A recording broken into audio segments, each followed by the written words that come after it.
Welcome. I'm E.G. Marshall. Know what a petard is? I always knew it was something you got hoisted by. You know, hoist by his own petard. But I never knew what it was. So I looked it up.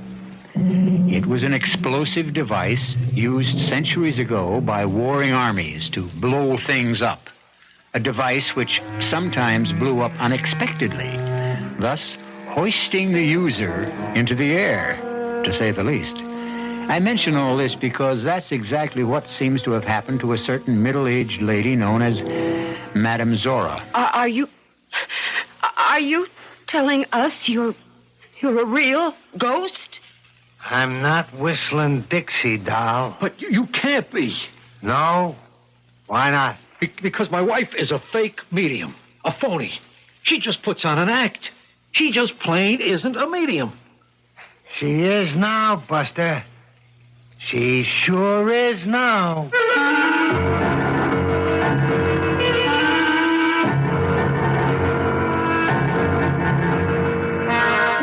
Our mystery drama, Medium Rare, was written especially for the Mystery Theater by George Lothar and stars Joan Lovejoy and Robert Dryden. It is sponsored in part by Anheuser-Busch Incorporated, Brewers of Budweiser, and Buick Motor Division. I'll be back shortly with Act One.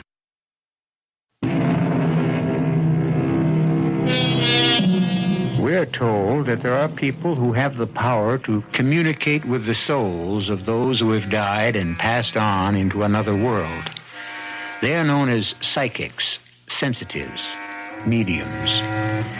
Unhappily, there are also people who pretend to have this uncanny ability, fake mediums, who prey upon the credulous, the gullible.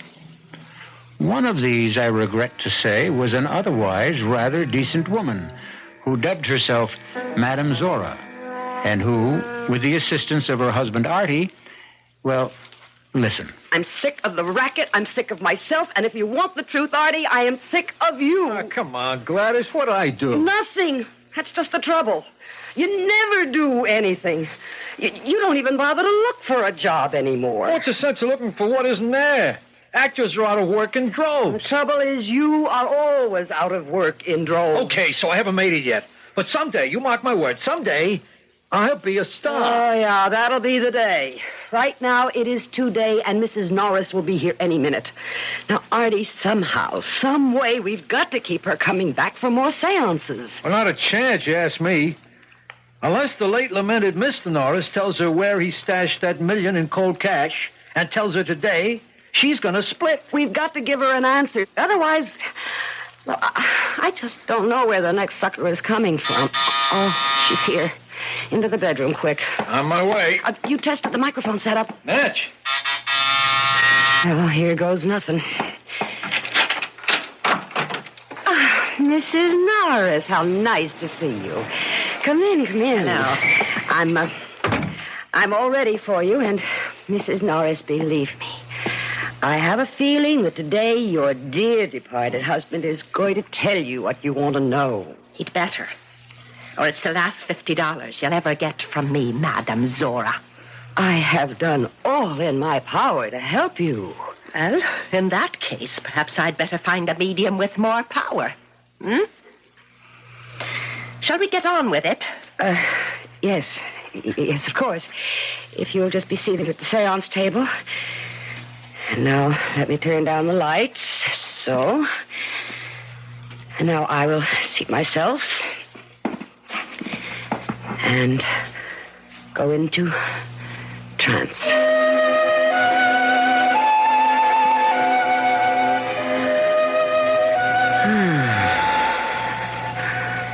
He is here. He is with us. You are there.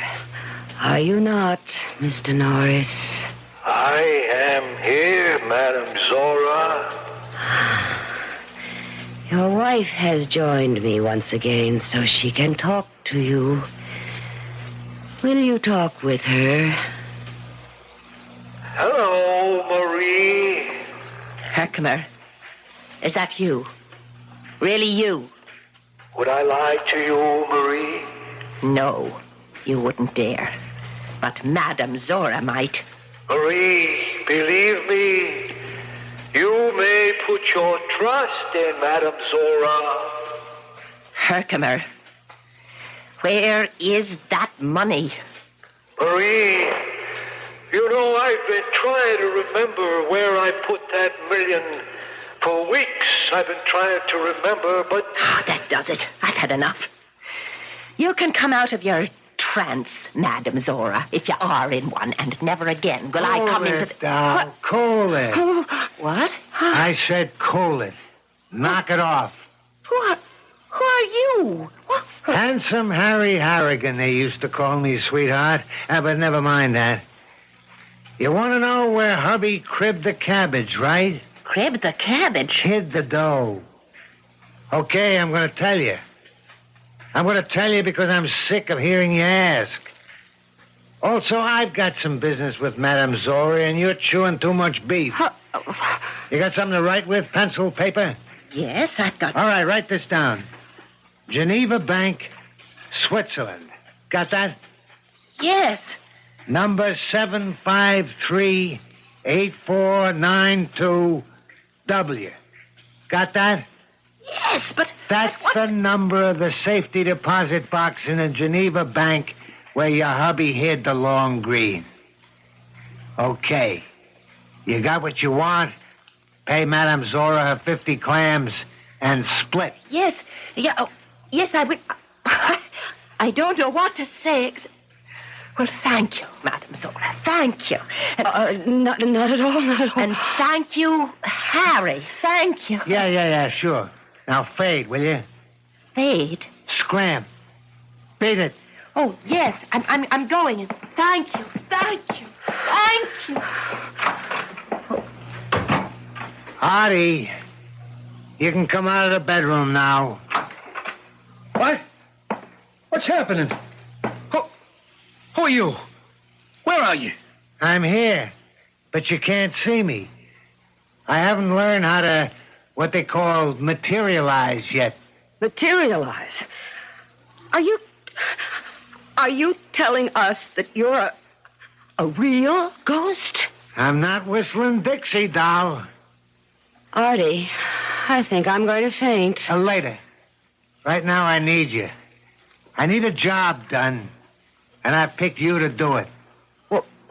What kind of a job? You'll find out. First, let me give you a little scam about me. Put you in a picture, like they say. Before I kicked off a couple of years ago, I was one of the best card shops in the business. Handsome Harry, they called me. Handsome Harry Harrigan, because... I do say so myself. I was a pretty cool-looking cat. Not like this creep you married. What do you mean, creep? Go take a look at yourself in a mirror and you'll see what I mean. You want to be an actor, you got to act the part. Look like an actor, talk like an actor, dress like an actor.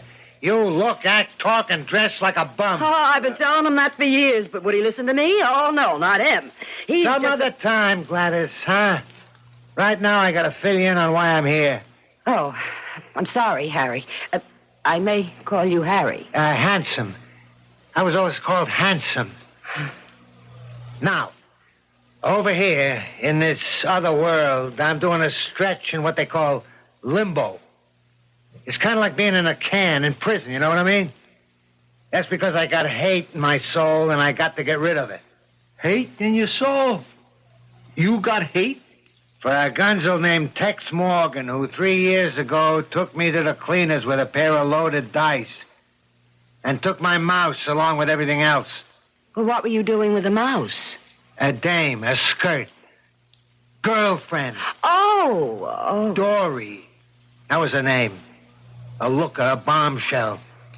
Tex, he cops my dough and her. I'm looking for them a whole year to put the blast on them, to get revenge. When my ticker goes bluey, and, well, that's the end of that.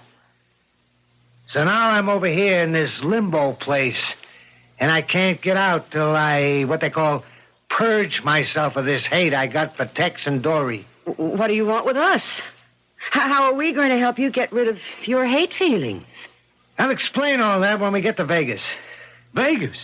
Las Vegas? There's another Vegas? Yeah, Las Vegas. That's where they are right now, Tex and Dory. He's a blackjack dealer at the Pan of Gold. Suppose we don't go. Don't go. Well, you haven't told us what's in it for us yet. What do we get out of all this if we help you? It's what you'll get out of it if you don't help me. Like what? Artie! What? The table, my expensive seance table. I've got 6 payments to go yet. Bouncing up and down on the floor. Look, it's flying into the air. And Gladys, look out!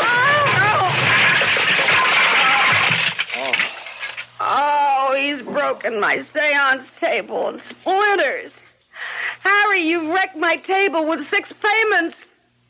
Are you and Meathead here going to Vegas? Or not going to Vegas? Artie, start packing.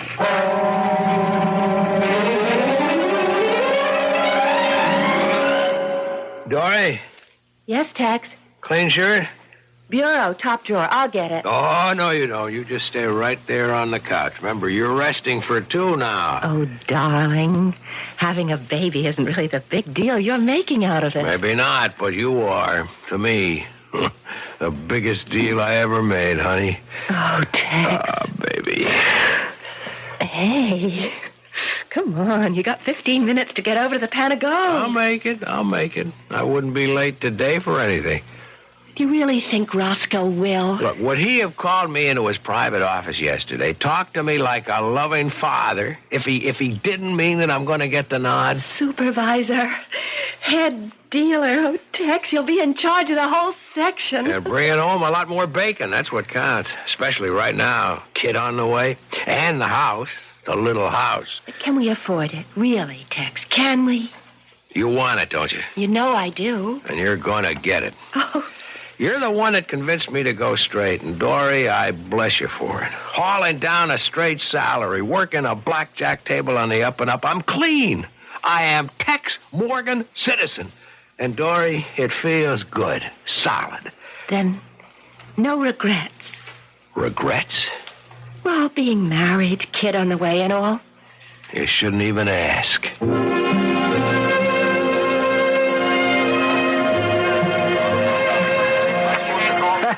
Wild, man. Wild. You sound like you've never been in a casino before, Artie. Me? I never been west of Hoboken, New Jersey. Gladys, look at this place, would you? Roulette wheels, slot machines, crap tables, I don't know what all. Blackjack tables.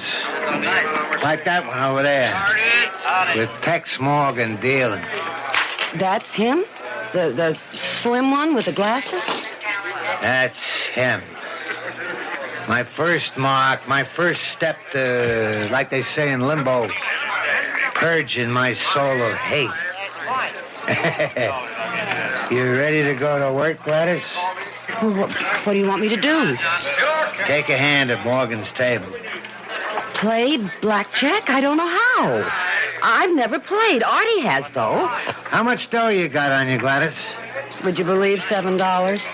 Gladys, by the time you leave that table, Tex Morgan's table, you won't have just 7 skins or 70 or 700 or 7,000. You're going to leave that table with 17,000 iron men. 17 grand? For openers. We'll really start putting the hooks to Tex Morgan tomorrow. Look, I don't get this. I don't know the first thing about playing blackjack. But I know everything. Also, I'm a ghost. What's that got to do with it? I can see through anything, including cards. My revenge on Tex and Dory begins. And, baby, let Handsome Harry tell you, revenge is sweet.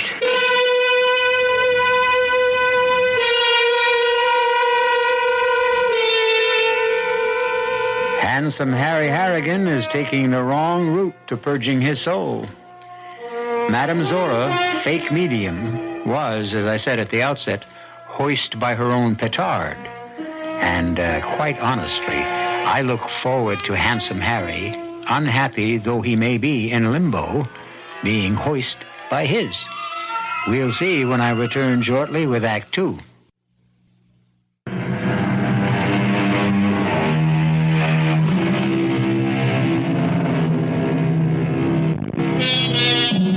Madame Zora, fake medium, finds herself in real and anything but medium trouble, completely under the domination of the ghost of Handsome Harry Harrigan. It seems that when Handsome Harry's ticker went bluey, he found himself in limbo, to move on from which point he must purge his soul of the hate he feels for Tex Morgan and his former girlfriend, Dory. And so, in the gambling casino of the Pan of Gold in Las Vegas... Hit me. 20. 18. You win again. Joey, get Roscoe quick. Gladys, lay 1,000 on the next hand. Okay, Harry. Ma'am? What? You say something? Oh, no, nothing. 1,000 on the next hand. 1,000 it is. Again? Yeah, hit me. Stand pat, Gladys. With 15? He's got 13. Top card's an ace. He'll take it and go over. Ma'am? I'll sit with these. Suit yourself. One more to the house. 23. Pay me. You wanted me, Tex? Yeah, Roscoe. Excuse me, ma'am. I'll be back in a second. You want no color? Roscoe, this is I heard. him. How come she's breaking the house? I don't know. You don't. Of course I don't, Roscoe. You don't know this thing. No. Never see her before. No. She's in the house. What? How much? 14 grand. Close the table. Okay. Hey, Hardy. Table's closed, ma'am. What do you mean, close? He means closed. Well, now, wait just a minute. Hold on. Hey, collect your winnings and toss Tex a $100 chip. Well, okay. Just give me my winnings. And, here's 100 for you, dealer. Say, go buy yourself a piece of luck. Go buy yourself a piece of luck. Oh, my God. Is something wrong? You've gone white as a ghost. Where'd you get that line, lady? What line? Handing the dealer 100 skins and saying, go buy yourself a piece of luck. Why? What's it to you? Nothing, only it was a trademark of a gambler, a big-time swinger. He died more than 2 years ago.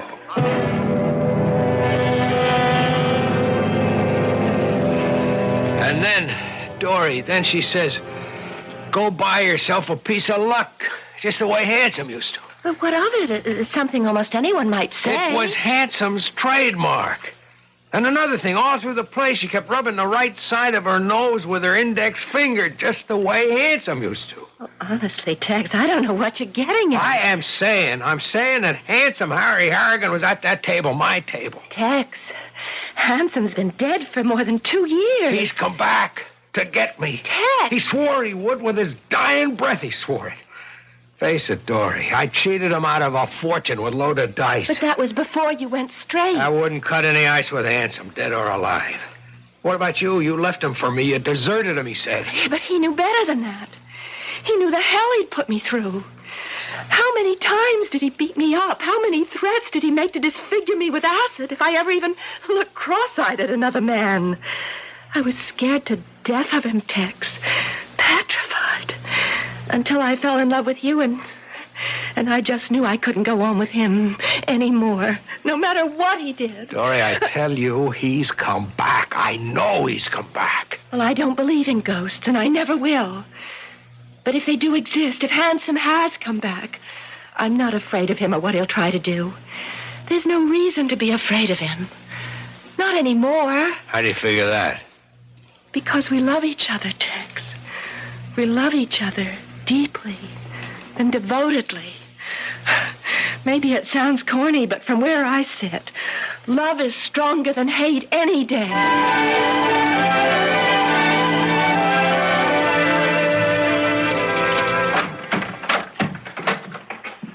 Artie.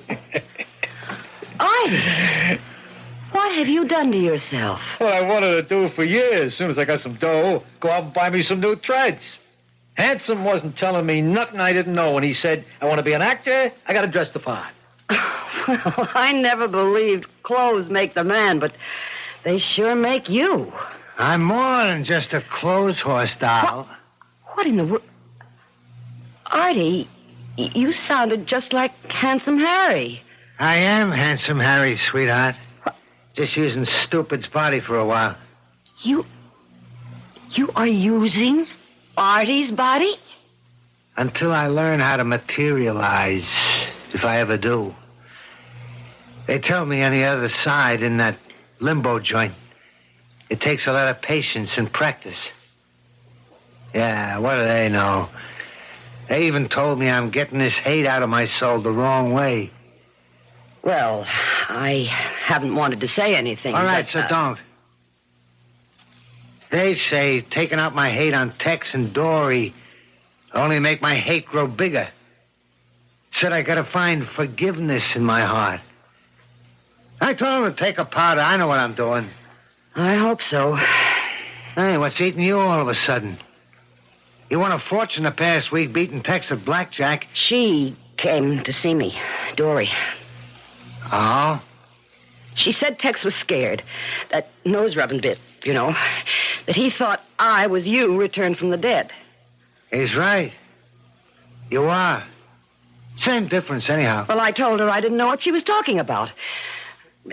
So she said, well, anyhow, to please lay off Tex that he was in hot water at the casino because of the losses at his table, and... Well, look, Handsome, she seemed like an awfully nice kid and a decent kid to me. And it comes to that I've grown to like Tex Morgan, too. Oh, stop. You're breaking my heart. Handsome, the way I feel now... Wise up.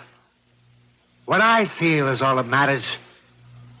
And don't forget, if I can take possession of Artie's body, I can do the same with yours. So don't get any fancy ideas about running out on me. You got that? Yeah. Then hang on to it, doll. Hang on real tight.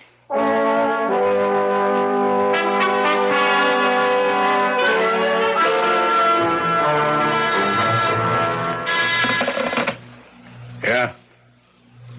Send him in.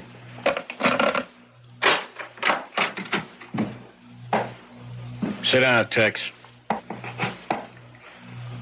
Tex, I'm sorry about this, real sorry. I guess you know I was going to make you a head dealer of the blackjack section. You're not? Worse. You're fired. Oh, come on, We can put Roscoe. up with a lot from our dealers, Tex, but one thing we won't put up with is a crooked dealer. I told you when you took me on 2 years ago that I was playing straight from then on, and I have. Maybe. There's no maybe about it, Roscoe. I'm married to one of the finest women in the world. I've got a kid on the way. We're planning to buy a house here in Vegas, and you're saying that I'd risk all that by going crooked again. I'm talking facts. Sorry, pal. I get my orders from upstairs. You're out of the pan of gold and every other casino in town. He said he'd get me, and he's done it.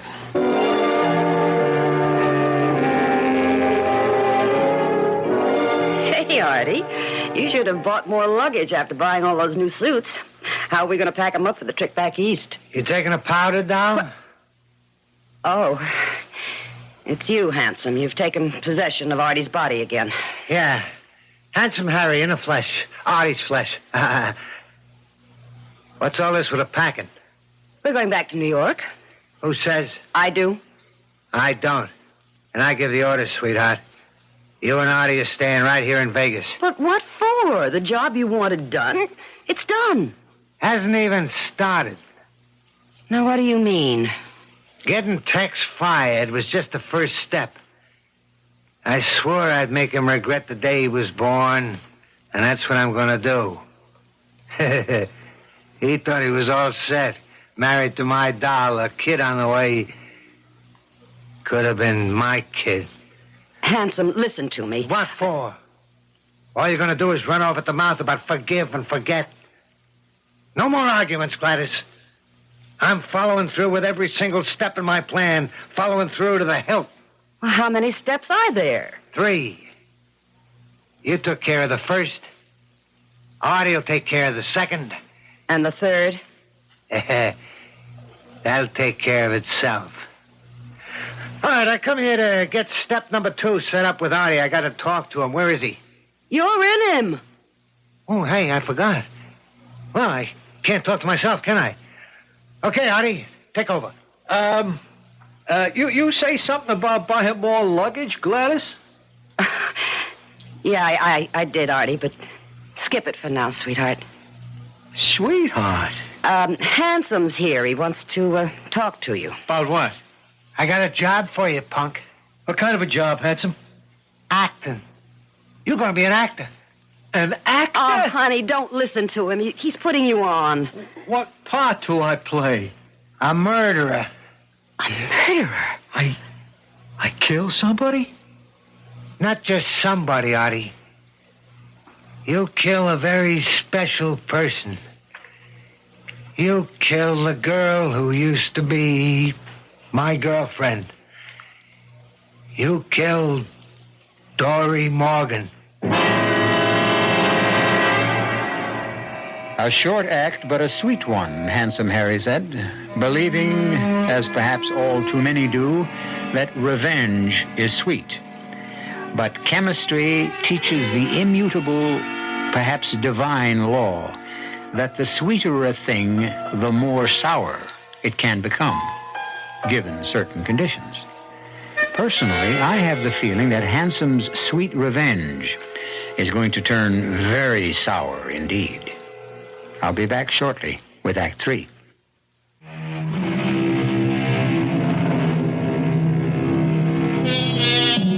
Helpless in the grip of a ghost, the ghost of gambler Handsome Harry Harrigan, fake medium Madame Zora, real name Gladys, and her would-be actor husband Artie find that they must do whatever Handsome tells them to do.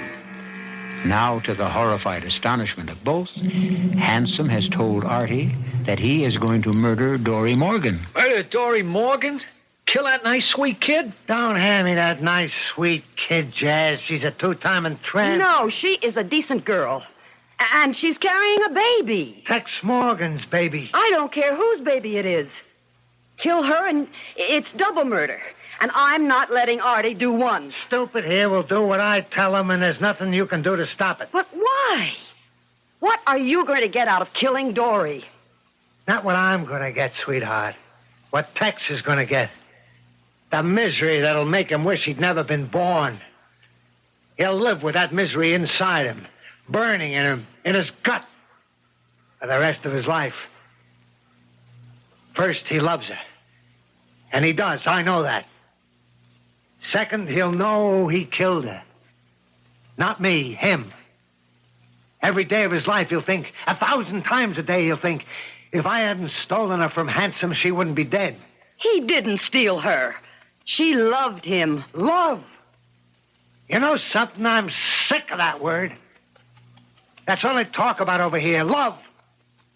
And that's all you talk about lately. You, a 2-bit phony medium that sucked in any mark you could find, sucked them dry, even when they didn't have a pot to put a penny in. And you talk to me of love? Okay. I guess I have no right. I've got to admit I don't know much about it. It's new to me, love. What? You mean me, Gladys? Yes, Artie. I love you. Well, how about that? You hear that, Handsome? How about that? So don't get all flaked out. I know dames, and this one you're married to is no exception. Love you. She needs you is all. There ain't a dame in the world. There isn't a person in the world wouldn't sell his mother down the drain. You're judging others by what you are. Can't you get it through your head? Can't they on the other side somehow beat it into you that there are good people in the world? Honest, generous, decent people? Show me one. What? Show me one. Just one. And maybe then I'll believe. Well, go on, doll. Show me one. Name me one. Dory. Dory? I can prove it to you. Yeah? How? If I do, will you let her off the hook? Will you let her live her life with Tex? Sure. It's a deal, handsome? It's a deal, baby. It's a deal.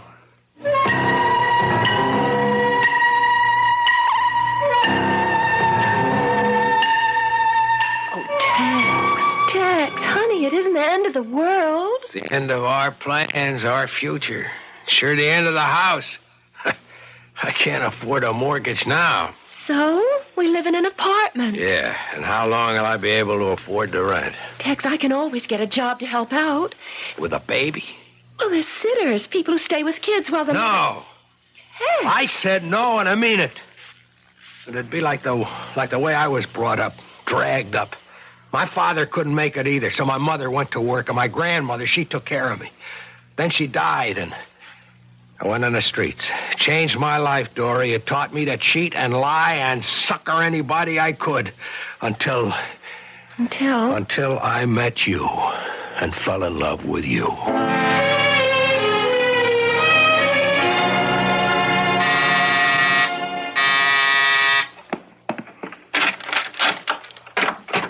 Oh, you. May I come in? Well, yes. I don't blame you for hesitating, Mrs. Morgan. I guess I've kind of put a crimp in your life. Oh, what? Not at all. You don't have to con me. I know the score. Your husband's in trouble, Mrs. Morgan. Bad trouble. Is he? You know it. I don't know anything of the sort. Well, never mind that. What is it you want? I've come here to make you an offer.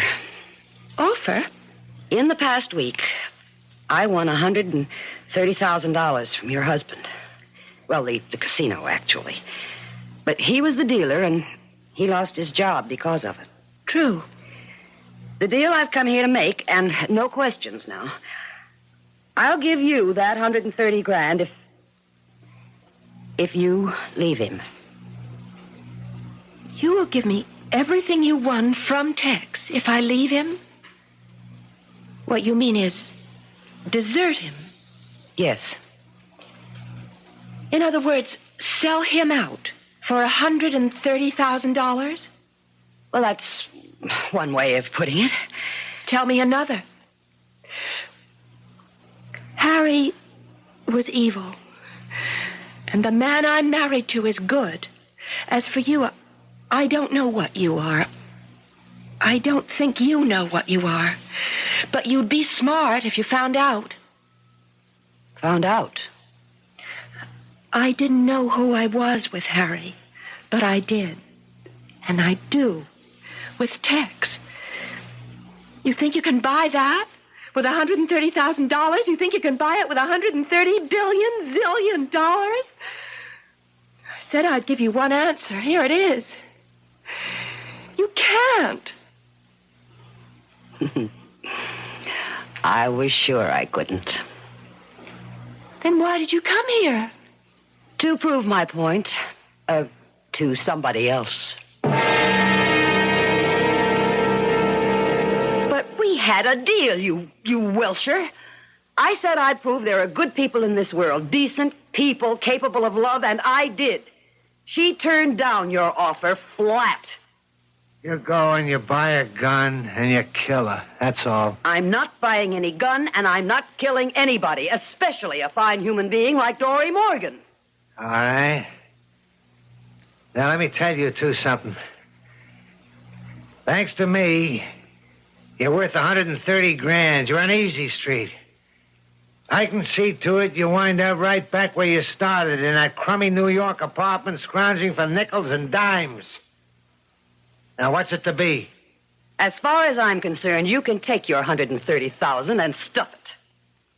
Tex and Dory, two people you never met till now, and you'd give up a fortune for them? And for what they stand for. for what they are. She loves him, he loves her. And love, a stacked deck, a con game. Call it what you want. I'm not killing Dory Morgan. And you neither, huh, stupid? Well, I don't know. Artie! Gladys, baby, I'm sorry, but I've been thinking. I don't want to go back to that lousy New York dump and start living from hand to mouth again. You'll do it? Artie, you'll do it? Yeah, I'll do it. Oh, Artie, Artie, Artie.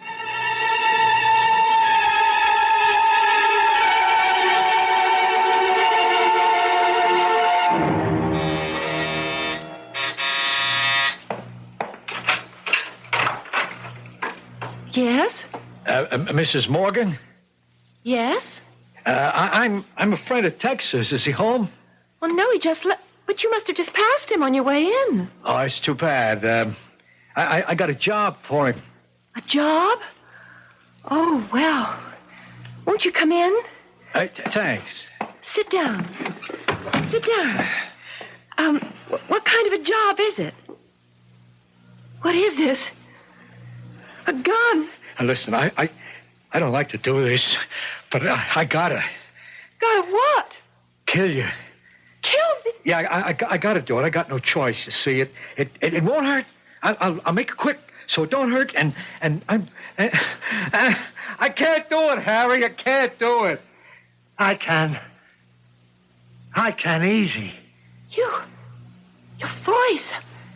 It's changed. You sound like... Handsome Harry Harrigan, Dory. Oh! Your old flame. Handsome Harry.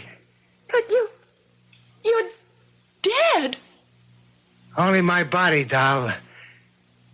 The spirit, it don't die. It goes on living till it gets itself purged or something. That's why I'm here. Inside this creep's body. My spirit using his body to kill you, you two, Diamond. Harry. And I won't make it quick. I'm going to make it slow. And very painful, doll. Very. Oh, Harry. Harry, no. I don't care about me, but the baby. I'm carrying a baby. His baby. It doesn't matter whose. It's a baby. It's a new life. Oh, Harry, no. I'm telling you, stand Harry, still. Harry, listen to me. Please listen.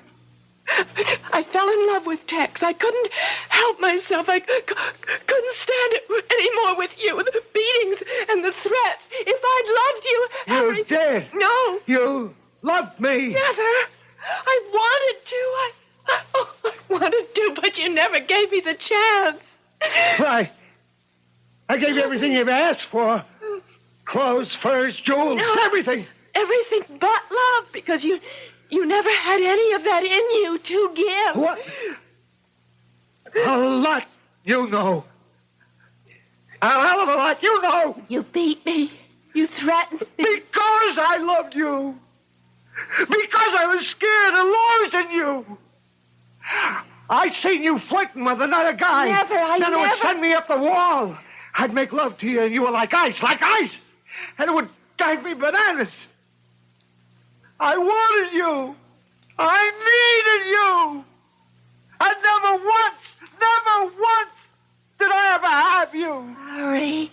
I'm sorry I beat you. I'm sorry I threatened you, but I couldn't help myself because the thought of losing you. I knew I'd die if it happened.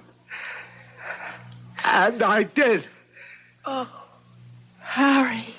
So you owe me, doll. For what you did to me, you owe me. And you're paying. You're paying in full. You're paying now. No! Harry? You dropped the gun. I can't kill you. I still love you. And maybe I love you a little now. What is it, Harry? Calling to me. Guys and dolls in limbo. Huh? What?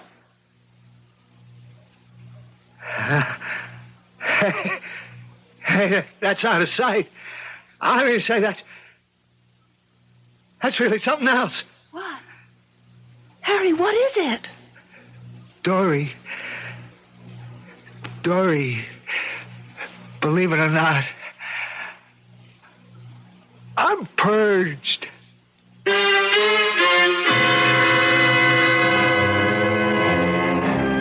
Love, hate. Two sides of the same coin, they say. If that is so, perhaps I can be forgiven for saying that Handsome Harry really flipped. Anyhow, he's purged. I'll be back shortly.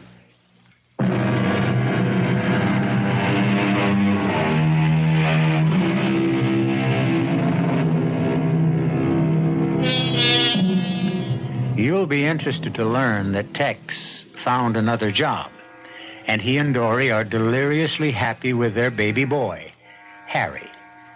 Gladys and Artie live in the country. They bought a house and barn, in which Artie stages and stars in his own plays.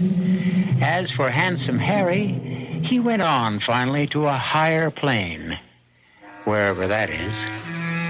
Our cast included Joan Lovejoy, Robert Dryden, Mason Adams, and George Petrie. The entire production was under the direction of Hyman Brown. Now, a preview of our next tale. What can I do for you, Gray? Well, I was wondering if you'd listened to that last report of mine on Rattus Norvegicus. No, but I was just about to, actually. I got the tape recorder right here on my bedside table and was just about to turn it off. Oh, fine. Listen, I'm anxious to get your reaction. Could you call me when you finish? I'll call you back, Gray. Report to Dr. Christopher Morton from Dr. Grayson Carter on experiment number 17 for Rattus Norvegicus. Chris, as you know, my entire theory is based on my conviction that of the 2,000 rat species in the world, What in the world is that? rat, especially the brown something rat in the room. Rattus Let's turn on the light. is the most intelligent. Good Lord. Originated It's a rat. The biggest I've ever... eliminating many other species. No! Radio Mystery Theater was sponsored in part by Buick Motor Division and Anheuser-Busch Incorporated, Brewers of Budweiser. This is E.G. Marshall inviting you to return to our Mystery Theater for another adventure in the macabre. Until next time, pleasant dreams.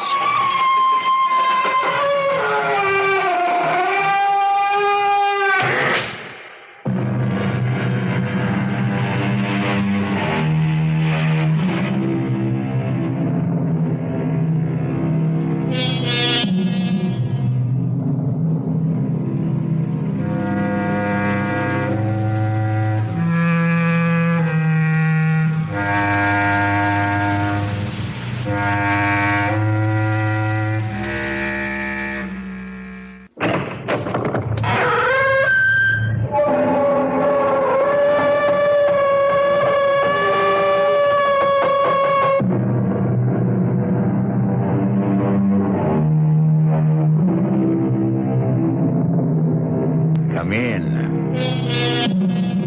Welcome. I'm E.G. Marshall. Welcome to the terrifying world of the imagination. My tale is about greed, the lust for gold. It has been said about the hunger for money that it is an overwhelming appetite that feeds on itself and can never be sated. Even the most honorable man can feel the hunger pangs that are caused by poverty. I thought of you trying to make a home for us out of the few dollars I earn. I was wet and tired and angry, and I kept thinking he has so much and locks it away, not even spending anything for his own comfort, keeping it from us who need it so badly. What are you saying, Hans? I'm saying that in my mind, a red dot began to form. And it grew and grew till it turned into a word I could read. Hans! That word was kill.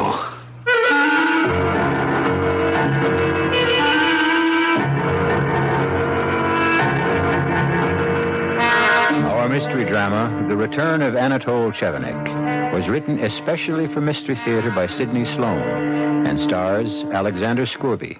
It is sponsored in part by Buick Motor Division and Anheuser-Busch Incorporated, brewers of Budweiser. I'll be back shortly with Act One.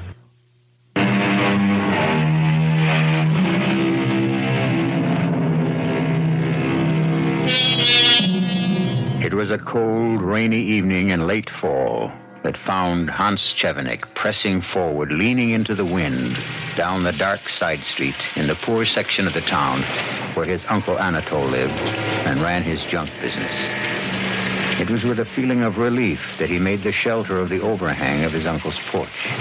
He paused, more out of reluctance to face the man than fatigue from his long, wet walk. Oh, you! Wonder you bothered to come at all. I got a good mind to slam the door in your face and tell you to go back where you came from. I'm sorry, Uncle Anatole. I'm sorry, Uncle Anatole. Well, come in, and shut the door. You get in my house all wet. When I ask you to come at 7, I don't mean 7:30. Look, I don't get through with my other job until 6:15. Only takes 30 minutes to get here on the bus. Uncle, it was raining. All right, raining. I know that. So let's drop that and get down to work. You're to go down into the cellar and start bringing up all the copper scrap piled up there. Then I want you... Uncle, well, what is it now? Vicky made a sandwich for me. I haven't had my supper yet. Always some excuse to stall. I'm not stalling. Well, go ahead, eat. Don't waste more time talking about it. What have you got there? Just some bread and a piece of cheese. Curse to me that I haven't had anything since this morning. Well, would you share it with me, Uncle? I don't mind if I do. Here. Cheese is kind of stale. It's all we had in the house. Well, it's better than nothing. Uncle, I've been meaning to ask you something. As long as you don't ask for money. That's just it. I'm afraid it might be. Well, I don't want to hear about your troubles. I've got enough of my own. You've got lots of money, Uncle. Who told you that? Who told you? Well, you did. You tell me every time I come here how much you've got. Not exactly. Not exactly how much. No, but you said it's a lot. Yeah. A lot. A great deal. More than you've ever dreamed of. And it'll all be yours, Hans, my boy. I'm making you my heir. Making? Well, you said it was already in your will. Will? Said maybe I'd leave it all to you, or maybe... You didn't say maybe. You said you were going to give it all to me. I was your only heir. Well, there's still my nephew Jamie to be considered, son of my favorite sister. You said you didn't like him. Never said that. You did. You said you didn't like him because he'd become an actor. Nothing to do with it. Acting is an honorable profession. At least he has a job. More than I can say for other members of this family. Now, look, I've got a job. Shoe repair. Part-time. Can't make a decent living. Come over here, get a few dollars, sponging on your relatives. Well, you've never given me a cent I didn't earn, not a red cent. It isn't because you ain't asked. I've asked you because I needed it, Uncle Anatole. Look, Vicky and I, we've got so little. It isn't easy to beg. I don't want to hear any more of this jabbering. Now that you're finished with your supper, down to the cellar with you, and start bringing up that copper scrap. Get moving. Don't you look at me that way. I know what's on your mind. I can read you like a book. But think of this, Hans, my boy. Before you go too far, you don't know where the money's hid. This is what protects me from your evil intentions. You'd get nothing. Because you'd never find the money. Never!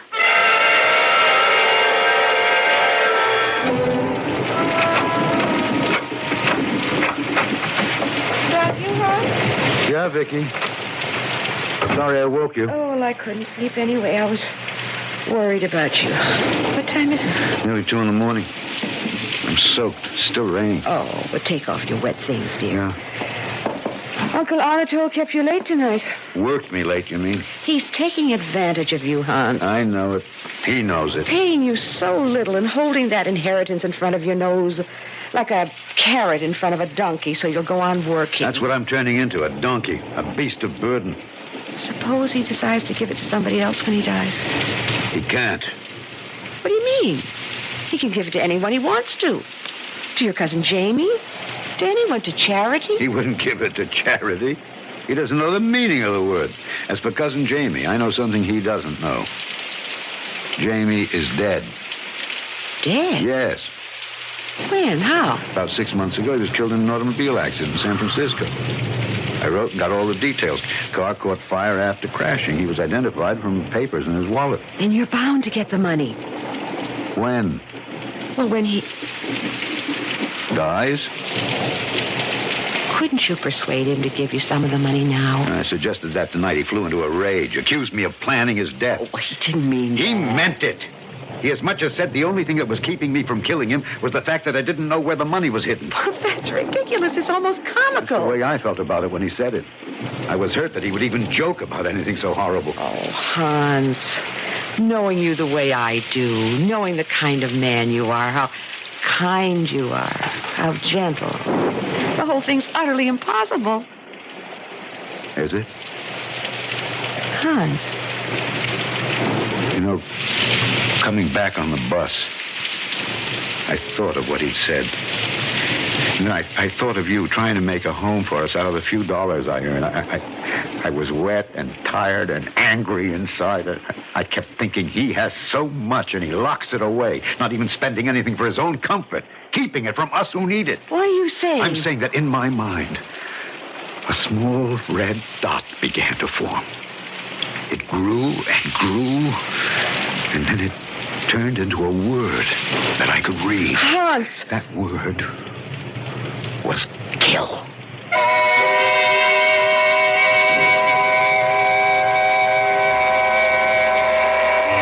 Hello?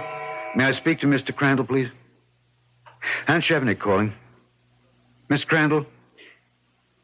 Yeah, I got your letter. I know I'm 10 days late with the payment. Yes, sir, I know that what the contract reads, but... Oh, no, sir, I wouldn't want that to happen. But you see... Well, I'm expecting a sum of money. Money owed to me. Yes, sir. Yes, sir. Thursday at 4 p.m. sharp. I'll be there, Mr. Crandall. You can depend on it.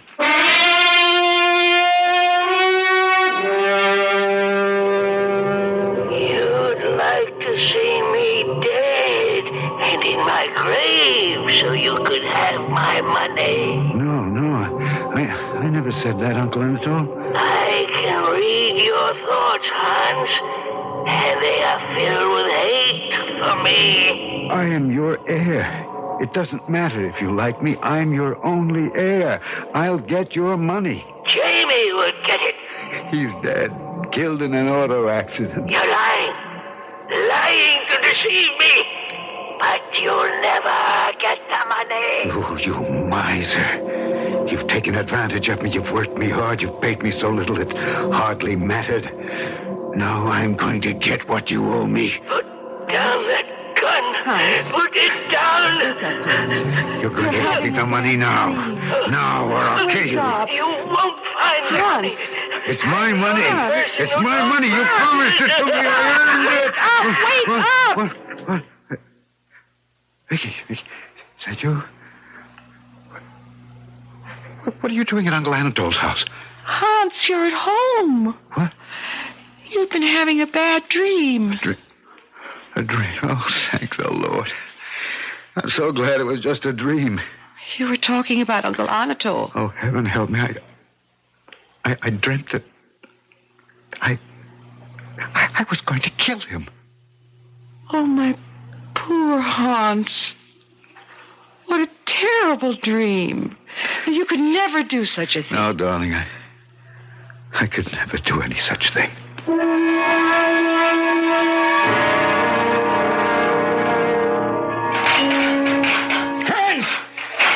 Yes, Uncle Anatole? Not finished yet? No. How long do you have to stall when I'm not watching Look, you? I wasn't stalling. Well, leave that iron scrap and come upstairs out the cellar. I got something for you to do here. Uncle Anatole, I wonder if you'd mind if I left a little earlier tonight. You can take it off the money with the money I've got coming to me. I don't mind. I don't mind if you never come back, for that matter. Work too much for you? No, please. Look, Vicky is sick. She was running a fever when I left. Sure. Here, take your money and get out. And don't bother to come back. What? Oh, please, Uncle Anatole. It's only because I'm worried about Vicky. Sure. Pick up your stuff and get out. You don't believe me. Look, Uncle, I need the work. I'll come early tomorrow There ain't make... going to be no tomorrow for you, Hans. I don't want to see your face again. But, Uncle... Out, you understand? Okay, I'll go. For years you've held the inheritance money over my head to make a slave of me. But now I realize the truth. There is no money. There never was. You've lied to me to get me to work for you. No money, eh? No money, you say? Well, now that I know your true feelings about me, I'm going to show you the money. What? I'm going to show you what you've lost with your suspicions, your nasty, evil suspicions. Follow me. You're not more than 10 feet away from your inheritance. What? That you will never get. Here. Give me a hand with this big chest. Push it. Uncle... Just shut up and give me a hand with this heavy old chest. Come on. I'm sorry that Just I keep your blew up mouth closed and help me push. Come on. All right. Push. There. That's enough. Now, scrape that dirt where the chest was standing. What? Go ahead. Wow. There's a trapdoor here. Yes, a trapdoor. Here's the key. Take it. Now, open the trapdoor.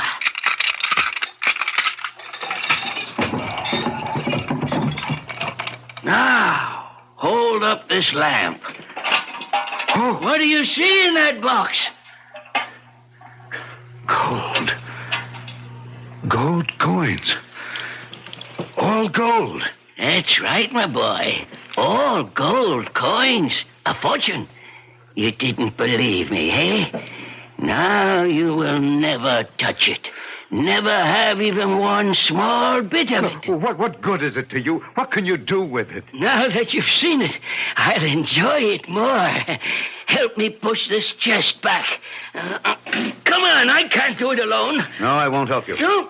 Not until you give me what's coming to me. Don't make me lose my temper. Do it yourself, you old miser. So, I'll make you work, you stupid oaf. Put down that cane. Your last chance. Do what I ask. I swear, if you strike me, I'll kill you. Threaten me, will you? I'll show you. Stop. Threaten me? You haven't got the nerve to do anything with your life. Get out of my house, you weakling. You coward. I've had enough from you. I'll kill you.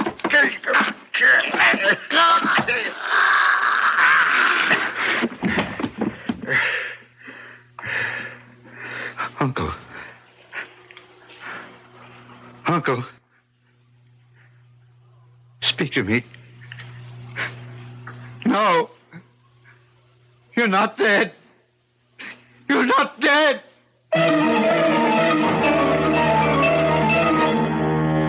And so the timid rabbit discovers he has fangs and claws. In that moment of decisive action, there was one thing that did not occur to Hans Chevenik. How could he explain what he had done to his wife, who believed in him and trusted him? How could he tell her that he had killed? Oh, of course, his conscience troubled him. But deep in his heart was a feeling that he had grown. A secret feeling of elation. I'll be back shortly with Act 2.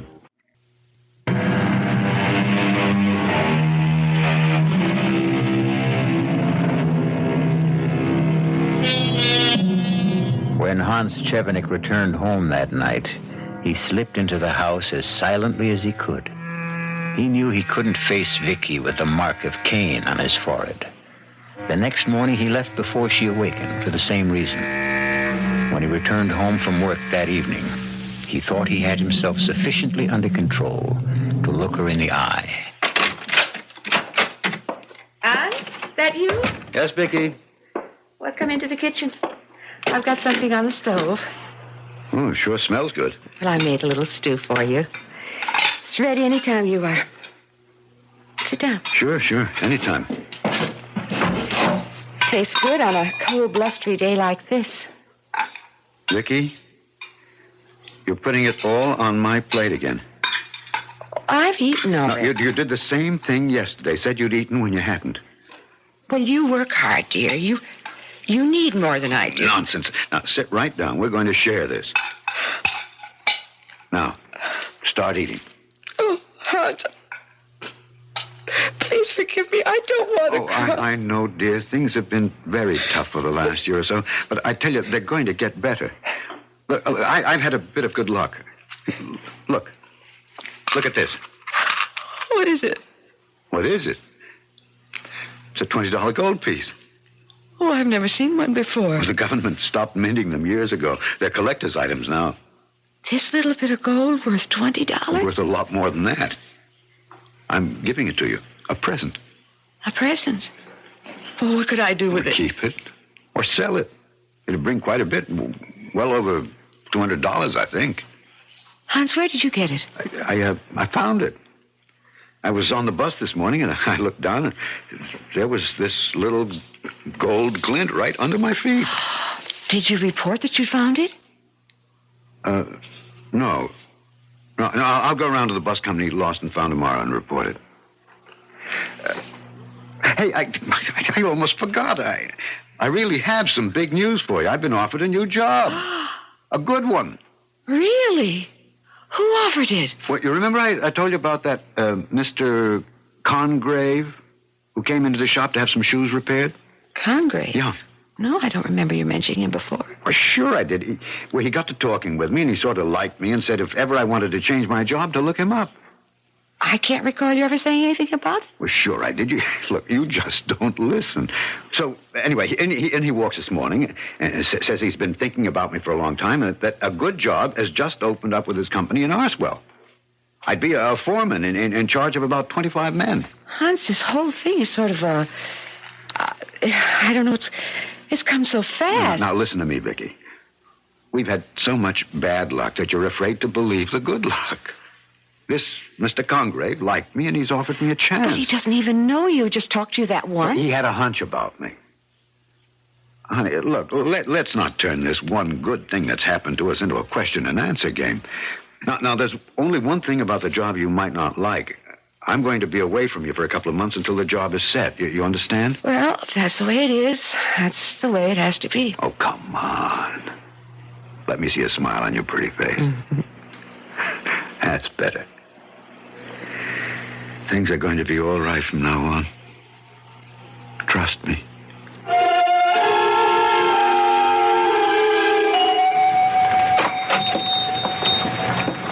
Yes, can I help you? Oh, are you Mr. Chevenik?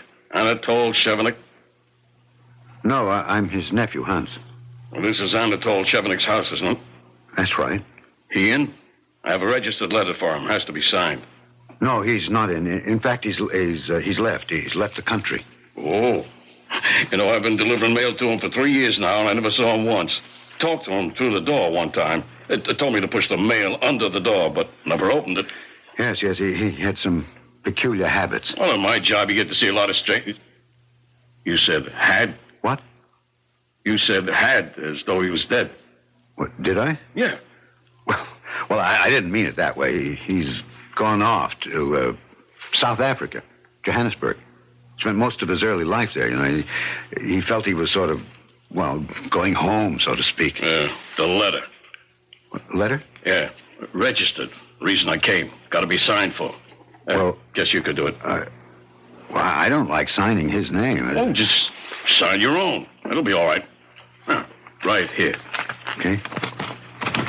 Thanks. Here. Have a good day. Thank you.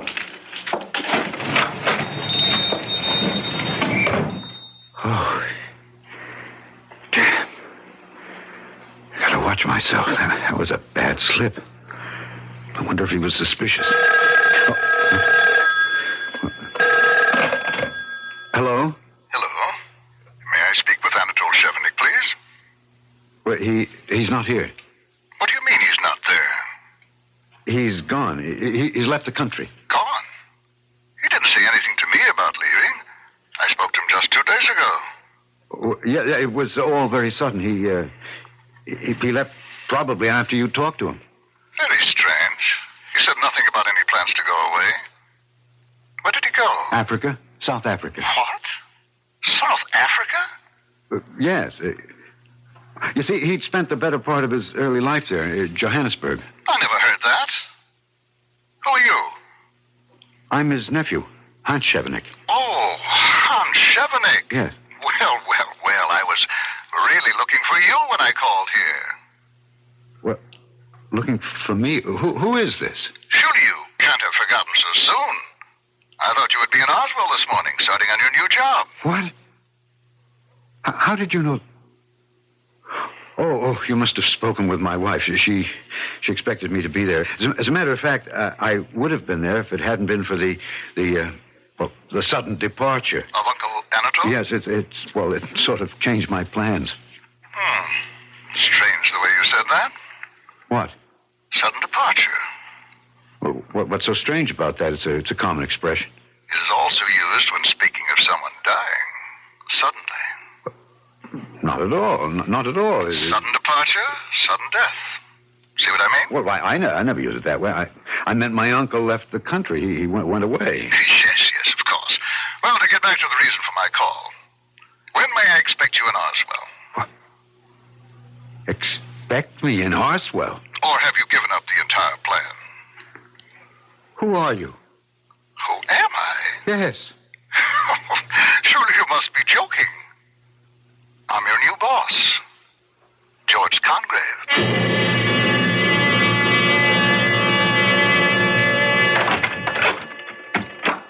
Hello? Who's there? It's me, dear, Hans. Oh, Hans! I wasn't expecting you when I heard the front door open. It's all right, Vicky. Hans, what happened? What do you mean? Well, you were supposed to be in Arsville, weren't you? When you left the house Wednesday morning, you said you were catching the bus to Arsville to take the new job. Well, But you didn't go. No, I stopped off to tell Uncle Anatole that I wouldn't be back, that I was quitting my job with him. Oh, that was very foolish. There wasn't another bus till 2 o'clock in the afternoon. How were you to get to Arsville in the new job? Look, Vicky, I suppose it didn't make good sense to stop off without thinking how I was going to get to Arsville afterwards. Well, I was so surprised when the next morning Mr. Congrave came to the door and wanted to know where you were. Congrave came to the door? What did he look like? Middle-aged, nicely dressed. Asked for you.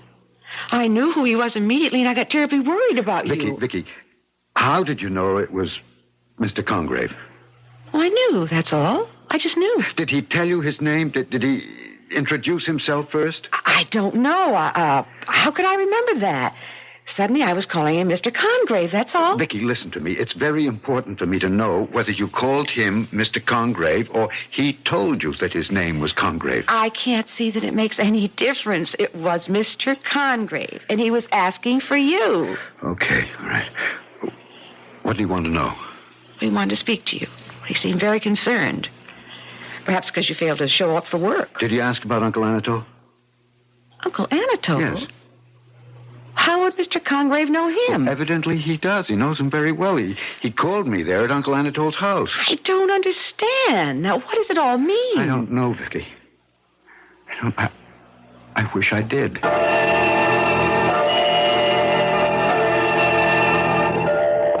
Is that the house? Yeah. Well, it isn't in very good repair, is it? Uncle Anatole never would spend a cent if he could help it. Here, up these stairs. Hans, shouldn't we knock? Well, there's nobody there. Uncle Anatole couldn't answer. He's gone away. Oh, place is a mess, isn't it? Pretty bad. Wait till I put the light on. I'm glad I decided to come back here with you. I'll be able to get some semblance of order restored. Is Uncle Anatole selling this house? I guess so. He said he wasn't coming back. Then it makes sense to clean it up. Better chance of selling it.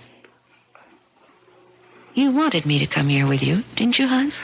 Well, I didn't want to come alone, Vicky. Now, just a broom and a bucket and water, and I'll start. Have any idea where he keeps the cleaning things? No, dear. You'll just have to search around till you find them. I'm going down cellar for a while. All right, Hans. Oh, Hans. What is it, Vicky? What have you done about Mr. Congrave? What do you mean? Well, what about the job? You were supposed to start 3 days ago. What will Mr. Congrave think? Look, I don't care what he thinks. Now, look, please stop asking questions, Vicky. All you do is question me. But I don't understand what's going on, Hans. Neither do I. But there's something in this house. Still here. And it belongs to me. And I'm going to get it.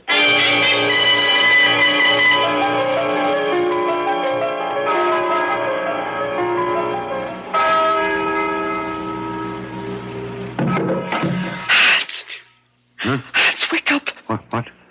Hans, someone's in the house. I can hear him. The house? You sure? I heard him. Listen. There. Hear it? Yeah, but this is an old house. Old houses creak at night. It isn't just that. I heard something. Someone bumped into something in the dark. Well, I don't believe there's anyone there, but I'll go take a look. You have a flashlight? No, I'll just switch on the lights downstairs. Do you want me to come with you? If you want to, come on. I'll feel along the wall for the light switch. Hold on to my arm. Here, I've got it. I don't see anything out of the ordinary. That's probably just your imagination. You know, those noises. No, I heard something. Well, no one's in the house as far as I can see. Come on, let's go back to bed. All right, Hans. I'm The phone. At this hour? I'll get it. You stay here. Yes? Hello? Anatole Chevenik? He's not here. Oh, he's there. He's there all right. But he isn't able to answer. Is that what you mean? Look, please, what do you want? I told you. I want to speak with Anatole Chevenik. He can't speak with you. He's not here. Is this Hans Chevenik? Yes, this is Hans. Hans, this is George Congrave. No, there is no George Congrave. He's just a lie. A lie I told my wife. There is no George Congrave.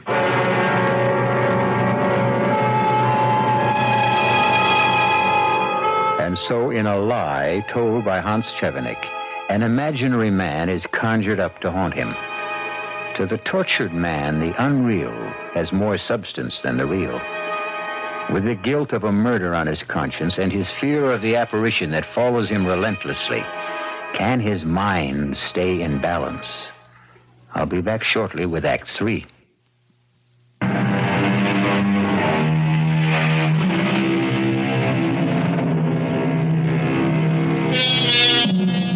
After his frightening experience on the telephone with a man who calls himself George Congrave, Hans tried to compose himself and put up a brave front for Vicky, but he failed miserably. He felt an overwhelming urge to confess his crime, throw himself at her feet, and ask for the comfort of her forgiveness. But he was afraid that she would be so repelled by the horror of what he'd done that she would turn from him forever. He got out of bed and paced the floor. Hans? Huh? What, Vicky? Don't you want to talk to me? No. Come here, Hans. Sit on the bed, please. Oh, Vicky, what's the point of talking? All that complicated story about the job in Arswell. Lies. And about Mr. Congrave. Lies. There's no such person. It's just a name that came to me. I used it, that's all. But I met him. Talked to him. You've talked to him on the telephone. There's no such person. It's a lie, I tell you. He doesn't exist. But he does. We both know he does. Vicky, please stop insisting on that, or my mind is spinning. Vicky, please. Oh, Hans. You've got something terrible on your conscience. First, there was that gold coin that you said you found on the bus. Now, you didn't find it, did you? No, That was a lie, too. Then I know it all now. It all fits together. I know what it is you've done. Oh, my God. You've stolen your uncle's money. What? Oh, stolen. Stole, if that were all. No, Vicky, it's worse. Much worse. I've committed a murder. I killed him. I killed him.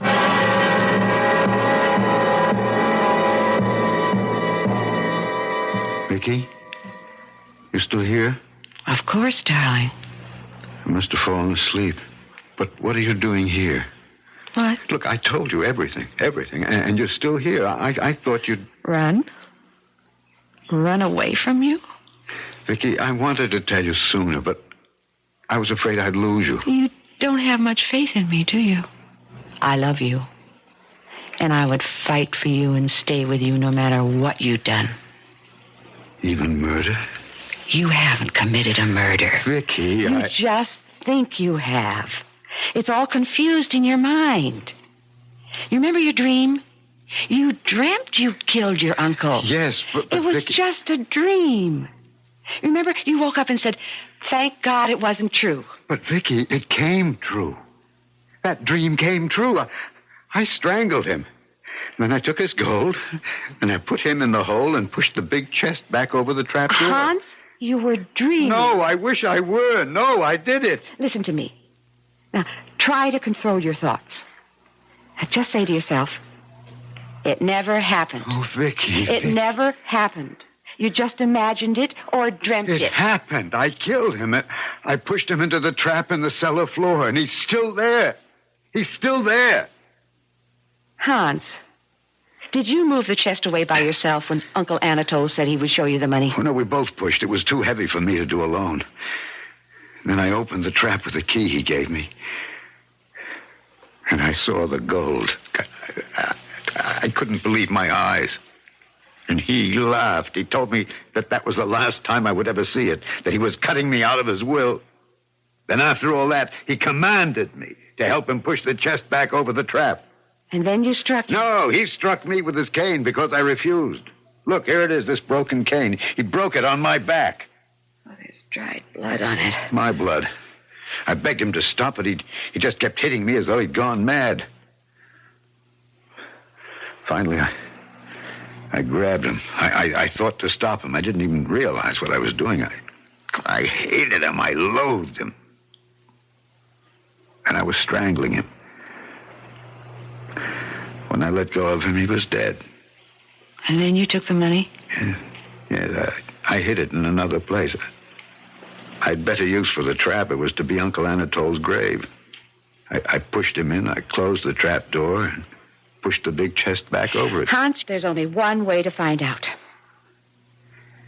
You mean move the chest and look into the hole? No. It's the only way. No, I couldn't look at his face again. If he's not there, it means you never killed him. No, if he's not there, it means he's still alive, and that's more frightening than his being dead.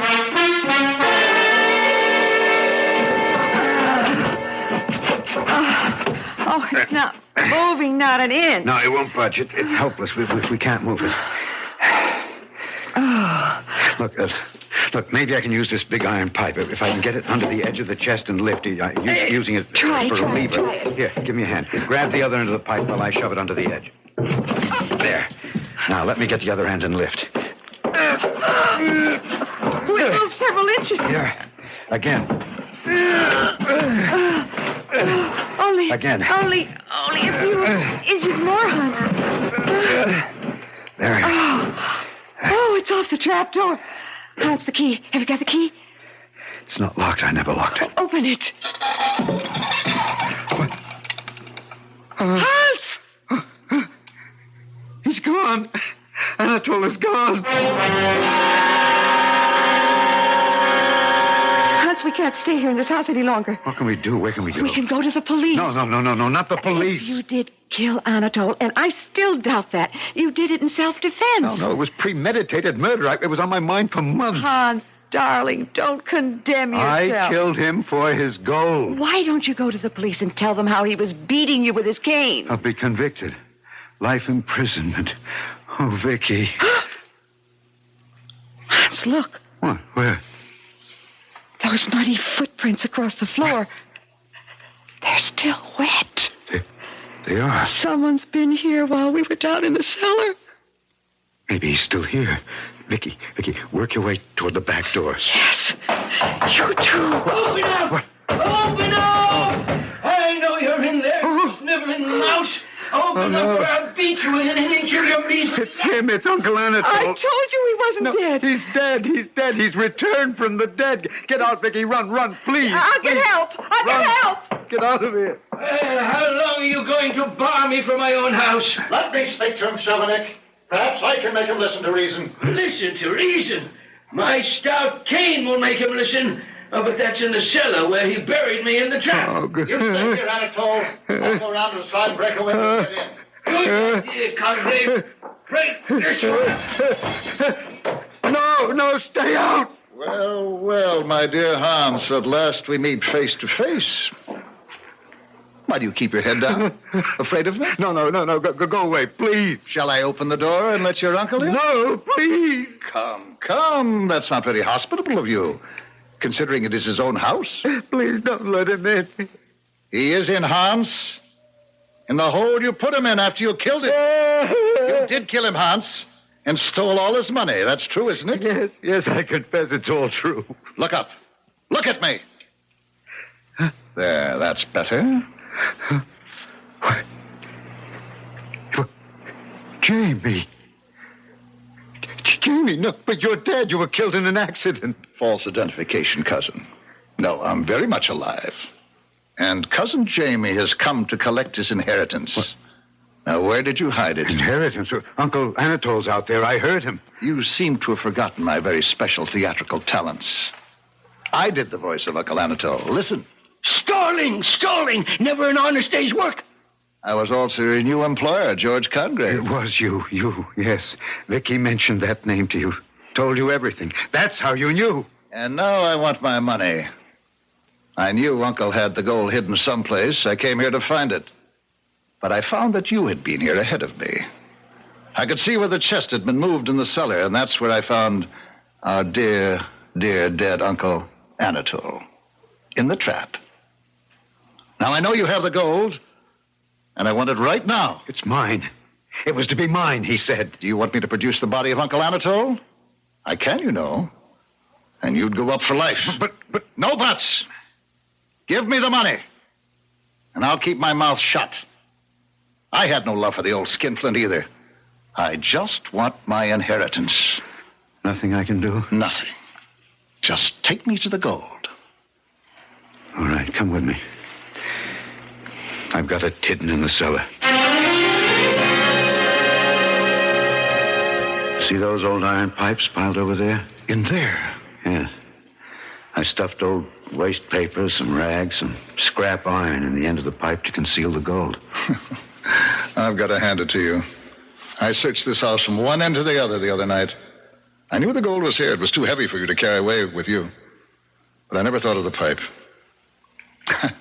Well, now, let's see. Turn around, Jamie. What? Hans, put down that iron bar, Hans. Gold is mine. He promised it all to me. Look, I'll split it with you. Hot for you. No.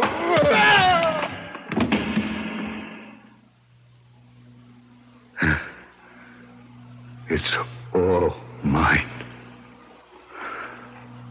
All mine now.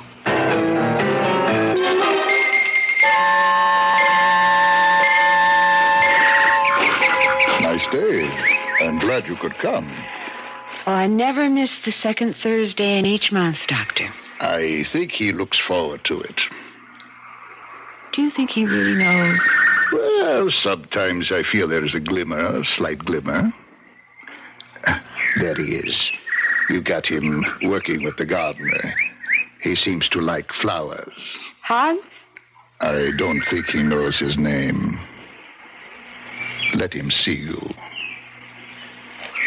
Hans? I brought you something. A present. Something sweet. Oh, thank you. You are a nice lady. Here's a flower for you. Yellow.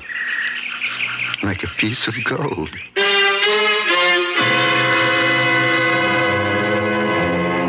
Hans Chevenik had been walking on the narrow line between sanity and insanity, and had finally fallen into the abyss. He remembers only one thing, stronger than anything else, stronger than memory, stronger than life, the glint of gold. I'll be back in a moment.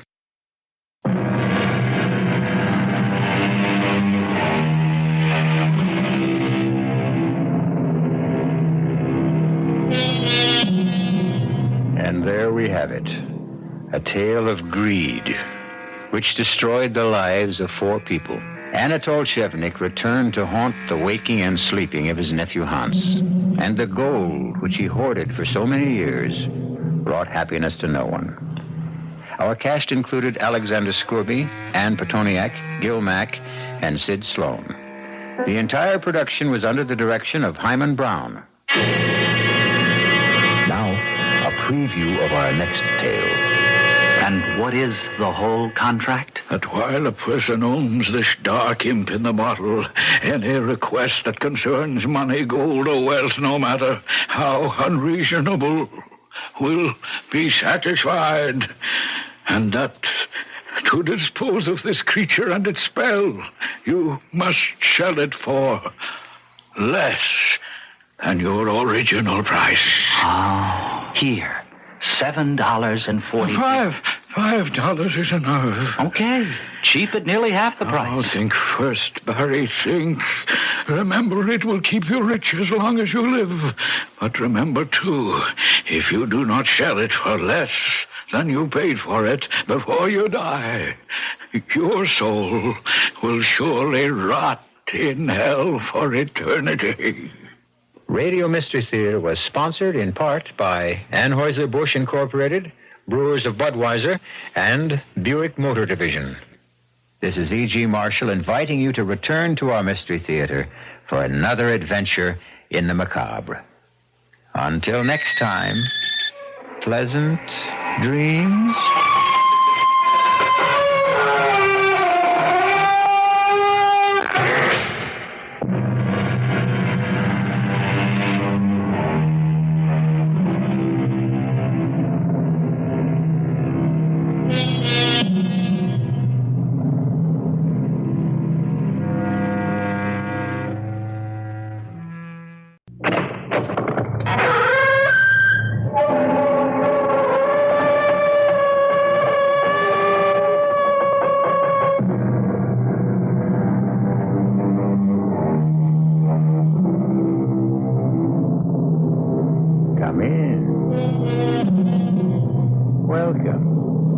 I'm E.G. Marshall. Jasper Sheridan is dying. Even the most ignorant of laymen could determine that fact. The wax-like face, the emaciated body, the rasping breath that precedes the last death rattle. In the huge baronial bedroom, he faces his only living relative, Barry Holden, a great-grandnephew. A fortunate young man who is the only heir to one of the richest, if not the richest men in the world. Fortunate? Listen. Barry, are we alone? Yes, Uncle. Open the drawer in my bed table. You see a small bottle in it? Yes, sir. You mean the one with the ugly little black bug in it? If you will buy that from me for less than $10, you can be the richest man in the world. Oh, Uncle, you know me. I'm always broke. I can raise, $7.43. Will that be enough? More than enough. Will you buy it from me? If you want me to, of course.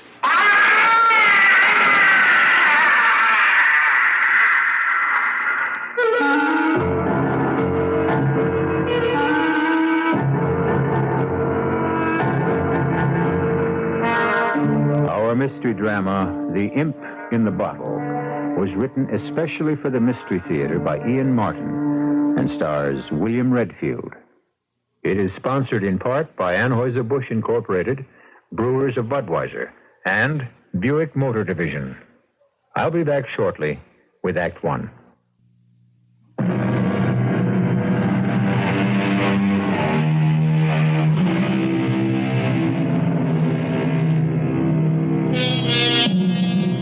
When a man is over 90 and you are 24, with your life just beginning, why not humor a dying man's request? But you didn't expect a minor gesture could cause that piercing, shattering, evil scream that shriveled your tolerance to a shivering fear.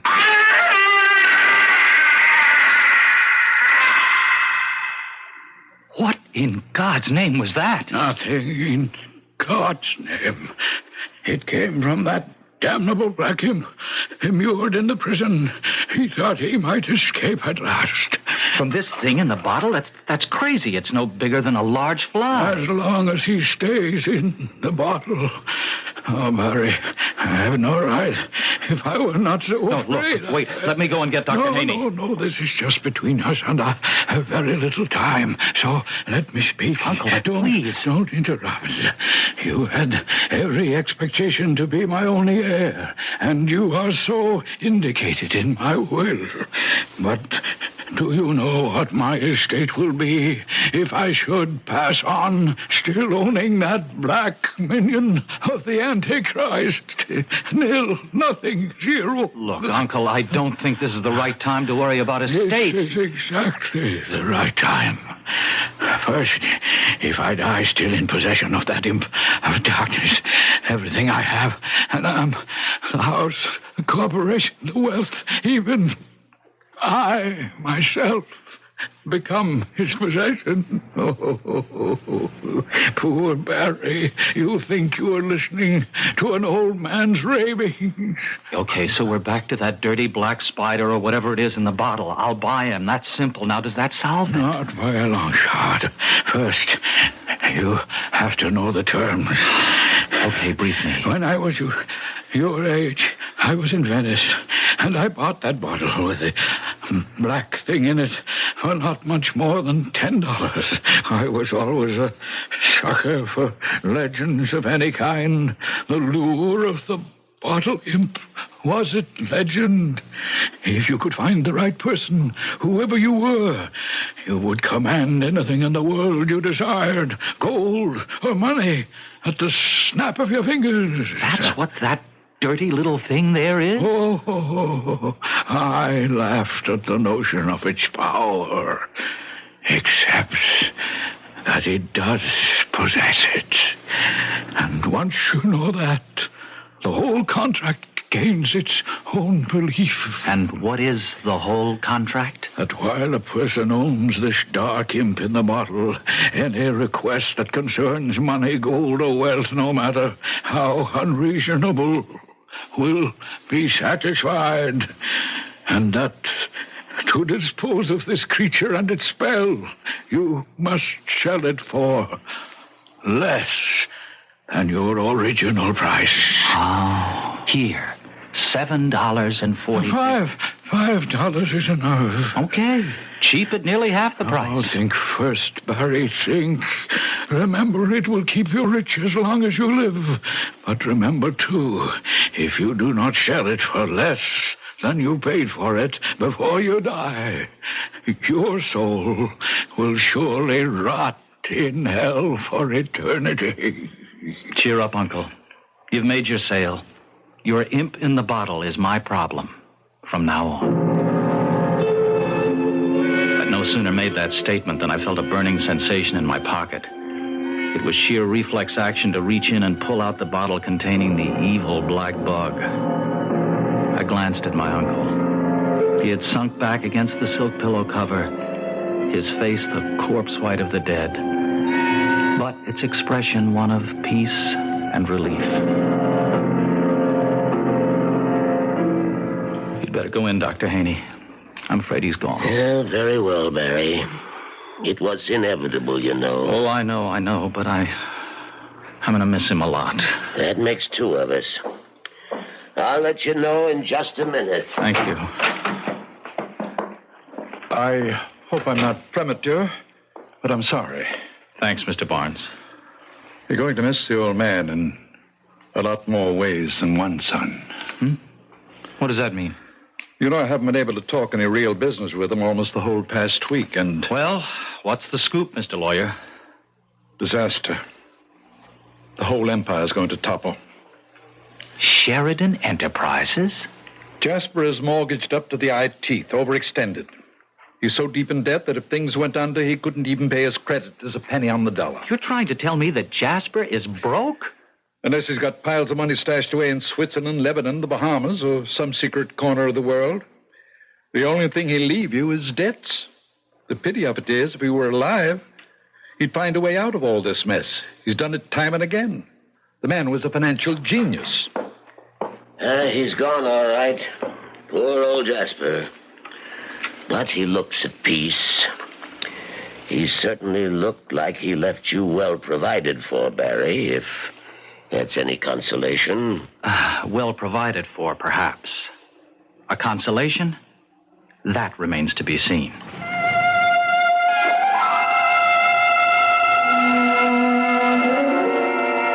Lawyer Barnes insisted that I dine with him that night to discuss business he said, and for a rather special reason, might lighten the dismal occasion. I accepted, for reasons of my own, which were blown right out of my head the moment I met his special reason. Ah, there you are, Barry. Just in time for a mint julep in honor of my guest. Oh? I'd like you to meet the daughter of an old friend of mine from the Deep South, Miss Felicia Alice Breedenhall. Oh, my pleasure, Miss Breedenhall. Let me begin with my whole usual little speech. Oh, is it a stem winder or just short and sweet? Now you're putting me on. All I wanted to say was that no one my size should be saddled with a name as long as Felicia Alice Breedenhall. And since the diminutive for both my first names happens to be Alicia, can we settle for that? By all means. My name happens to be, for example, Barry Norton Stewart Farrington Creecreft Ain, with a hyphen between the last two. But you may call me just plain Barry, Alicia. I'm really sorry. We shouldn't be joking under the circumstances. Oh, it's all right. Jasper would have gotten a kick out of you. He lived his life and didn't miss a thing. How many years, Mr. Barnes? Pretty close to 97. Yeah, and he'd had it, too. He wanted to go. No, don't worry, Alicia. He picked the right moment. Here's your julep. Good stiff one. I imagine you can use it, Barry, after a little talk before noon. You and I are going to have to get together tonight, you know. You know it. That's just what the man ordered. Oh, I didn't think you'd be so eager for our talk. Oh, I wasn't even thinking about our talk. I was talking about the drink and the lady who comes along with it. Alicia, even after just one long, cool swallow, I apologize about the name nonsense. My name is plain old Barry Norton, NMI, as we used to say in the armed services. NMI? No middle initial. Barry's good enough for me anyway. You going to be staying up north long? Oh, that depends. Oh, that's the dinner bell. If we keep Mrs. Grimes waiting one moment, I might lose her. And I have no intention of doing so.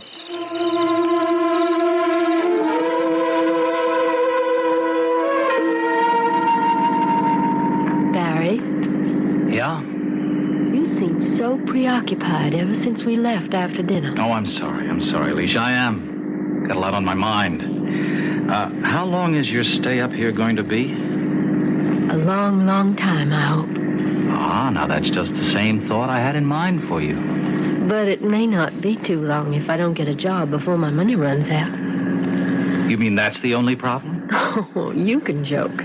You don't know what it is to be poor. Oh, you want to bet? You know what my entire capital is as of this moment? $2.43. Plus 2 trillion and 43 billion little old greenbacks your great uncle left you.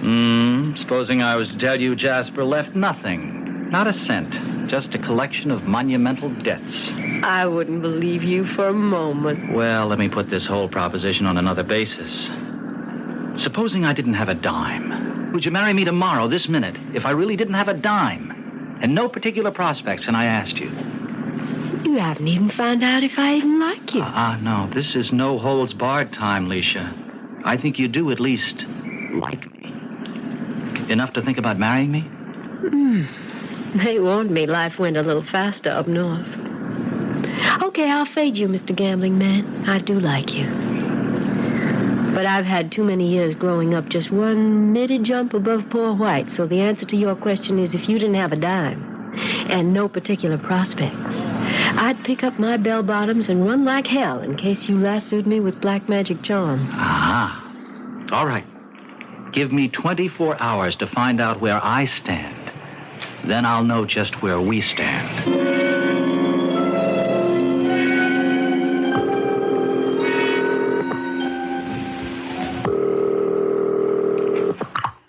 Hello? Mr. Barnes, I won't be back tonight. But you promised. I have to go over this whole business situation with you, and just because of Leisha, you No, I know. I won't say this has nothing to do with Leisha, but by later tonight I may be able to give you some better news and relieve your mind about financial affairs. I'm holding what gamblers call an ace in the hole. Now keep your lawyer's fingers crossed that it pays off. What I was holding in my hand was the imp in the bottle. And with my own fingers crossed, I took it back to Uncle Jasper's house. With shaking fingers, I twisted the cap of the little bottle. And suddenly it came off with an explosive whoosh that rocked me on my heels and turned my blood to rainwater. Out of the narrow opening, a great foaming black cloud burst like an atomic bomb. The room reeked of fire and brimstone, and the whole house rocked and shook and seemed to disintegrate.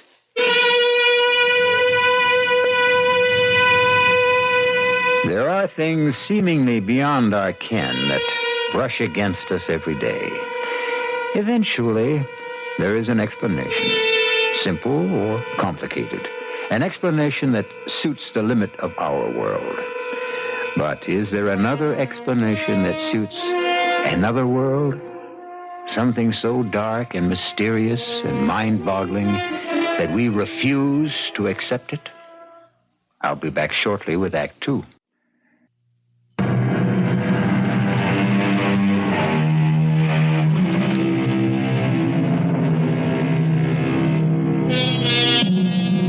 Here is a young man in this day and age who, instead of inheriting a fabulous fortune, finds himself humoring his dying relative by buying from him a small medical file containing an unidentified black form, supposedly capable of producing unlimited wealth. Is something like this possible in the 20th century? We're about to find out. Choking through the black fumes, as a swirling wind began to dissipate, the room seemed to have disappeared entirely. I was mainly conscious of the colossal legs, the muscles braced under the thick bristling hair, and as my eye traveled upwards, the monstrous hirsute body, leathern-skinned and humpbacked. The head was small and ridiculous for the gargantuan body, and the voice matched it. Yes, master. What is your desire? Are you the black thing that was imprisoned in that bottle there? I am the bottled imp, doomed by Lucifer to be confined until I bring him a soul. What, you mean I can actually request anything of you and you will satisfy it? As long as it is gold, or what money will buy. All you have to do is ask, and it is yours. You see, my only way to freedom is to trap your soul, or some other. I have no choice. You are the only one who has any free choice. What choice? Sell me for less than you paid for me, and you go free. And whatever money you've given me, or helped me to gain? You cannot have it both ways, master. That disappears with me. And must I free you from the bottle every time I have a request? No. I have no right to freedom of any kind, and until I deliver a soul. Well then, get back in the bottle.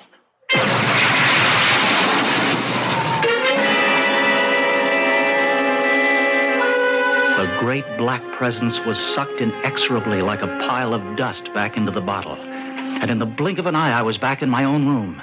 And trapped in the bottle was the dark, shapeless mass of the devil's apprentice. The die was cast as far as I was concerned. Of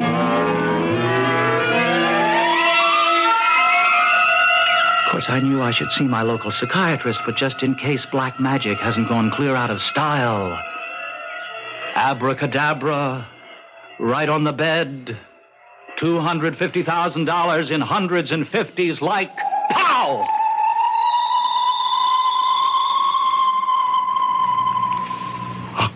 $250,000, as though I had asked for another hot dog. Oh, man, I don't know what I'm getting into.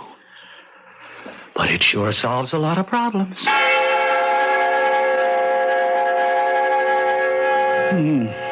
Strange. I thought he had everything filed with me. When I saw how serious the situation was, I tried to talk the situation over with Jasper, but he refused to discuss the whole subject. I can't understand why. Well, perhaps he was waiting for a messenger. What messenger? The one that gave me the envelope. Can't understand why this didn't come to me. After all, I am his lawyer. And I'm his heir. That's true, of course. And I was in the house. Well, what's the difference anyway? This solves all our problems, doesn't it? Financially, I mean. Oh, absolutely. Huge deposits in top banks all over the world. More than enough capital to put the conglomerate in the best shape of its life. My congratulations. Oh, thank you. Thank you, Mr. Barnes. But it's still only money. Which you are very careless about, if you will forgive an old man for putting in his oar. Oh, Barnes, I'm not only happy to have you put in your oar, but you're going to be running the whole ship from now on. Why aren't you going to be taking over the business? Oh, no. Not me. Then what are you going to do? I'm going to get married. If the lady will have me. But then you'll have to have a job. No. I have no head for figures, except the right kind. Which reminds me, may I call the lady? If you think she won't object to... Oh, heavens, it's almost 1. Well, she may start off mad, but I have a feeling she'll end up forgiving me. Do I know this young lady? Well, you ought to. You introduced me to her tonight. Leisha? Barry, how can you talk about marrying a girl you don't even know? Hello? Leisha? Who is this? You know, I was sound asleep. It's Barry. Barry? What are you doing calling me? You know it's nearly 1 o'clock in the morning. Well, I just wanted to tell you that I'm all through with dull old business, and the whole world is now our oyster, and even if you won't marry me tonight, how about that date we almost missed? At 10 minutes to 1 a.m.? Well, that's when the big city really comes alive. Look, I'll pick you up in 45 minutes. It'll be a night to remember.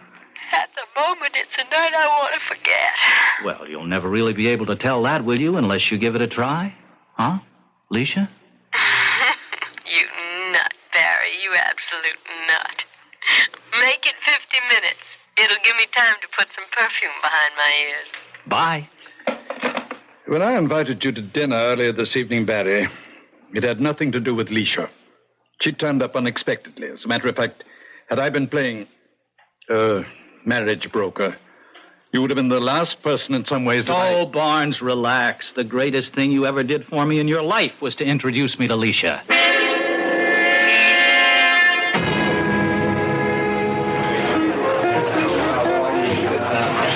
Take you back home? That's good, solid New Orleans blues, man. Mm-hmm. And the martini? It won't knock me out. But I don't know about another round. Oh, what's your stand on walking? Great. As long as I can stand. And I can stand. Don't worry. Good. Up Fifth Avenue to the Plaza Hotel.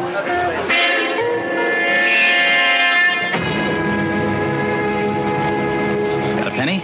No, sir. My mad money comes in slightly higher denomination. Oh, you didn't think I'd run out on you? It hasn't happened yet.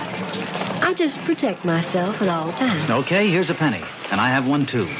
So we turn our backs on the fountain, throw them in, and wish the best wish we know. Oh, that's the Trevi Fountain in Rome. You do that. All right. So we're starting a new trend. Arrivederci, Roma.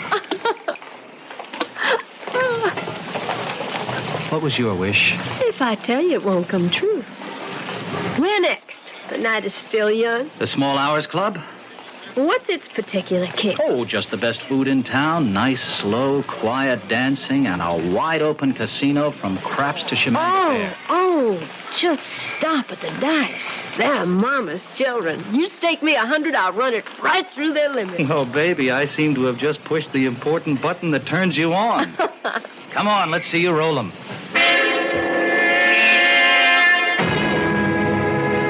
The point is 8. 8 is the point.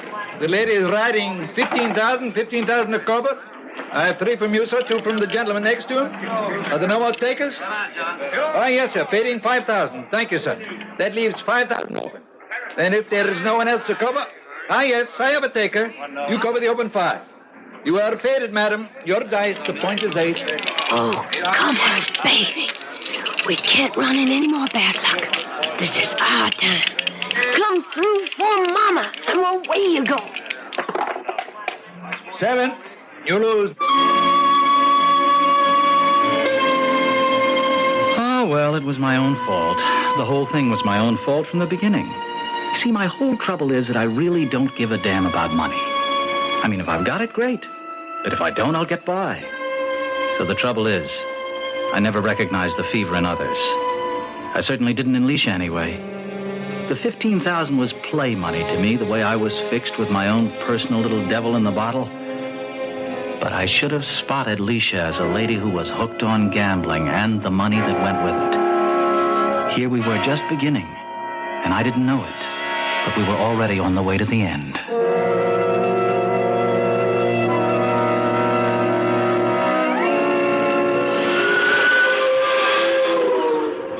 You are crazy, you know. But you, yes. I'm not talking about that. You let me gamble away $15,000 and then take me on a 5-cent ferry ride. Well, the last of the big spenders, they call me. Oh, baby, just look at that sun coming up over the skyline. Isn't that worth 15 lousy grand? I'm going to take off my tie and open up my shirt and enjoy the sun on my manly chest. You could have gotten the sun just for a nickel. But I might not have been able to persuade you to make the trip. I swear to Jonah, you are something else. What's that chain you have around your neck? Oh, it's kind of a lucky charm. Oh, may I see? Sure. Here. What? It's just a little old bottle like you get a prescription in. Mm-hmm. What's that black thing? Oh, Barry, I am sorry. I thought it was a spider, and I'm just scared to death of them. And before I knew it, You chucked it overboard. It was an accident. I didn't... Never mind. It's gone forever now. Does it mean all that to you, Barry? Well, we're getting near the landing. Let me ask you a question right out here in the morning sunshine in front of God and everyone. Are you going to marry me? It's like everything else tonight. Crazy. But, Barry, I just guess I'm going to have to. I mean... Barry. What is it? The bottle. The chain. And that thing. It's right back around your neck again. How did you do that? I didn't. I guess there is only one way to get rid of this. There's something funny going on. Barry, you kind of scare me. Now, I don't know... Wait a minute. As soon as we land, come back up to the house with me. Oh, no, sir. I've already spent the night with you. That's as far as we go this time round. Oh, Leisha, it's not your lily white body I'm after. Not tonight, anyway. It's just a secret I want to share with you. A secret I guess I've got to share with you before we do get married.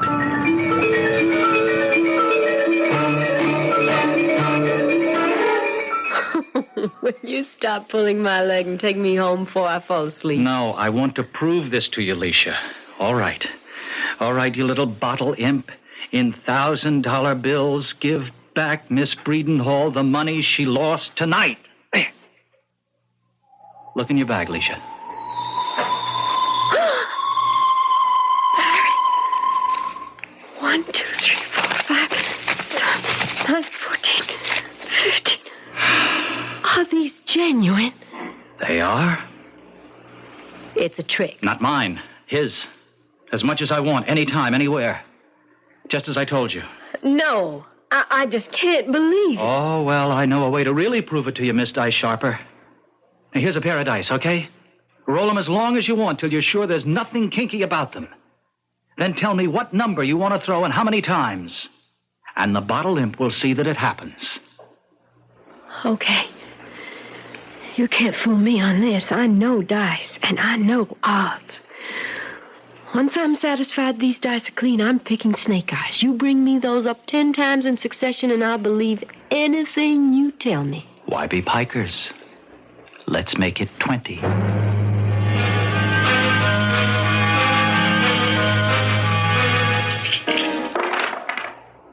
Double ace. 20 times. Mm-hmm. And it's all true. That's right. Now do you marry me? I wouldn't want you to think I was marrying you for your money. Let me take the chance on that.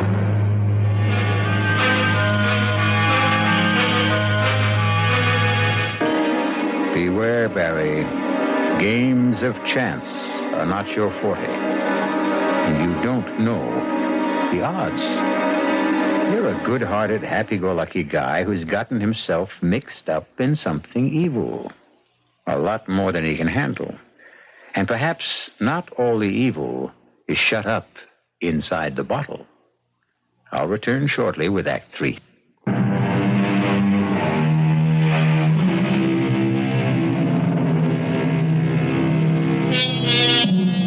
Jasper Sheridan's funeral was sumptuous and dignified. In as brief a period as seemed decent, Alicia and Barry were married and started on a worldwide honeymoon that lasted well over 2 years. If Barry regretted the fact that all of the places had gambling casinos, he was too much in love with his stunning bride to object. Then, at last, they were on their way back to America, by boat, on Alicia's insistence.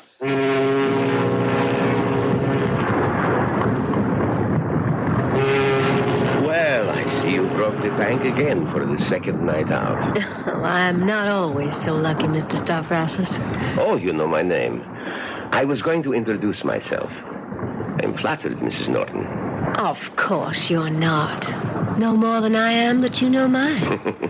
We are birds of a feather, eh, you and I? We have more money than we know what to do with. We gamble. We are both members of the international set. The only difference is you own ships, and I own a rich husband. There is another difference. Oh? At least one. You are a woman. I am a man.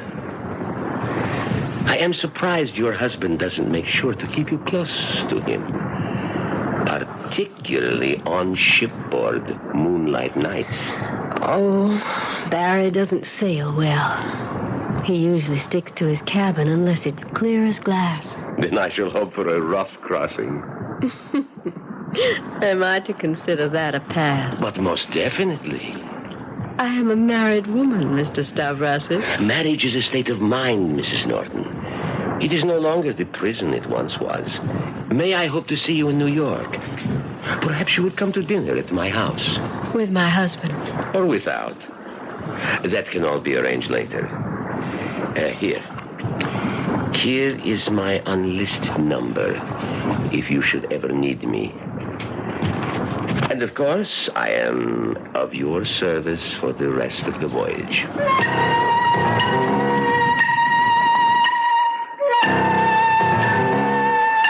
You must be crazy, Barry. I remember when you used to say that a little more fondly. Your being crazy made some sense then. Oh? And now it makes none? To go out and take some 9-to-5 job in a dirty little store as a whatever it is. Numismatist, a collector or seller of old and rare coins.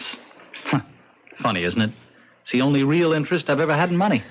Well, you won't make much of it there. Oh, I don't know. With the deal Charlie's offered me, I could do quite well. From $20,000 to $30,000 a year. It's quite a hot business these days. You must be mad. Go work at the conglomerate if you have to work. You can pay yourself $500,000 a year. Anyway, what's money to us? That's our problem, Alicia. Everything at the moment. I'm just waking up to how gambling has you hooked. And how you have me hooked into being a sort of gigolo. And the source of the hook is this damn thing. So the way to get off the hook is simple.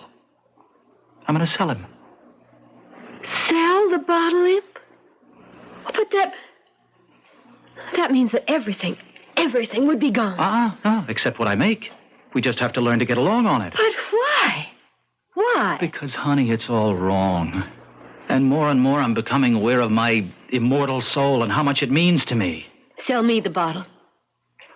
Aren't you concerned with your immortal soul? Oh, Barry, you know I don't believe in that rubbish about after death. Anyway, I could always sell it to someone else. Only you wouldn't have the nerve. Oh, no. Oh, no, Leisha, you are the last person I'd ever sell the imp in the bottle to.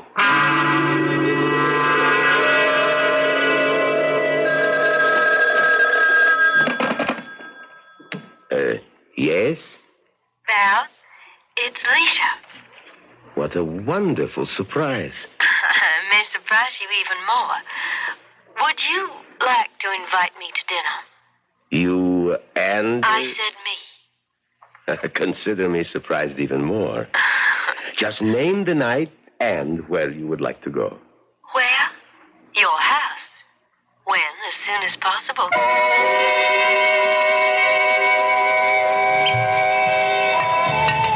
More brandy?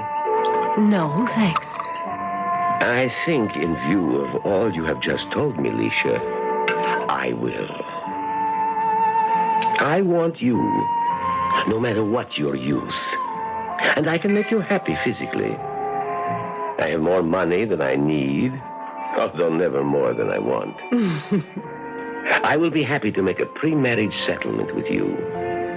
The one thing is the fly in the ointment, the imp in the bottle. But that's just a plaything for me. A luck charm. Whether you believe in it or not. And you can get it for less than $5. Why should he sell it to me, a stranger? Why not to you? Because he believes whoever buys it sells his soul to the devil. I don't want to talk about that nonsense anymore. What I will discuss is our marriage settlement, your divorce, and your promise to me of faithfulness and a child. If that is agreed, then I promise you I will buy your whatever it is in the bottle tomorrow. Or the first feasible day. Agreed? Agreed.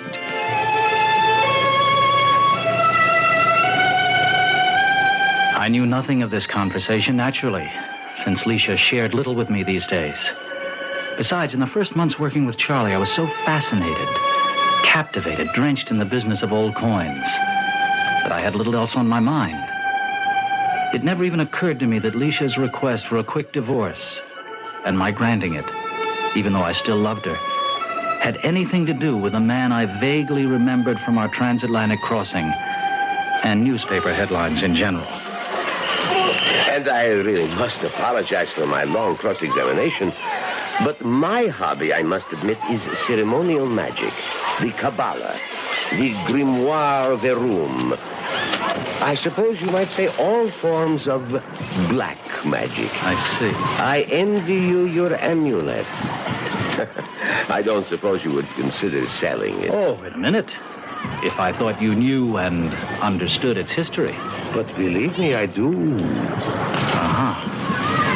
Then perhaps you're the one. Name your price. What do you tip the beach boy here? 50, 75 cents. You have it in your swim shorts? Yes. Then as long as you know what you're getting into, you have a deal. I'll take 50 cents, and the bottle imp is yours. So I thought foolishly that was the end of it. Of the thing in the bottle, at least. Well placed with a man whose beliefs or leanings served him right for whatever happened to him afterwards. Even after our divorce, and Leisha remarried Valentine Stavrasis, I was able to put it out of my mind. He owned the devil's curse, not she. And with all his great self-earned wealth, she should be happy. And then 7 years later, fate took us all in hand again. It was hard not to know of Valentine's massive and probably fatal attack. It was headlines in all the papers.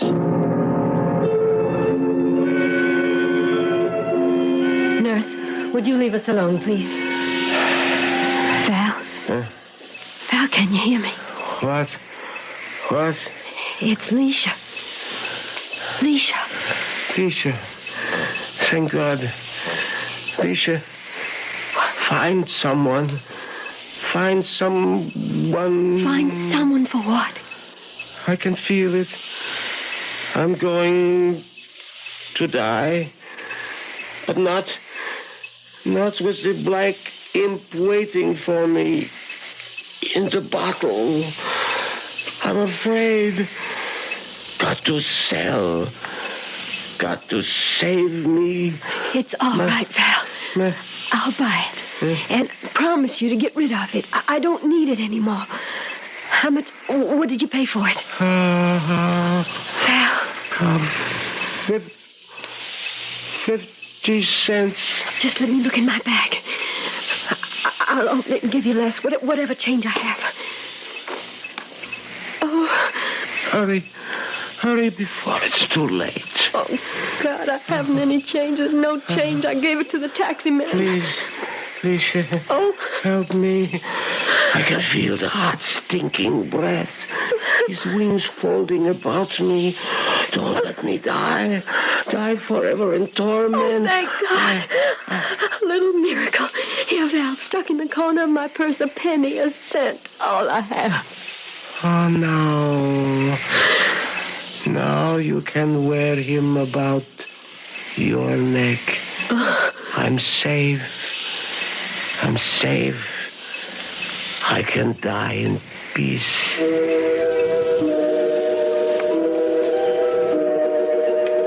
As Val died, his lungs unable to sustain their pressure, even underneath the oxygen tent, Leisha, without thought, lit a cigarette.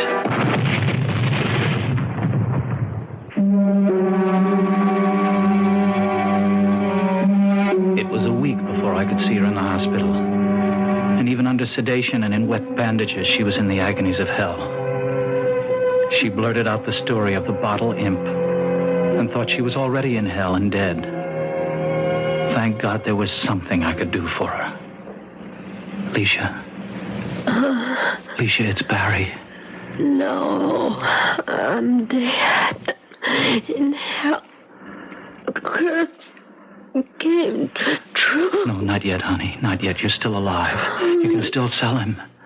It's too late. I bought him at the bottom.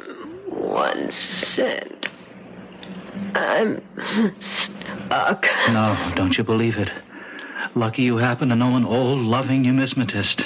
All right. You don't like the word coin collector. Lots of coins in the world worth less than a cent. A lira, the Cambodian sen, the Japanese yen. Oh, I could go on forever. I can't, Barry. Not after all this agony. I couldn't wish it on anyone. Can't sell like him. You can and you will. To me, for a lira I just happen to have with me. No, I've made you suffer enough. It's all over. Don't worry. In my business, I can find a coin cheap enough to pass the imp in the bottle on to someone who really deserves it. And I'll fix it so he can't get rid of it. Barry, why couldn't I love you enough? Sell me that imp first. There. Hang on to the coin. It's your passport to whatever there is after for you. Oh, Leisha. Maybe someday I'll meet you. Leisha. Oh. She's gone. Oh, darling. I hope you've found peace at last. Barry's business as a coin collector grew, and paramount among his collection of coins were all the ones of lowest value in the world, sufficient of them to make change for any larger denomination. Sooner or later, he knew he would meet someone who really deserved the imp in the bottle. And sooner or later he did. I'll be back shortly.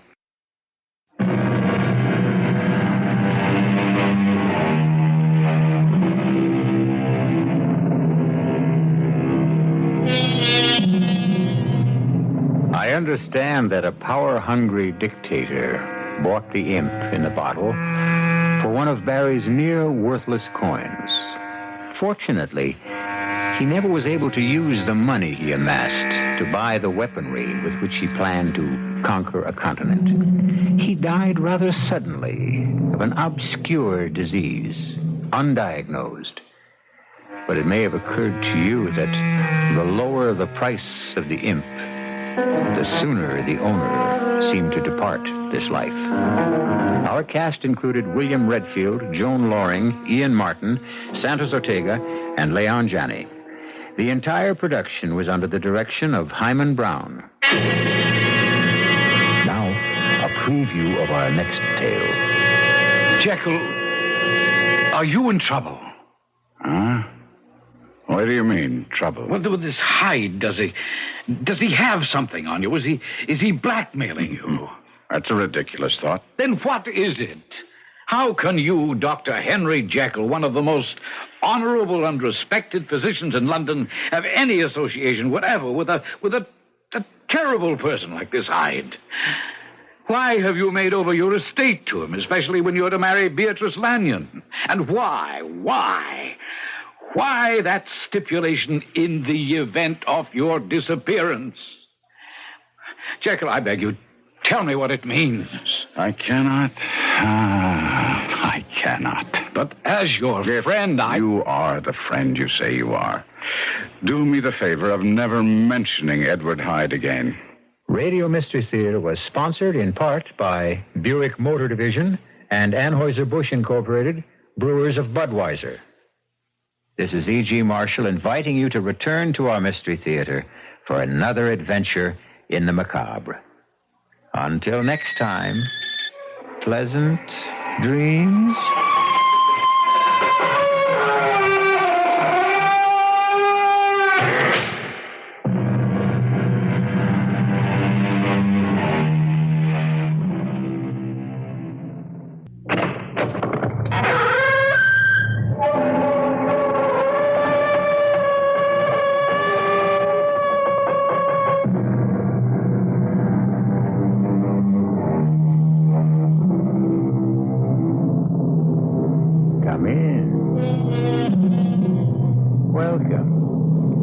E.G. Marshall. The one place where all men meet sooner or later is the grave. It's the place where all roads end. That small model of the barren earth which serves as paste and cover to our bones. What happens then when two old friends meet beyond the grave? When one of them has been living under the threat of death by the other? A threat from the grave?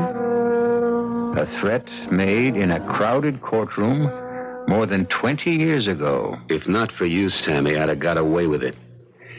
But you'll pay for it. With your life.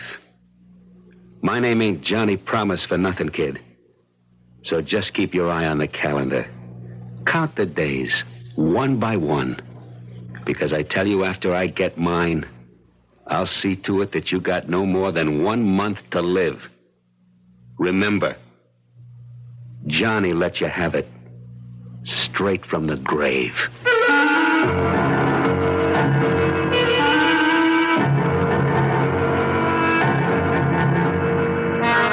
Our mystery drama, Deadline for Death, was written especially for the Mystery Theater by Arnold Moss and stars Michael Tolan and Joseph Julian. It is sponsored in part by Buick Motor Division and Anheuser-Busch Incorporated, brewers of Budweiser. I'll be back shortly with Act One.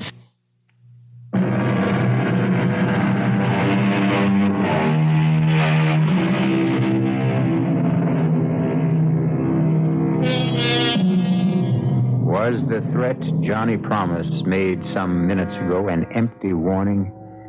Can a dead man moldering under the damp earth for 20 years doom the life of another man? Can a corpse, long dead, wreak vengeance on another human being from the immeasurable distance of another world?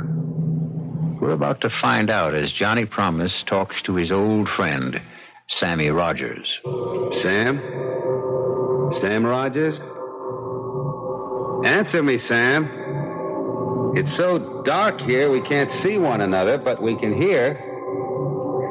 There's nothing to be afraid of anymore.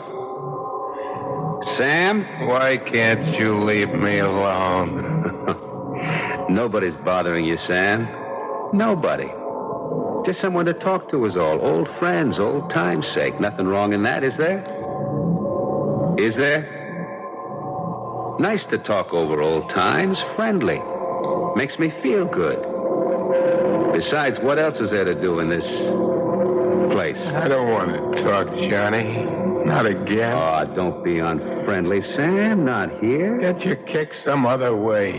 Leave me alone. Stop torturing me. It's been finished all over for a long time. Oh, tell me again how it was. Just one more time. Like what went wrong on our bank job? How we had it worked out so good? How some way we goofed? How the cops broke in on us and we began to run? How the big one took a shot at me and I shot back and let that cop have it right through the head? How they all started to target in on me? How I called you for help? And how you ran away? And ran and ran and ran? You did manage to save your own little neck, didn't you? Tell it to me again, Sammy. You've heard it 1,000 times. I know, Sam, I know. And more than anything, I love the way you tell about the courtroom. That hot summer day, 20 years ago, back in the 50s. I'll never forget that one. Especially your part. You'll never forget it either. Because as long as we're here together, I won't let you forget, Sammy. I won't let you. Johnny Promo, also known as Johnny Promise, a jury of your peers has found you guilty of the murder of Officer Cochran in the first degree. Are there any last words you would like to say before I pronounce sentence? Yes, Your Honor. But it's not for the court. It's for Sam Rogers sitting over there, star witness for the prosecution. You saved your own skin, Sammy, by squealing about me to the DA. If not for you, I'd have got away with it. But you'll pay for it, Sammy boy, with your life. My name ain't Johnny Promise for nothing, kid. So keep an eye on the calendar.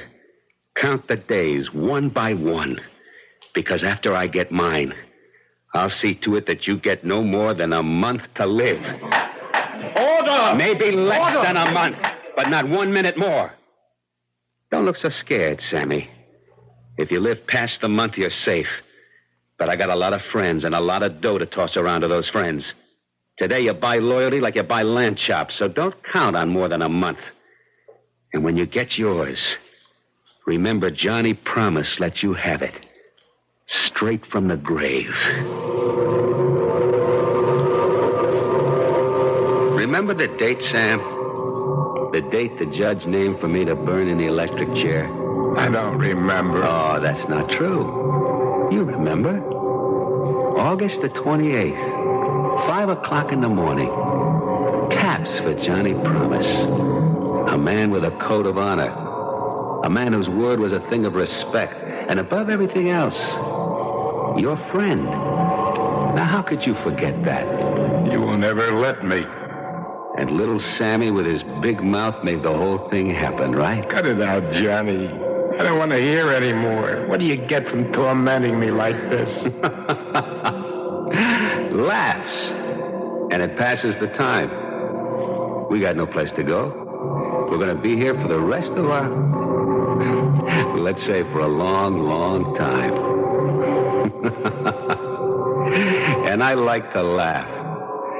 And that story of yours is good for 1,000,000 of them. Let's have it, Sammy boy. What was it like for you after I got mine? Come on, tell it just like it happened. Tell it.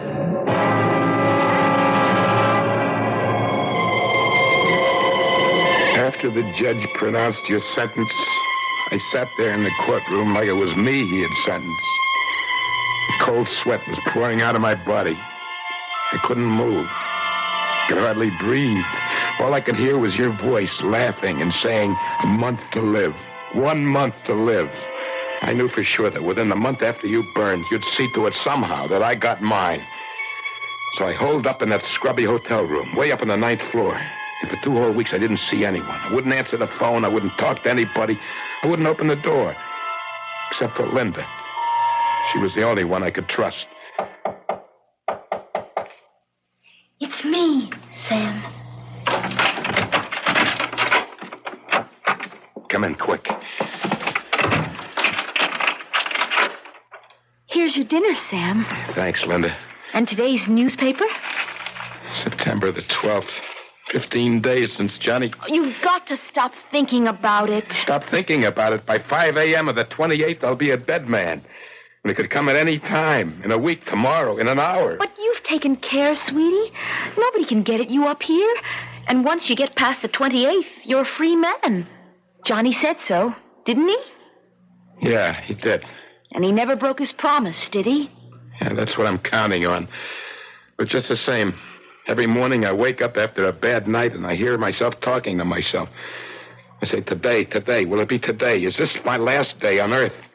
That's what's driving me crazy. Sam, you've got to find things to take your mind off of it. It's only another couple of weeks, and then... And then? We'll go away someplace, far away, start a whole new life. Why don't you eat something? It'll make you feel better. I'm not hungry. Maybe a little coffee while it's still hot. I got the change from the 20 you gave me. Forget it. It's right here in my bag. What are those? The keys. What keys? To this room. To this room? Of course. Where did you get them? You gave them to me, don't you remember? I never gave you any keys to this room. Who gave you those keys? I told you, Sam, you did. You lousy little liar. Where did you get those keys? I don't know what you're talking about. He even got to you. Oh, Sam, how could you think that I... He got to that crummy desk clerk first, didn't he? And then to you. And you had the duplicate made. Who made the payoff? I said, who made the payoff? Sam, you're insane. Why would I ever do anything to hurt you? Because for $500, $1,000, you'd do anything. Now get out of here, you little tramp, but fast. Oh, you're wrong, Sam. You're wrong. I love you. Get out. Oh, wait, Sam. Please. I don't need you or anybody. Get out before I kill you.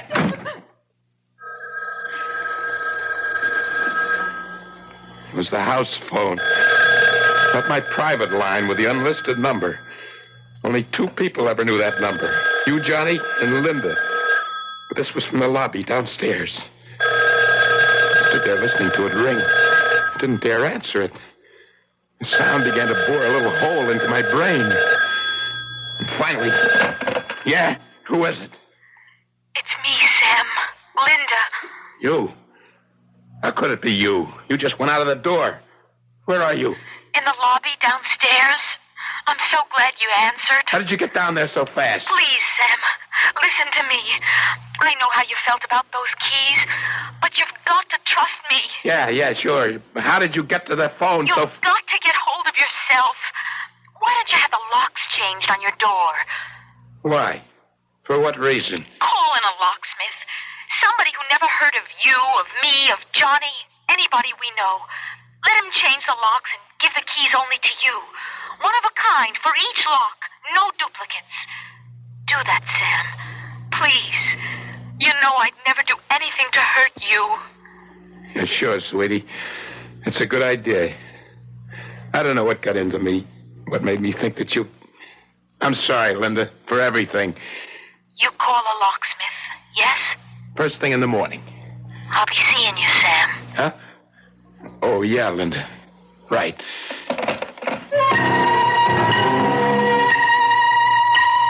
That was real tricky of you, Johnny.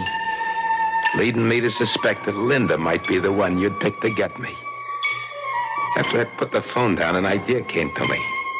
Hit me like a thunderbolt. Made the best sense of anything in the past couple of weeks. What was the point of living holed up like a rat? Like a sitting duck in that lousy hotel room, waiting, just waiting for you, Johnny, to make me a target for whoever you paid off to let me have it. For once you thought Johnny Promise is going to be outsmarted, right? For once you thought Johnny Big Mouth was going to meet his match. How could you have been so dumb? Why hadn't I thought of it before? All I had to do, Johnny, was to find out who it was you picked to put the finger on me. Once I knew who it was, I could take care of him before he ever got the chance to get to me. Pretty good thinking, Johnny, right? And I knew the first and best place to start looking. The bowling alley was one of the crowd's favorite hangouts. If your man was any place, Johnny, this was it. I noticed a couple of familiar faces. Hi, Benny. What's new? How's the wife? Hey, Tommy, putting on a little weight, huh? Better take it easy with a beer. What do you say, Benny? How's the score? Still over 250? Every one of them. They just walked away, didn't they? Wherever you went, the guys moved away, turned their backs on you without a word. Like you were some kind of bad news, some kind of disease. I went to the bar to order a drink. A beer, Joey. You'd known Joey the bartender for years. He gave you your drink without so much as a word. I swallowed my beer, and as I did, I spotted little Red Mike down at the other end of the bar. I never liked him from the first time I met him. And everybody knew he never liked you. Something about him, his beady little eyes looked at you like a rat. I walked over to him. Without saying anything, he started to move away from me. I grabbed him by the back of the neck. Don't you walk away from me, you little louse. I know what you're up to. Hey, let go of me. What do you think you're doing? It's you, ain't it? You're the one. You're the one he picked to do his job. What are you talking about? Get your hands off of me. I don't know what you're saying. You sniveling, two-faced rat. You thought I was afraid of you, huh? I'm gonna let you have it. This minute, before you get me. Johnny Promise's little stoolie. Keep your hands where they are, Mike. Hey, you're crazy, Sam. Johnny's dead. Put that gun down. Please. I don't know what you're thinking, but you're making a big mistake. Would a smart cookie like Johnny ever have picked somebody like me to do what you're thinking? Put your gun down and frisk me. Come on. If you don't believe me, frisk me, Sammy. Okay. All right, so I made a mistake. But from now on, stay out of my way, understand? Whatever you say. But you really ought to take it easy. Because you know as well as I do, when your time comes, you'll go. Just like everybody else. Johnny, that's your voice coming out of Red Mike's mouth. Meantime, we gotta take care, don't we, Sammy? What kind of crazy trick are you pulling, Johnny? And you can count on me for the best care a feller ever had. Like they say in the cemetery, Sammy. Perpetual care. I promise.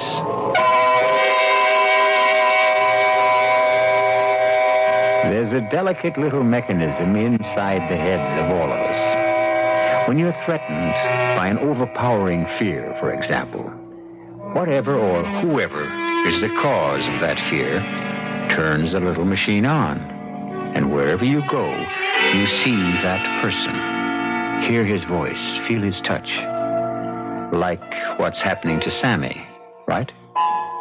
Just how far and to what ends will the little machine drive Sam Rogers? We'll find out shortly when we return with Act Two.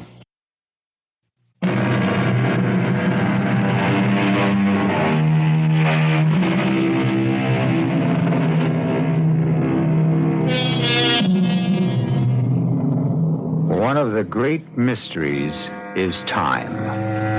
It often happens that time seems never to move forward, when the minutes are suspended in some terrifying space and refuse to move. And then there is that silent, never-resting thing called time that rolls on, rushes along, swift as an ocean tide, on which we and the whole universe ride.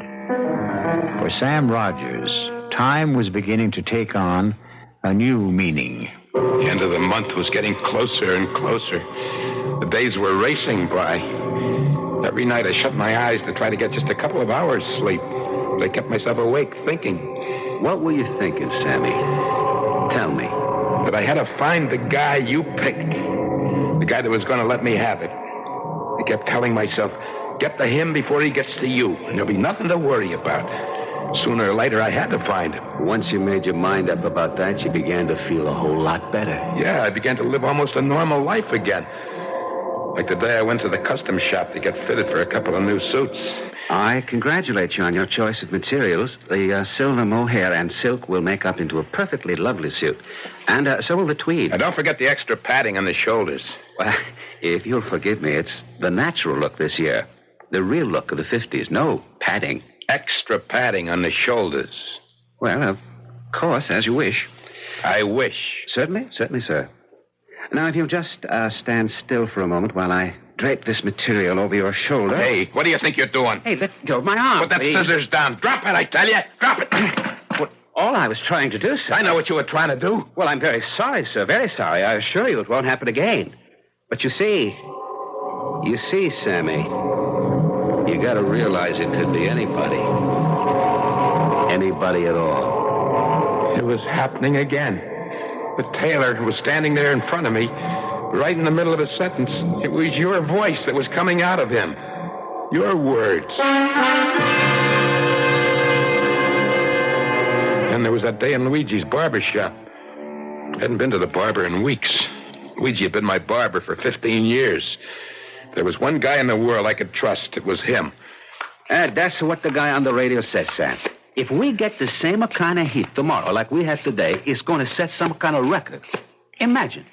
The end of September, 96 degrees. Yeah, that's what they call real Indian summer. If it don't cool off, Sam, they can give this summer back to the Indians. You understand? I sweated out every stroke of that sharp razor. While Luigi went droning on about the weather, I held my breath, thinking, maybe my friend. He was your friend too, Johnny. No, so... The eyes are shut. All he has to do is to let that blade slip just one little bit. Accidentally, you know. All right, chin up a little higher, Sam. Just a little more. And who would know the difference? Ah, there we go. Let me just lower the chair a little, huh? Hey, what are you doing? Well, like always, a nice hot towel.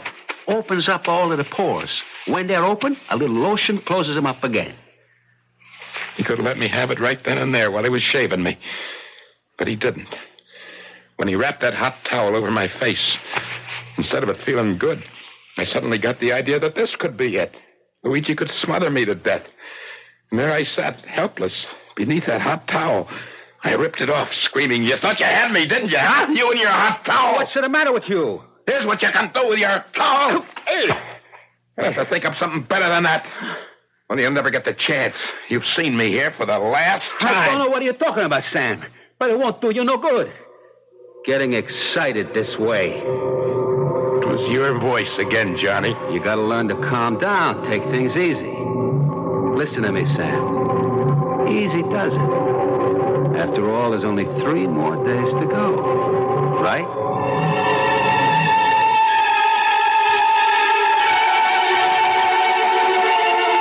I raced all the way back to my hotel. I got to my room, I opened the door, and I slammed it shut.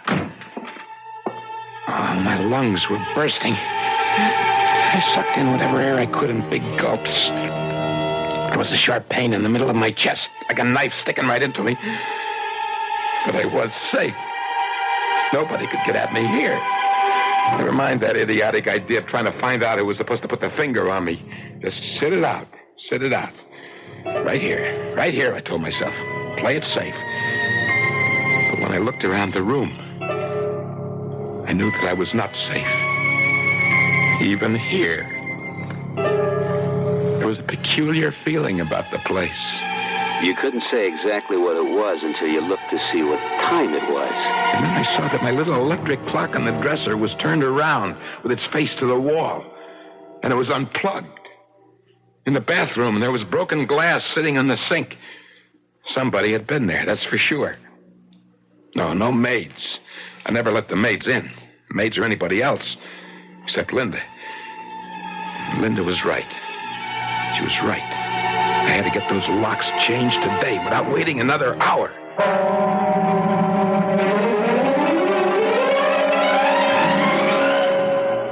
Well, yes, sir, they may cost you a little more, but, you know, you got the best and safest locks American ingenuity can devise. Well, this makes me feel a whole lot better. Now, when you turn the key, this pin tumbler drops right down into the holes that are waiting for them. Huh? And there you are, safe and sound. Now you should have real peace of mind. Thank you very much. And here are your keys, one for each lock. No duplicates, just like you ordered on the phone. Good, that's fine. Take my advice, sir. Change your mind. Get duplicates made.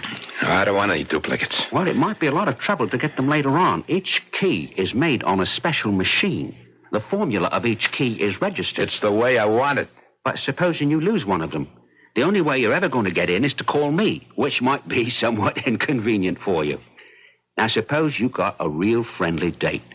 You've had a fine dinner. Why was he giving me this big song and dance about the possibility of lost couple of keys? Why was this guy I'd never seen before?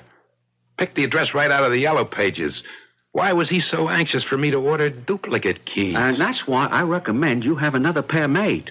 I have no intention of losing these keys. Well, no one ever wants to, but take my advice. I don't want your advice. And suddenly it hit me. This could be the guy you picked to get me. By some crazy coincidence. Who was he anyway? Somebody I'd picked out of the phone book. And that's why he was selling me this bill of goods about duplicate keys. The whole thing was a big put-on. Here's your money. Thank you. Well, whatever you say, you're the boss. Now get out of here. Get out before I throw you out. Well, if anything should happen, don't say I didn't warn you. A door you can't get into could turn out to be a matter of life and death. But maybe you're right. If someone really wants to get in there... I don't know how you did it, but that trick with the voices was driving me up the wall. I guess a little thing like a couple of keys is not going to stop them. We both know that, Sammy. Don't we? I was trapped. It was bad enough the way it was before. Now with the locks changed by this strange guy, the walls began closing in on me. The room got smaller and smaller.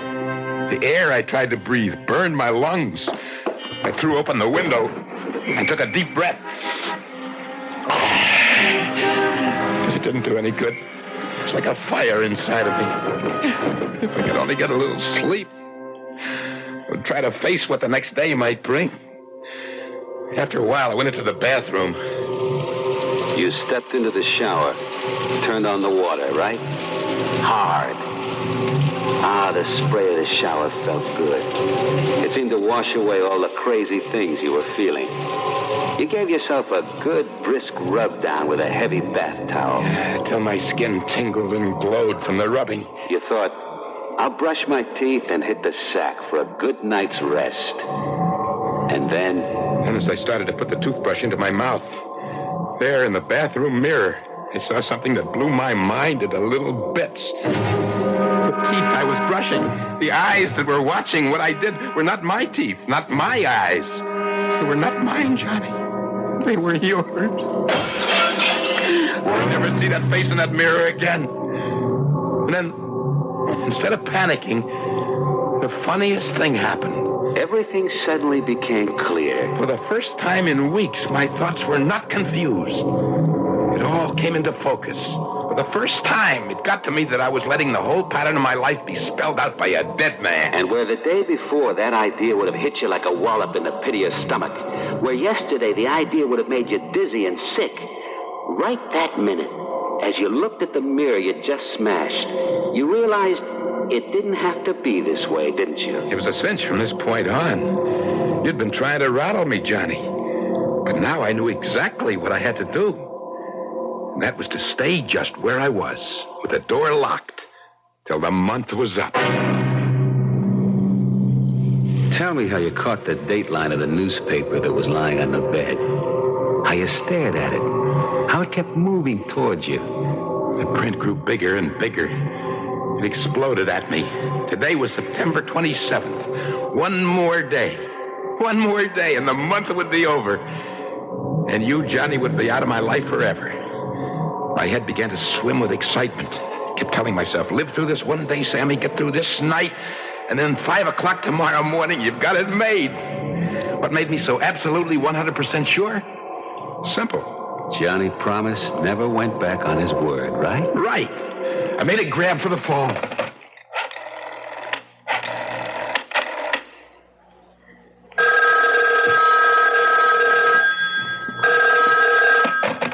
Front desk, can I help you? What time is it exactly? Exactly 11:15 p.m. You sure? I just checked it with the radio. I'll set my clock. It stopped. And today's the 27th?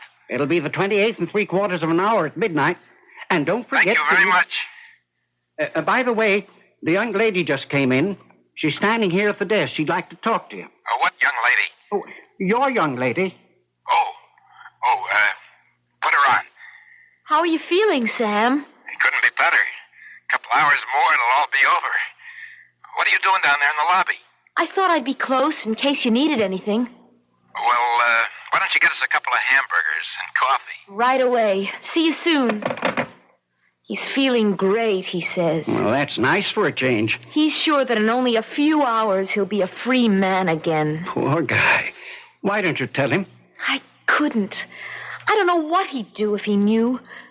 Anyway, he'd never believe me. It might be the best way. Tell him the truth. How could I tell him that he's a very sick man? That his whole sense of time is mixed up, confused. That he doesn't know one day from another. In the state he's in, how could I possibly tell him that Johnny Promise actually went to the electric chair almost 3 years ago?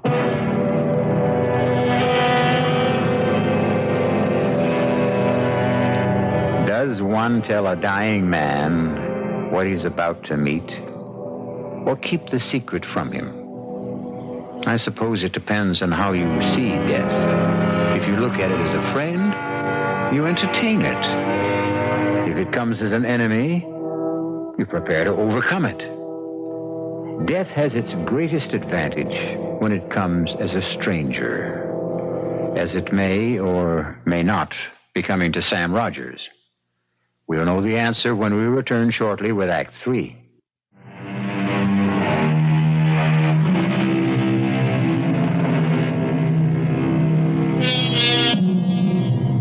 It has been said, a man is never less alone than when he is alone. Thoughts crowd in on him. His imagination summons up multitudes. And which is harder to bear?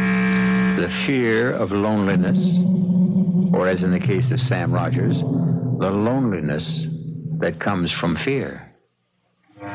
Somewhere in a lonely graveyard, a cold wind whistles over the moonlit tombs.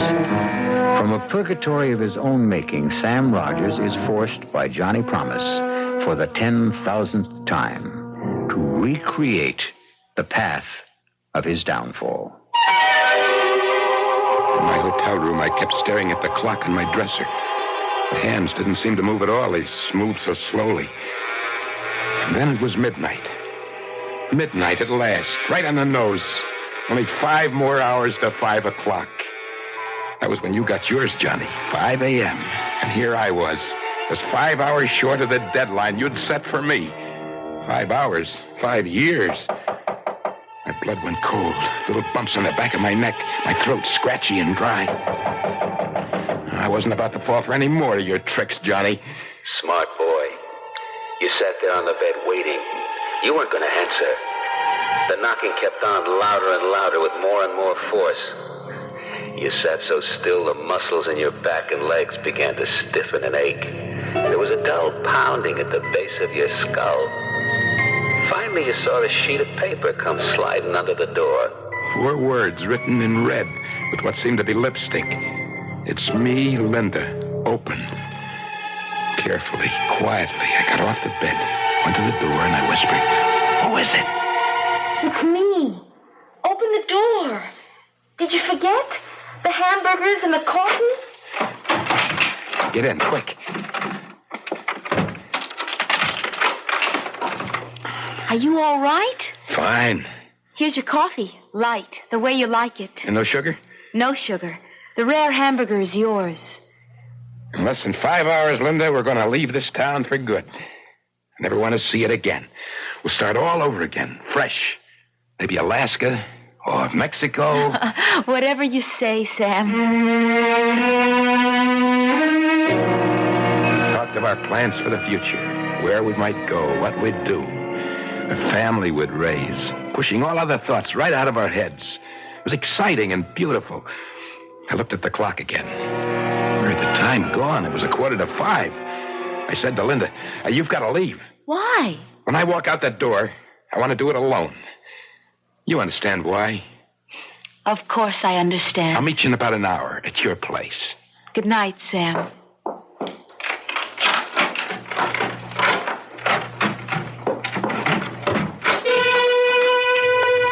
The next time I looked at the clock, it was a couple of minutes past 5. The time had come at last. I'd paid my dues. And I'd showed you up, Johnny Promise. For the first time, your word wasn't worth so much as one bent nickel. I mustn't take any chances. Not at this late date. 110% foolproof. Safe.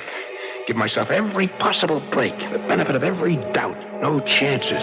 Give myself, half-hour cushion? Wait till 5:30 at least. And beat it out of here. Fast and forever. And you hung on. Those last few minutes were the longest in your life, weren't they? Finally, that big hand on the clock dropped down to the 6. It was 5:30. A half hour past the deadline I'd set for you. So you took a deep breath and you screamed. You lost, Johnny. You lost. Sammy outsmarted you. So rot away in your grave, bit by bit, piece by piece. Because I'm alive, Johnny, and I'm going to stay alive. But you, my friend, are dead. As dead as yesterday. 5:40. 20 minutes to 6. I turned the keys. First in one lock, then the other. I flung open the door. I ran down the hallway, rang for the elevator. When I got to my floor, the door opened. I took one last look behind me and got into the elevator car. But then you thought, the elevator man. Can I trust him? Was he dependable? Could he possibly? No, that's all over and done with. I don't have to be afraid of anybody. Not anymore. You'd had your bad dream. You were finished with waking up in the middle of the night in a cold sweat. The nightmare was over. The only thing that was real was that you were alive and breathing. What happened when the car reached the lobby floor? I rushed past the front desk out into the street. There was a chill, penetrating drizzle. It was still dark. The promise of a new day was doing its best to break through in the east. For the first time in I don't know how long, I felt able to slow down. I started walking in the direction of Linda's place. Slow, with a sure, firm step. The streets were deserted. It figures. A Sunday morning, 5:45. Wonderful feeling, wasn't it?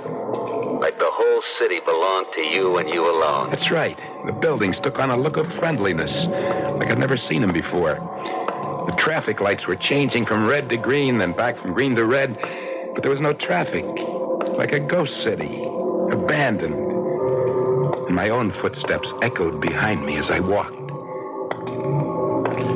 Was it my imagination? I thought I heard 2 pair of footsteps following mine. But you didn't have the guts to turn around and look back. For a minute, you thought maybe they were your own footsteps echoing down those narrow streets. I stopped. They stopped. I started to walk. They started. I got to a corner and quickly turned into the other street. Out of the corner of my eye, I saw 2 men. It wasn't light enough to make out their faces. They weren't saying a word. They just seemed to have their minds on one thing, to keep me in their sight, no matter where I went. My heart stopped. There they were, less than 50 feet behind me. Following. Sickening thought came to me. Terrifying. Tell me about it. It's possible, I thought. Anything is possible. Just suppose, in some crazy way, that I made a mistake. Suppose my clock had been wrong. I think it's 5:45, but I suppose... Then all of a sudden you found yourself passing the jewelry shop. You looked up at the big clock that hung over the entrance. I almost passed out with what I saw. I swallowed hard. My mouth felt like it was stuffed with cotton wadding. I looked up once more to make sure. And what did you see? The clock said 5:45. 5:45, not 6. Something was wrong, wasn't it? The whole thing was like crazy. How could it be? And those 2 faceless men were still there following you. There was a bank on the opposite corner. I raced across to look at the clock outside the bank. I couldn't believe what I saw. That clock, too, said 5:15. Then I began running. I didn't know where. Didn't care. Those clocks, for some insane reason, were right, and I was wrong. Then I still owed you 15 minutes, Johnny. You still had 15 minutes to get me. And those 2 men following me. It can't be, I told myself. Those clocks are both crazy. It's 5:45. It has to be. Checked and double-checked. And then something like a heavy sledgehammer hit you right between the eyes. Sammy, you stupid, ignorant dummy, you said to yourself. How could you be so blind? How could you have missed it? That's what the desk clerk was trying to tell you. It was the last Sunday in September. In those days, daylight savings time ended at 2 o'clock in the morning. The last Sunday in September. Of course. And those clocks had all been turned back 1 hour. Only I forgot to turn my clock back. It is 5:45. It's 5, not 6. You crazy fool. You thick-skulled, brainless imbecile. You deserve to die. Now we're getting to the best part, ain't we, Sammy? You began to walk, right? Slow at first, then a little faster. Finally breaking into a run. Whenever you got to a corner, you turned. When you saw an alley, you ran into it. When there was a fence, you vaulted over it. Then out into the streets again. But no matter what you did, wherever you went, those same 2 characters stuck to your tail. You couldn't shake them. They stuck right behind me, always the same 50 feet away. I kept running until I thought my sides would burst. And then way off in the distance, I heard the deep-throated bombs of a church bell striking the hour. I stopped running. I waited. Counted. 3, 4, 5. Come on, 6. Come on.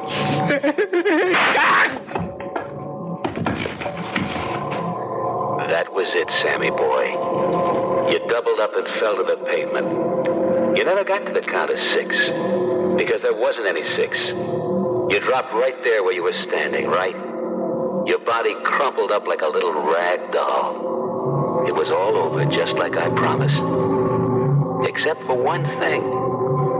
One little thing. Remember, Sammy? I remember. Tell me how it was, Sammy. I dropped, like you said.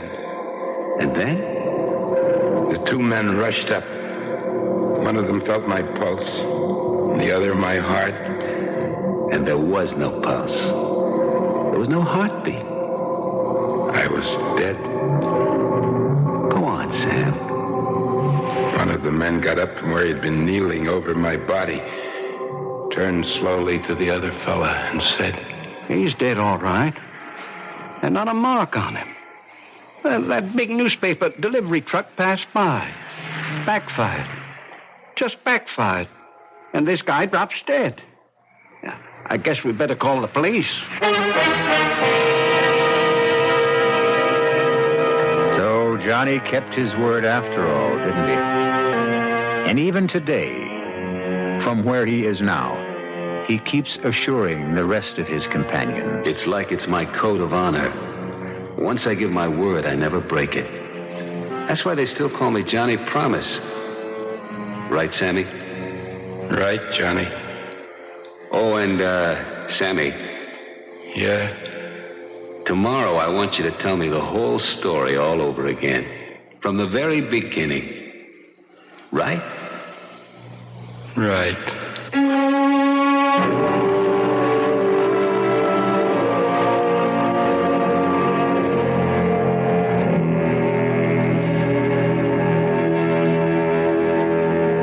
I'll be back shortly.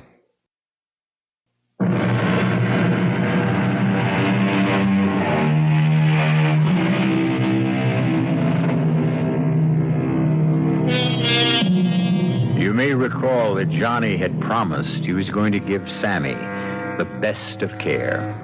Everlasting, perpetual care. Which is exactly what happened. Before he passed away, Johnny signed a contract with the cemetery to provide Sammy Rogers' grave with perpetual care.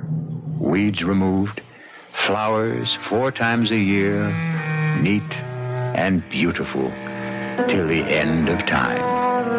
Always a man of his word.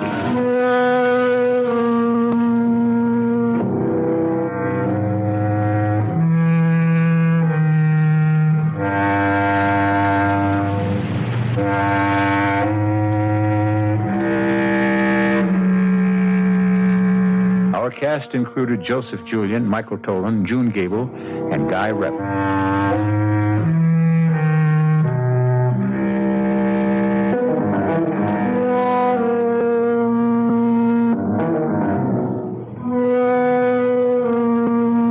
The entire production was under the direction of Hyman Brown. Now, a preview of our next tale. This is the Mass of Saint-Césaire. I couldn't bear to look, Father Giles. I couldn't, and yet I couldn't bear not to look. And when he raised the host high for us to see, I couldn't believe what he held in his hands. Fall to your knees, Louise. But that is not the host. It's black. Black and three-pointed. On your knees, Louise. Oh. This is the Mass of Saint-Césaire. The awful Mass had started at 11, and now it was drawing to a close as the hour of midnight struck.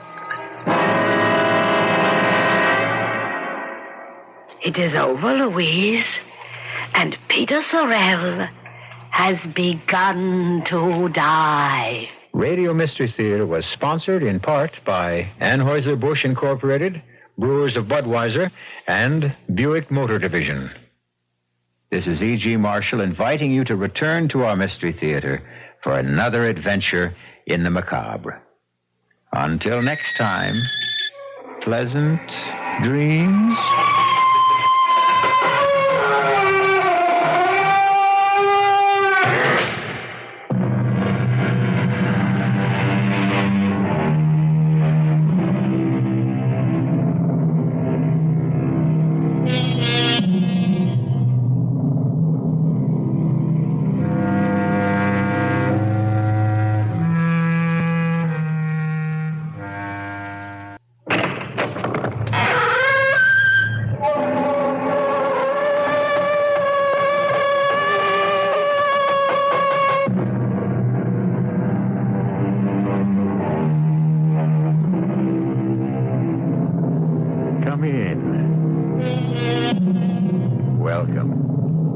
I'm E.G. Marshall. We've all had the experience of meeting someone who bears a remarkable resemblance to someone else. In a country peopled by 220 million individuals, is it possible that someone, somewhere, is your double? Not just someone who looks like you, but a complete and exact double? Susan Hollis can answer that question better than I. I was waiting for the light to change at 5th and 49th when it began. A stoutish, stylish, older woman was headed past me for the door to Saks when suddenly she stopped and her jaw dropped, looking for all the world as if she was seeing a ghost. Helen Roberts! I can't believe it. I'm afraid you've made a mistake. Oh, not me, honey. Don't try to tell your one-time friend and next-door neighbor that you're not Mrs. X. Daniel Rogers of Sterling Drive in Sanford. Nope, just plain Susan Hollis of Jackson Heights, Queens. Okay, that's the way you want it. Heaven knows I want no part of you. I'm only sorry to see you looking so well after what you did. By this time, the way you were going, I thought you'd have been long dead.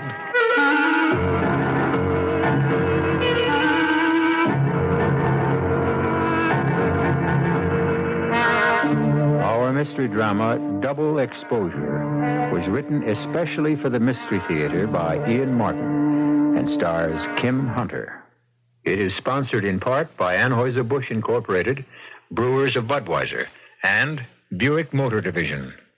I'll be back shortly with Act One.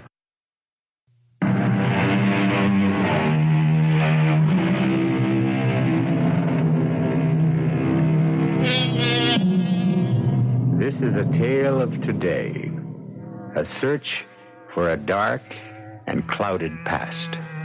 A haunting story of chance encounter, if there is such a thing. Or is everything predestined from the moment we come into the world, crying for the warmth and comfort we have left?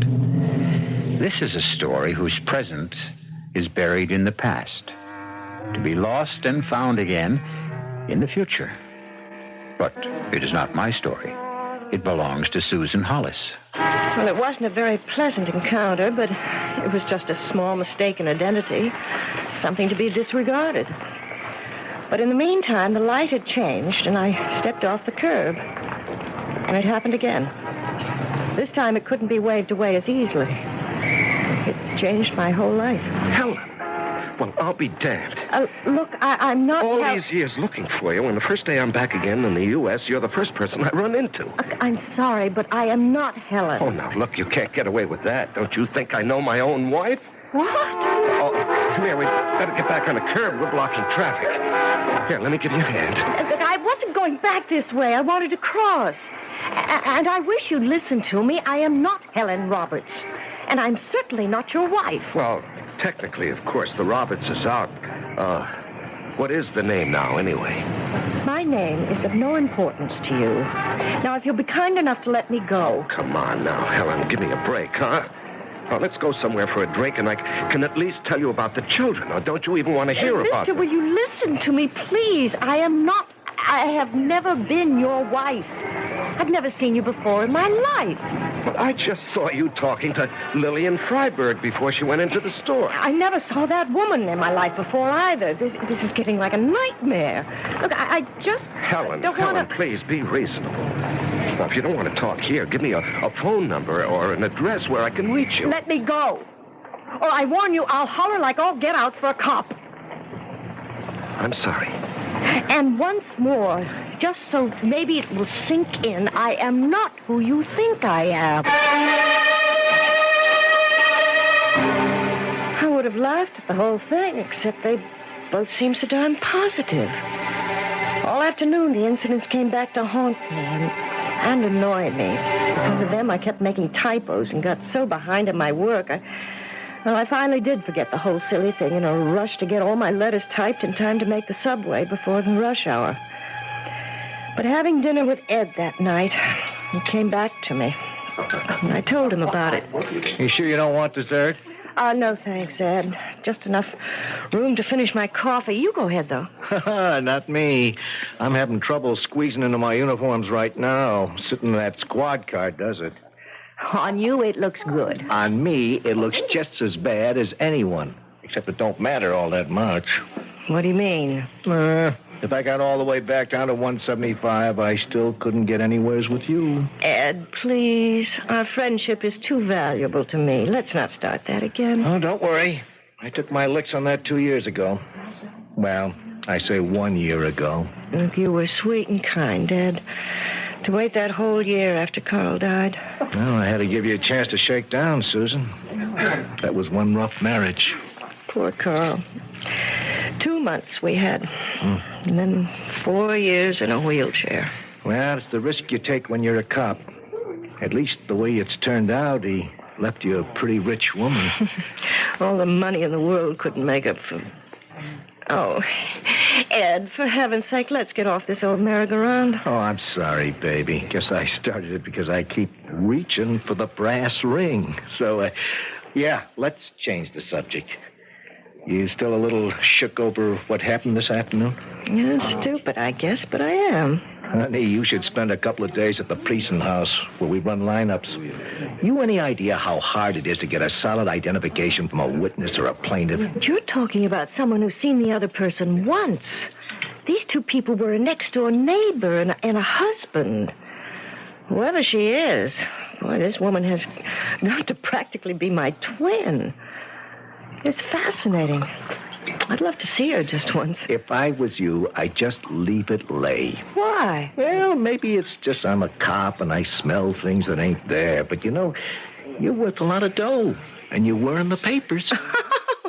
If anyone who could recognize me from that graduation picture would have to be psychic. But, oh, I guess you're right. It's kind of a funny feeling knowing that somewhere around you have a double, but... Oh, I'll take your advice and put it out of my mind. Cheers.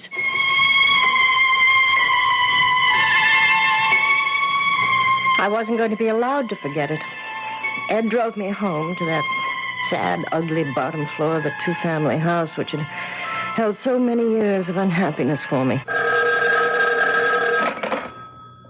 Hello? Good evening. Is this Susan Hollis? Yes.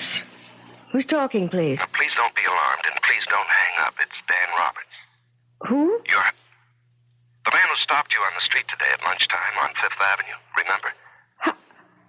How did you find my phone number? Oh, the way the visiting fireman always forgets to do. I looked in the phone book. But how did you know what book to... And how did you know my real name? If it is your real name. It is. I have a good mind to report you to the police. Why, you must have been following me. Now, please, Miss... or Mrs. Hollis, or whoever you are, I'm a consulting engineer, not a private eye. Then how did you know how to find me? Well, I saw you bump into Lillian Freiberg just before I caught up with you. I followed her into the department store, naturally, and asked her if you'd given her the same story as me, and she said yes, that you'd claimed to be a Susan Hollis from Queens. Which now you know I am. So that ends Helen, it. I mean, Miss, or is it Mrs. Hollis? I don't think that's any of your business. All right, then, Susan, for want of something more polite, please. I want to see you again. I want to talk to you. Well, I don't. I want you to stop bothering me. It's not for me. It's for two little girls named Kim and Jenny. Don't they mean anything to you? No, of course they don't. Now, damn it, Helen, what kind of a mother... Please, forgive me. I wish I could make you understand, but if you really are who you... Well, you couldn't be. But I've got to see you again, Miss Hollis, or whatever your name is. Look, oh, for heaven's sakes, if it'll make you talk in sentences instead of gibberish, it's Mrs. Hollis. You're married. My husband is dead. I'm sorry. So am I. Now, may we say goodbye? I beg you, I plead with you. There are things I want to say to you, to explain. I can't do it over the phone. Can we meet again? May I meet you for lunch tomorrow at say, the Palm Room at the Park Plaza? You know, you're the most persistent man I've ever met. And I'm really not a prude, but I don't like pickup. I really don't see how you can get in much trouble at the Palm Room, do you? Well, it's a little outside my normal stamping grounds, but... Oh, okay. But I'm a working girl, and my lunch hour's limited. Can we make it at 12:30 sharp?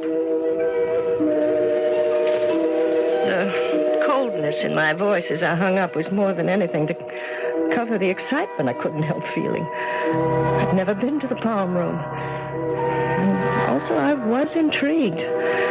Intrigued by the mystery of the whole thing. And yes, admit it, Susan. Intrigued by his voice and my memory of a very handsome man that unexpectedly I was about to meet again. Well, here's to better reacquaintance. I'll just bring to acquaintance. Buy that? With pleasure. Now, I'm afraid I'm going to have to do quite a bit of talking. Well, I'm a good listener. Now, where to begin? Well... Do you have every credit card in that wallet? Well, most. When you travel as much as I do. Oh, here we are. Of course, these photographs were taken 7 years ago, but who would you say that woman is? Well, it isn't me, of course, but it could be. Oh, Lord, it could be. Helen, I suppose. That's Helen. And these? Oh, how adorable. You, don't recognize them? No. I suppose these are your daughters. Yes. Well, they've changed quite a bit in 6 years, of course. But then, they looked like this. Well, the baby, it's difficult to tell. Well, she wasn't quite a year old, but Jenny... Oh, yes. Even then, quite a little lady. 3 years old. The day my wife walked out. Mr. Roberts, if you Right, just a moment. Now I will do the talking.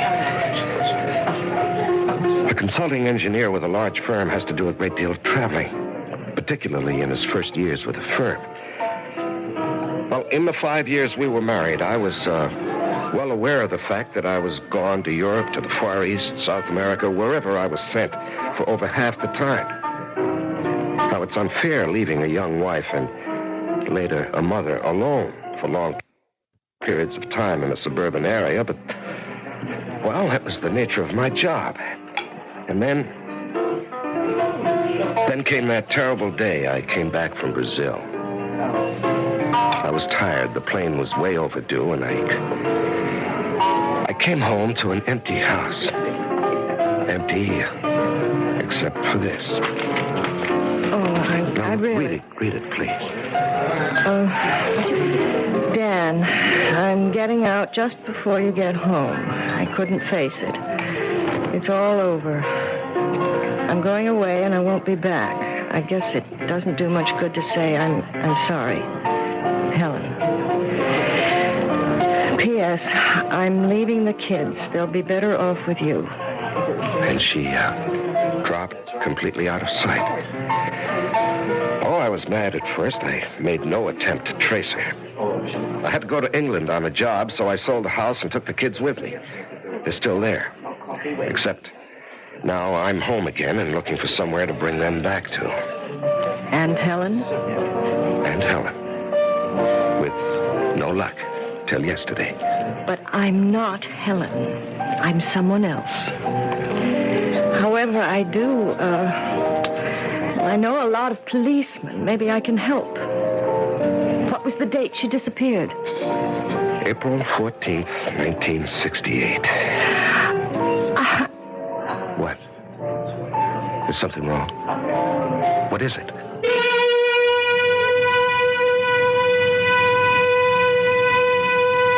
Why would Susan start so at a particular date? There's been no doubt in our minds from the very beginning that she is exactly who she says she is. Is it possible that in some way there is doubt in her?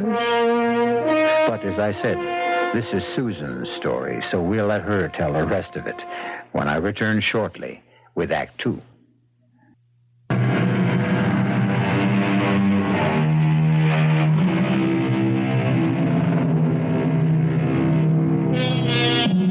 In the beginning, this was a simple case of mistaken identity.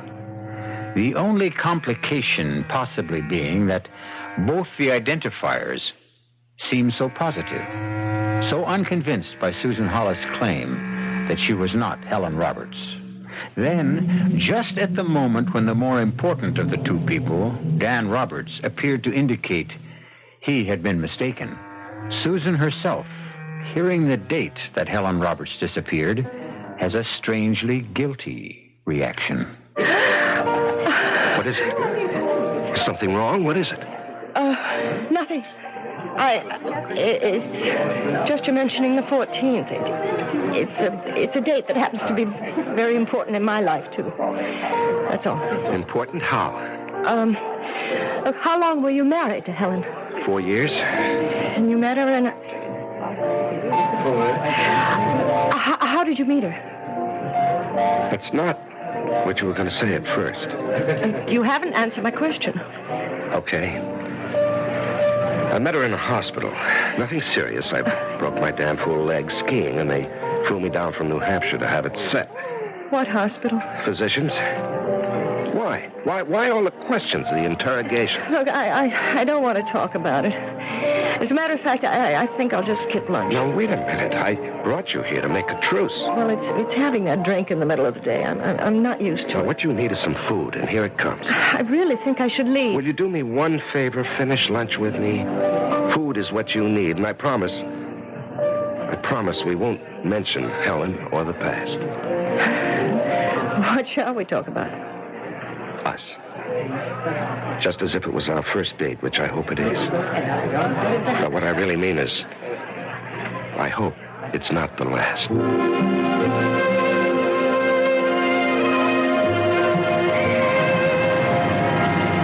Thank you for the palm room. I have to confess that's really what lured me into accepting your invitation. Oh? Where would you like to go next time? Well, I'm not sure there should be a next time. Well, why? Haven't I told you I'm ready to believe you're exactly who you are, Susan Hollis? Yes? But you haven't told me exactly why. Well, I'm afraid I was desperate enough to engage in some skullduggery. Like what? I stooped to snoop. You see, I went out to Jackson Heights and your neighborhood this morning, and by posing as a survey taker, I got quite a bit of information about you from the butcher, the baker, your landlord, and so on. Well, I think you had one hell of a nerve. What did you find out? Just that you are Mrs. Hollis, that your husband was a policeman, and that while going to the aid of an old lady who was being mugged, he was shot in the back, in the spine, to be exact, by the mugger's accomplice, and that he spent the rest of his life almost completely paralyzed. I'm sorry, Susan. I want somehow to make up some of it to you. Why? Well, it's too complicated and too intimate to be talked about here and now. Look, this is my building anyway, and I'm already late getting back.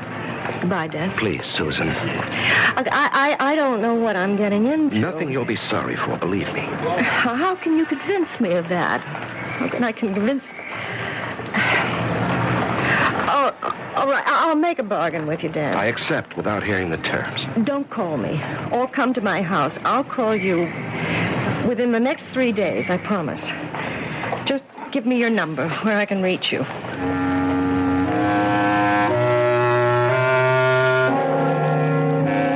I still think it was a crazy thing to do, Susie. Oh, I should never have called you last night to tell you how he'd gotten my phone number. Well, that's why I trailed you today. Well, what did he want to talk to you about? 2 things, really. And they both sort of surprised me. How? Well, first off, he showed me a picture of his wife. Huh? And even given the fact that it was taken 7 years ago, the resemblance was absolutely uncanny. A picture can be touched up so you couldn't tell it from your own mother if you start from someone looks near enough alike. But why would he want to do anything like that? What would be the point? Just to meet me? Why not? Oh, Ed, you're sweet. Maybe I'm something very special to you, but I'm not nearly as attractive as you. You'd be surprised how attractive even the ugliest dame with 250,000 fish in the bank, to say nothing of Carl's insurance and your own savings, can look to a guy who lives off of women. Look, you can't think that about someone as sweet and as nice as Dan. Oh? Hey, we're on a first-name basis now already? Oh, well, Oh, you don't have to tell me. I could tell by the way he was turning it on. He was getting to you. Oh, look, damn it, I don't like being spied on. Well, I'm just trying to watch out for you. Ed, I know, I'm sorry. It's just the way he talked about his wife, even after she'd walked out on him like that. Walked out on him like what?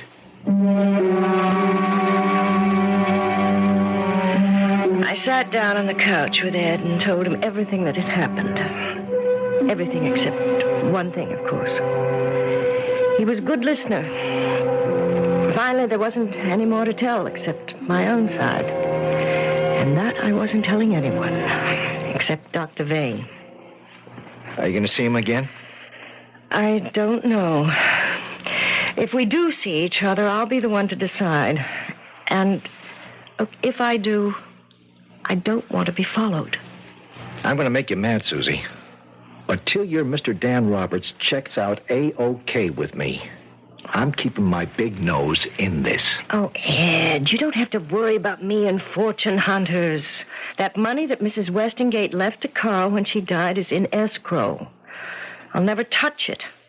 It was to make up for Carl being hurt and saving her from the mugging. It isn't my money.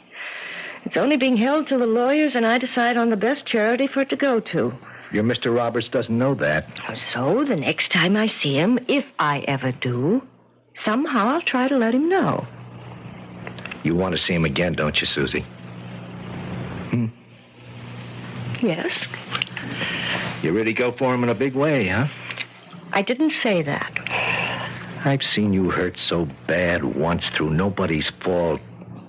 I wouldn't ever want to see you hurt again. Well, I'm sure Dan would never do anything like that. How can you be sure? Why did his wife run out on him? Where did she go? How come she dropped out of sight like a stone in a pond? Where is this Helen Roberts, if there ever really was one? There's a million questions to be asked, Susie. And what's more, answered. Look, they can all wait, Ed. There's one of my own that has to be answered first.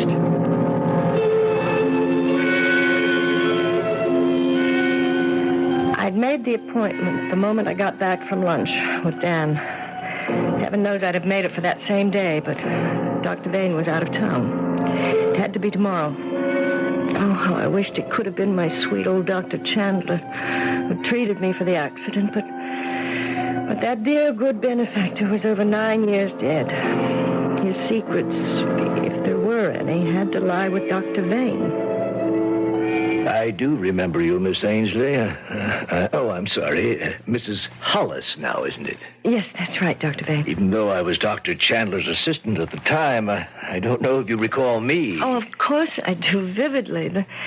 Those were the days when I knew who so few people were, including myself. Terrifying thing, amnesia. Fortunately, yours was very short-lived. Well, I hope it was. I thought it was then. Does that mean you think you've been blanking out recently again? No, I mean, not exactly. What I really want to make sure of is... Is what, Mrs. Hollis? Is whether the results of that whack on the head I got were ever really cleared up. I mean, maybe Dr. Chandler's the only one who really could have told me. I don't know if you have the facts to answer me. I just pray to God you have. Well, we keep a record on all patients. Yours may take a little while to dig back to. Excuse me a moment. Nurse, will you look up for me in the inactive file a patient of Dr. Chandler's, Miss Ainsley. That's Ainsley, first name Susan. Now, while we're waiting, why don't you tell me what's worrying you? Well, I'll have to begin at the beginning. I was 17 in 1964, fresh out of high school, and fresh out of Nebraska, arriving in the city, the big one, the only one where every dream comes true. Some of this only came back later, you understand, but I'm trying to tell it in one straight line, or maybe I'll get you lost, too. I understand. Tell it any way you want to. Well, my mother died when I was 15, and I'd been sort of keeping house for Pop. Just the two of us. Then he died just after my graduation, and that was the end of my family. By the time I settled up everything and buried him, there was less than $1,000. I had to get away. So I paid my bus fare, kept $20 or $30 in my handbag, and stuffed the rest in my bra. That, with 2 big suitcases, were all I had. I could hardly lift them. New York, when I got there, was freezing cold, and there was black ice on the streets. Coming out of the bus terminal, I slipped and fell. Hit my head. When I came to, I was in Bellevue Hospital. A lucky thing you had those suitcases. I can recall Dr. Chandler telling me about you and saying if they hadn't broken your fall, you'd probably have broken your neck or ended up with a really serious skull fracture. Oh, not to know where I was, where I came from, my name, nothing. Somebody had stolen my pocketbook with every piece of identification I had. I don't think I'd have ever remembered anything if Dr. Chandler hadn't tracked things down for me. But he did. Not only that, he got me the job training here at Physicians Hospital as a nurse's aide. And when he died, he left me enough money to go through secretarial school. In every way, he gave me a chance at life. Yes. Amnesia is a frightening condition, but it didn't take you long to get your name back. Well, it was 2 months. I know that Dr. Chandler gave me an identity and a name. But was it the right one? What? Was he just so sorry for me that he made up a name and a background and got people to call me from Lincoln and to write letters just so I could be called somebody named Susan Ainsley? But that's who you are. It's who I thought I was 2 days ago. Now I'm not so sure. I'm here today to find out if it's possible that I might be someone else. Someone called Helen Roberts.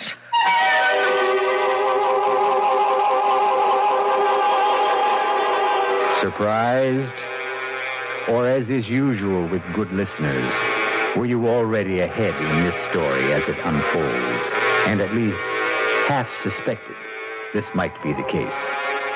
Well, it will be up to the lady herself to tell you that when we return shortly with Act 3.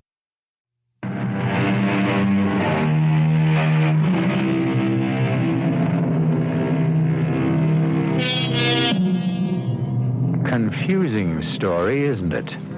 With all its twists and turns. But then, that's the fault of the young lady who's telling it. Because if anything has ever exposed you in your life to sheer and sustained panic, even the threat of its returning is enough to make the strongest understand the ostrich and feel like hiding your head in the sand. Susan, or Helen, or whichever she is, seems made of stouter stuff.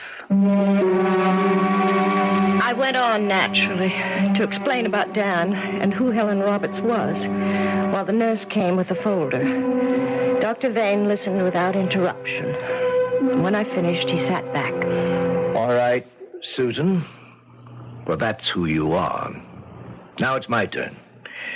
Amnesia is not a disease. It's a symptom, a byproduct of physical or psychological shock. In your case, a good solid bang on the noggin. Now, what on earth would make you think you might be getting it again? Just because you and Helen Roberts worked as nurses' aides at physicians about the same time? No, not so much that. I should hope not. Because you were in children's ward, and she must have been in orthopedics. And you know the buildings are 5 or 6 blocks apart in this huge complex. It wasn't that so much. It was the date. The date? April 14th, 1968, the day Helen left Dan. That was the day I met Carl. Your husband? Yes.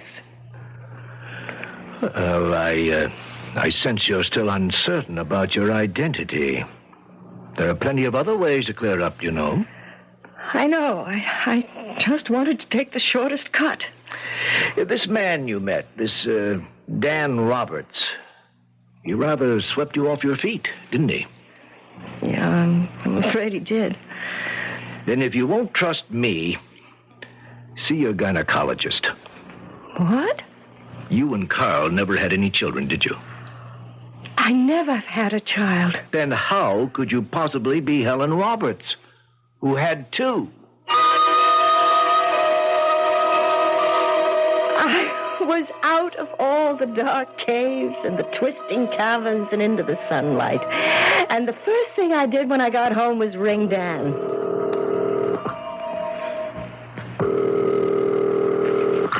Hello? Dan? Yes, who's this? The problem lady. Susan! Is that offer of a date still open? Just name the time. All right, tomorrow. Friday night. Where do we go? I'll pick you up at your office after work, and we'll drive up into the country and have dinner.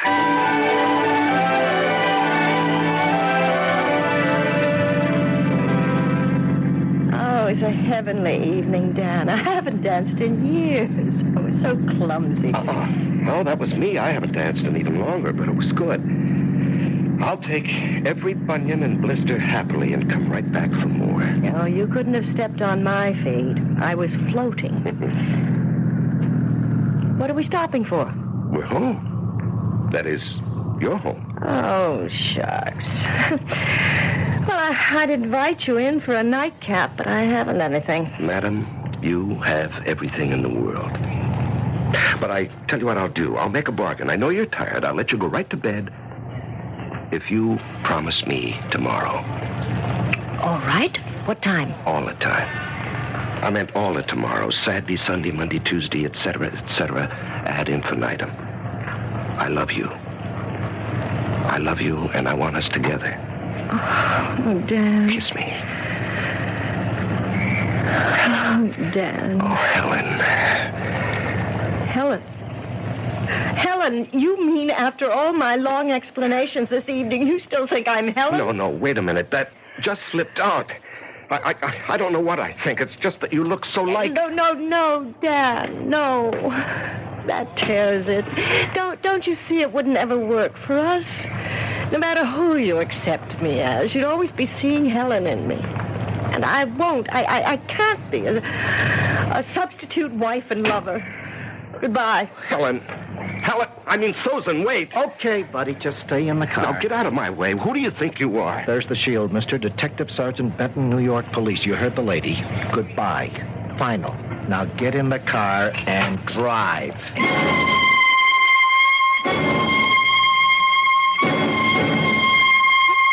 Oh, I know you meant well, Ed, but why did you have to butt in? The way it looks, you're better off without this guy. Well, you could be right about that, but I'd like to mind my own business. This isn't any business for you. I'm telling you, I got this straight from the Sanford police.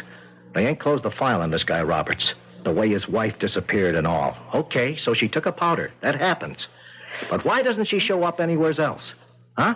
How come she never even comes back for the clothes and jewelry she left behind? Wait a minute, Ed. Are you trying to suggest that Helen is dead? He could have done away with her. Dan? Oh, don't be silly, Ed. But if she isn't alive anymore... Oh, if I just knew that. Maybe there'd be a chance for both of us. I'd made up my mind before I got rid of Ed. The picture of Mrs. Freiberg was suddenly fresh in my mind, looking at me as though she'd seen a ghost. And I knew I had to talk to her. I took the 9 o'clock train to Sandport the next morning, looked her up in the book, and took a taxi to her house. It's the craziest, mixed-up thing I ever listened to. But I believe you, Susan Hollis. Well, with a birth certificate, driver's license, Social Security card... Oh, forget those, honey. They could be faked. I'll tell you why I believe you. I thought about it that day after I bumped into you this week. You couldn't have been Helen. Not in a million bunch of Sundays. Not the way you look. But I've seen a picture of her. We're practically double. You saw a picture of her the way she was before she ran out on Dan. But the way she was the last time I saw her... Nobody could come back from that to looking like you. When was the last time you saw her? Where? Oh, 1.5 years ago, 2 years ago. I went with some friends to an off-Broadway theater. There was a block right around the corner that's Prosty Row. You know, the men come down and pick them up by car or taxi. Helen was one of them. Oh, what a mess she was. She pretended not to know me. Said her name was Crystal White. I remember that name because it was such a stupid alias. And, oh, my dear, the way she looked. She was on drugs. I could tell. Oh, why did she run away from Dan, Mrs. Freiberg? Oh, the bored, the jaded suburban wife. Oh, this kind of routine was never for someone like Helen. You could have pushed a meat skewer through her ears and hit nothing. Nothing in her head but bells. And Dan married someone like that? I'll give Helen her due. She tried. Even the kids. But she just couldn't cut it. And Dan being away so much didn't help. She started in with marijuana. I could smell it sometimes when I went over there. Then when Dan came home, I suppose she graduated to the hard stuff. Easier to cover up.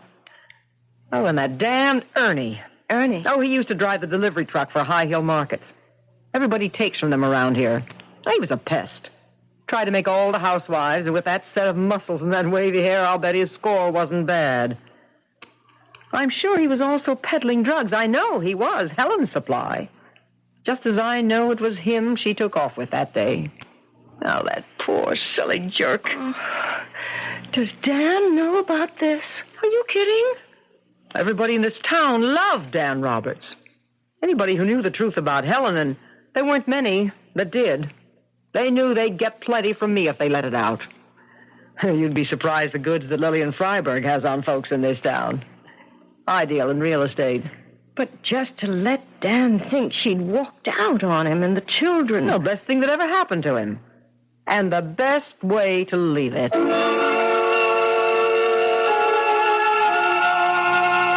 it was a sad, long ride in from Sandport.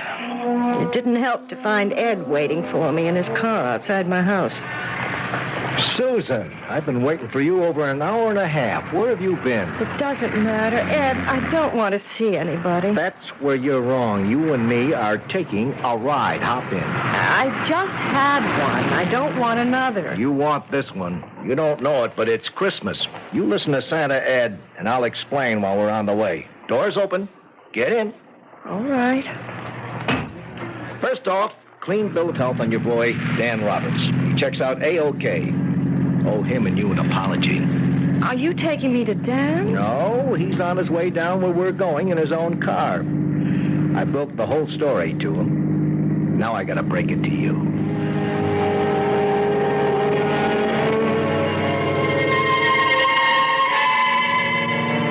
I could have saved myself the trip to Sandport. Ed and his boys, with the help of the Sandport police, had checked out that whole story.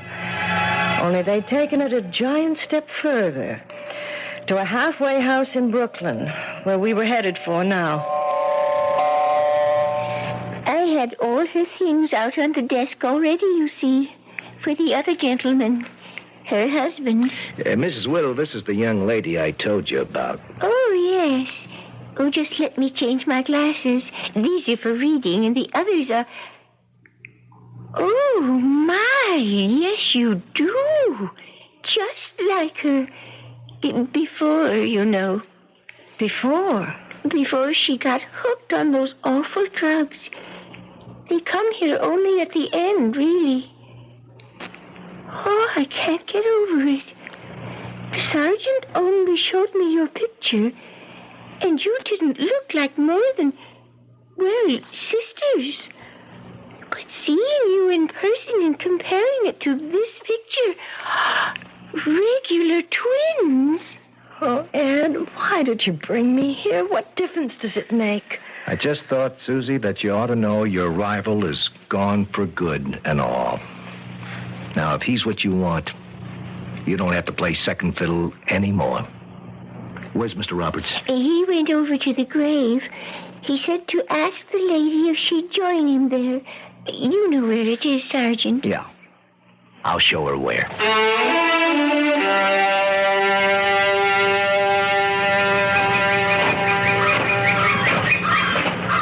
I came, Dan.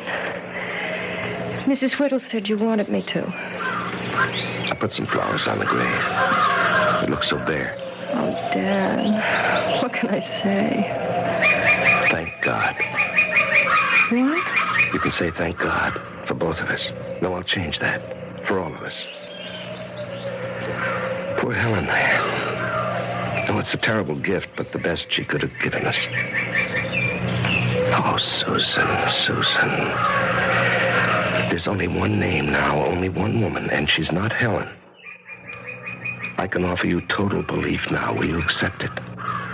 Of course, Dan. And me. You will marry me, won't you? There's nothing to stand between us now. Well, there are 2 little girls in England. Who can't wait for me to give them a mommy of their own. And I can't wait to write them to tell them I found the perfect one. Because she's so like their own? No, because she's just the opposite of their own. She's her own woman, which Helen never was. I want her to be my woman. Oh, Dan. Oh, maybe we've both come home at last. To stay, Susan. To stay.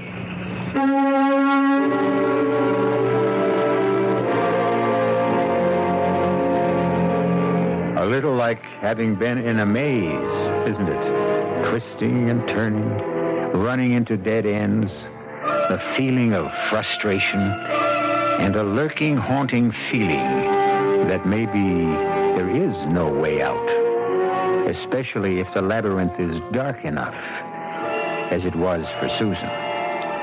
And Dan, for them, for all of us, when we do find the way out at last, how much brighter the day is. I'll be back shortly.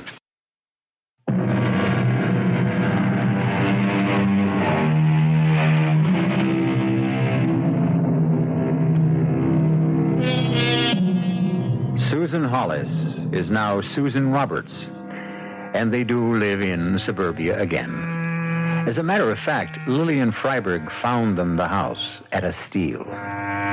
Living in the city would have been very expensive anyway, because there are 3 children now. Susan brought him something even more than a new marriage and a new life. A brand new son.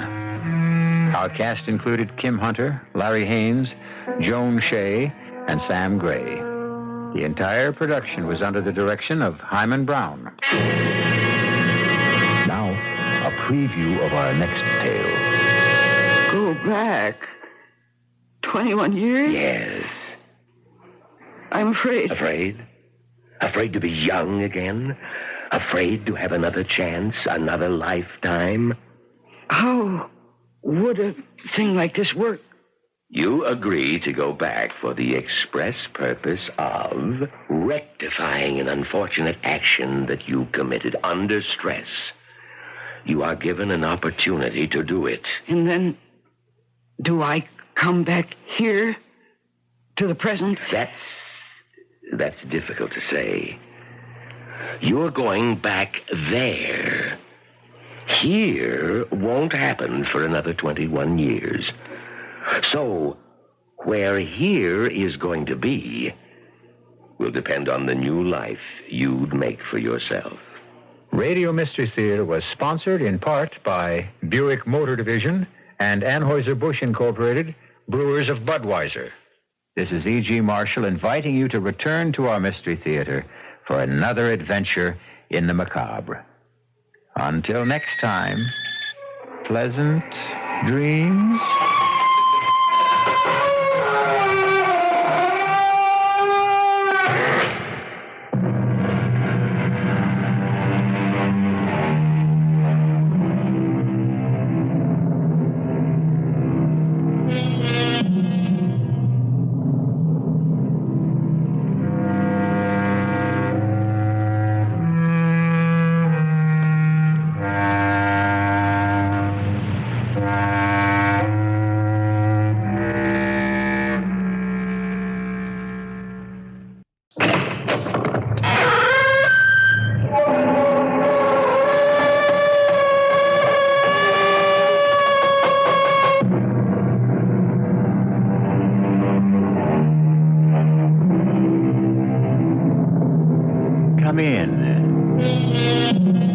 Welcome. I'm E.G. Marshall. Welcome to the world of terrifying imagination. The fear you can hear. No breath of it yet as we begin our tale and meet Stephen and Simon Fairley. The occasion is solemn, as death should be. But all else for these identical twins is a wild sense of freedom and expectation, with no hint of the dark disasters already forming as they listen to the words of their father's last bequests. And that the whole of my estate shall be disposed of as follows. To Stephen Fairley, my firstborn son, I leave all my worldly goods in entirety. Well, thanks a hunk for nothing, dear old Dad. There is a clause that refers to you, Simon. Then let's hear it. To my second-born, Simon, I leave only advice. Mend your ways. It is inconceivable to me, and has been most of my life, that you could be brother to Stephen, much less his identical twin. Now, that's enough, Mr. Holcomb. Well, there are some small bequests. No, we can take them up later. I'm really sorry, Si. Yeah, so am I, Stephen. I never expected the old crook to outfox me. I hope he rots in hell. That's a damnable thing to say. Precisely. Since this family long ago decided I'm the devil's own, why shouldn't I be his advocate? Or apostate? To hell with us all, Stephen. And may I be the last to join you.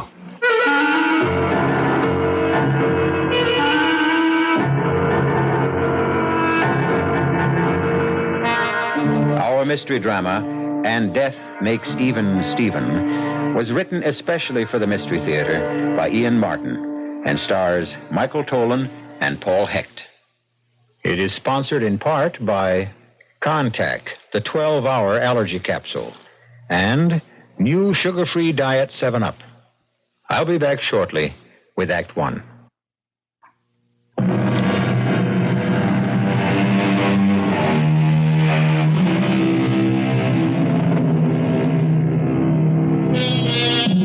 It was true of the Fairley twins. Physically, no one could ever tell them apart.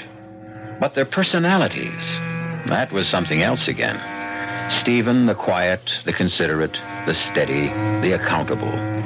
Simon, the wild, the unpredictable, the often cruel. The man of success in nothing. Except for physical resemblance, these two men from the same mother seemed the antithesis of each other. Aren't you going a bit heavy on that, Simon? Oh, just getting all I can, brother dear, while the getting is good. Now that I'm a pauper, I must make the most of every opportunity. Now, don't be a fool. Here, give me that. Oh, such a waste. But then you can afford it. You've had enough today. Besides, I must talk to you. Oh, you mean there may be a chance that I am not to be cast out and told never to darken the door again? Knock it off, Simon.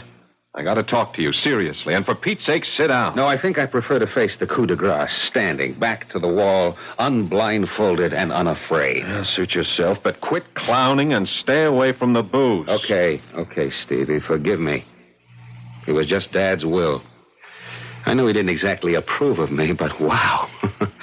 Finding out how much really threw me for a loop. It isn't as bad as it seems. There was a letter to me. He didn't want to leave you with nothing, Simon, and he's asked me to set up a trust to be administered by me to provide you with a decent income. Well, now I think I will sit down. How much?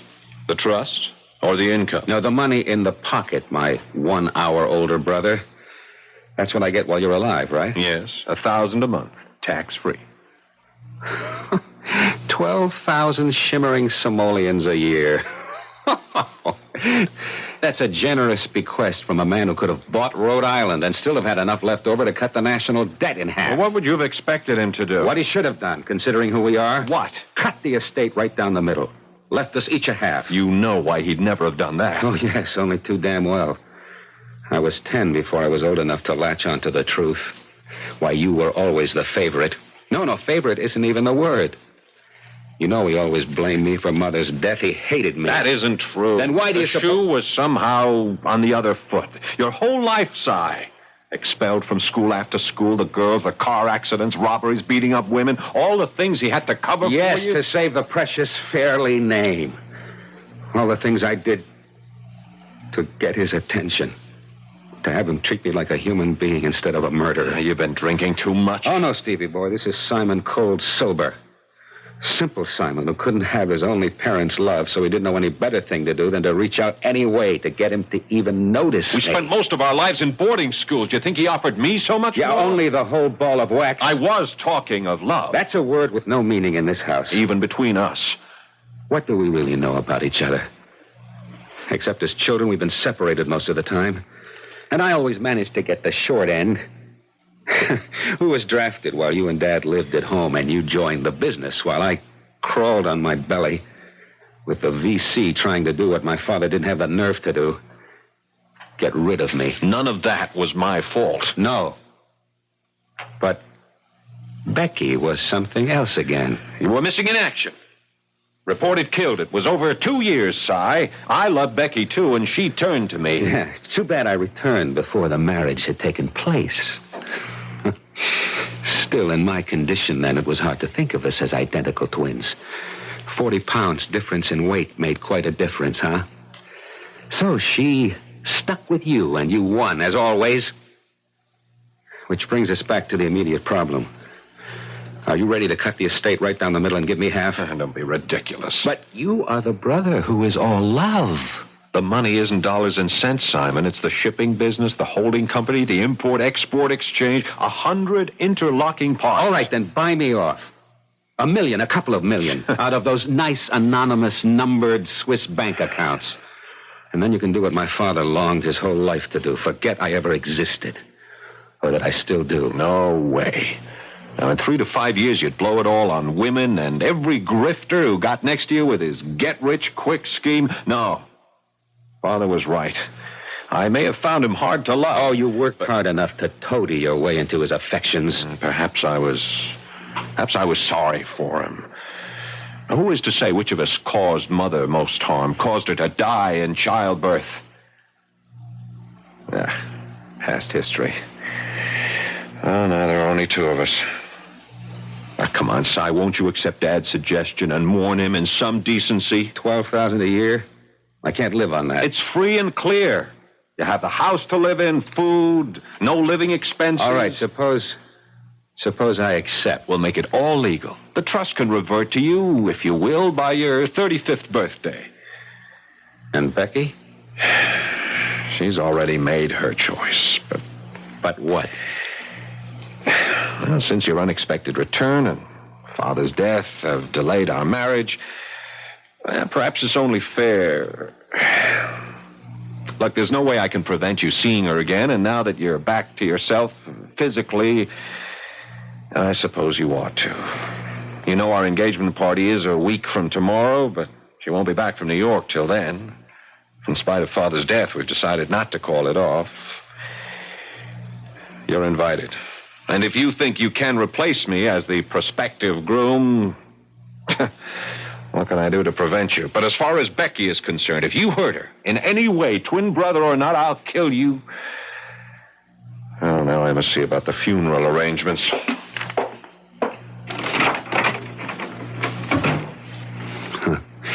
Not you, dear brother. I'm the one with everything to gain. If only I knew the way.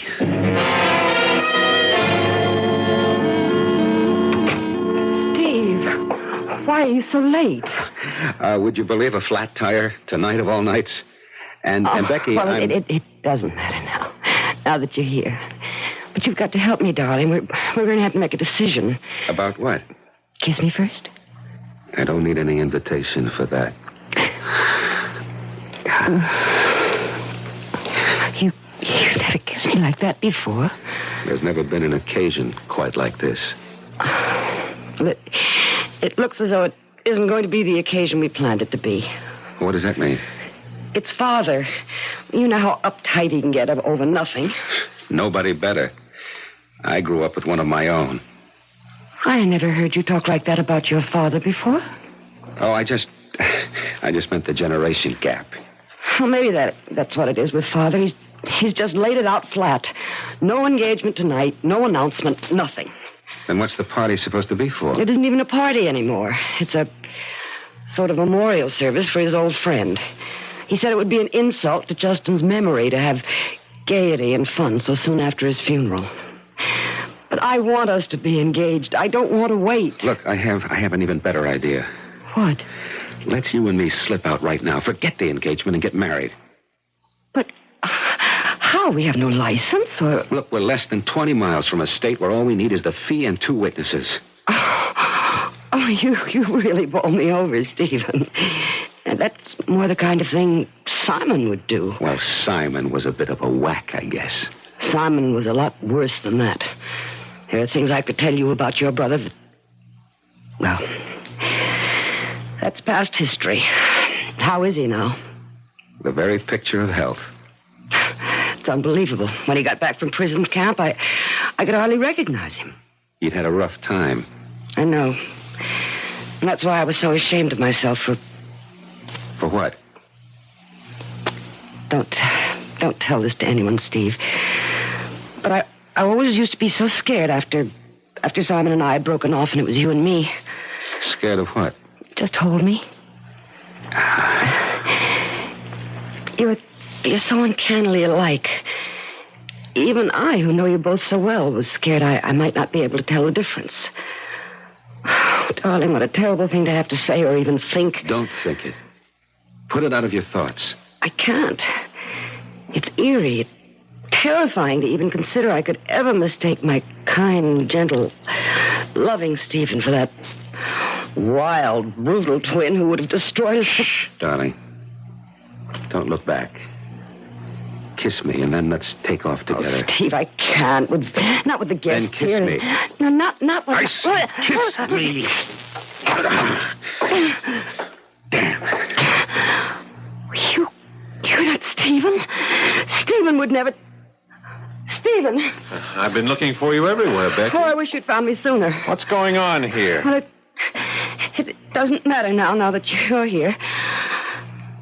Seeing you together, there's no doubt, but apart... What is it? Look, if that lousy brother of Stephen, mine... don't be silly. He was just congratulating me. It's a little enthusiastic for just an engagement, wasn't it? I haven't told you the news yet, Stephen. It isn't our engagement we're announcing tonight. What? It's our wedding, and as soon as possible, unless you object. No, of course not, but your father... You leave him to me. I'll arrange everything. You lead, I'll follow. When's the day? Just as fast as we can get the license. Like day after tomorrow, or the one after that at the latest.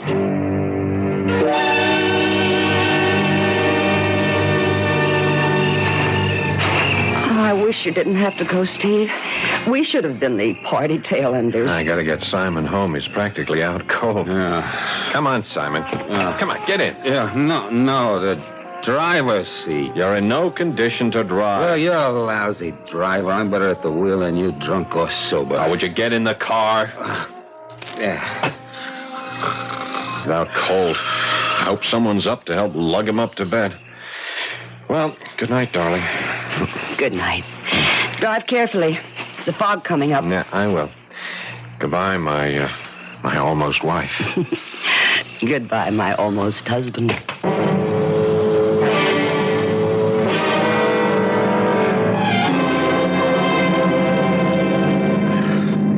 I'll show them all. What?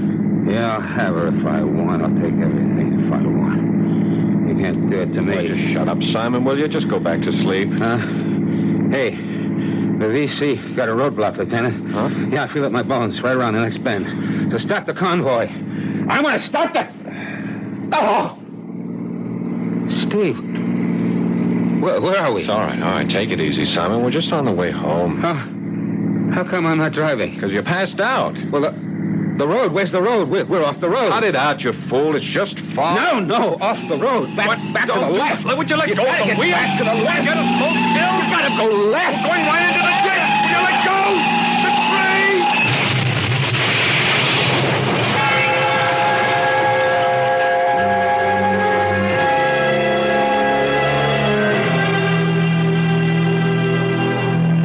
After the protesting scream of rubber, the quiet in the forest is a stillness so thick it could almost be touched.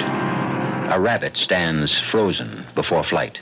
The birds perch on the limbs, heads cocked, as if waiting to decide which direction danger will come from.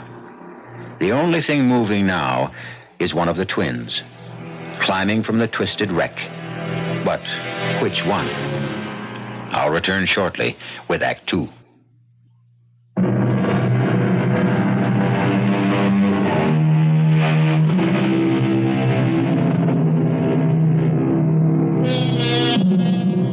The birds have risen and are off in a whir of wings. The rabbit has long since reached the safety of his warren before Simon Fairley has determined that the blood dripping in his eyes is from a minor gash in the forehead, and the rest of his aches and pains are just contusions and bruises. Only now does he go to look at his brother, pinned between the steering wheel and the seat cushion. Steve, are you all right? You're not dead. You can't be. Dead. It would solve everything. It would all be mine, and no blame for me. He was driving. Steve, can you hear me? Damn, it's so difficult to get at your heart to hear. I can't feel any pulse. Dead. No more second-class citizen. I'd be number one at last. The house, the money, even... No, not Becky. She's beyond me. Unless I could get away with it. I already did before I got careless and Steve turned up. Yes, that's it. That's the way. Make an exchange. Just get Steve out of his seat into mine. The wheel hasn't got him pinned too tight. No. There. He's coming loose. That's it. There. It's going to work. It's all going to be mine. What happened? Steve, you're alive. Yeah, I guess so. How are you? Hey, you're bleeding. Huh? Oh, I just cut my head a little. It's nothing. I can't get up. I think I sprained my ankle. Maybe broken it. Here, give me a hand, Si. Some sort of jagged rock under my back. Could you move it or help me up? Yeah, let me see. Oh, it's just a rock. Let me get rid of it and then... Get rid of it? Or use it? What are you waiting for? I'm not waiting any longer. Well, then, for the love of...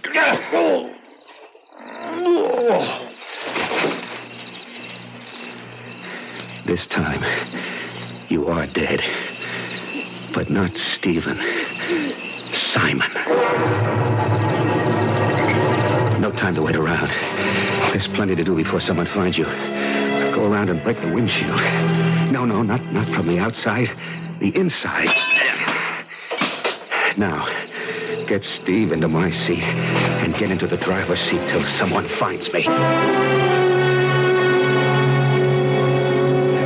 All right, fellas, finish up with the pitches and then get those two guys free. Yeah. Now, don't try to move them. The ambulance will be here any moment. You can back down there.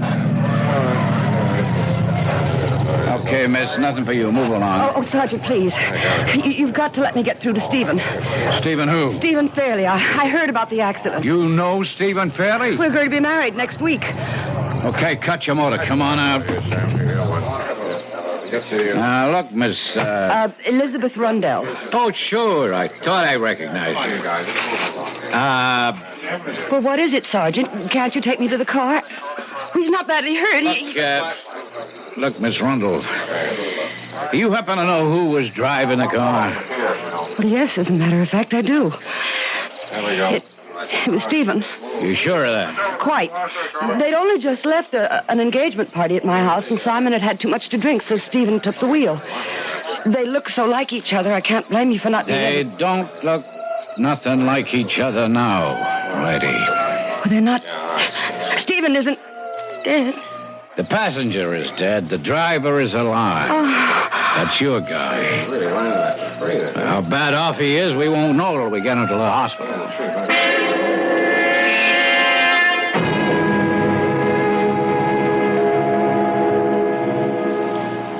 Nurse? No, Steve. It's me. It's Becky. Oh, I'm sorry. Do you want the nurse? No, it's just this bandage. It's half over my eyes. You'll be able to tell me from Simon from now on easily with this scar I've got over my eyes. Haven't they told you about Simon yet? What do you mean, told me?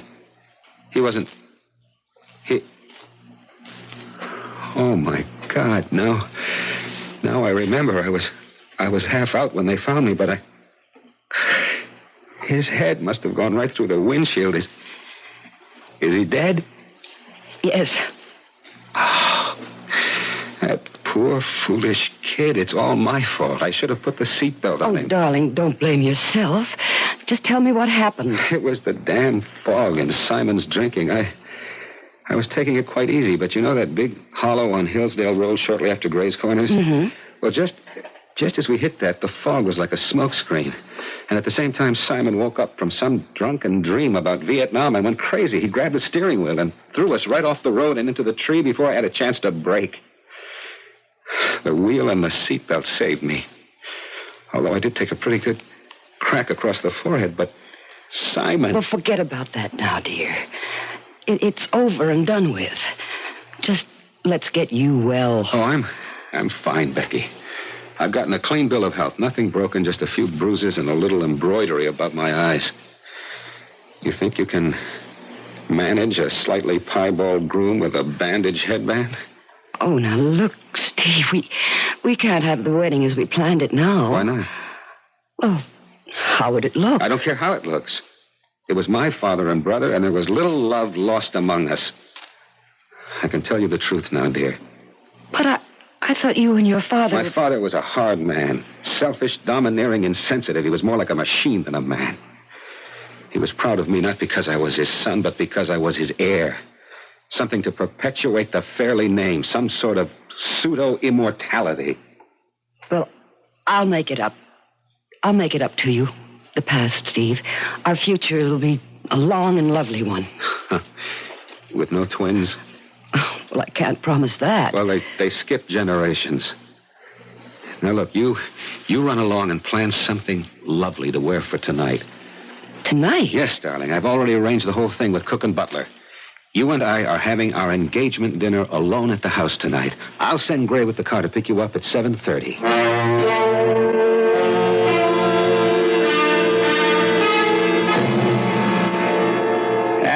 Please forgive me for troubling you with affairs of state, so to speak, the very day you're out of the hospital. That's all right, Mr. Holcomb, but I am a little short of time. Yes, of course, by all means. Now, what I need is a number of signatures from you. Signatures? No, just some legal papers and certain certified checks which can't wait. Damn. Well, look, you'll have to give me a day or so until they can take the bandage off this right hand of mine. I can't sign anything until they do. Oh, my apologies, of course. I hadn't realized, of course, everything can be delayed. Except for one thing. What? Well, there's a piece of correspondence I don't quite understand. Apparently some sort of a private deal between you and Pesin Joglu and Company. Who? Pesin Joglu and Company, a Turkish import-export firm with whom we have some dealings. You know, Persian rugs, tabourets, ancient jewelry, inlaid cabinets, silk screens, objects of many descriptions. Yes. But I don't know what consignment this letter, opened by mistake after your father's death, refers to. Well, damn this forehead bandage. You, read it to me. Oh, yes, very well. Omitting the formal address, it reads, Dear Stephanos, we are still awaiting payment, consignment YB382-7. We are informed that delivery has been received. Unless your check for $48,000 or equivalent reaches us within the week, we will be forced to take action against you. We know this must only be an oversight. Yours sincerely, Demetrius Pesin Joglu. Well, why don't you just pay it? Oh, Mr. Faraday, no one else in the company knows anything about this consignment, except you. Me? Oh, well, of course. Look, it's a perfectly normal deal. Just pay him the money. Oh, a check that size would have to be countersigned by you, sir, and with your hand. Well, by tomorrow, I may be able to manage. Have we time? Oh, according to the letter, to the end of the week or beginning of next. I don't think it's that important. All that puzzles me is the nature of such an expensive secret and, shall we say, a personal consignment. I don't think I have to account to you for that. Oh, not to me, but eventually when the books are... If you must know, it was a wedding present for my wife. Wife-to-be, that is. It was my father's idea. A necklace. Apparently he got sick before he issued the check. Is there any reason why I can't close this matter? Oh, no, not at all. Everything is yours now, Stephen, eh? Well, now, I mustn't delay you. You will be postponing the wedding this Saturday, I suppose. No. Well, but there's scarcely time for your brother's funeral. It was Simon's desire to be cremated. It's already been done. There will be no funeral. Ah, I see. Perhaps you're right, Stephen. There's been enough sorrow for you in the past few days. You have a right to some happiness. That briefcase is very heavy. I'll carry it to your car for you. Well, perhaps it's better I leave it here. Then you can sign at your leisure. Good idea. And now, Now, of course, I must be off. Well, I expect you'll be taking a honeymoon, you and Becky.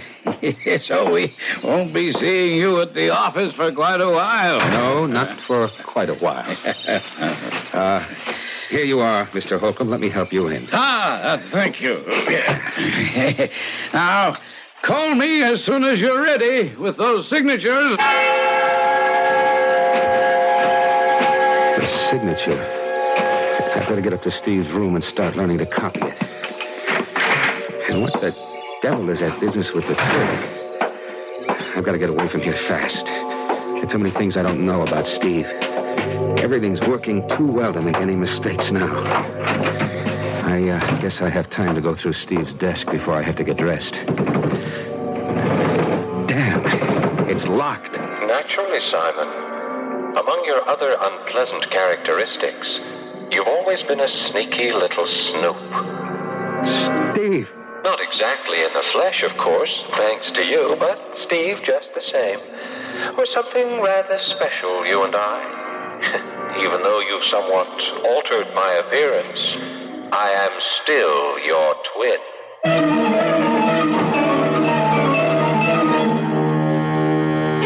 Only the mouth and the chin, and the hair, matted now with dried blood, would serve to identify Steve.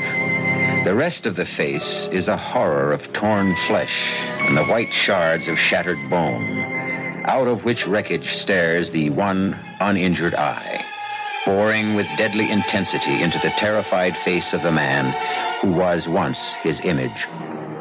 I'll return shortly with Act 3. This is WBBM Chicago News Radio 78.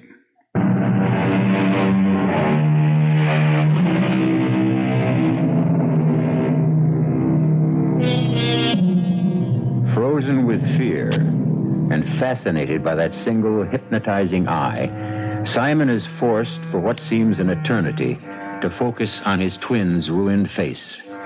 The mocking smile and the white, even teeth. A ghastly contrast which multiplies the horror of the broken skull above them. At last, with a supreme effort, he tears his eyes away to find himself staring at the reflection of his own countenance in the mirror above the desk.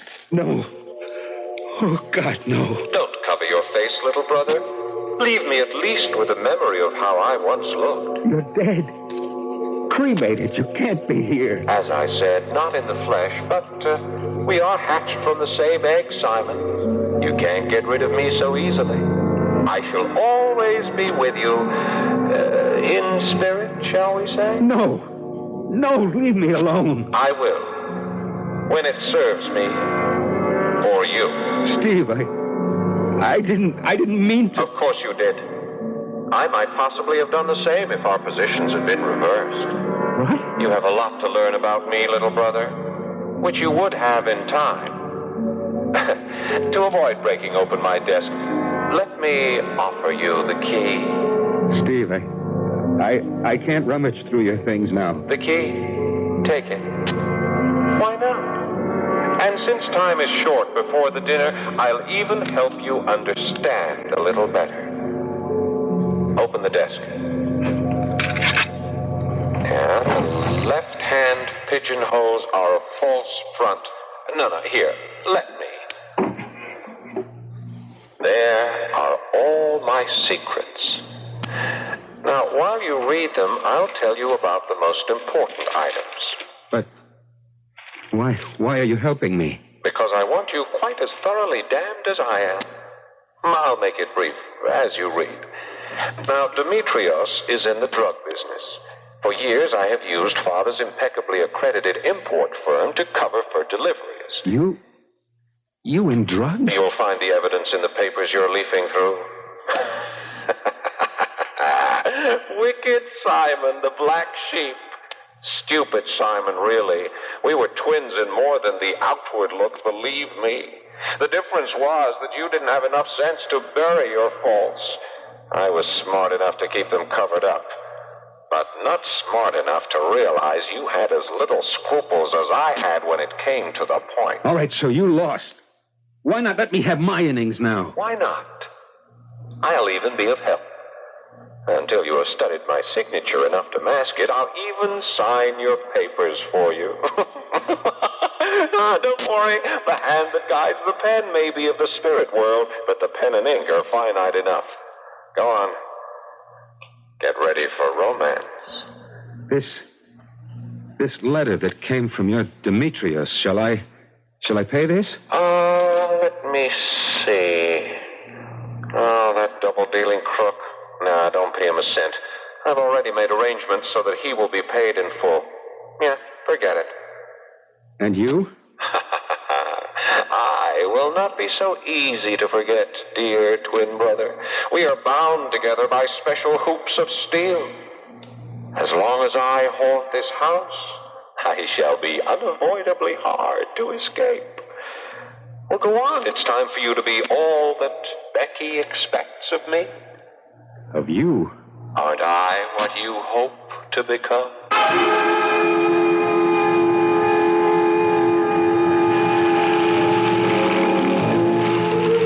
It's really too hot for a fire, but I couldn't resist it. I'd find it irresistibly romantic, even if I were bathed in sweat, which I'm not. Can I make you another drink? No, thank you. I want to enjoy this dinner and remember it. There's champagne. I'd be disappointed if there weren't. I don't want ever to disappoint you, darling. Oh, my darling Steve. Not you, ever. I'll try to live up to your expectations. Do you love me? I love you. I've always loved you. Now that I came so close to losing you, I love you even more. Oh, it's a terrible thing to say, I know, but thank God it was Simon instead of you. Shh, darling, let's not spoil the evening. I've sent all the servants out, you know. We're all alone. You sure you don't want another drink? No. But can I make a confession? Of course. I'm famished. Mademoiselle est servie. May I escort you to your table? Thank you, monsieur. Oh, Stephen, how pretty the table is. My favorite roses. But why... Why what, Becky? Why is it set for 3? You don't mind my joining you, Simon, do you? Suitably dressed? White tie and tails, and the face mask I thought was a stroke of genius. It hides the damage so nicely. Did you say something, Stephen? That damn Joseph, he's in his dotage. I suppose he's so accustomed to setting for 3 that he just... Don't blame the poor butler. I set the 3rd place. Damn you! I won't have it. There's only... Steve! Steve, what is it? I'm sorry, Becky. I can't help it. It's all spoiled now. Let's get out of here and eat somewhere else. I've got to get away from this house.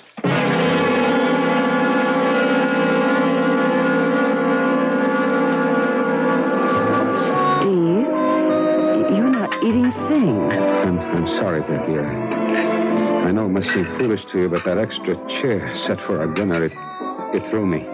Well, it was unfortunate, I know, and you wanted everything to be just right. But don't blame poor old Joseph too much. After all these years of setting the table for you and your father... And Simon. That's what did it to me. See, I could see him sitting in that chair with his face... You didn't see him after the accident, thank God, but he... Steve, it wasn't your fault. He was the one who grabbed the wheel and pulled you off the road into the tree, wasn't he? Simon. Yes, Simon was the one, all right. That's true enough. So you mustn't take the blame. As long as I live in that house, he'll haunt it. The memory of him, the battered face. Well, we'll solve all that. You won't live in the house. You'll move out to a hotel tonight, and after we're married on Saturday, when we come home from the honeymoon, we'll buy a new house. Hey, wait. I have an even better idea. Maybe we'll never come back. Never? Maybe we'll settle in Rome or Paris or the Costa del Sol. Or just travel. I've always wanted to see Mont Saint-Michel and the Tivoli and Taj Mahal. That's my girl. That's what we'll do. Free souls with never a look behind. Becky, we've got it made, you and me, from here on in.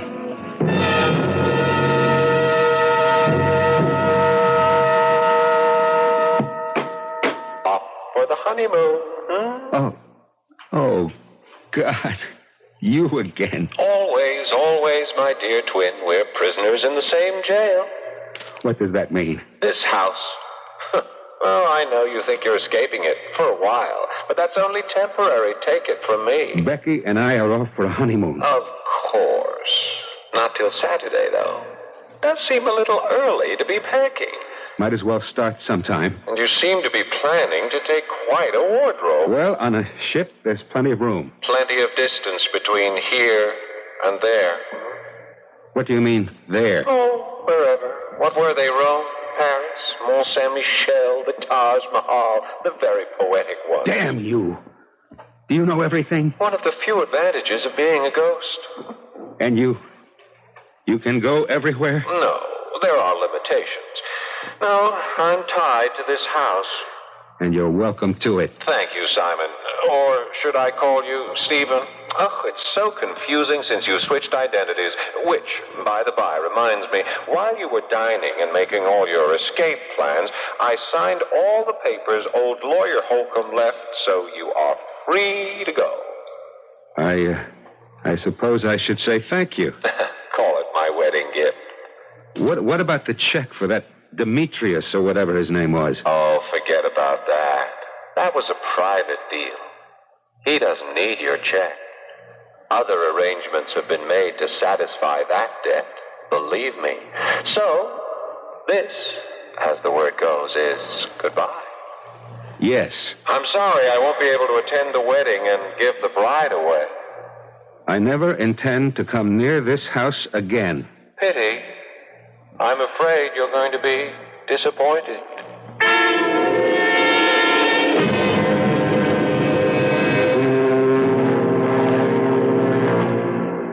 You like the cabin all right, Becky? Oh, it couldn't be more perfect. How about your new husband? Ditto. Well, just keep feeling that way. Darling, you'll have to excuse me for a minute. Why? Oh, I don't know. The assistant purser just told me someone from the office needs an okay or something before we sail. He doesn't have a pass, so they wouldn't let him aboard. I'll be back in 10 minutes. What, don't miss getting back on the boat. Don't you worry. It took me long enough to catch it.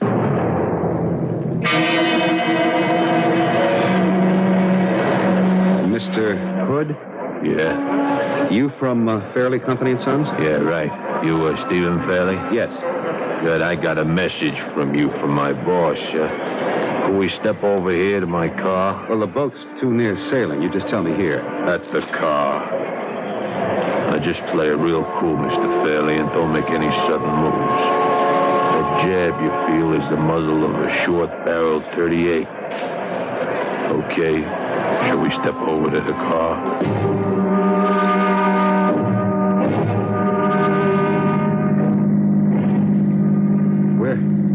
Where are you taking me? Little spot on the Jersey Flats. Ain't exactly quicksand, but you'd be surprised how fast that slime sucks up a body that ain't moving. You're not going to kill me. You know, dope is a funny game. Using your business as a front was a great way for us to get the stuff in. But when you try the old double O, Mr. P, oh, that was crazy, Stephen. No, look, you don't understand. I'm not Stephen. What? Stephen is dead. I'm Simon. I had nothing to do with this. Yeah, sure. See, no, look, when we had the automobile accident, all I did was change places. I mean, Stephen was driving, and I was... Oh, for God's sake, look, I just got married. My wife is... Please, you've got to listen! Okay. Dump him in the swamp and let's get out of here, Giorgio.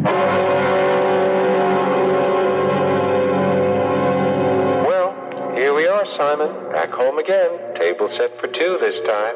That's all there is. The rest are gone. Just you and me. Oh, I know how it feels. But you might as well face it. Eternity is such a long time. And since we were twins, it seemed a shame Simon was alive and Stephen dead. This way, I'm still dead. But even Stephen.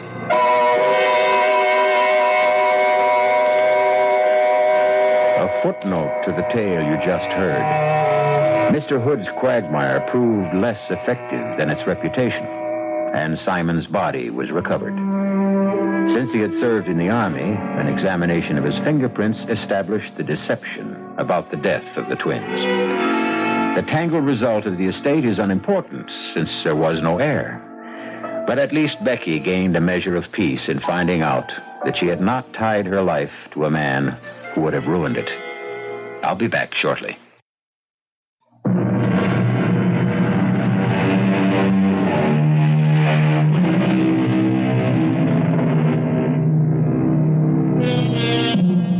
Whenever the dead try to control the living, the seeds of disaster are sown.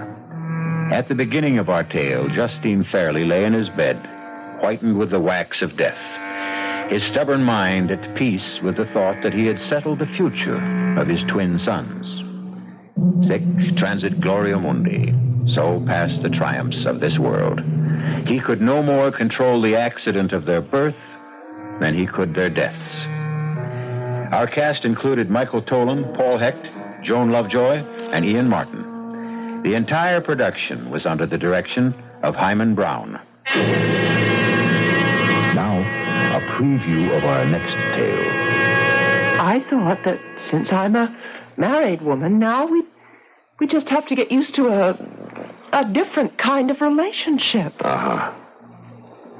You can tell when I'm lying. I can tell when you're lying. Otis broke his promise, didn't he? What promise? His promise never to paint your picture. Well, how can you say that? Why don't I ask him? You can't ask him. He isn't home. All right, I'll wait. But he may be gone all day. Who rang the bell just before? Oh. Hi, Bert. How are you? Just fine. Just fine. You've been painting, I see. Anyone I know? Well, I haven't been painting exactly. I've been cleaning brushes, things like that. You know, chores. Why don't we go inside and see? Bert, if you walk into that studio, I'll never talk to you again as long as I live. If I don't walk into that studio, you'll be dead in a month. Radio Mystery Theater was sponsored in part by Buick Motor Division and Anheuser-Busch Incorporated, brewers of Budweiser. This is E.G. Marshall inviting you to return to our Mystery Theater for another adventure in the macabre. Until next time, pleasant dreams.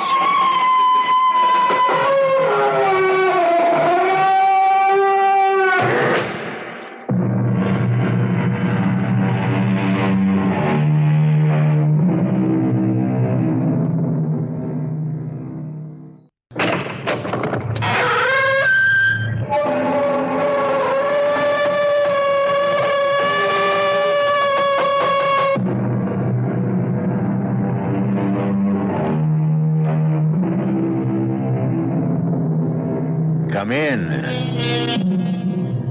Welcome. I'm E.G. Marshall. Welcome to the world of primeval dread, to the fear you can hear.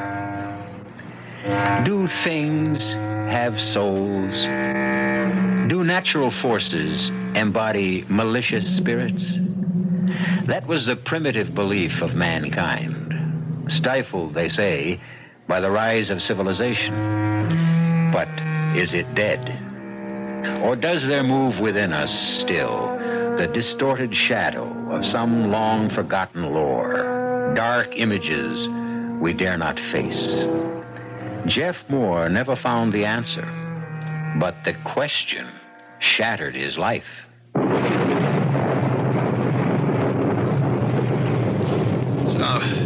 Stop. You devil, Chindi. I defy you. You called me and I'm here, Chindi. I'm here. I defy you. No! Jeff, don't wake up. What? It's a dream. You're having a nightmare. Oh, Wake up. Katie, that terrible dream again. Dolly, relax. Shh. Just a storm. The horse again. The horse galloping toward me. The rider wrapped in a long black shroud. When he turned his face to me, it was a mass of melting flesh. It was the face of the man we buried out there in the sand. Katie.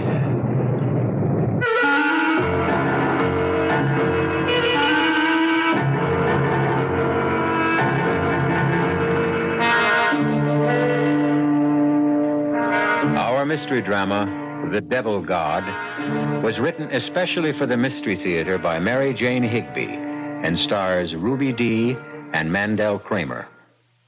It is sponsored in part by Buick Motor Division and Anheuser-Busch Incorporated, brewers of Budweiser. I'll be back shortly with Act One.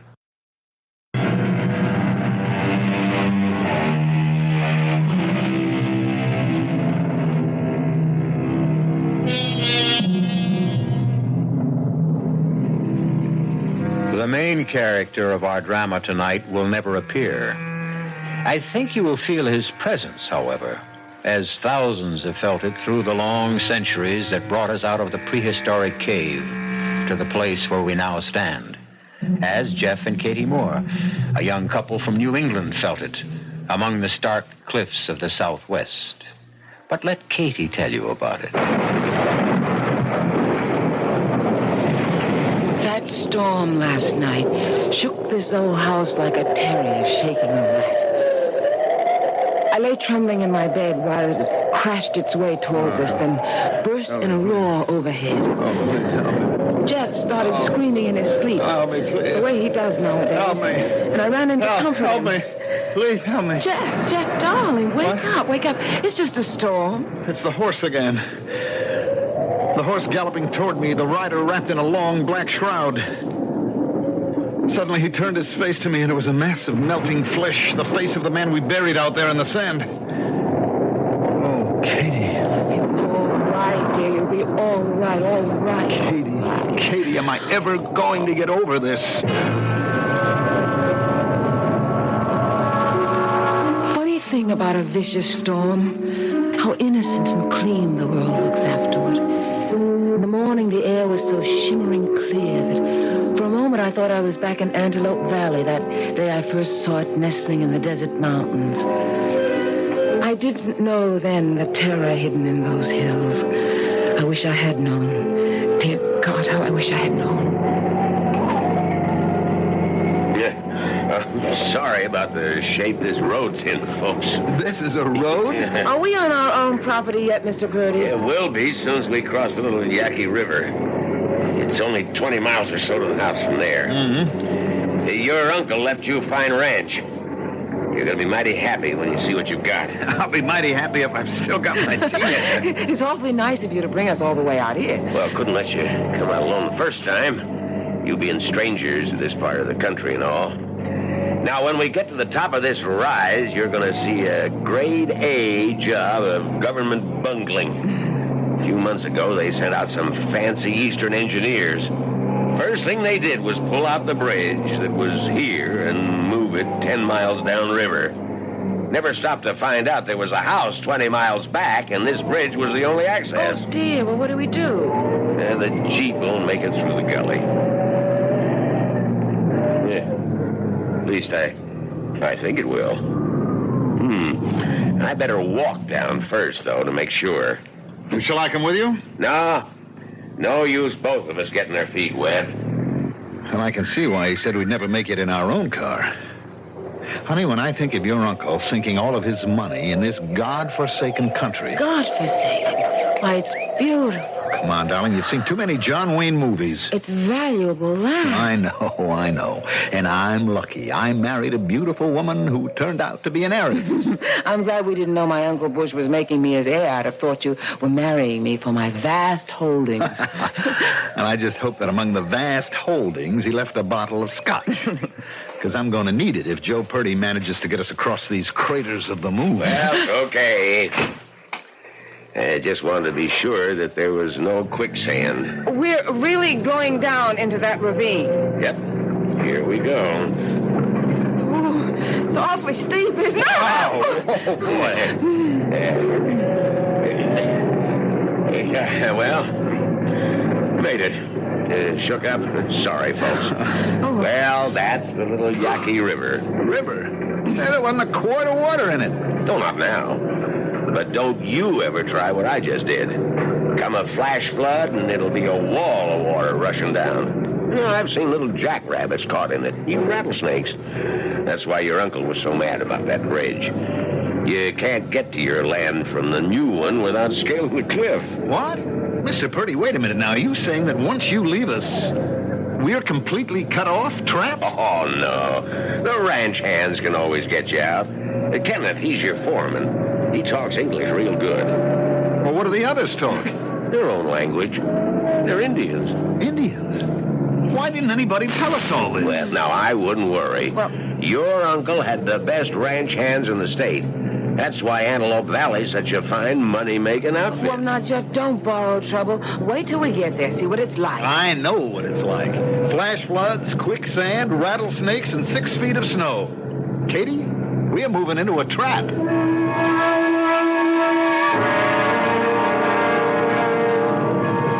But Jeff's misgivings faded when Antelope Valley lay spread before us. The long white L-shaped house, half hidden in cottonwood trees and bordered by bright flowers. And winding in the distance, the gully that marked the upper course of the Little Yaqui. Some Indians were standing around the corral. I waved, but they only stared back. And here we are, folks. Well, after what we've been through, this is kind of like Shangri-La, isn't it? We'll just get the luggage out. Oh, there's your foreman. Hi, Ken. Hi, Joe. Mr. and Mrs. Moore, Kenneth Yazzie. Yes. Nice to meet you, Kenneth. Yes. I'll help with your bags. Well, thank you. Then, if you'll excuse me, I'll get back to work. We're just finishing up. All right if I show you around later? Oh, yes. Freezer's well stocked, isn't it, Ken? Sure is. Couple of sides of beef and a lot of game. Now, don't you carry anything, Mrs. Moore. Just get the door for us, please. I've had the house open and airing for you all day. What a nice room. What a great fireplace. And look at this. You wouldn't expect a picture window in a ranch house, now would you? Oh, your uncle built himself a real modern house. Oh, look, up on the hill. What a beauty. Oh, you mean the horse? Hey, that's a Palomino, isn't it? What? Isn't that a Palomino out there? Oh, it's gone. I think you must be mistaken. I think you saw a deer. No, it was a horse, Oh, all with a right. wonderful golden mane. I'm going to get some sugar and see if I can't. No. coax it to What? Leave it alone. Why, Ken? That horse is no good, Joe. What do you mean? There's a bad feeling about that horse, Mrs. Moore. Leave her alone. She doesn't belong here. Whose horse is it? Bad feeling. Don't go near her. Let her go. But doesn't she belong to us?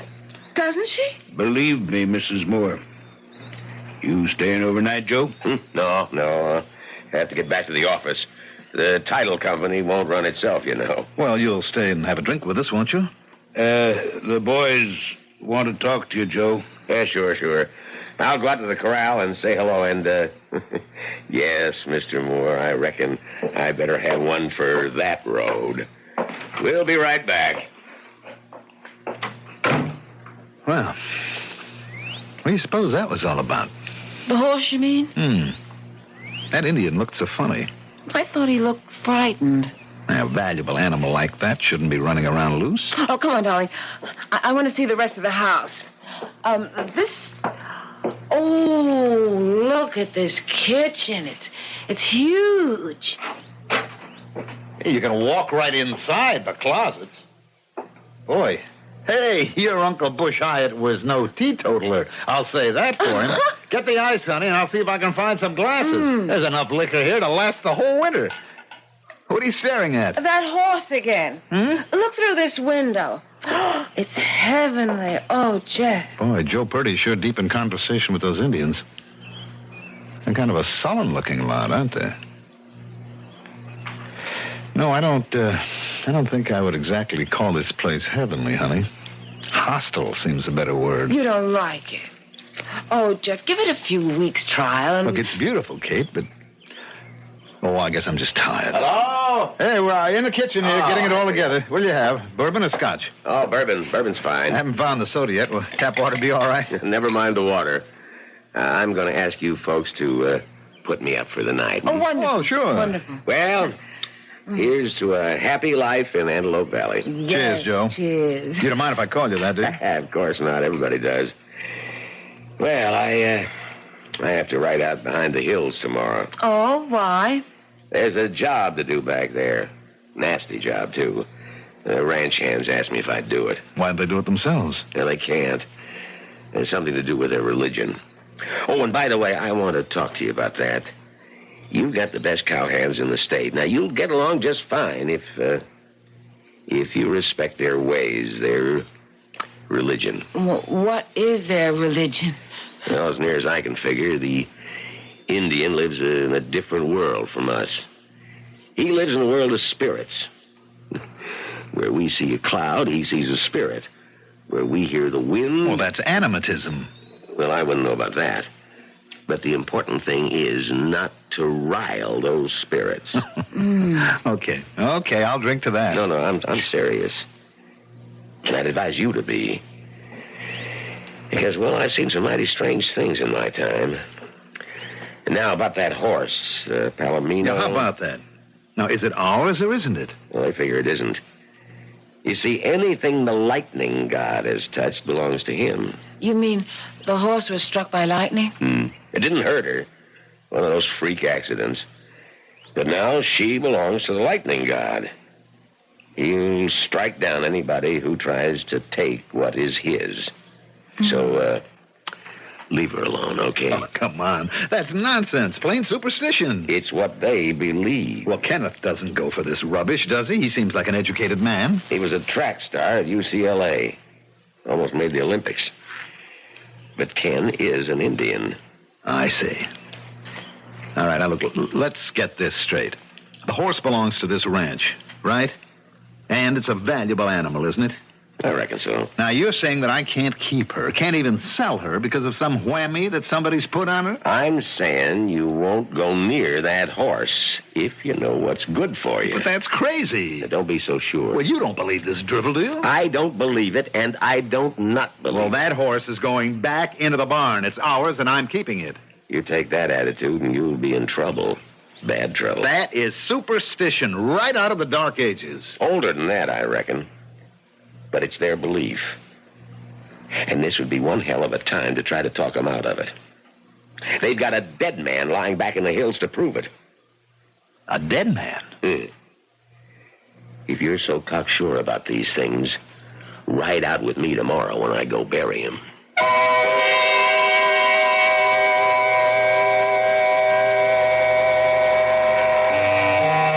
Katie leaves the two men, still stubbornly arguing the pros and cons of superstition, to stand at her bedroom window, watching the motionless stars. As one springs to sudden life and goes skimming across the sky, she makes a wish, then smiles at herself. A meteor, nothing more. What power has it to grant good fortune? Troubled, she turns to her bed and her first night's sleep in the eerie stillness of Antelope Valley. I'll be back shortly with Act 2 of The Devil God.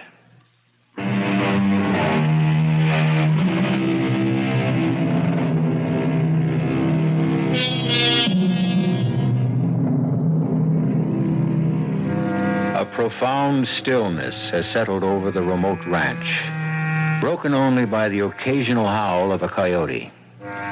In spite of her uneasiness about the gruesome task her city-bred husband has agreed to undertake with Joe Purdy, Katie Moore has fallen into a deep sleep.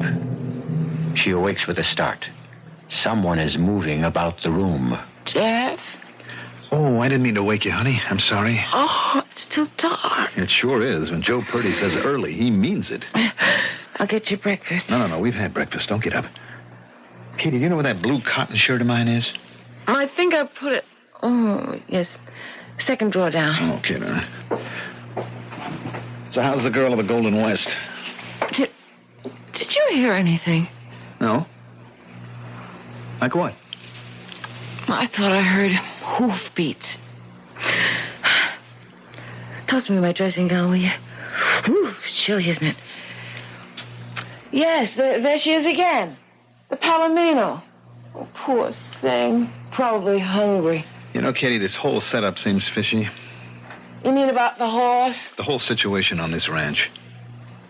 After you went to bed last night, I found out the name of this guy that we're going to bury. Little Gambler.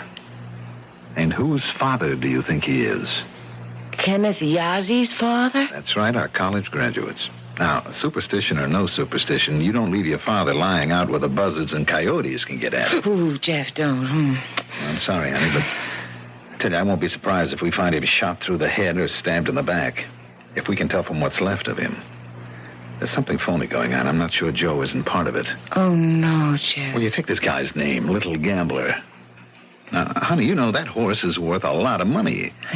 You think there was a fight over the horse? I don't know. And I sure don't go for all this mumbo-jumbo about lightning gods and rainbow gods and spirits of death. It's too easy an out. Can you see, is that horse still there? Uh-huh. Poor thing, it needs a good currying. As soon as I'm dressed, I'm going out. I'm putting it into the barn. And, Katie, you see that it stays there. The sun was beginning to rise as I watched wiry Joe Purdy and my cheerful blonde husband ride out of sight. I turned to unpacking and settling into my new home. Just after midday, a sudden commotion drew me out into the yard. The barn door was open, and in the dark interior, a golden mane flashed through the air as the Palomino reared suddenly. I could make out two shadowy figures behind her. No, stop! Stop! Don't drive her out! Stop that! My husband put the horse in the barn. She's to stay there. Now, don't let her out. Doesn't either of you speak English? Something wrong, Mrs. Moore? Yes. My husband put the Palomino in the barn this morning, and I caught these men trying to drive her out. I don't think so, Mrs. Moore. Oh, yes, I saw them. The horse is no good. You mean she's vicious? That's absurd. She's as gentle as a lamb. No good for the ranch. She was my uncle's horse, wasn't she? Kenneth, I'm serious about this. We're keeping her. And from now on, I want the boys to take good care of her. They have other work to do. Oh, come on. All this fuss is because she was struck by lightning, isn't it? Let's settle this once and for all. This was my uncle's ranch. Now my husband and I occupy the place that he did. Your uncle understood Indian ways. I understand, too. I know how the ranch hands feel about the lightning god, and I sympathize. But I don't for 1 minute believe in it, and I don't think you do. Mrs. Moore, let the horse go. Otherwise, I cannot be responsible. You don't have to be. Just do as I say. He turned on his heel and left me standing there in the blazing heat. Tears of fury stung my eyes. I watched a buzzard circling in the clear sky.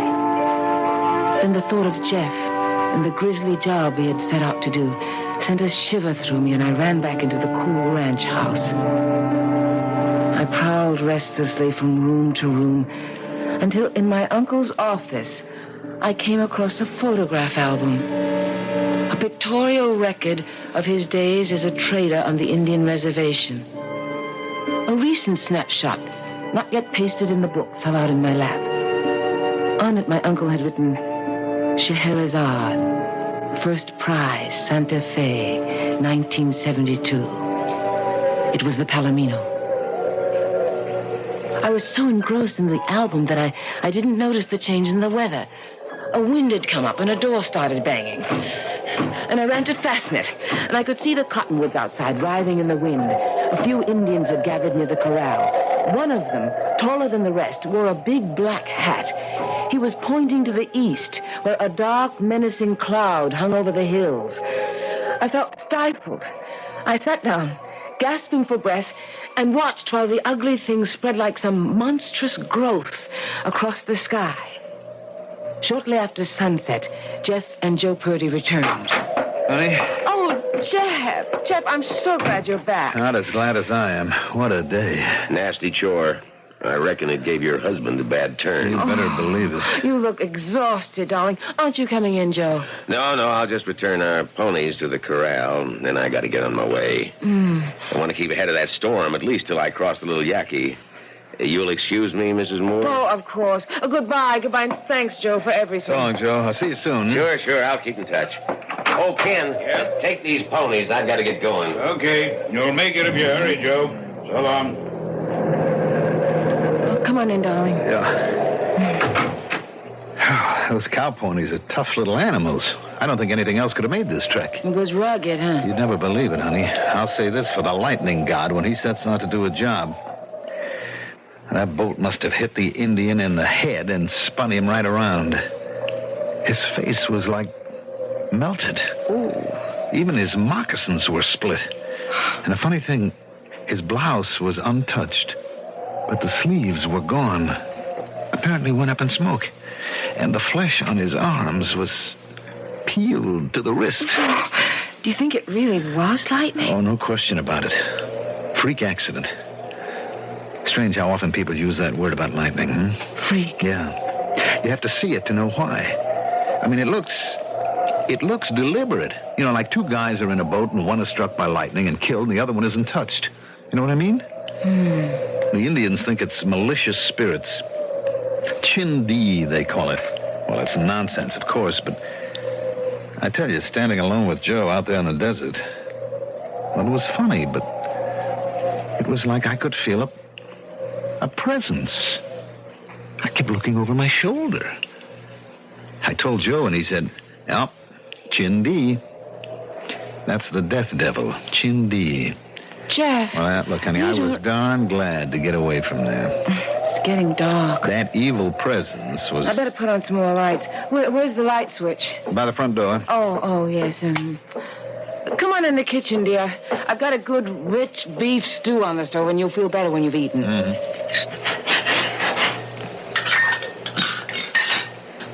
What was the scenery like back there? Sky, sand, and sagebrush.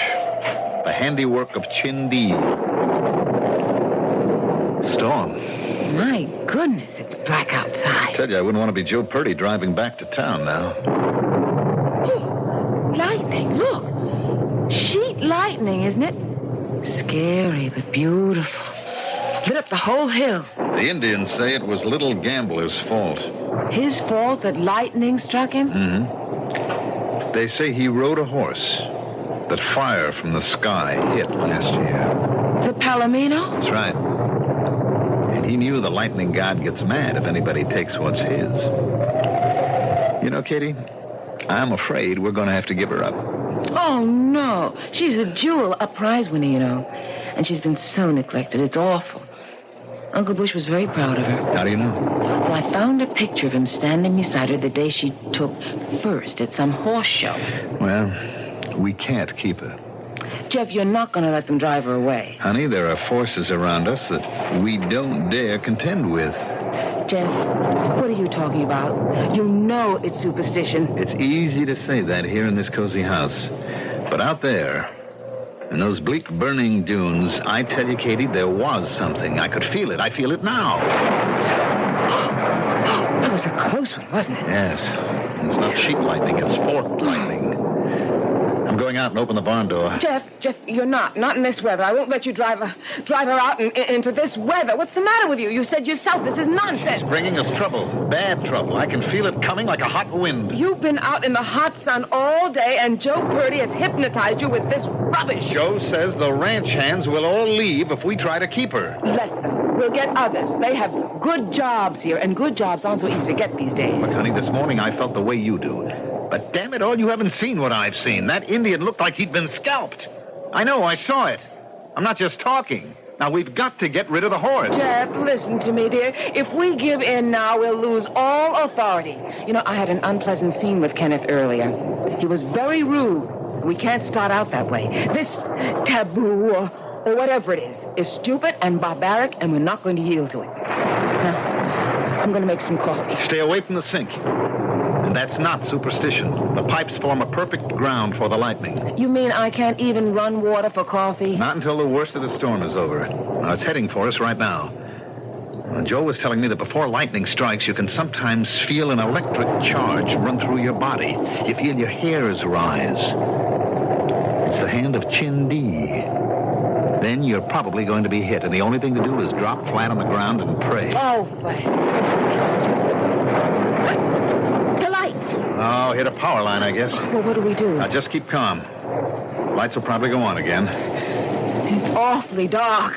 Have we got a flashlight? Yeah, but it's in the car back in town. Matches? Not since I quit smoking. Got to be some candles around here. I saw some this morning. I remember now. I was putting things in the kitchen closet. I know where they are. There must be matches there, too. I'll get them. Let's see now. It's over here past the sink. Yes. They're in the back on the third... Hey! What happened? Oh. Katie, are you all right? Oh. Katie, where are you?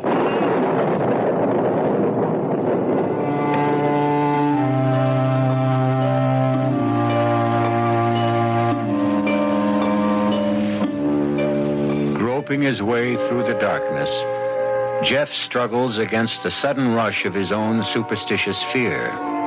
But one man's superstition is another man's firmly held faith.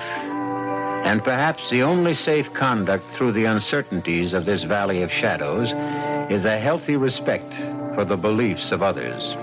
Common courtesy or common sense should teach us that. If not, the powers that be may find harsher ways to bring the lesson home. I'll return shortly with Act 3. Tomorrow night on News Radio 78, William Prince and Ann Costello star in the CBS Radio Mystery Theater presentation, The Wishing Stone, at 10:30 on News Radio 78.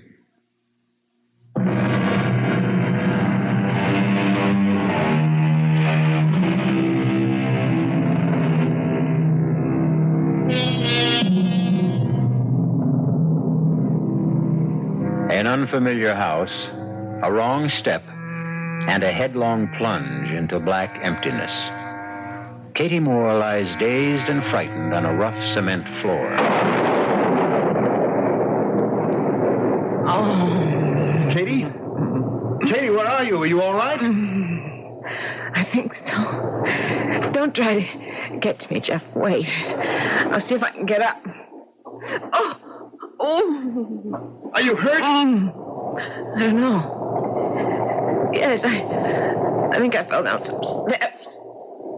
Oh, my shoulder. Don't move. Damn it, if I only had a match. Yes, there are steps here. Be careful. All right. Now, where are you, darling? Here. Oh, okay. All right, listen, do you think you can put your arm around my neck? I'll try. Right. Easy now. Huh? I better not try to move you then till we get some light. I gotta find those candles. I'll be right back, darling. Watch yourself. Right. Watch yourself. Oh, some more? Oh, Ken, thank God you brought a light. I could see from the bunkhouse that the place was still dark. I figured you didn't have a flashlight, so I brought a couple of kerosene lamps. But my wife fell down the cellar steps, and I'm afraid she's badly hurt. I didn't dare try to move her. Ken's brought us some lamps, dear. It just happened a minute ago. She fell down these steps. She was looking for candles. She thought she was going into the kitchen closet, and she opened the wrong door. I can't move. I can't turn over. Let's see. Oh. Looks like it's the shoulder, collarbone. My legs feel all right. I can move them. Try slipping your arm around her waist. I think I can hold her so it won't be too bad. All right. But it's going to hurt some, Mrs. Moore. Ready? Yes. All right. Do you think we dare lift her? Yes. I've got her. Tell me when you're ready. All right now. There. Easy, darling. Does it hurt? A little. I think I can walk up. Okay. Nice and slow. I've got you. Careful. Now, one step at a time. That's it. Bring the lamps. Yeah, I have them. Take it easy, darling. Easy now. Just a few more steps. Just get me to the sofa. Okay. Can we get the lights on again, Kenneth? Not a chance. Till the worst of this is over. I have a hunch it hit the generator. I'm going to have to get back to the bunkhouse. All right, here we are now. Easy now, Mrs. Moore. Careful now. Easy, dear. I don't want to leave the ranch crew alone too long. They're restless. Yes, I understand. All right, go ahead. And Ken? Yes? Go to the barn and get rid of her. My horse? No. Katie, oh, no. Don't make waves. Not now. You're right. Do what you think's best. Thanks. It'll make things a whole lot easier for me. That was a bright flash. Lit up the whole room. Oh, my God. What is it? Did you see that? Yes, I saw. They can't do this to us. Stop them. I'll try. What's the matter? What happened? The ranch hands, honey. They're leaving. In that last flash, I could see a long line of ponies. They're all just quietly riding away. Oh, Jeff, I'm frightened. All right, now we have to keep our heads here. We can leave, too. I don't know. People have been in worse spots than this. Now, look, we have plenty of provisions. It can't rain forever. I never saw such a downpour. Ken? Did they take all the ponies? No. There's one left, but it was badly hurt a few days ago. Kenneth, why did they all leave us? There's bad feeling here. You mean they're frightened? I'm damned if I understand it. They're not afraid of dying. It is the spirit of death they respect. It is Chindi. Indians are proud before men. They're not proud before their gods. Black Hat, he's a medicine man. He says Chindi is very angry now. He says tonight Chindi will take all Antelope Valley for his own.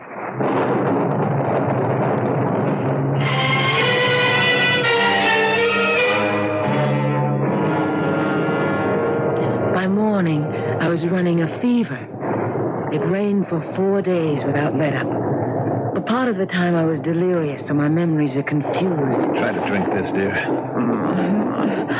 I want some orchids. Orchids, please. Honey, it's chicken broth. Try to take a little, huh? Mr. Moore, I'm afraid it's going to flood. A little yucky? There are sandbags in the barn. We've got to make a dike to protect the house. The river doesn't look that high. Remember, there's no vegetation in these hills to hold the water. A sudden downpour runs right off. Flash flood. Come on.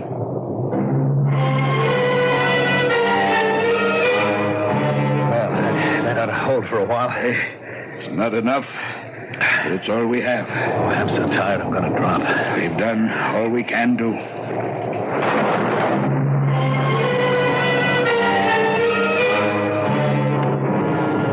Mr. Moore, we'll have to move to higher ground. When that water hits, the house may go. We can't, man. We can't move Kitty outdoors in her condition. We'll set a tarpaulin tent on the hill. Take blankets. Hurry. It'll come any time now.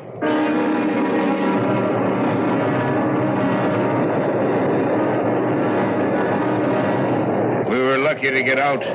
Look. Great Scott, it's a wall of water. Will the house go? I don't know. Never seen anything like that. It's like a dam at burst. Thank God you got us out of there. Jeff. Yes, Kate? Jeff, where are we? We're in a tent, honey, on the hill back of the house.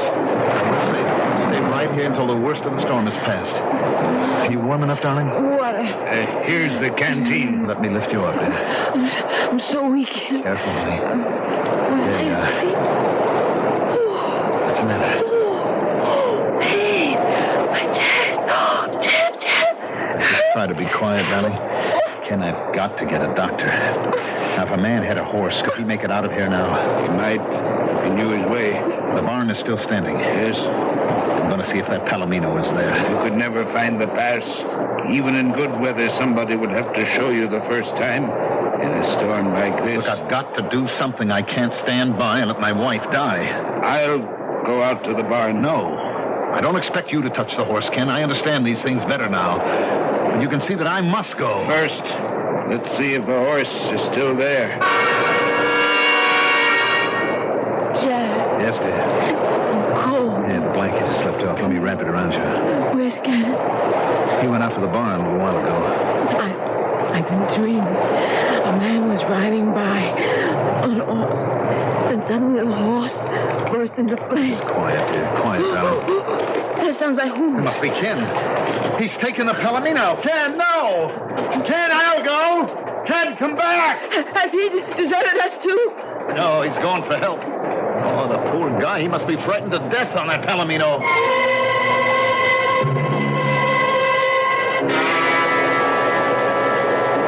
Mr. Moore. Ken, couldn't you get through? There's a truck coming. I met them a quarter of a mile down. Joe is with them. It's search and rescue from town. Search and rescue? It's a local organization. They have special equipment. Mostly they go after hunters who get lost in the San Francisco peaks. Well, how did they know about us? The ranch hand sold them. They managed to throw a makeshift bridge across the Yaqui down below. Your road is mostly washed out, but they can make it slowly. Thank God. Ken. Yeah? Ken, I want to thank you for what you did. I know what it meant. It's all right. Look, we were wrong, Ken. We behaved badly. But when you've lived all your life a certain way and believed certain things, it's just hard to... Well, anyway, everything will be okay now. I hope you're right. Uh-oh. We better get back under the tarpaulin. The rain's starting again. Chindi circled around. He's coming from the other side now. Oh, nonsense, man. We'll soon be out of here.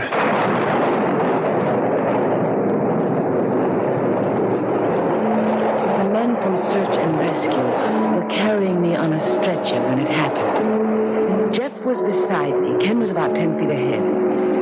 Suddenly, I felt it. A tingling sensation through my body. The small hairs on my forearms seemed to rise. I knew that Ken had felt it too. He turned and looked up at the sky, his eyes staring wildly.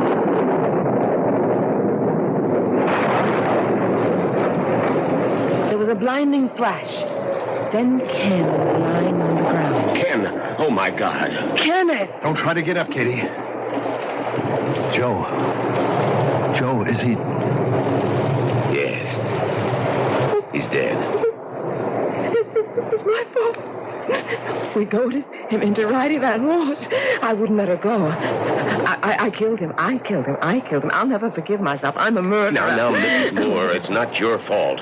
We don't control these things. They're accidents. You said Chindi would kill anyone who touched his property. You said it. You know you did. It is my fault. It is. I killed him. Katie, please, dear. I killed him. Please. He saved our lives. Katie, now stop it. Stop it. You have got to get this straight now. It was an accident. Do you hear me? An accident. No, I killed him. I'll never forgive myself. It was not an accident. You all know what it was. Why don't you say it? It was Chindi. Oh, God, forgive me. I killed the man. She was to blame all her life. She's hysterical. Chindi. Katie, listen to me. There is no Chindi. What happened was an accident. You got to hold on to that fact. There's the horse. Get rid of her. Drive her away. Take Mrs. Moore to the truck, boys. We'll have to come back for Kenneth later. No. I won't go unless you bring Kenneth, too. You're not going to leave him here alone. Katie, watch me. I'm going to ride that Palomino. Chindi! I'm taking your horse, Chindi. I defy you. If you're there, show us your power now. I defy you. There is no Chindi.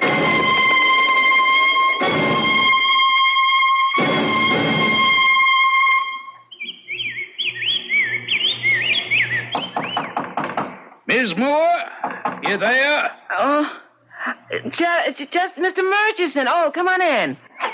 Oh, your hands are full. Just a second. I'll get the screws off.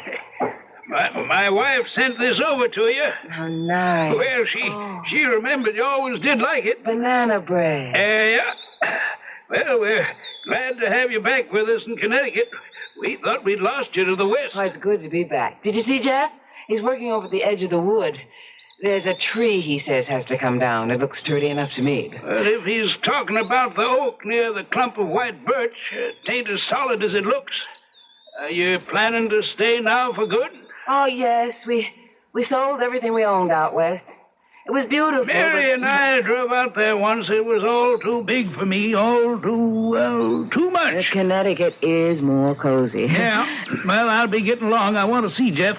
There's something I should tell him about that tree. Tell Mrs. Murchison I'll be over to see her as soon as I get settled. Well, if we can help, just let us know. Oh, what was that? Sounds like he felled the tree. He wasn't going to chop it down. Jeff! You all right, Jeff? Jeff! Mr. Murchison, look. Now go back. Call the police. Tell them to send an ambulance. We can't move that tree, just the two of us. Now, quick, girl, quick. Then get the Hesser boys. They're working on the fence. I'm coming, son. Mr. Murchison, help me. Lou Hesser will be here in a minute.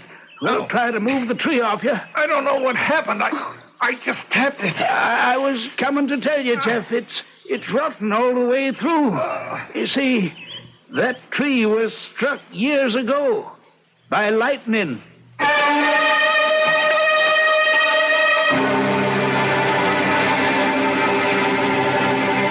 Jeff Moore is in a wheelchair now. Nobody knows just why. The doctors say he suffered no permanent injury when that tree fell. But sometimes late at night, when she hears the wind rising, the rain beginning to fall, Katie's thoughts go back to Antelope Valley and Kenneth Yazzie and the Palomino. And she wonders. I'll be back shortly.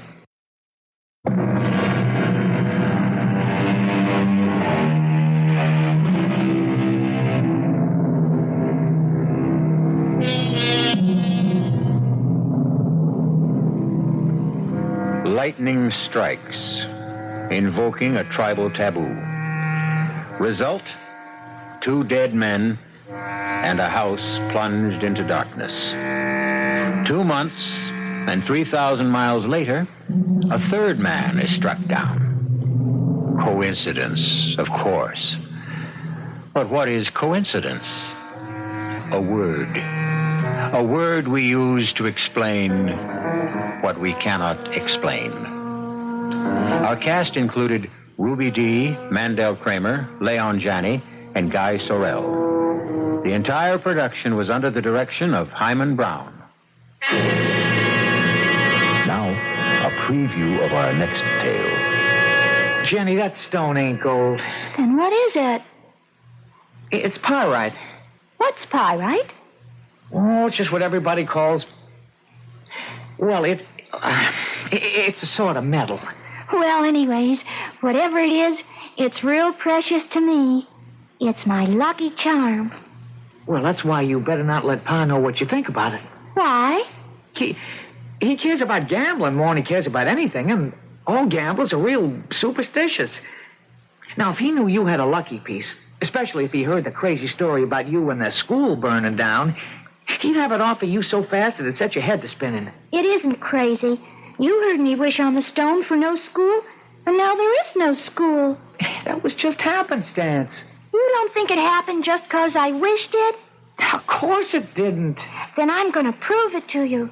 Radio Mystery Theater was sponsored in part by new sugar-free diet 7-Up. This is E.G. Marshall inviting you to return to our Mystery Theater for another adventure in the macabre. Until next time, pleasant dreams.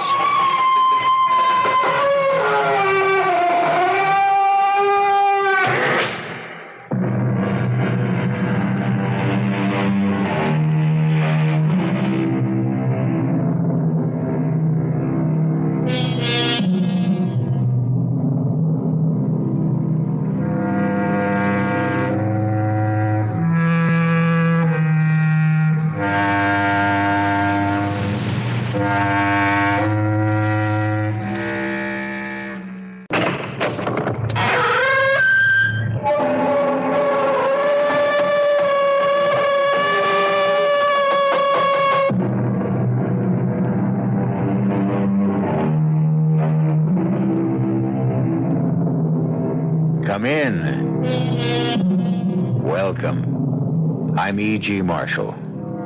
Welcome to a world we all inhabit too little. The world of imagination. Our own. Yours and mine.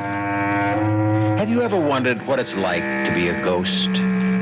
Well, one of this earth's greatest writers did, Oscar Wilde. And having let his imagination play with the idea, he set down his findings in a ghost story that ranks with the world's finest, the classic tale of the Canterville Ghost. And if by chance you should think that a ghost's life is all wine and roses, why then listen to what went on one night at Canterville Castle. Blood! I must have blood. And when I say blood, I do not mean a drop or two. I mean gallons. Or am I not called Gibeon, the bloodsucker of Bexley Moor? Blood! Oh, give me blood! Blood, my foot! What you need is some oil for those rusty chains.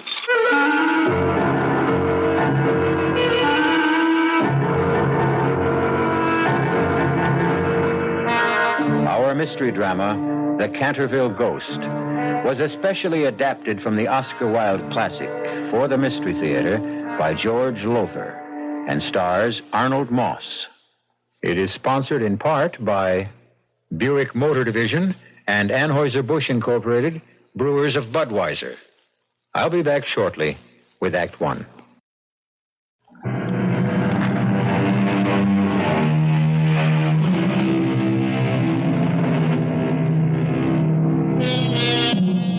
Our story takes place in Canterville Castle, ancestral home of the de Canterville family since the 15th century. You immediately assume, I have no doubt, that the castle is in England. Well, it isn't. It was, but it isn't anymore.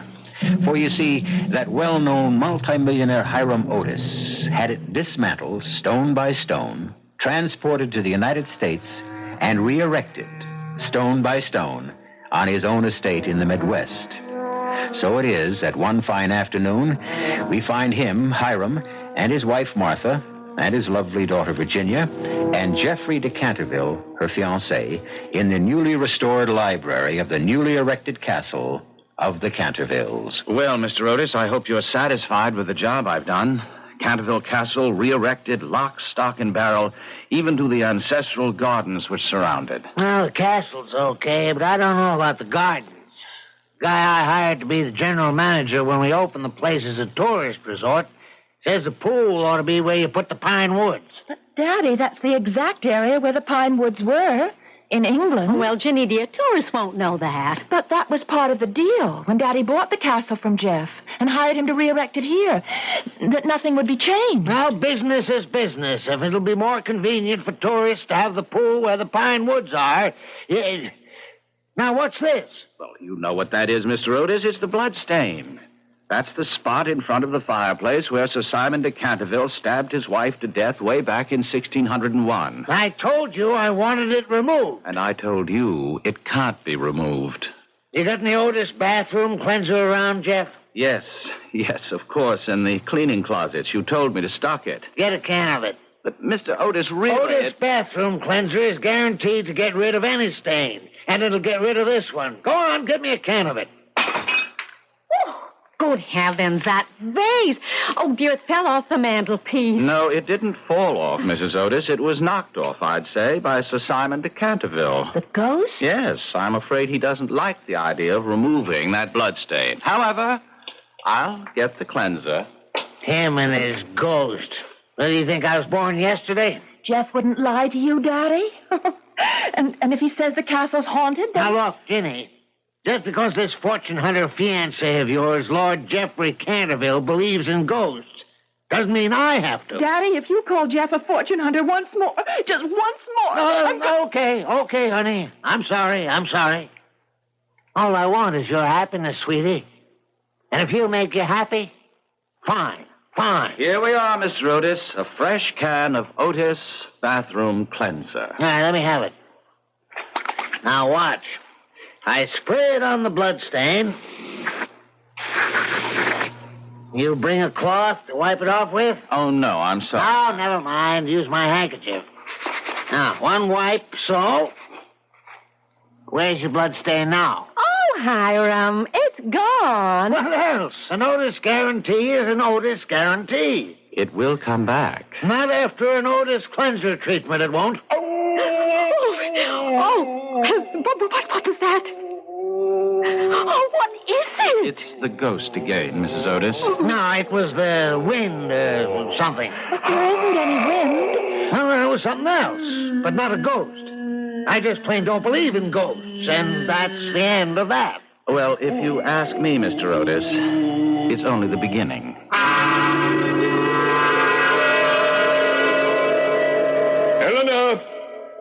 Eleanor! Oh, blast the woman, where is she? Here, Simon, dear.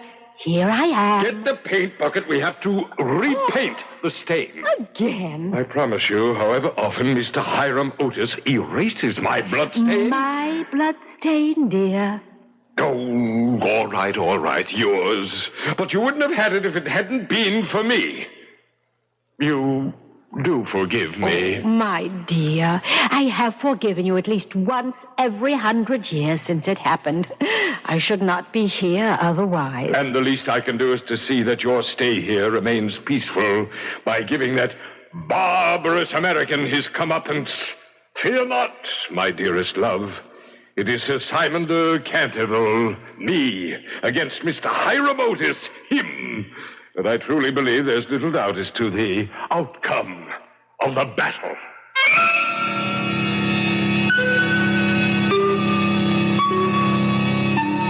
A blue bloodstain? What do you mean a blue bloodstain? Just what I say, Mr. Otis. The stain's reappeared, and this time it's blue, Daddy. Now, look, I don't know what you two are up to. Up to? For your information, the boss painter who's redecorating the upstairs bedrooms complained that somebody's stealing his paints. And you think that Jeff and I would... Who else? But why would you think that? Because the way I see it... Yes? How do you see it? Well, I don't know how I see it. All I know is it doesn't make sense. And we better start making some sense around here because we open in a week. Now get rid of that stain. Once and for all, get rid of it.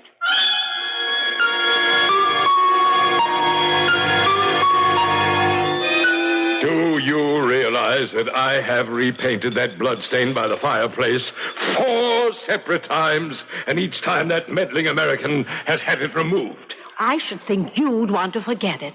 After all, it's a reminder of why you are doomed to haunt Canterville Castle. Oh, dear, and I'm with you. But you are not. You can leave any time you wish, Eleanor. Oh, Simon, not without you. Oh, my dear. Was ever man so loved by woman as I by you? Or I by you. And yes, I killed you.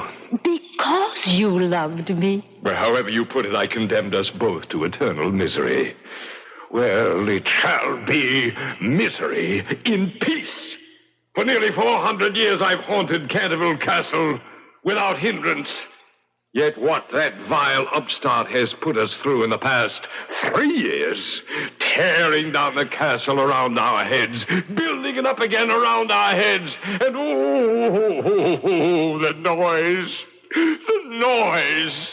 And now he means to turn it, my castle, into what they call a tourist attraction. Never! My dearest, what can you do? That beastly American must be driven out. And his family with him. I know. Let me see what I have in the way of grisly costumes. Yes. I think this should do the trick quite neatly. Which is it? Gaunt Gibeon, the bloodsucker of Bexley Moor. Oh, that's smashing.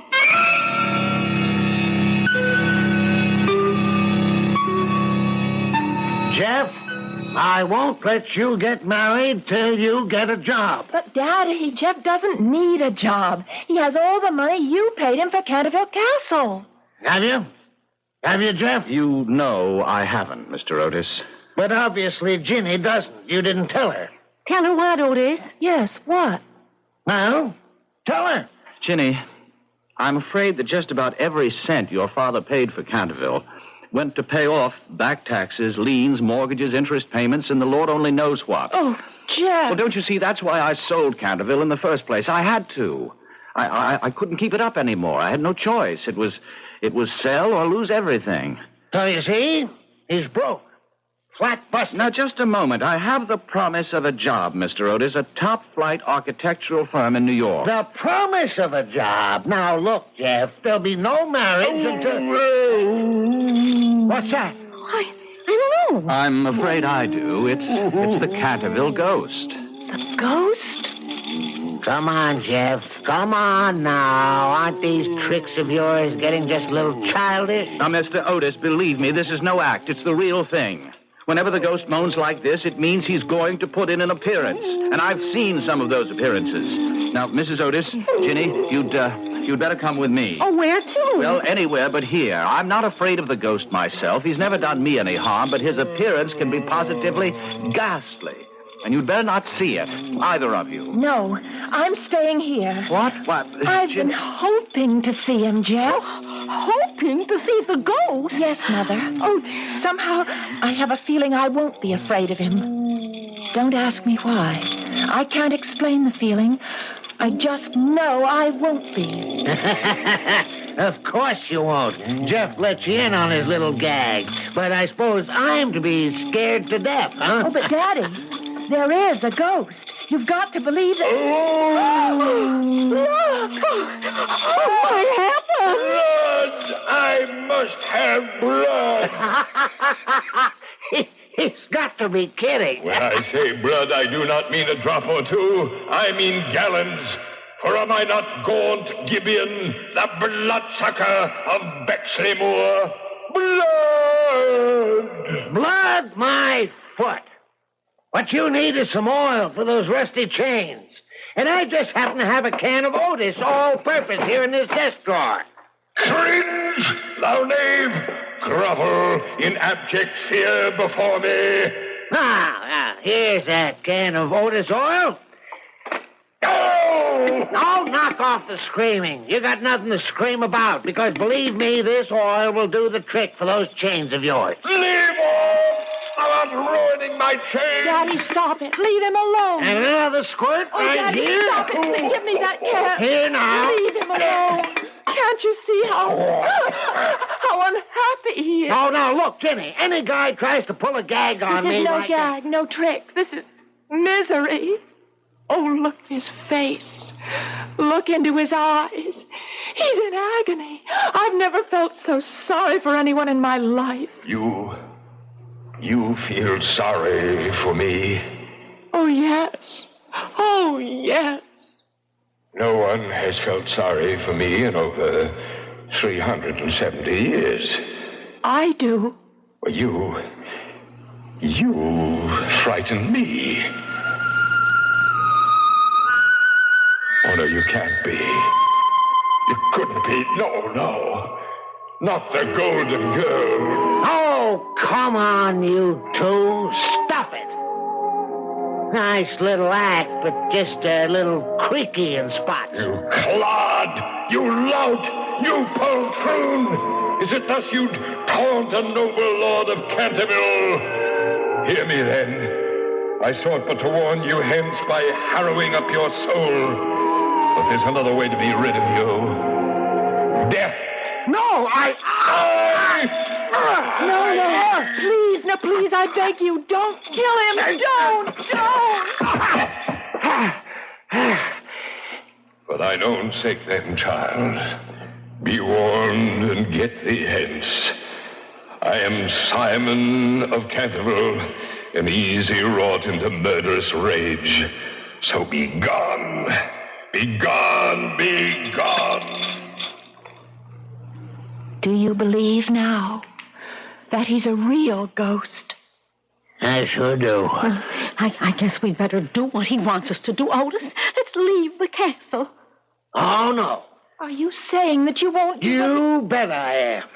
I paid a fortune for this joint. I'd rather die than see that money go down the drain. Oh, no. I'll tear this damn castle down again, stone by stone, before he gets the satisfaction of seeing me run. You hear that, Buster? Stone by stone.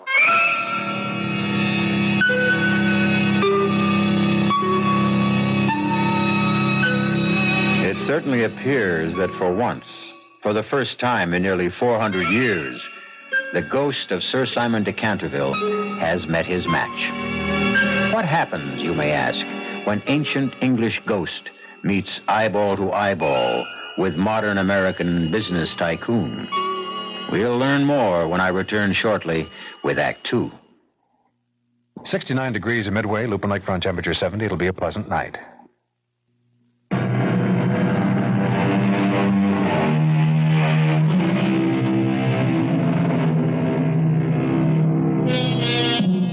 Now, really, you know, Sir Simon de Canterville, or rather I should say the ghost of Sir Simon de Canterville, can't be blamed for threatening to kill Hiram Otis. After all, it is his castle, or it was, and, well, How would you feel if you'd lived somewhere for nearly 400 years, only to have someone you'd never seen before threaten to tear the place down, stone by stone? Now, you really can't blame him for being in a towering rage. Eleanor, I shall rend him limb from limb. Oh, Simon, perhaps we ought to leave the Americans in peace. Oh, no, no. Darling, please. I say no. Oh, Simon, please. Don't make me speak severely to you. Severely? Well, truthfully, it's quite possible you've lost your ability to frighten people. Lost my ability to frighten people? Yes, dear. You are but a ghost of your former self. Just what do you mean? Well, I very much fear that you're growing stale. And in the parlance of the day, why, you simply can't hack it anymore. Hack it? Not able to hack it? Me? Oh, Simon, come now. Were you not reduced to using brute force? You, who through all these centuries have prided yourself on the artistry of your hideous disguises. You failed to frighten a mere mortal. And Simon, an American at that. But he's a clod, altogether too stupid to have even a semblance of nerves. Is that thunder? I think so. It just occurs to me. I've always been at my best during a thunderstorm. True enough. And tonight, to judge from that sky out there, will be a night of elemental fury. A perfect background for haunting. I shall outdo myself this night. I shall employ a disguise so horrible, so fiendish. Something guaranteed to drive the churl out of his skull. What? Yes, that is the question. What shall it be? Oh, I have every confidence that you, my sweet, will create a costume that every ghost in England, in the world, would give his winding sheet to possess. Oh, you are too kind, altogether too kind. But let me think. You have it? Yes. You, my darling, have given me a thought. Winding sheets. That is the ticket. A winding sheet? Of course. I have an excellent one. Very old, very moldy. The one with the frilled cuffs and neck. But of course, do go on. I will wear that and take with me my rusty dagger. I shall approach the room moaning and groaning in a most gruesome fashion. When I enter it, I shall stand over them in the form of a green, icy, cold corpse till they're all but paralyzed with fear. And then I shall cast off the winding sheet and crawl around the room with white, bleached bones and one rolling eyeball. Oh, Simon, dear, you have outdone yourself. I dare say even you will agree I can still cut the mustard, my dear. Oh, you can, you have. What of the girl, the American's daughter? Oh, she must go in peace. I touch her not. Why so? Because... Well, my dear, you will scarcely believe this, but not only did I fail to frighten her, but she said she felt sorry for me. She said that? Yes. And she looked at me when she said it with eyes... Well, Eleanor, her eyes were filled with sympathy and pity and... Yes, love. Oh, Simon... Could she be the Golden Girl? I should like to think so, but I fear not, my love. It's too much to ask. Much too much. But I must to work. The night approaches and the storm. I promise you, that within a few short hours I shall reduce the cold-blooded Hiram Otis to a mindless mess. Why have you brought me here, Jeff? I've never seen this part of the castle before. It's a hidden passage, or it once was. As to why I brought you here, well, it seems to me every time I want to be alone with you, your father shows up, or your mother, and... Oh, Ginny, I do want to talk to you. Yes? Ginny, marry me. But, Jeff, dear, I'm going to. You know that? No, I mean now. Tonight. Tonight? Yes, let's get in my car, drive to town, find a justice of the peace, and get married. But, darling, we don't have a license. Oh, we'll get one. How? I don't know, but we will. I'll manage it somehow. Jeff, this is the United States, not England. Things are done differently here. And anyway, there's no sense discussing it because I just can't go against my father's wishes. Oh, you don't have to be afraid of him. Afraid? Darling, I'm not afraid of him. I love him. I know what you think. That he's hard and domineering and ruthless and a lot of other things. But, you know, inside, he's not that way at all. Perhaps not. Unfortunately, I only know him from the outside. But as time goes by, you'll learn to know him better. And you'll see... Ginny, you're not a child. You're a woman. I need you, Ginny. I want you. Jeff, please, darling. No. Ginny, Oh, please. Jeff. Blood! I must have blood! Oh, no, not tonight. Not now. And when I say blood, I don't mean a drop or two of blood. I mean gallons of blood. It's him. It's the ghost. Who else? How to drive that churl Hiram Otis out of his mind. Oh,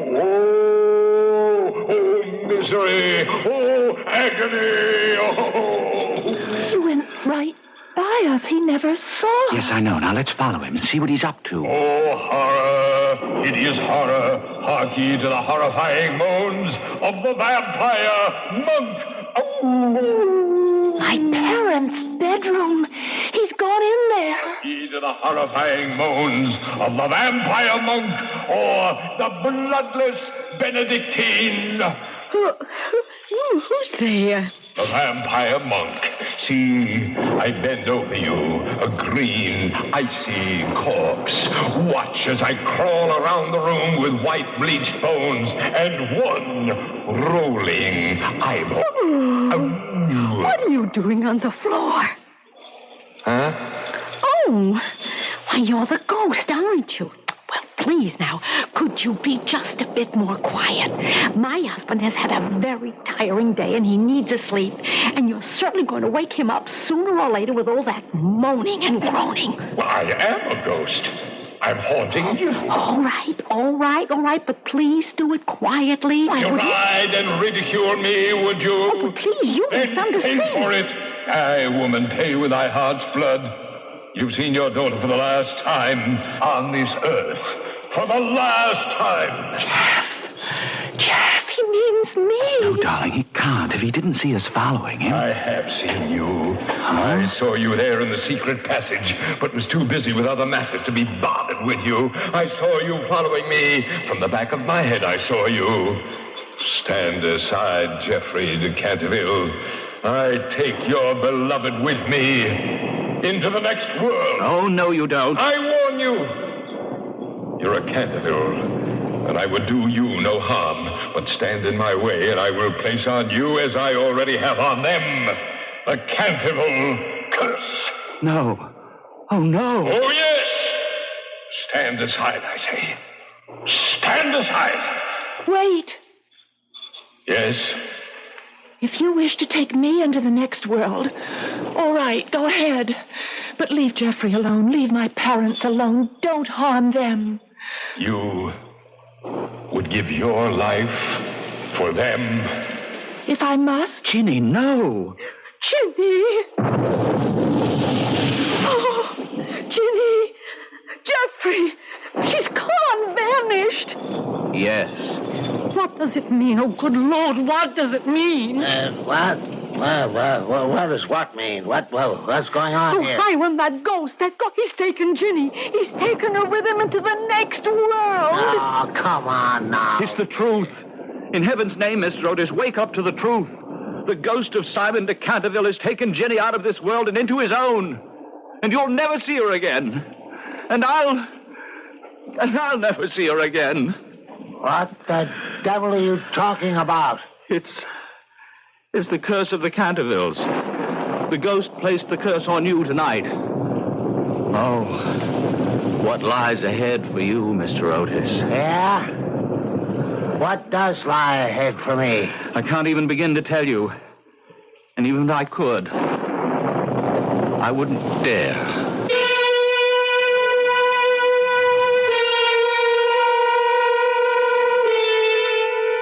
Strange sort of ghost, Sir Simon de Canterville. At one moment, he's almost gentle, tender, and the next, in a towering rage. He acts almost like us humans, doesn't he? And like us humans, he may have jumped from the frying pan into the fire in abducting Virginia Otis. We'll find out shortly when I return with Act 3.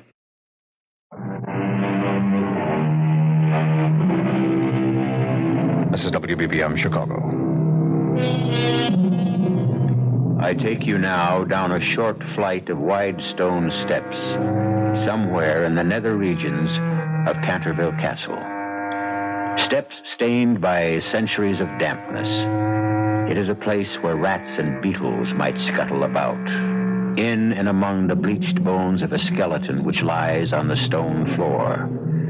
Poor skeleton. One of its hands manacled, claws towards the remains of a bowl which once held food. A door opens. A light appears on the steps, and Sir Simon de Canterville sweeps down the steps, dragging Virginia Otis after him. He flings her to the floor. Here lie my bones. Here soon shall lie yours. He whips a dagger from a case at his side, stoops, grabs her by the hair, and holding her head back, makes as if to plunge the blade into her throat. But he stops short. How can you look at me like that? Are you not afraid? No. You face death, yet you're not afraid. Do I face death? Will you kill me? What is to prevent me? You killed once out of passion and have suffered nearly 4 centuries for it. Would you dare again? I would. Well, then, if I'm to die, I suppose I shall. Being afraid wouldn't help matters. But really, I'm not afraid. At least, not of you. Eleanor was right. Eleanor? My wife. She says I don't seem to frighten anyone anymore, that I can't hack it anymore. Why do you want to? I'm a ghost. It's my only reason for existing. It's not a very good reason, if you ask me. It's no reason at all, if it comes to that. It's simply part of the punishment I must bear for murdering my wife. The Lady Eleanor? Yes. Why did you murder her? Jealousy. Unreasoning jealousy. I thought her in love with another man. I found out later how wrong I'd been. But it was too late then. I assure you my remorse was so great I hardly struggled at all when her brothers chained me in this dungeon and starved me to death. And that's your skeleton? Yes.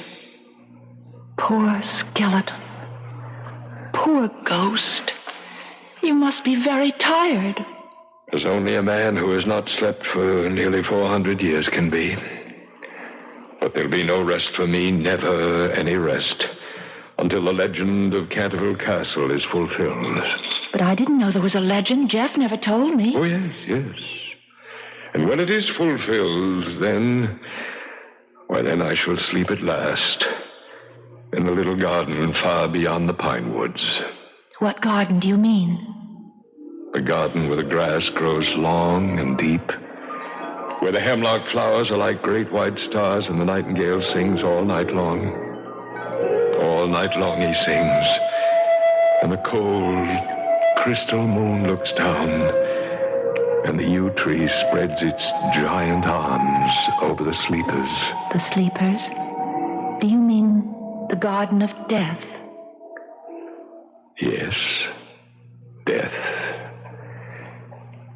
Would you help me if you could? If you could make the legend come true, would you? Yes. What is the legend?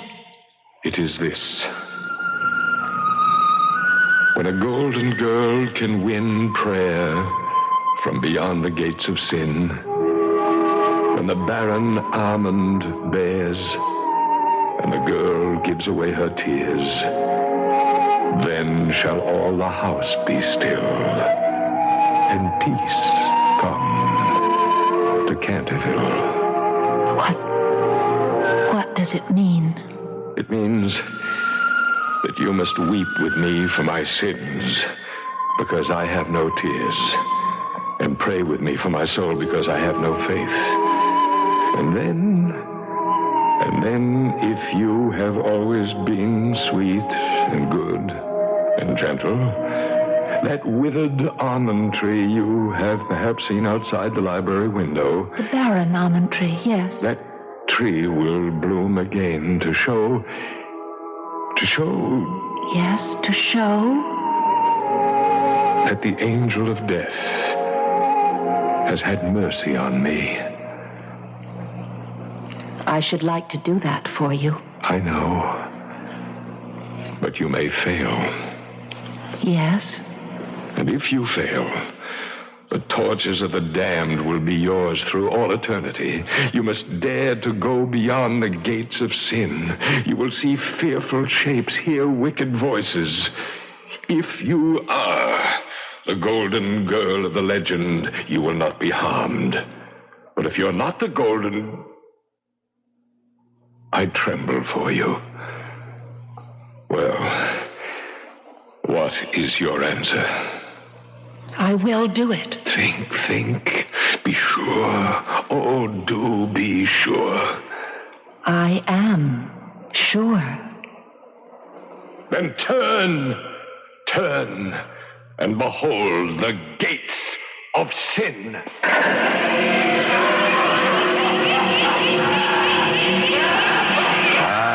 You shrink back. You are afraid. The shrieks, the laughter. Worse lies beyond the gates. Far worse. You are afraid. And I am doomed. No. You will go for me. You will go beyond the gates of sin. For you, or any other soul.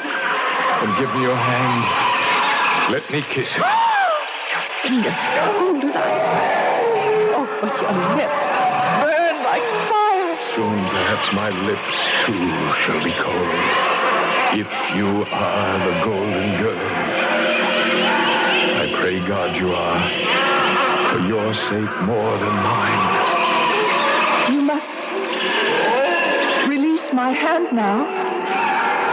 If I'm to go beyond the gate. Yes, I know. Only... Let go. Let go. Go. No, Virginia! Come back! Come back!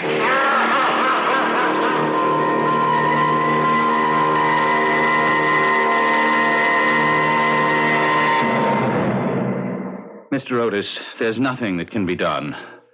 Virginia's gone. Forever.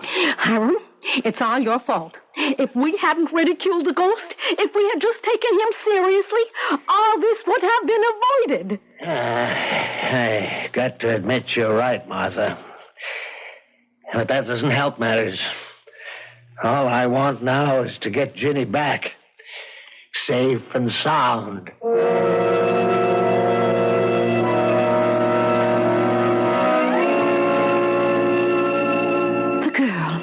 Where is she? She's gone. I've been a fool. I thought she might be the golden girl, the girl of the legend, and I let her go beyond the gates of sin. Oh, no. If that be so, I am done with you, Simon. Oh, no, not you. Oh, don't touch me. Don't touch me. You are revolting enough to be human. I tried to stop her at the last moment. I tried. But it was too late. Too late. Simon. The nightingale. Eleanor. The nightingale. Oh. It sings. It sings in the garden of death. It sings. Oh, and the girl, Virginia. Oh, she succeeded. She must have. Simon, look. Virginia, Sir Simon. you've returned. From beyond the gates of sin, you've returned. Did you think I wouldn't? Yes, I thought that. I knew I would. I'd not have gone past those gates if I hadn't felt sure. Then you are the golden girl of the legend. You are the golden girl. Are you saved now? Oh, yes, child, yes. I'm saved. After all these centuries, released. And you're the one who did it. Eleanor, she is the one. What can I do to thank her? What? What? Oh, Simon, restore her to her own world. What else, dear?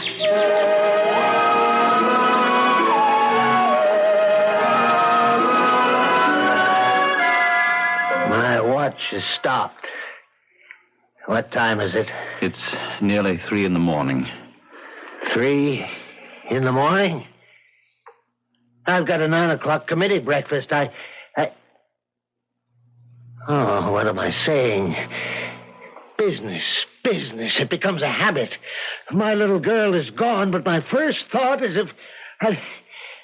Oh, God in your heaven, what kind of a man am I? Oh, Hiram, you're a good man. You just lost yourself in making a living. Yes. Lost myself in making a living. Yeah. We spend too much of our lives making a living. We should spend more of it living. I guess your ghost knows that, Jeff. I don't know whether he does or not. I do. What was that? I thought I heard... Why, it sounded like Ginny's voice. Yes, I thought I heard it too. You did, Jeff. I'm back. I'm here. Ginny! Oh, my God. Ginny! Oh, Ginny! Oh, my baby! My baby! Where have you been? What happened to you? No, don't ask me. Don't ask me that ever again. Yes, but Ginny... Daddy, I love you, but don't... Please don't, not ever. Try to tell me what to do with my life, my soul, again. Let me do what I want to do. What God put me into the world to do. You sound strange. No, not strange. Truthful. I've seen what lies beyond this world, beyond us. And we here on this earth, we think that we're the end of everything, and we're really only the beginning. Daddy. Dad and Mom. And you too, Jeff. There's so much out there that we don't understand. So much. Ginny, what did you see? What's that? Not a bird at this hour of the morning. It's a nightingale, Mother. Come to the window. I'm sure we'll see what I expect to see. Yes. There. Look. At what, Ginny? At what? The storm is over now.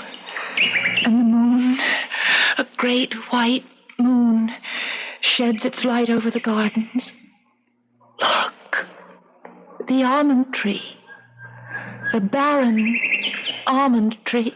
Why, it's blossomed. I can see the flowers in the moonlight. And that tree, it's part of the legend. For centuries it hasn't bloomed, and legend said it never would until peace came to Canterville. And peace has come. Far away, beyond the pine wood, there is a little garden. There the grass grows long and deep. There the hemlock flowers are like great white stars. And the nightingale sings all night long. All night long he sings, and the cold crystal moon looks down, and the yew tree spreads its giant arms over the sleepers. Jeffrey? Yes, Ginny? He's at peace, Jeffrey. The Canterville ghost is finally at peace.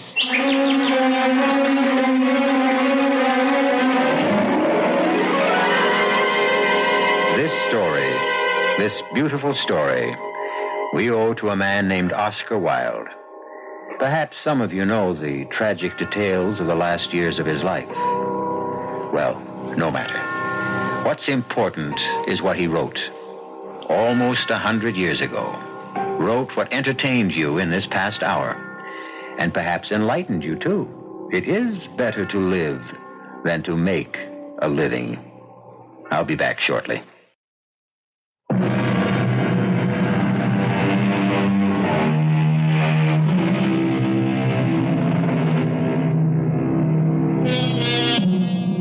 Oscar Wilde is buried in Père Lachaise Cemetery, just outside Paris. I visited his tomb, a tomb over which a sad angel with drooping wings weeps. And yes, I bowed my head, not so much in homage to the man as to the spirit within him, the spirit within all of us, our own private, very private Canterville ghost. Our cast included Arnold Moss, Marion Seldes, Mildred Clinton, William Redfield, and Robert Dryden. The entire production was under the direction of Hyman Brown. The answer's still the same. No dog, no baby. Just be happy with these dumb plants. They're bad enough. Taking out the whole bloody windows. I hate you. Yeah, look, I'll let you keep them. I hate you. I wish you were dead. What did you say? I said I hate you. I wish you were dead. Did you really say? Hey, what? Hey, what's this? The bloody plants are on my neck. Hey, Barbara, they're all around me. They're choking me. I can't get them off. Hey, Barbara, they're too strong. Barbara, don't stand there. Get them off. Get the scissors. Barbara, the scissors. I hate you. I hate you. I want you dead. Radio Mystery Theater was sponsored in part by new sugar-free diet 7-Up and Sign Off, the sinus medicines. This is E.G. Marshall inviting you to return to our Mystery Theater for another adventure in the macabre. Until next time, pleasant dreams.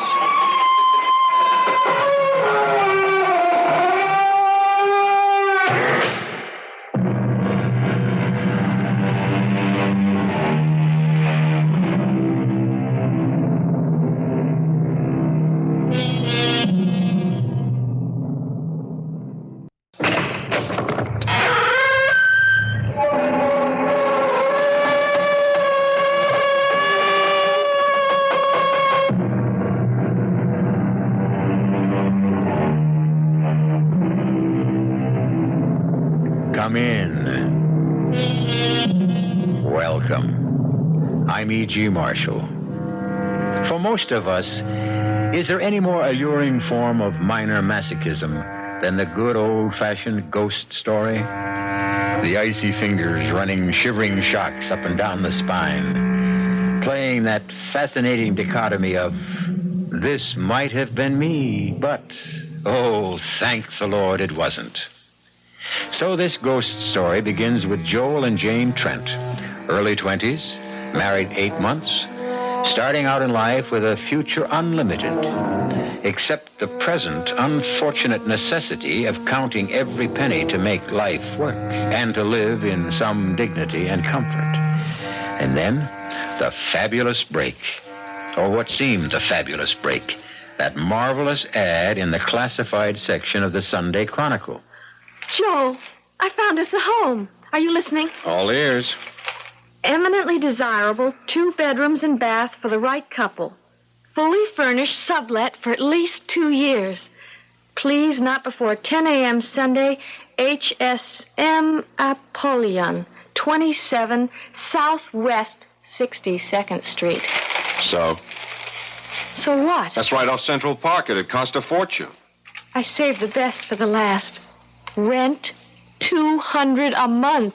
1 month security. There's got to be something wrong with it. Why? It's too cheap. Does that mean we can't look at it? No, we'll be there on the dot, fighting the line. What have we got to lose? What indeed? And don't be afraid of a crowd. Yours is the only paper this ad will appear in, because it's you I want.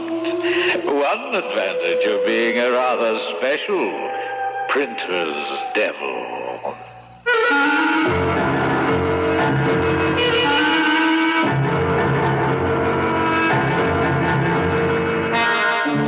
Our mystery drama, The Real Printer's Devil, was written especially for the Mystery Theater by Ian Martin and stars Paul Hecht and Jada Rowland. It is sponsored in part by Sign-Off, the sinus medicines, and new sugar-free diet 7-Up. I'll be back shortly with Act One.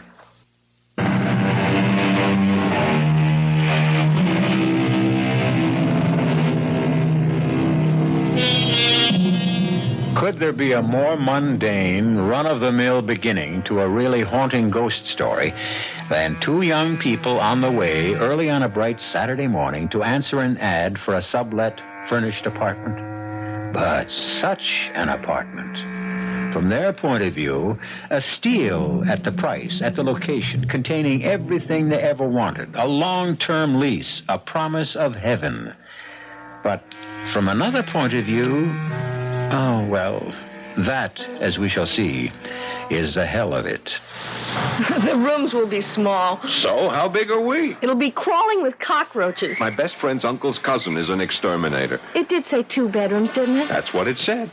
The second one is probably just a walk-in closet. So I'll build a fresh air duct to it. A crib doesn't take all that much floor space. Oh, hold it. What's the matter? The baby didn't... No, the baby didn't do anything. It's me. Oh, the way my tummy's revolving, it's lucky there aren't 3 of us here already instead of 2. I'm scared. Of what?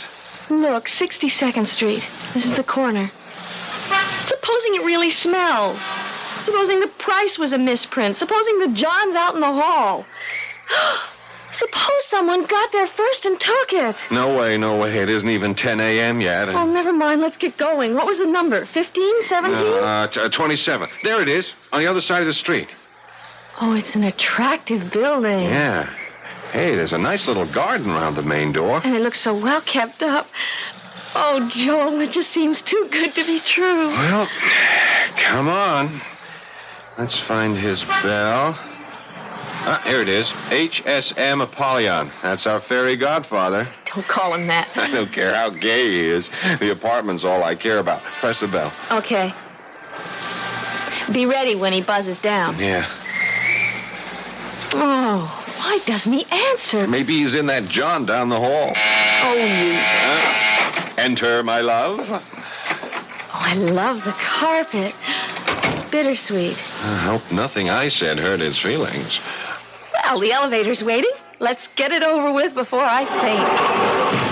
I have a few butterflies myself. Got the floor number? Yeah. And we are off. Everything's so clean and efficient. Well taken care of.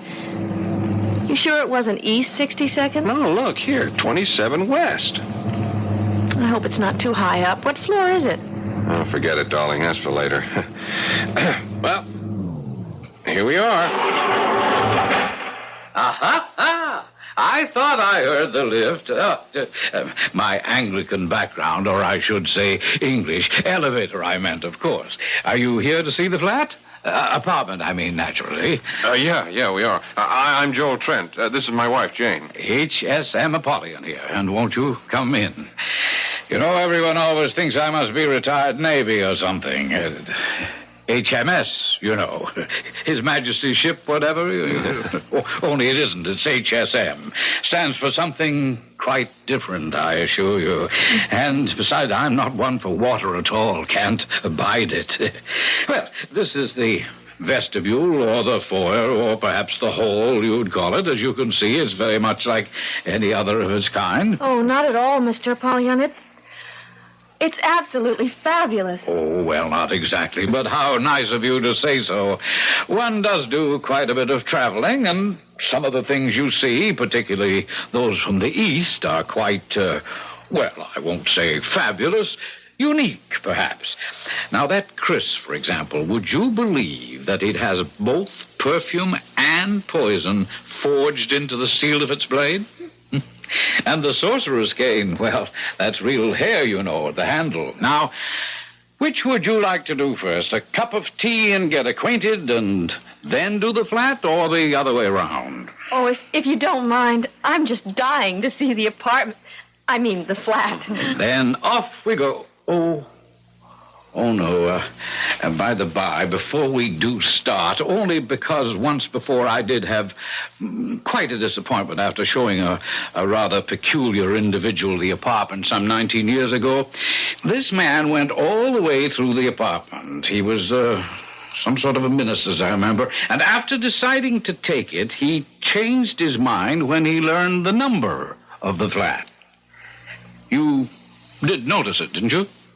Joel knows it. I don't. What is it, Joel? It's apartment D. On the 13th floor. Oh.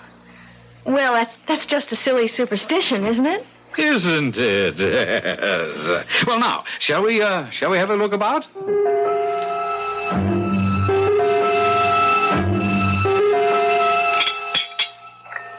Do you take sugar with your tea, Mrs. Trent? 1 lump, please. But really... Mr. Trent, or would you prefer something stronger? No, tea's just great. 2. Lumps, I mean. How about milk, Mrs. Trent? No, thanks. Neither of us. But really, Mr. Apollyon, this is awfully kind of you, but we must be holding you up. I'm sure there'll be loads of other people in answer to your ad. Well, they're not here yet, so we can enjoy our tea, eh? Besides, my dear, I have a sneaking suspicion that... your cup, Mr. Trent. That not so many people are going to turn up in answer to the ad. For a dream apartment like this, I can't believe that. I was surprised there wasn't a line a mile long. Well, how nice both of you are. You know, I've really taken quite a fancy to you. That's very sweet of you. Yeah, thanks a lot. It's so difficult today to find young people with all the good old-fashioned virtues. What am I saying? It's been very difficult for generations. So for my purpose, you're quite ideal. I don't quite understand. Oh, I thought I'd made myself quite clear. You're just the people I want in my apartment. That is, of course, if you're interested, and if there's anything I can do to make it more attractive to you. Attractive? Well, the whole place is just a dream. It's the sort of place Joel and I made up dreams about living in after saving everything we could make for the next 10 or 20 years. And now to think that at a price we can afford, we can start living that way right now. Oh, dear me. Now, I didn't mean to upset her. She's only crying because she's so happy. You see, you got to excuse her. It says in the book that women in her condition sort of... Oh, Joel. Oh, it just slipped out, Jane. Women in... We just thought we'd have trouble finding something we could afford, and we wanted to have plenty of time. And Aunt Gertrude's place in Mount Vernon just doesn't have room for all of us now, let alone... Why, you're going to have a baby. Well, now, isn't that nice? My congratulations. It's a sort of a bonus in a way. You mean you don't mind babies? Mind? I love them, just adore them. You can't know how much extra pleasure they afford me. Oh, gee, that's great. What did you mean, a sort of bonus? Oh, that. Why, to think of being able to use the crib and the baby bath and all those things I once bought for a tenant and his wife and baby who were unfortunately lost in a plane crash on the very day they were to move in. How awful. Yes, snatched away from me at the last moment. Oh, I don't mean that the way it sounds. You see, I'd grown almost as fond of them as I have of you. Now, we must get down to business. I'll have the bed taken out of the small bedroom and set up the crib for you. And when could you move in? Why, The sooner the better. At your convenience, of course. Oh, if I told you my convenience, my dears, I'm sure I would shock you. Try me. Well, today. This minute, this afternoon. If at all possible, not later than 6 o'clock. You shocked me. I know the ad said immediate occupancy, but I wasn't quite expecting Let me explain. I had a tenant, you see, a most interesting man, a sort of a Billy Sunday, you might say. Fascinating challenge. Challenge? Oh, well, I shouldn't admit it, but I feel I know you both so well, even after the short acquaintance. Do you know, I've traveled a great deal, and I've never been able to resist the inordinately evil things that men have dreamed up as the centuries went rolling by. The grimoires, the devices of the Inquisition, our own New Englanders. Well, I bought all sorts of quite horrible things. Pictures, instruments, statues, charms, and so forth. I keep them all hidden away in that big closet at the end of the hall. Oh, that's the only thing that's off limits, by the way. I keep it locked. Oh, that would be perfectly all right. There's plenty of other closet space. And you wouldn't be interested in this awful stuff anyway. As I said, this man was a minister, so I thought I'd really give him a start. So, I replaced everything and hung up all this perfectly awful stuff. Oh, quite bone-chilling and terribly evil. But why? Well, I wanted to see his reaction, so I thought I'd scare him off. And naturally, you did. Good gracious, no, he loved it. Couldn't wait to move in. But someone greater than us solved the problem. Unfortunately, he was taken from us with a heart attack. Oh, the poor man. Yes, actually, he never realized how fortunate he was.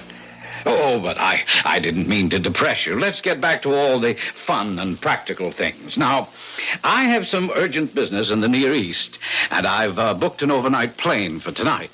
If I could possibly make that. Joel, there's no reason why not, is there? You have the money. Yeah. And we'd have the time to run up to Mount Vernon and back and get enough clothes to settle in. Then we could bring the rest later. Well, I guess it might be arranged. By the way, what business are you in, Mr. Apollyon? Oh, that's a little difficult to explain. Rather like the import and export business. Oh, you deal in objet d'art. In a sense, yes, but perhaps a better word would be subjects. But to get back to our business, if you have the rent and the security with you, we'll exchange them for the keys and sign the leases, give you a thorough briefing on the entire apartment, and then I can be off just as soon as you return. Well, Mr. Joel... Oh, forgive me, but at my age, I think I can take the liberty to use your first name. I'm a rich old man with no children, and money is no object to me. Now, if the rent is too high... $200 a month for a two-bedroom apartment furnished like a palace? Why, it's... Hush, hush, hush, hush, hush, hush. Now, it's all I want from the right people. Besides,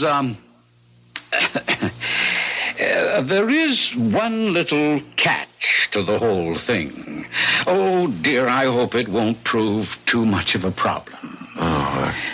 Catch? Yes, I'm afraid so. Are you by any chance afraid of cats, Jane? Cats? No, I love them. So does Joel. In fact, we've been thinking of getting one. Oh, well, now that is a relief. You have one. And such a cat. Pure Abyssinian and the delight of my life. He's the only reason I must always find just the right tenants. Can we meet him? He might not like it. Oh, have no fear about that. Smokey, that's his name. Smokey, he loves everyone. Well, where is he? I'm dying to see him. At the moment, he's at Le Chasseron, being attended with loving care by Pierre and Christophe, so he will look his very best for his new conquests. Conquests? You, my dear. Oh, I promise you he will win your heart and soul when you meet him on your return.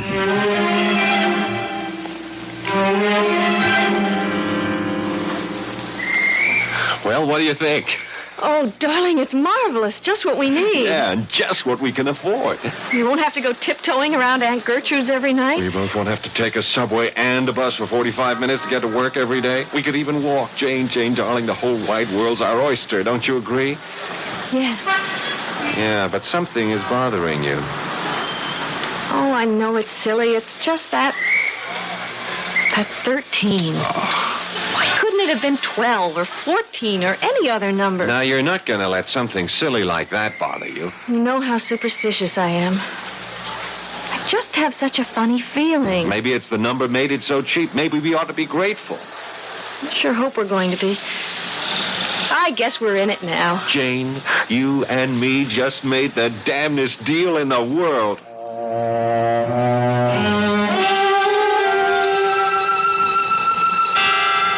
If only Joel could know how prophetic those words are. If only all of us were a little less gullible, the devil might have a long, hard task that could even discourage him. And if only he'd just take the people who are going his way. Why is he driven to tempt and maneuver and triumph by winning the others by artifice and indirection? Is it because he was once an angel, and when Lucifer fell, in his own shame, he must drag the rest of the world into the pit with him? I'll return in a moment with Act 2. Warm night in Chicago, 79 degrees right now at Midway Airport, getting up to 93 for the day Thursday. In the fourth period of play, 22-22, Jacksonville and the Chicago Fire are tied up.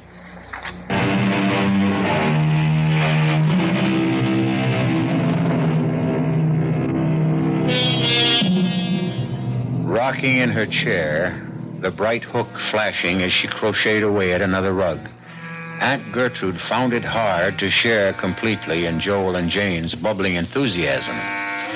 2 reasons. 1, she knew how large a gaping hole they would leave in her lonely life. And 2, Aunt Gertrude was a pragmatist. You say only $200 a month for that apartment. Where shall I put my baseball spikes? Oh, Lord, do we have to take those? What did you say, Aunt Gertrude? Well, I just can't get over the price. It's a giveaway. I know, but we do have to take care of the cat. Oh, my, such a chore. Open a can twice a day. Don't forget the litter pan. Now, don't change the subject. Tell me, what's wrong with the apartment, I wonder? There's something fishy. Auntie, you had Bob Anderson go over the lease with a fine-tooth comb. And he's a real estate lawyer. Oh, I'm quite satisfied with all the legal aspects. It's just, I don't know, something else gives me a funny twinge in the left shoulder blade. Used to be a kind of storm warning. Well, now I guess it's just arthritis. Don't worry about us, Auntie. And please don't have any doubts. Why, have you been having some... For the love of Mike, would you 2 Cassandras, would you lay off? Here we have the break of a century. Oh, you're quite right, Joel. I guess I'm getting so old that the milk of human kindness is beginning to sour. Now, I feel just like both of you. It's just too good to be true. And to be practical, it does solve all our problems. There really isn't room for the 3 of us in this tiny apartment of mine, and when the baby comes... It's like the clowns climbing into the midget car. Yeah, well, I'm going to miss not being part of bringing up that baby, though. Oh, you'll have plenty of chance. I'm going to leave that bed in Baby's room as well as the crib. Besides, there's a huge couch in the living room. There's the cab. Oh, brother, are we all packed? Yes. Well, I guess this is it. I'll take the heavy suitcase out first. Oh, it's going to seem strange with only 1 instead of 3. At least we're not changing numbers. Oh, the cat makes 3. He's pretty special. He's an Abyssinian. Oh, what's that? Oh, they're gorgeous. Looks like a Siamese with blue eyes and a lovely gray coat, like the gray in Chinchilla, only shorter. His name is Smokey. Come on, Janie. Rustle the bustle. Our chariot's waiting. Oh, wait a minute. I need the phone number. Jane, take a couple of the shopping bags out, will you, honey, while I write it down for Andy? Sure. Only how did you get the number? I forgot all about it. I took it off the bedroom phone. Let me see. 313 1313. Oh, My, that's a terrible number, especially after apartment 13D. Janie doesn't know it yet. I want to break it to her slowly. You superstitious people. Oh, I got a twinge in my shoulder blade now like I was bit by a horse. Who was bit by a horse? No one, dear. Come on, grab the rest of this gear before our impatient hacky runs out on us. Come on, be right out. Oh, Jane, I'm going to miss you. Oh, me too. So will Joel. What the heck? It's not the last time we'll be seeing each other. Don't forget we're having dinner Thursday night at the New Dig. Oh, that reminds me. Just in case I forget the address, can I have your copy of the newspaper? Yeah, oh no, I left it downtown. Oh. Don't worry, I picked you up a fresh copy. The ad is on page 37, column 5, first one in furnished apartments. Now, look, this really is goodbye. Let's go. I'll worry about you. Promise me to call as soon as you're settled. Okay. Oh, it might be almost midnight. Don't Come on. Now, that's the last call. It sounds like the trump of doom. Oh, goodbye, Goodbye, darling. Anka. We'll call you. Don't worry. All right, dear. Oh, I better get that address written down before I forget. Now, let's see. On page 37, column 5. Oh, furnished apartments. Here we are. Oh, that's very strange. The ad isn't in this paper. There's no ad at all.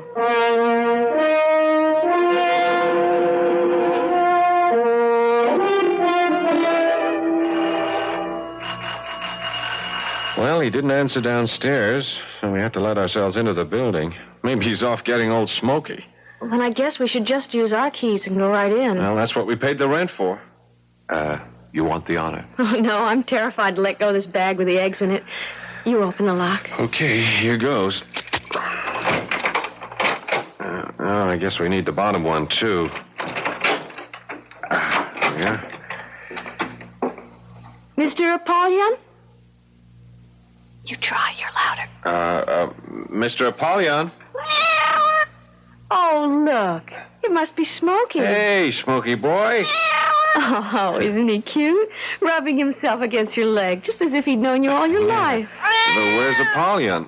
Hey, you don't suppose that he's... Look at Smokey. He's backing off as if he was inviting you to come in. Look, leave the rest of the gear here. You dump that stuff in the kitchen while I look through the rest of the house.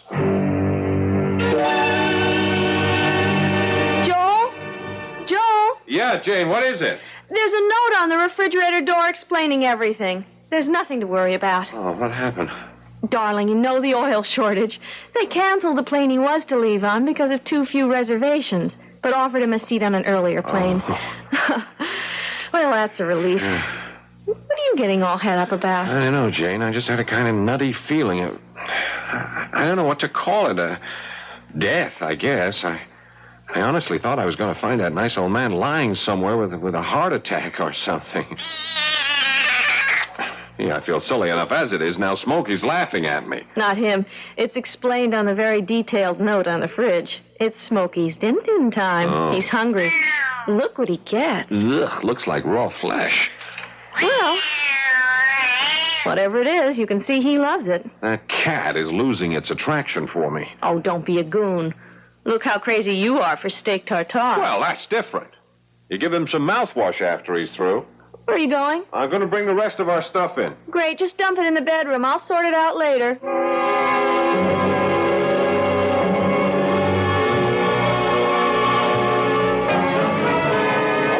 that was a wonderful dinner. Oh, ought to be. Took long enough. What time is it? Gee, I don't believe it. It's just midnight. Oh, it's been a long, glorious, wonderful, relaxing... What's that? I don't know. Joel, that was a shot. No, don't be silly. She walked out on him and shut the door. She? Or he, someone. Didn't old HSM give us a rundown on our neighbors? Let's see.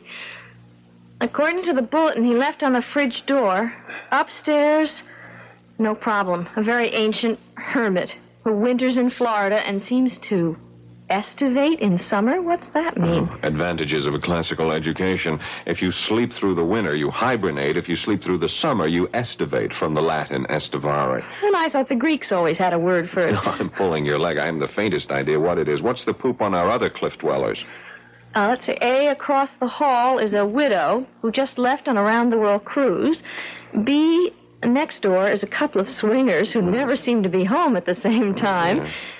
And next door are two young kids he thinks we'll like, who go to the movies and theater a lot. Okay, I'll blame the noise we heard on the swingers. Let's hope that's their last contribution for tonight. Well, we're forgetting the dishes tonight. Oh, good. We're going to bed and pull the covers over our heads. It mightn't be a bad idea. Okay, let's go. Well, what are we standing here for? You're not just standing. I have my arms around you, and I'm loving you, and I'm wondering if maybe I was just the most trusting, gullible dum-dum in the world, and maybe you should fetch me a smart karate chop to the left temple. What are you talking about, my darling idiot? I'm just wishing your darling idiot hadn't taken all our dough and paid it out in cash for security and the first month's rent. How's the bed? Like floating on air. Then look a little happier. I'm just remembering I forgot to call Aunt Gertrude. Well, you can't call her now. It's after 1 o'clock. Hey, where are my pajamas? In the old beat-up case on top. Toilet stuff, too. Oh, but before you do that, could you do me a favor? Sure. I forgot my calcium pill. It's with all the vitamins in the kitchen. Okay, I'll be right back. Oh, Lord. Please don't let me have made a terrible mistake. I loved this apartment so at first, but now... Joel? Who's that? No. Please. Oh, Smokey. Oh, what a start you gave me jumping on a bed like that. Oh, you mad at me? Why are you looking at me like that? Did I forget to say goodnight? What is it? You want me to come somewhere? Oh, maybe I should have given you some milk. All right, we'll take care of it. No, the kitchen's that way. Not... Where is it you want to go? Joel, come here. I'll be right there. What is it, honey? It's Smokey. Look at him. He came and got me and led me here. And he seems desperate to get into this closet. Well, that's the one Apollyon has all his little ghoulish treasures tucked away in. We couldn't open it anyway. It's locked. Try it, just in case. Oh, there may be something of Smokey's that got locked in there by accident. Okay, here goes. Oh, how terrible. How terrible. And vicious. And unspeakable. And vile. Oh, no wonder that man. Oh, Joel, close it up. Oh, just shut away that horror. Oh, for God's sake, take me to bed and help me forget I ever saw it. Okay, honey. What about Smokey? Whatever it was, he found it and ran. Close that door up. Shut it. I wish I could think I'll ever be able to shut it out of my mind. No wonder I thought this was all too good to be true.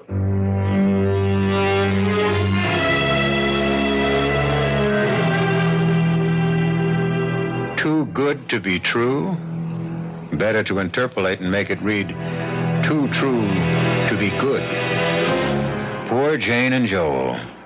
But how were such simple, ordinary people to know the language of black magic, or that HSM Apollyon is only a synonym for the more familiar and deadly spirit we usually call the devil?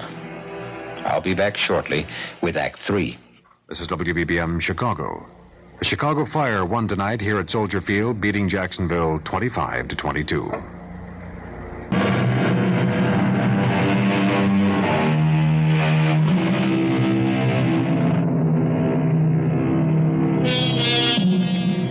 A short and classic definition of tragedy is the downfall of a noble person whose character is flawed by a single weakness which causes him to break a moral law, which leads to his destruction. But how much more tragic is the destruction of the innocent, particularly when they happen to cross the path of someone who makes their disaster equally inevitable. Which brings us back to Joel and Jane Trent. Jane? Yes, darling? You stopped shaking? You think you can sleep now? I'm sorry I was so childish before. I think it's because I'm carrying one. No, you aren't childish. I'm just the same. I got the willies, too. I guess it's just because it's all so strange to us. I think so, too. Well, let's get a good night's sleep, like everyone else has had. Good Lord, what was that? I don't know. It's from upstairs. It must be the old man. What's happened to him? I don't know. Oh, just pay it no attention. Pay it no attention? No one could sleep with that noise going on. I'm going to go up and tell him to stop. Oh, no, please. Don't do that. Please don't go up there. Oh, why not? Are you going to be ill? No, it's that up there. You mean our noisy neighbor? I'm scared, Joel. Yeah. I've had about all I can take, and that noise is really driving me up the wall. Yeah, me too. I know what I'll do. I'll call the superintendent. Got his number on the sheet? No. Wouldn't you know it's the one thing he left off? It's just his apartment number, 1A. Oh, yeah. Look, I'll take a run down in the elevator and get him to come back up and see what's going on up there. Will you be all right alone? Yes. No. Oh, Joel, I don't know what's the matter with me. I'm not usually like this. I don't know what's got into me. I do. What? My son and heir. Oh, you male chauvinist. Just because she's carrying a baby doesn't mean a woman has to act like one. I'm sorry. I know, honey. Look, I'll tell you what. I'll just take the elevator up there, and I'll find out what's going on myself. Oh, no, you don't. You don't know what you'd be getting into. Go get the super. His name is Bill Josephs, 1A. All right. Okay. I gotta stop that somehow. Oh, well, here's your protector standing guard by the door. Go on in, Smokey. Keep Mrs. Trent company. I'll be right back.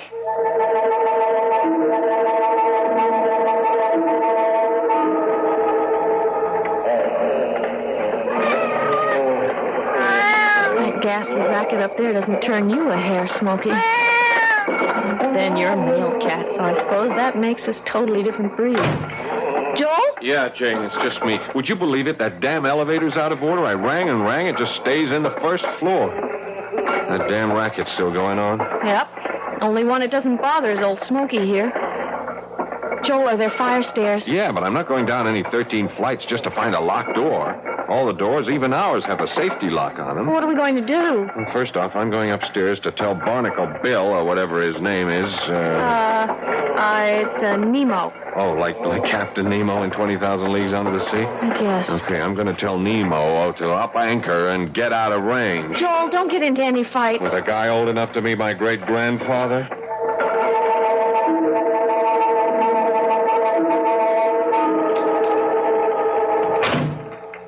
Joel? Yeah, it's okay. It's me, Jane. Half a sec.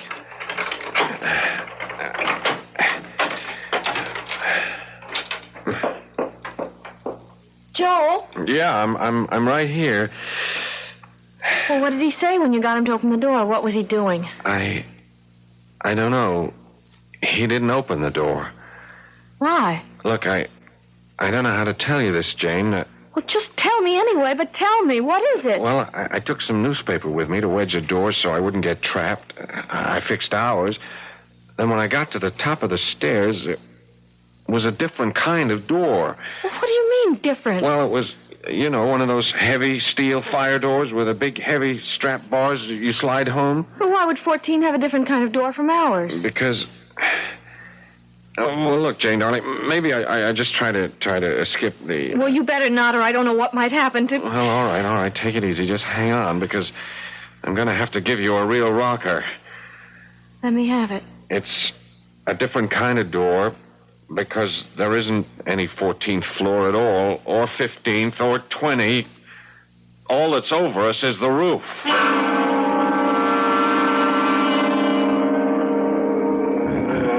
Now, dear? What's that you've been giving me? Oh, brandy. I had a good jolt myself. The sound, it's still there. That's right. What causes it? Something loose up there on the roof? No, I searched it thoroughly. It's not coming from the roof. Then where? The neighbors? I checked that out. Whatever other lies Mr. Apollyon told us, there isn't anyone in any of the apartments on this floor. I've done everything but break down the doors to make sure. Then what are we going to do? I can't take this all night, Joel. Nobody could. I am going to call the police. I don't know what we've gotten ourselves into, but we are now getting out. Oh, I'm afraid it's a little too late for that, Mr. Trent. Apollyon, where the devil are you? Sitting right in front of you. In his other form. Smokey. I should have known from the beginning, from his eyes. Shine a strong light in a cat's eyes, and what happens? The pupil closes up. Into a long, narrow slit. but in a human being. It closes into a tight, round, dark circle. Like Mr. Smoky. Look as the lamp shines in his eyes. Yes, very observant, Jane. I should have been more careful. But since the illusion serves no function anymore, I might as well resume my Father Christmas skies. Normally, I wouldn't have had to return to it except for you. Why not? Oh, people act in so many strange degrees. Some just go to sleep no matter how strange the noise is. Some trap themselves between floors. Some very hysterical ones try to leap from roof to roof. Some break through the neighbors' doors and meet quite unexpected deaths, since there's nothing but space beyond them. And some sit awake all night, not realizing that morning will never come again. And some are a little troublesome. But none escape? Well, it wouldn't be very good for my reputation, would it? Who are you? Jane, you tease me about my classical education. Little good it served me. Apollyon, of course. A synonym for the devil. And the HSM? His satanic majesty, I presume? We all have our little conceits. Well, this time, maybe we can take that conceit down a peg or two. Not with the phone. It's not connected. As a matter of fact, it doesn't really exist. Listen. Now what? Well, if you will forgive the devil quoting scripture, or to be more exact, the book of common prayer, as it was in the beginning, is now, and ever shall be. You'd kill us? Oh, my dear, as attractive as they are, I have no interest in your corporeal presences. The soul is all I'm after. Well, you won't get ours without a fight. Oh! There was no pain, my dear. You killed him. But you won't get me. Jane, it's too late. The contract is made. The elevator. The elevator. No, don't step in there. The car is...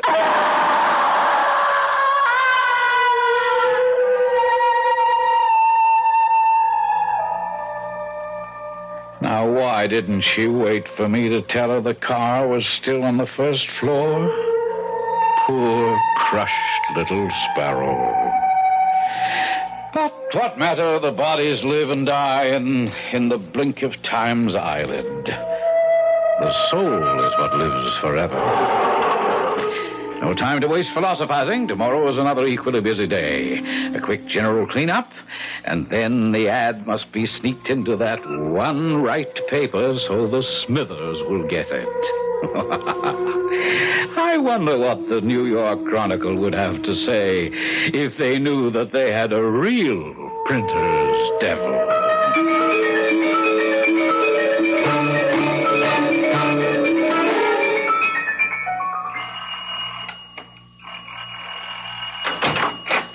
Yeah? Oh, look, my name is Gertrude Conway, and my niece and her husband are renting Mr. Apollyon's apartment. Now, I've been trying to call them ever since last night, and I have now not only been informed by the telephone company that there is no such number, but that there could be no such number. Also, Jane, my niece, she promised to call me if I didn't call her, and even if she thought last night was too late, she would have called this morning. You see, she's going to have a baby. Oh, well, then maybe she went to a hospital. In the middle of her second trimester. Huh? The baby is less than 5 months old. Oh. Still, you it know, doesn't matter anyway. Now, I've checked with all the hospitals, and she has not been admitted. Now, I'm worried something may have happened. I want you, please, to take me up to the apartment with the keys. Oh, what apartment? Mr. H.S.M. Apollyon, who sublet it to them. Lady, we ain't got no Mr. Apollyon on it, or whatever his name is in this building. Oh, certainly you have. This is 27 Southwest 62nd Street, isn't it? Sure, that's right. Oh, very well. It's apartment 13D. 13D? That's right. Well, that solves the whole problem. Oh, good. There ain't no apartment 13D in this building. What? Point of fact, lady, there ain't no 13th floor. You know, like most New York buildings. We go from 12 to 14 and then right up to 30. Are you sure? Look, I've been running this building for 22 years. Oh, my God. I have this terrible feeling there's something awfully wrong. Nothing unusual happened around this building last night or in the neighborhood. No. Quiet as a church, ma'am. Not even a mugging. And believe me, I get all the word when Officer Strauss drops in for his morning coffee. But two healthy young people can't just disappear into thin air.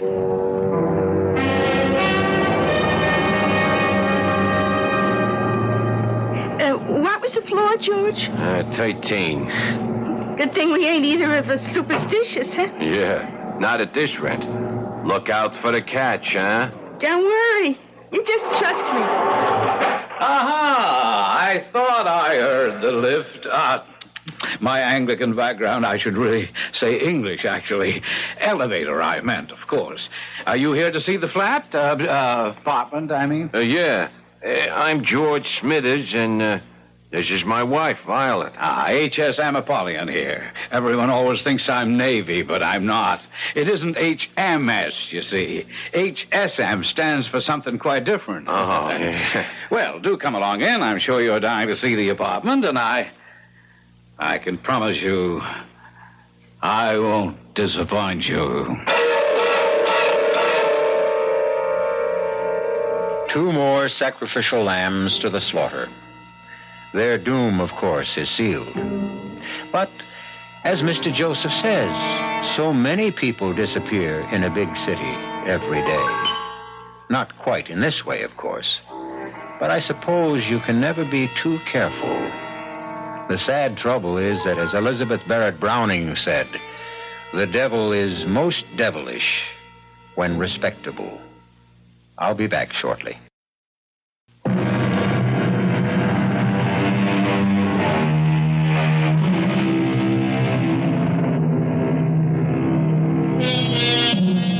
Caveat emptor, the Latin phrase which says, let the buyer beware.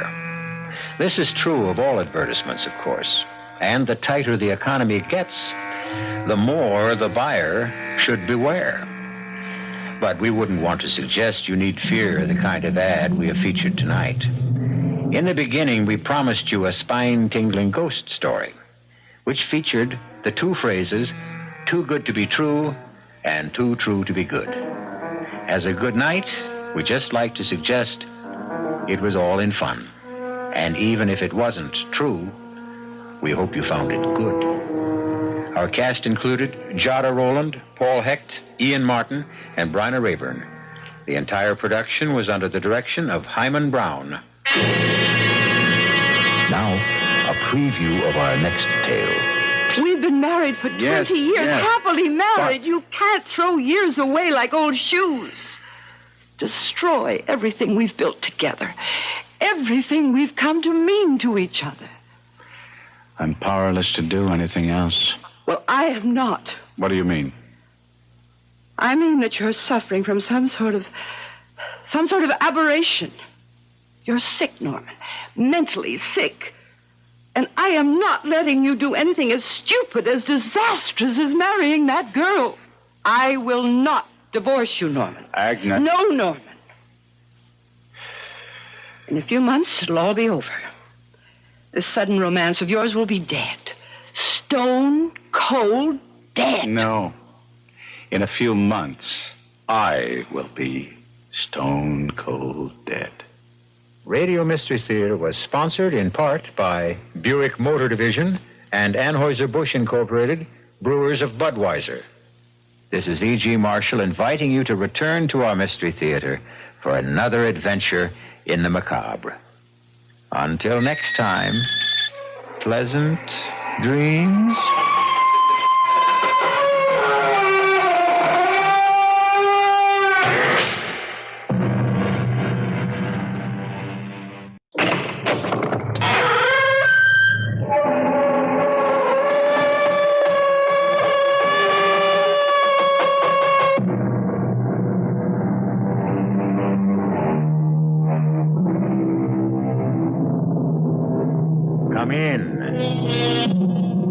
Welcome. I'm E.G. Marshall. Welcome to the world of the uncanny, the eerie, the unearthly. strange things happen. They have happened to me and will again. They've happened to you and will again. They happened to Norman Meredith, but they will never, never happen to him again. Because, well, listen.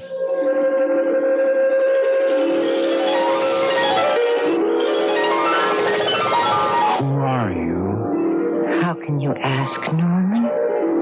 Don't you know me? How would I know you? We've never met. Oh, yes, we have. Mm-hmm. Norman, dearest heart, I am the woman of your dreams. Your dream woman. Well, why'd you hold that knife? That long, sharp carving knife? To kill you, Norman. To kill you.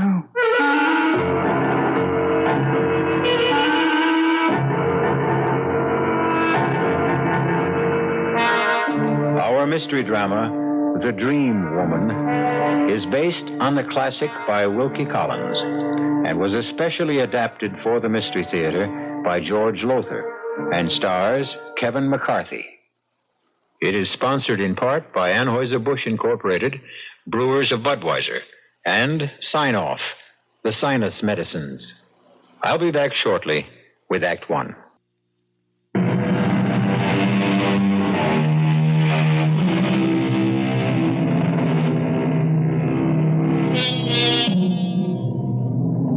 What is a dream? From where does it come? And why? Wiser men than I say that dreams rise like mist out of various levels of the subconscious and the unconscious. But what is the subconscious? What is the unconscious? No one really knows. Oh, there are theories, yes. But no one can say with certainty why we dream. Why, for instance, Norman Meredith dreamed that certain dream. You say you're the woman of my dreams, my dream woman. If that's so, why would you want to kill me with that knife? So you can stay in my world always. Be mine always. No, I don't understand. Only when you are dead, physically dead, can your spirit live, really live. And you come from the spirit world? A spirit world. One of countless spirit worlds. Oh, join me in it now, dearest Norman. Dearest heart. Join me now. No! Yes! No! Yes! No! Yes! Norman! Yes! Norman! I must kill you, Norman. I'll kill you, Norman. Don't stab me, please don't. Die, Norman. Die, Norman. I can't Die, escape the Norman. knife. Norman, wake up, Norman. Norman, darling, you've been having a dream, a nightmare. Well, Agnes, it's you. Of course, dear. Oh. Yes, now relax. Oh, that woman. Horrible. That murderous woman with a knife. Dream, sweetheart. Nothing but a terrible dream. No. Now, Norman. I saw her so clearly. Her and the knife. A long carving knife. Razor sharp. Gleaming, and she struck at me with it. Struck. And struck. And struck. Oh, Norman. I saw it all clearly, vividly. She was tall. Long blonde hair that fell below her shoulders. A voluptuous figure, and the eyes, light blue, hazel eyes flecked with green. Oh, heaven help me, I'll never be able to get her out of my mind. Oh, she and that knife.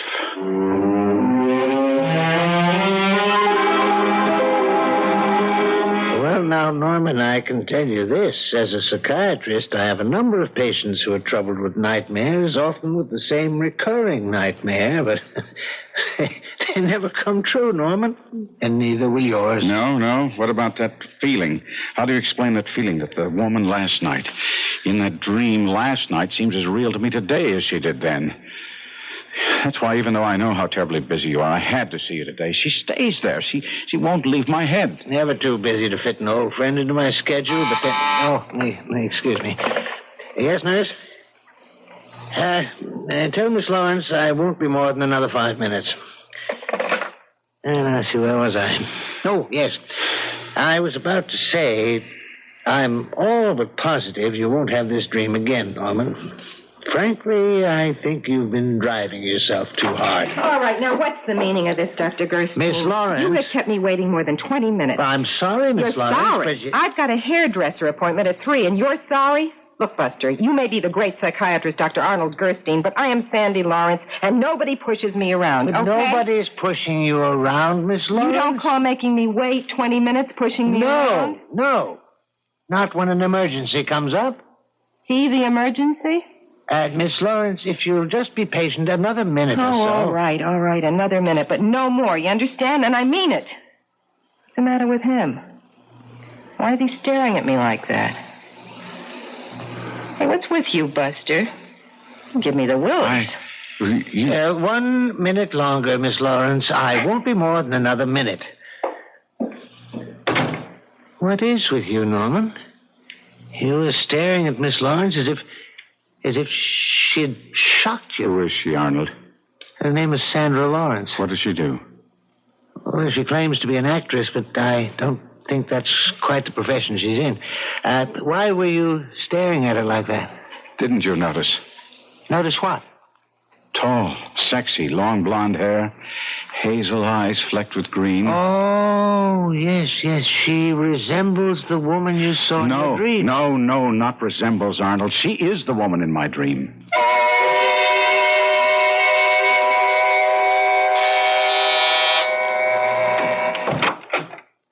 Yeah? My name is Norman Meredith, Miss Lawrence. So? Well, I was wondering if I might talk with you for a few minutes. Well, about what? You selling something? No. I'm not a salesman, nothing like that. Could I come in? Well, I don't know.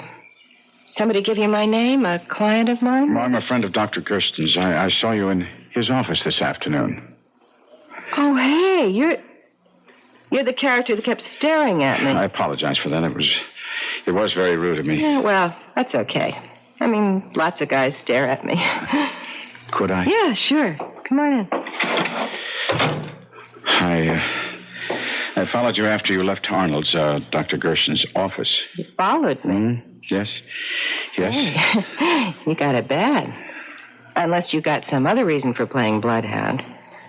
How about a drink first, huh? First? Oh, well, if you got it that bad. No. I don't think you understand. I want to talk to you. Talk to me. Well, if that's the way you get your kicks. Tell me about yourself, Miss Lawrence. Tell me all about yourself. You're real flaky. You just want to talk? I want to know all about you. All about you. Who you are, where you come from, what you do for a living. Oh, come on. You must be kidding. What I do for a living? Hey, Norman, you put me away. You really do. Dr. Gersten said you're an actress? Yeah, you could put it that way. I put on a real good act. Well, if you mean what I think you mean... Well, what else would I mean? I mean, you can't be as square as you sound. Or can you? Look, will you stop staring at me like that? I really don't like being stared at. I'm sorry. I can't help myself. You fascinate me. Miss Lawrence. Sandy, for Sandra. Sandra? I dreamed of you last night. Uh-huh. Well, lots of guys do. Men who've never met you. Well, okay, so you dreamed of me last night. I mean, what do you want, an Academy Award? No, I want to get to know you better. Come on, Normie, what's the angle, huh? No angle. I told you. you fascinate me. Look, Normie, you level with me. You level with me right now, or just blow, okay? I am leveling with you. When I say you fascinate me, I mean, well, there was the dream to begin with, and then meeting you, a dream woman in the flesh in Gersten's office. There's something so strange about it. About it and you. Oh, now I'm strange. No, it's more than that. It's you. I'm drawn to you. Waiting for you outside the medical center, I kept telling myself I was crazy and that I ought to just put you out of my mind, go about my business, but I couldn't do it. All the time that I was following you, waiting for you, I didn't want to. But I had to. You see. I was incapable of doing anything else. It must be like being an alcoholic or a drug addict. It's a compulsion. I have to be with you. Well, whatever you got, you sure got it bad. Now, Normie, dearest heart, my time is valuable. It's $50 an hour. Dearest heart. Dearest heart. You called me that in the dream. Dearest heart. Oh, yeah? Oh, how about that? How about the $50? Well, sure. Okay, in advance. Oh, sure. Anything you say? Sandy. Here. Put it on the table, Normie. Attaboy. Okay. What'll we talk about? I don't know. Anything, as I said. I want to know all about you. Tell me about yourself. Okay, but how's about I slip into something more comfortable first? All right. You fix yourself a drink. The bar's over there. Thanks. You got any scotch? Yeah, try the shelf under the bar. Okay. Oh. Good Lord. What's the matter? This knife. This carving knife. Where did you get it? How do I know? I had it for years. Oh, you fascinated by knives, too? No, not knives. A knife. This one. Well, I said it before, and I'll say it again, Normie. You put me away. Divorce? You want a divorce, Norman? Yes, Agnes, I do. To marry this tramp? Yes. I can't really believe you're saying this. I can't understand your being fascinated by a woman who resembles the woman you saw in your dream. She is the woman in my dream. I'm in love with her, Agnes. In love? With the kind of woman you tell me she is? Norman, in love? Helplessly, compulsively. I'm gripped by something out of my control. I've tried to fight it, to free myself of it, and I can't. Agnes, I can't. But my darling, you've got to. I love you.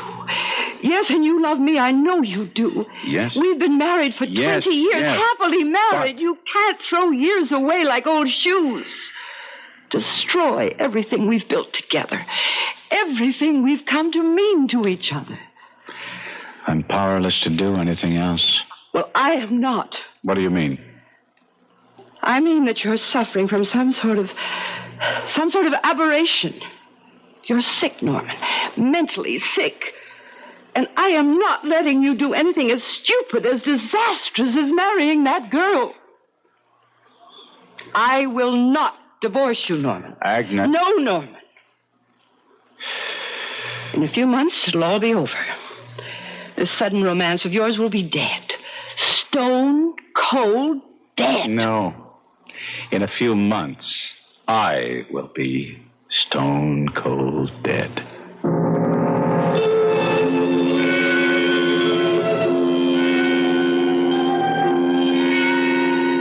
There are, we are told, dreams of precognition, dreams which foretell events that will happen in the future. There are, in fact, many such cases on record. Explain them? I can't. The truth is, no one can. Not even Norman Meredith. I'll be back shortly with Act 2.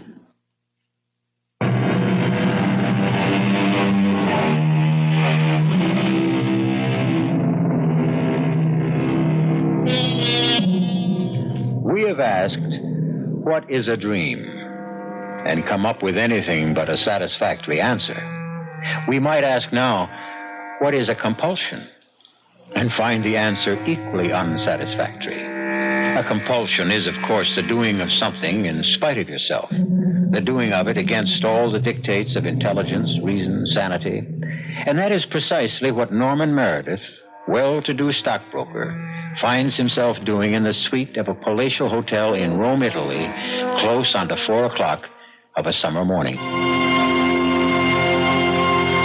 What am I doing here? 4 o'clock in the morning in a Roman hotel, walking up and down, pacing the floor and talking to myself. Talking to myself like some kind of nut. Some kind... Ah, the prodigal returns. Oh, still awake, Normie? That's right. I haven't been to sleep. Where have you been, Sandy? And that package. What's that package? Oh, a little item I picked up in the flea market around 2 this a.m. Flea markets aren't open at 2 in the morning. Well, they are if you know the right people. Huh? And what creeping things have you been running all over Rome with this time? Answer me, Sandy. Oh, Normie, flake off. I don't have to answer you about it. Oh, yes, you do. No, you don't. I have no hold on you. We're not married. You'd still have no hold on me, married or not. True enough, I guess. True enough. So anytime you want out, Normie, you just say so. Anytime you've had enough of me. Oh, I'll never have enough of you, and you know it, damn you. You know it. How do you know it, Sandy? Normie, come on. We're not going to hash that all over again, are we? Not at 4 o'clock in the morning. I'm dead beat. Look, I'm going to go to bed. You? No. I'm not sleeping. When are you ever? You know something, Normie? I don't think you sleep more than an hour or two in 24. What are you, an insomniac or something? Are you afraid of the dream? The dream? Yeah, the one you had about me. No. Oh, I'm not afraid. Why should I be? I don't know, except you never told me what it was. And you're scared to death. Oh, of what? Of what, for Pete's sake? Me. You? Would I be here in Rome with you if I was scared of you? Would I have taken you all over Europe these past few weeks if I was scared of you? Oh, not me. Not scared of me in the flesh, me in the dream. Come on, Normie, what happened in the dream? What did I do? Go to bed, Sandy. Okay. But that must have been some dream. Oh, hey! Let me show you what I picked up in the flea market. I'm not interested in flea market junk, Sandy. This isn't junk. Got some kind of royal crest on the handle, and Milo said, he's the one of the guys I was with, he knows steel, and he said the steel in this knife was the best Toledo money could buy. Hey, Normie, what's the matter? You're white as a corpse. Why? Why did you buy that knife? I saw it. I liked it. Why? Why did you like it? What's wrong with me wanting a carving knife? Everything. There's everything wrong with you wanting a knife, a carving knife. What do you need with one? Do you cook? No. Are you even ever in the kitchen? No.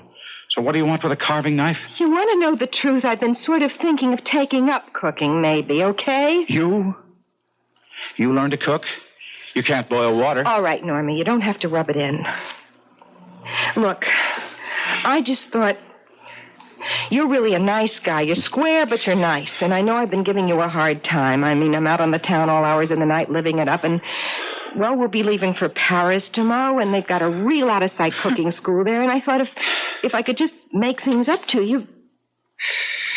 what do you care? Oh, I care. I care a lot. If you're saying that you're thinking of maybe settling down, of acting like a wife when we're married, that is, and don't worry, Agnes will give me a divorce. Well, if that's what you've got in mind, I care. Is that what you're thinking? I guess so. Yeah, I guess that's it. What else would have made me decide to learn to cook? What else would have made me buy this knife? Sandy, will you snap it up? We've got less than 40 minutes to make the plane to Paris. I'm trying to find that knife. Knife? What knife? The carving knife, the one I picked up last night at the flea market. I left it right here on the table when I went to bed, and now it's gone. Forget it. I'll get you another. It's got to be here somewhere. You didn't take it, did you? Me. What would I want with a carving knife? You're the one who's going to take the cooking lessons. Well, if you didn't take it, where could it have got to? I don't know, and I don't care. Now, come on, or we'll miss that plane. The usual, Arnold? Huh? Oh, yes, thanks, Agnes. Scotch and water. Easy on the scotch. Right. Arnold, you're a psychiatrist. What's wrong with Norman? What's happened to him? Why is he so fascinated by this cheap, common tramp? I can't answer that. No doctor could. Without at least months of investigation, of talks with Norman, of treatments. But you must have some theory. I don't. Some things that happen in this world are beyond us, beyond our understanding. Now consider, Norman had a dream in which a woman tried to stab him to death.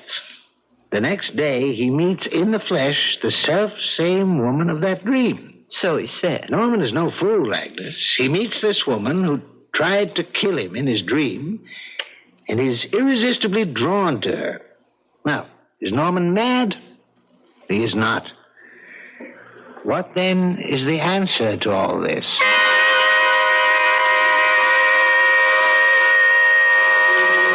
Who are you? How can you ask, Norman? Don't you know me? How would I know you? We've never met? Oh, yes, we have. I'm Norman. Dearest heart, I am the woman of your dreams. Your dream woman. Why do you hold that knife, that long, sharp carving knife? To kill you, Norman. To kill you. Oh, why would you want to kill me with that knife? So you can stay in my world always. Be mine always. I don't understand. Oh, dearest heart, join me. Now! No! Yes! No! Yes! No! Yes! Don't... Yes! Don't stab the knife. Die, Norman! I can't Die! escape the knife! Die! No! You die. There. I've got the knife away from you. Now, you die. Norman! Norman, stop it! Die. Stop it! Die, damn it. Norman, you're crazy. You're gone crazy. Norman! What? What? Sandy. What are you, on acid or something? You're having a bad trip. Oh, no. You know better than to ask. Where am I? What happened? We're in Paris. We're in Paris, France. We've been here for a week. It's 2:30 in the morning, and you've been having a nightmare. And, boy, you nearly killed me. Oh, no. Oh, no. yeah. Look at me. You've ripped my gown. Gown. I'm in pajamas. You're wearing a gown? I just got in. Came into the bedroom, and there you were moaning and tossing. I tried to wake you up, and you attacked me. You grabbed me. You kept trying to... Look like you were trying to stab me. You said you'd be home early. You said you wanted to be rested, fresh for tomorrow's ceremony at the Cordon Rouge cooking school. Yeah, well, the people I was with, they decided to make a night of it, you know? In fact, they're still at it. Me, I broke away, so you see, I am home early, Normie. And stop calling me that. I've asked you a dozen times. Stop calling me Normie. I'm sorry. Honest, I am. Norman, I don't know what it is with me. I mean, I try. I really try to be the way you want me to be, but I don't know what it is. And it's funny, because at first I didn't care what you thought, how you felt, but being with you all these weeks... You're really smooth, Norman. You really are. And I'd like to be more than I am for your sake, but there's just something in me. I just can't control it. You too. What do you mean, me too? No, you can't help yourself. I can't help myself. We're in the same boat, Sandy, and I have the feeling it's just begun to sink.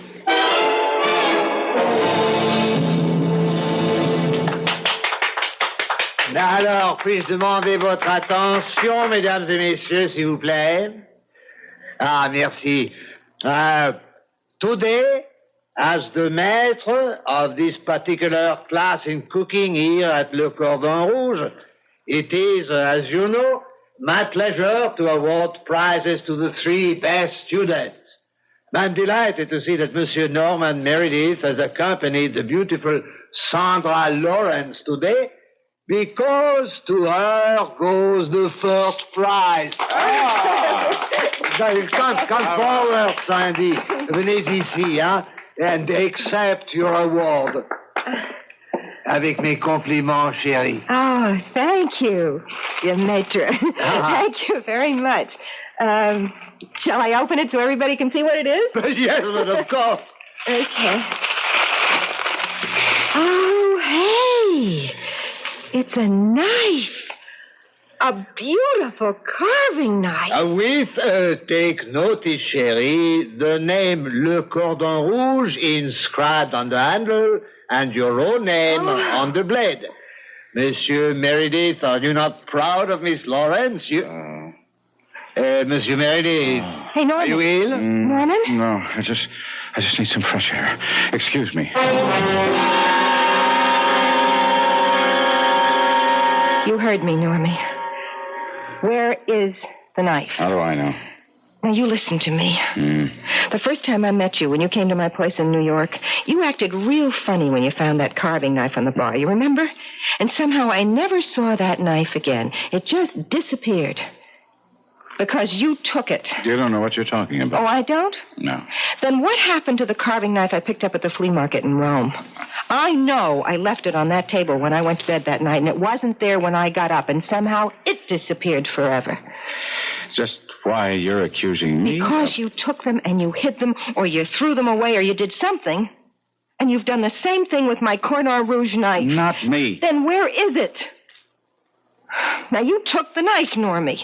You've taken them all. I don't care about the other 2. But this one, it means something to me. So you won first prize in a cooking class. What's the big deal? You can say that to me? Listen, I went to that class so I could learn to cook for you. Not for me. Oh, and I succeeded. I won first prize. Me, Sandy Lawrence, first prize.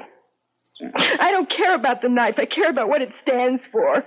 And it stands for the fact that I'm falling in love with you, Norman. Oh, Sandy. Sandy, baby. Now, don't Sandy, baby, me. I want my knife. Now, where is it? What have you done with it? I threw it away, Sandy. Where? In the river, in the Seine. Then it's gone. I'm afraid so, honey. Norman, how could you do this? Why did you do it? Well. Why? Well, I guess you might as well know, but because of the dream. What, the dream about me? Yes. What in heaven's name can the dream have to do with knives? In the dream, you try to kill me with a knife. I try to kill you? With a carving knife. Exactly like the knives I took and threw away. Long, gleaming, razor sharp. Are you telling me that I'm going to kill you? Stab you to death with a carving knife? Yes, that's what I'm afraid of, Sandy. It's why I've been throwing away the knives, the carving knives that you somehow come up with again and again. You know something? You were out of your head. Just because that first prize is a carving knife is no reason. I'll get it. Monsieur Philippe. May I come in, Sandy? Yeah, of course. Thank you. Monsieur Meredith. Hello. Can I give you a drink? Oh, no, merci, no. I stay only a minute or two. The fact of the matter is I am somewhat embarrassed to be here. Embarrassed? Something has happened which I do not understand. This morning I presented you with a beautiful carving knife. First prize for your work in my cooking class. Yeah. Yes. Well, this afternoon, a man come to me. He had been fishing on the banks of the Seine, and his hook had caught on this. The knife. A carving knife. Oui, Monsieur Meredith. The knife I gave you, Sandy, as first prize. It is, shall I say, a puzzle to me, an embarrassment, because the knife could have got into the river only one way. It must have been thrown there, and, well, alors, what I'm trying to say is if you do not want the knife... No! Hey, Monsieur Meredith, he has fainted. Yeah. Is it something with knives? When I gave it to you this morning, it turned white, looked sick. And now, do knives bother him? And so... They what? They kill him, Monsieur Philippe. They kill him.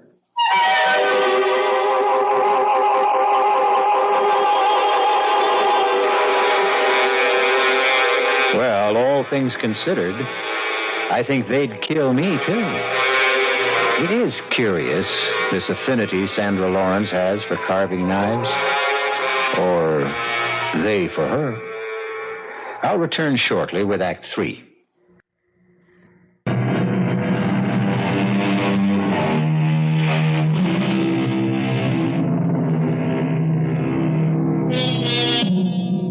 Can dreams come true? Do they ever?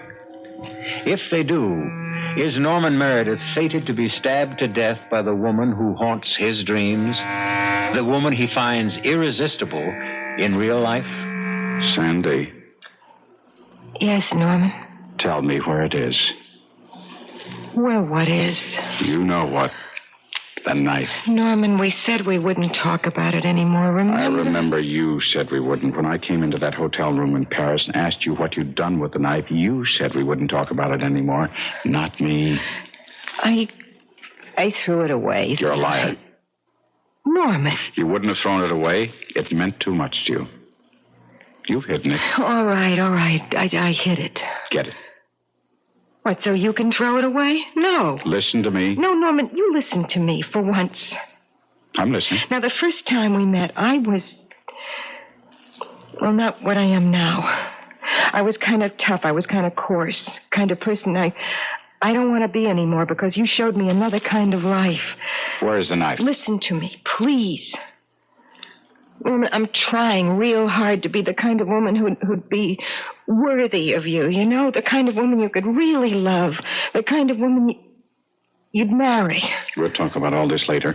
Right now, I want that knife. Norman, forget the knife. Sandy, you get me that knife. Wherever you hid it, get it and give it to me, or so help me out. All right. Here. You want it? Take it. You threw it at me. Another inch and it would have... You wanted it, Norman. You got it. Pick it up. I'll pick it up. Well, pick it up, all right. I'll pick it up. That's the last you'll ever see of it. Plenty of others. There's no trick buying a carving knife. You'll buy no knives. I'm going to get rid of this, and it's the last carving knife we'll ever see in this house. We'll see about that. I'm telling you... I'm telling you. Nothing. You're telling me nothing. Norman! No! Nothing. Oh! Oh, what have I done? I don't understand. I killed her. I stabbed her to death. It doesn't make sense. It doesn't make sense.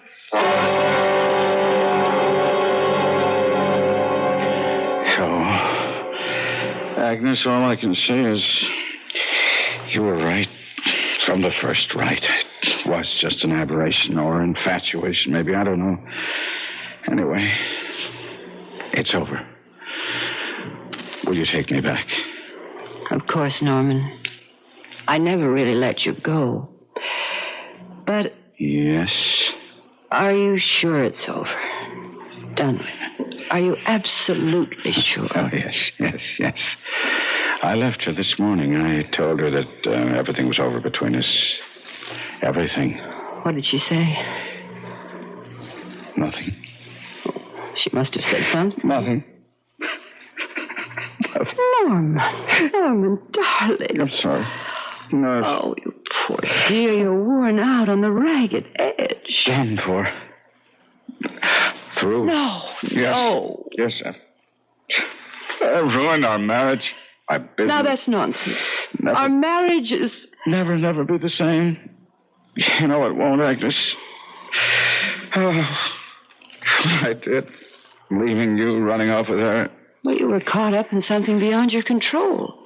Too powerful for you to handle. But it's over now. Put it behind you. Begin again. I can't. But it isn't the end for us, Norman. It is for her. What? It is the end for her. You mean Sandra Lawrence? Well, yes, in a way, I suppose it is. But her kind, she'll get by. She'll start living again. Don't say that. Darling, she will. It isn't all over for her either. It is. It is. I killed her, Agnes. What kind of nonsense are you talking? Norman, we're not going to talk anymore, not now. I've got to go out for an hour or two, but while I'm gone, I want you to rest. Now, lie down for a while. Will you do that? Yes. And if you feel like a snack, ask Nora to fix something for you. Nora? Oh, I haven't had a chance to tell you we have a maid, Nora. Wonderful cook, too. So if you want something, just ask her. You'll find her in the kitchen. She loves it, so she practically hibernates there. What is it, dear? This isn't a dream, is it? That I'm home with you.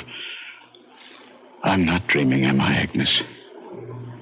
If you are, it's no nightmare, darling. Isn't it? Isn't it?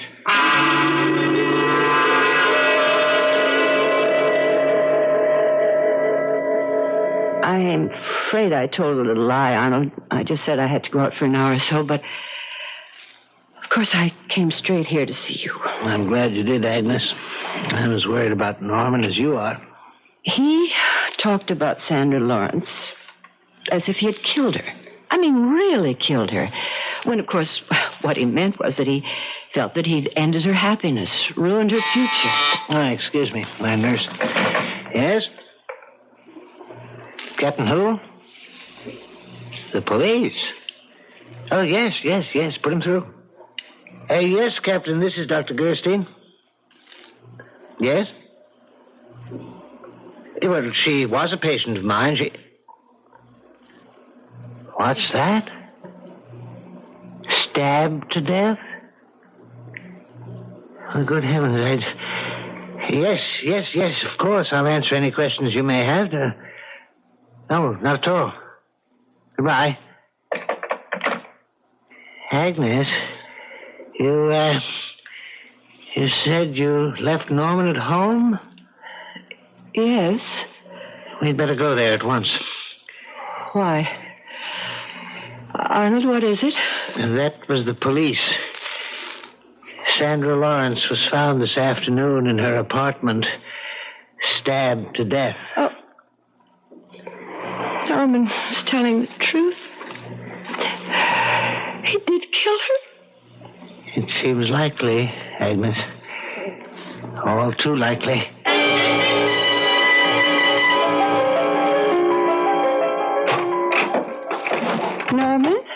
Norman? Oh, he's probably in the bedroom asleep. I'll come with you. No, bed's empty. The kitchen. I told him if he wanted a snack to ask Nora. Nora, have you seen... Nora! Easy, Agnes. And Norman on the floor, knife in his chest. Hang on to yourself. Nora sitting at the kitchen table, blood all over it. Norman, dead. Stabbed to death. Arnold, is this happening? Am I going out of my mind? Come with me. Norman. Please, Agnes, come with me. Arnold. Now, you just sit here in the living room and let me handle things out there.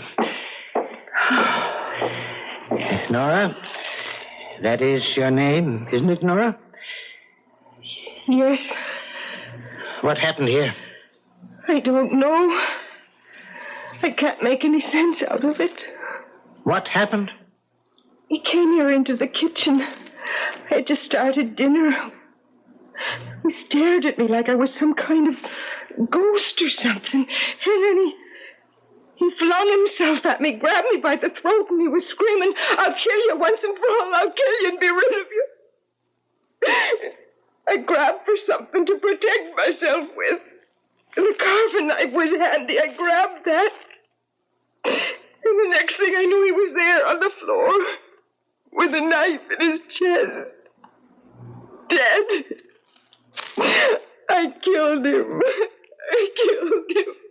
But he would have killed me if I hadn't. Why? Why would he have killed you? Agnes, go back into the living room. Leave this to me. I want to know. My husband didn't even know you, Nora. Why would he have wanted to kill you? I don't understand. I do. Or do I? What do you mean? When did you hire Nora? Yesterday morning. According to the police, that's about the time Sandra Lawrence was murdered. Well, what of it? What in heaven's name has that to do with Nora? Look at her, Agnes. Take a good look. Tall, hazel eyes with flecks of green. Long blonde hair. You never met her, but I can tell you, Nora is the image to the life of Sandra Lawrence.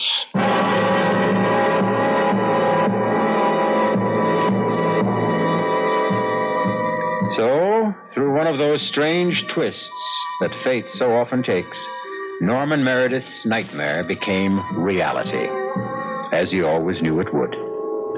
I'll be back shortly.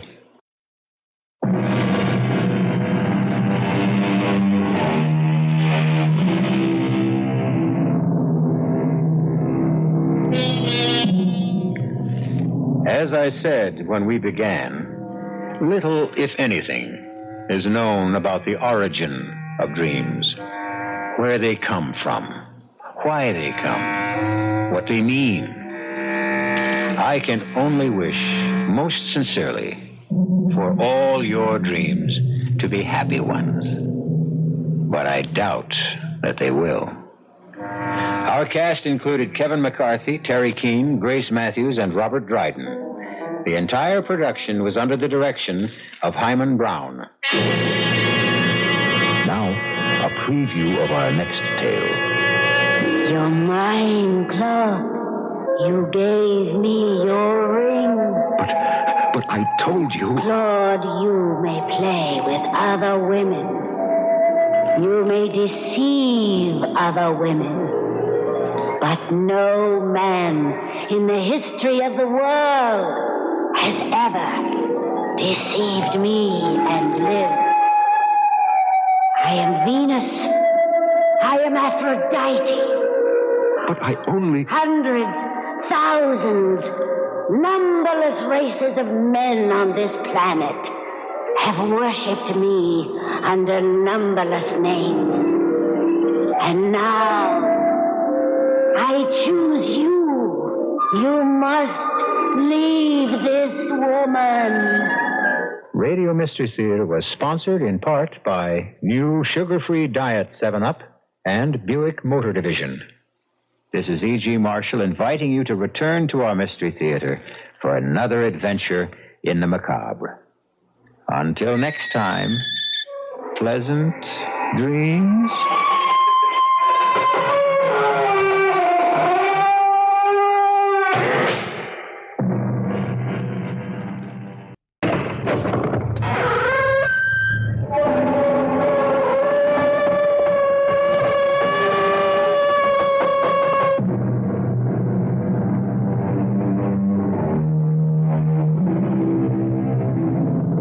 Come in. Welcome. I'm E.G. Marshall. Welcome to the world of your own terrifying imagination. There are people who suddenly find themselves tortured and taunted by a fragile wisp of a memory. It's intangible and veiled, and it hovers uncertainly somewhere around the hazy borders of the conscious mind. It's a memory of something they may have said or something they think they did. Exactly what it was has been long forgotten. But now it must be paid for. And the price? Life itself.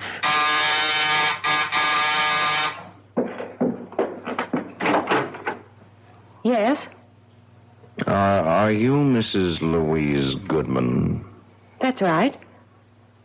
Are you sure? Why, of course I'm sure. It's just that I don't want to make a mistake. I'm Mrs. Louise Goodman. Who are you? And what is it you want? I want to keep my promise. Promise? What promise? I promised I'd kill you. Remember?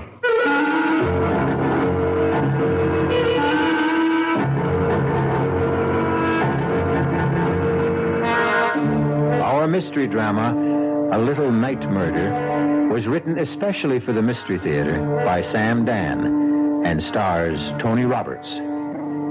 It is sponsored in part by Anheuser-Busch Incorporated, brewers of Budweiser, and by the Kellogg Company, makers of Kellogg's Special K cereal. I'll be back shortly with Act One.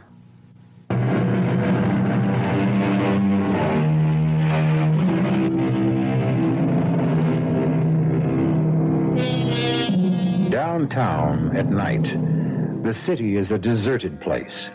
The lofty office buildings, those gleaming towers of glass and steel, stand quiet, empty and foreboding, like ancient temples. And like the ancient temples, they also have their priestesses. These are the ladies who enter at night with mops and brooms and vacuum cleaners to clear away the debris of the day's worship and purify the offices for tomorrow's rituals. We are concerned now with one of these, a sturdy, middle-aged woman named Mary Margaret Cannon. Steady, hardworking, no nonsense. But on this Friday evening, something seems amiss. Mary Margaret is pale. She's nervous. And every now and then she stops working and just listens. Someone there? Oh.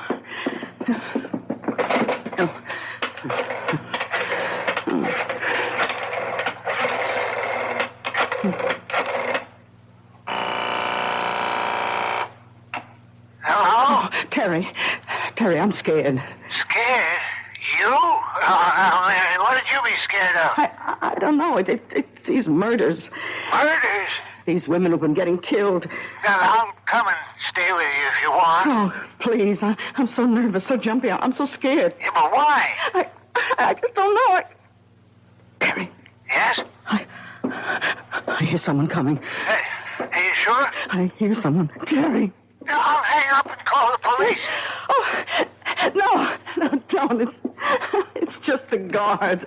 Yeah, you see? Now, is everything okay? Oh, yeah. Look, you just forget I called and get your rest. Oh, good evening, Tom. You're not Tom. No. I'm the new man, Mrs. Cannon. Oh, well, what happened to Tom? He called in earlier today. He said he was sick.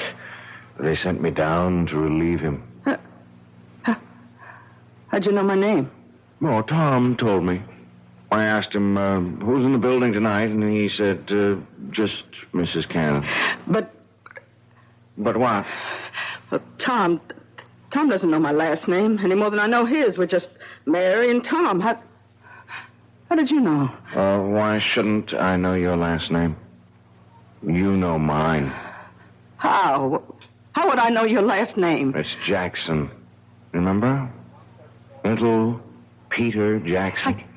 I never saw you before in my life. Oh, you did. Yes, you did. What do you want? I want to keep my promise. What promise? I promised I'd kill you. Why do you want to kill me? You don't remember? Well, let me refresh your memory, Mary Margaret Cannon. 23 years ago, you lived on Baxter Street, and one morning you walked into a little grocery store. Now you remember.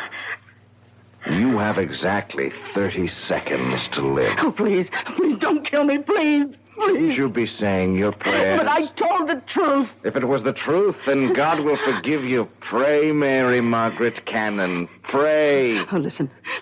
My husband and I, we have a little money put aside. And I know exactly how you got it. You can have it. All of it. Only don't Pray, Mary Margaret. Jackson! Peter Jackson! Maybe 30 years old, tall, thin, blonde. Don't shout. No one can hear you. They'll hear me. They'll arrest you and hang you. His name is Jackson. Peter Jackson. Oh, no, don't. They'll catch you, Peter. They'll catch you. Number 4. Mrs. Mary Margaret Cannon. Number 5, coming up, Miss Alice Maitland.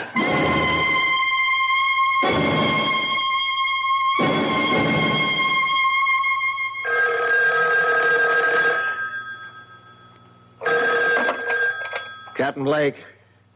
Yes, Commissioner. Commissioner, I understand you... Listen, if you think somebody else can run it better, then get somebody else. I agree, sir. Yes, sir. No need for any of us to blow his stack. Absolutely, sir. Yes, I'll keep you informed. Wow, you got a pretty good one here. Is this your first mad killer assignment, Lou? Yeah, I guess so, Captain. Mad killers, mad bombers, mad stranglers, you name it. You get one every 10, 15 years. You can count on it. You get a rash of absolutely senseless killings. No motive, no rhyme, no reason. Should we talk to her husband again? What for? All he's going to tell us is what a great lady she was and how neither of them ever had any enemies. Captain Blake, suppose it isn't a mad killer. 4 murders in 11 days. Number 1, Mrs. Martha Denson, shot while parking her car late at night. Number 2, Mrs. Janet Drew, shot in her backyard. Number 3, Mrs. Louise Goodman, shot in her apartment. Number 4, this cleaning lady, shot while at work. Well, could there be a connection? Do they have something in common? There's no pattern. None of them knew each other as far as we can make out, or even had anything in common. Yeah, that we know of. It's the toughest situation in our business. A mad killer. Okay, he's a mad killer. Every killer is mad. But does this one have a method to his madness? Yeah. He uses a .38 caliber revolver and shoots women. The last one, Mrs. Cannon, that's the problem. What kind of problem? Well, he's a mad killer, you say, so he wanders around, and if he gets a chance, he'll kill. He sees a woman alone in a parking lot, Mrs. Denson. He shoots her. He sees Mrs. Drew in her backyard. He shoots her. He sees Mrs. Goodman alone in her apartment. He shoots her. Okay, how do you account for Mrs. Cannon? You're dealing with a madman, Lou. You can't account for anything he does. All right, 3 women are targets of opportunity. They happened along, or he happened along, and that was it. But he went out of his way to kill Mrs. Cannon. Look, he had to slug the night watchman. He had to take the elevator up 12 stories to find her. It means he wasn't just out to kill any woman. He wanted that woman.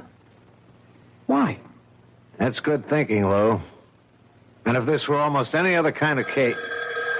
Blake. What? Oh, no. Not another one. Okay, all right. Send her in. Did they tell you about nuts while you were getting your college degree? This one coming in sounds like a 14-carat nut to me.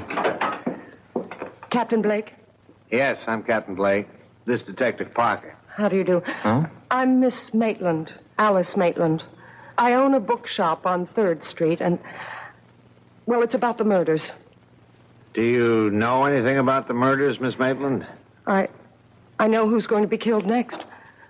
You do? Who? Me. Why do you say that? I have a premonition. I see. I know what you gentlemen must be thinking. You're convinced I'm a hysterical woman or a crank. No, but Miss Maitland, do you have any enemies? I don't know of any. Well, we know there's a homicidal maniac loose. It's true he may strike at anyone. That's not why I'm here. I know he's going to strike at me. Well, what reason would anyone have for killing you? What reason was there for killing those other women? You say your shop is on 3rd Street. I'll see that the officer on the beat keeps an eye on the place. Yes. I just thought I should tell you. That's all anyone can do, I suppose. Goodbye. Goodbye, Miss Maitland.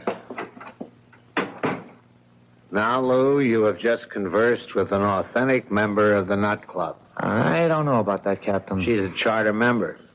She belongs to the I'm the Next Victim chapter. I still say she's not a nut. Maybe not. Maybe she's just some poor little dame half scared out of her wits. Oh, she was calm. She was very calm. As a matter of fact, it's as if she knows what she's talking about.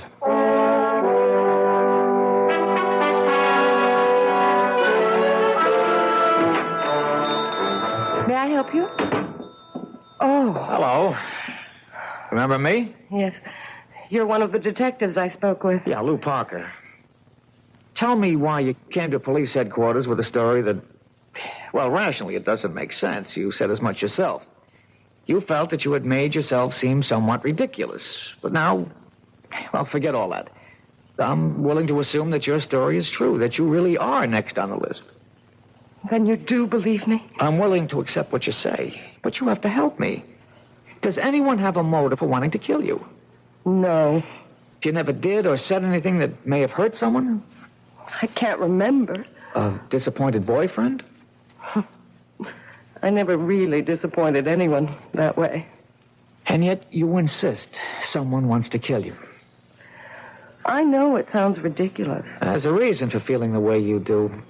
If only we could uncover that reason. Excuse me, that's my phone. Hello? Hello? Hello? Hello? Miss Maitland? Yes. What is it? You seem rather pale. Oh? What happened? When I picked up the phone, there was just a click on the other end.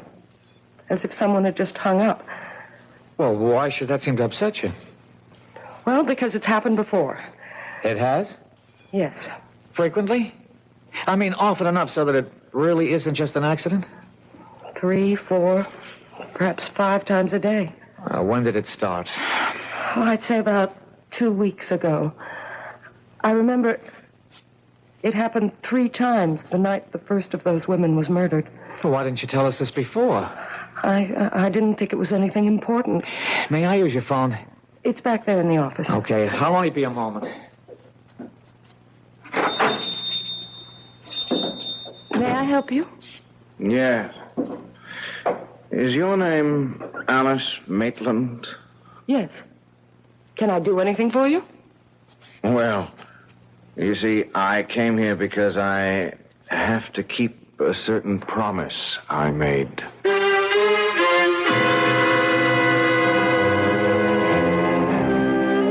Say what you will about this young man. He has at least one redeeming feature. His word seems to be as good as his bond. But will he be able to keep this particular promise? This problem will be our primary concern when we return shortly with Act 2. Your Culligan Man can solve all water conditioning problems, eliminate bad taste, odor, acid, hydrogen sulfide, rusty water. Call your Culligan Man. You'll find him underwater in the Yellow Pages.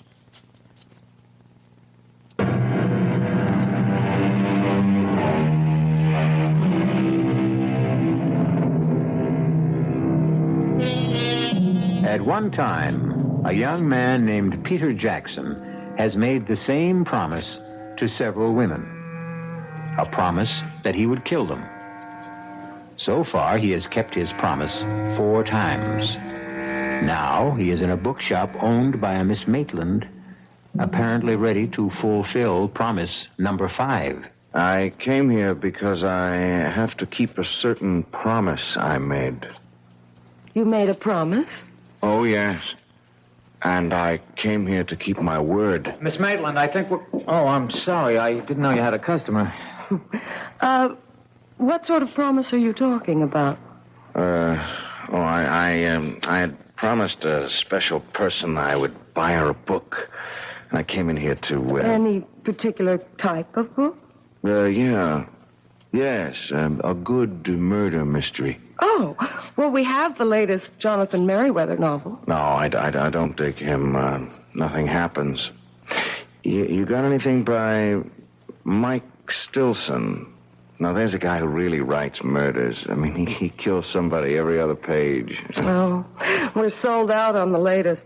It's called Blood on the Street. Yeah, that's the one in which this guy kills all those dames. Look, if you're interested in that kind of stuff, all you have to do is read the newspapers. Do I tell you what to read, buddy? Sorry. I could order the book and have it day after tomorrow. Oh, no. That'll be too late. Well, try us again. Sure.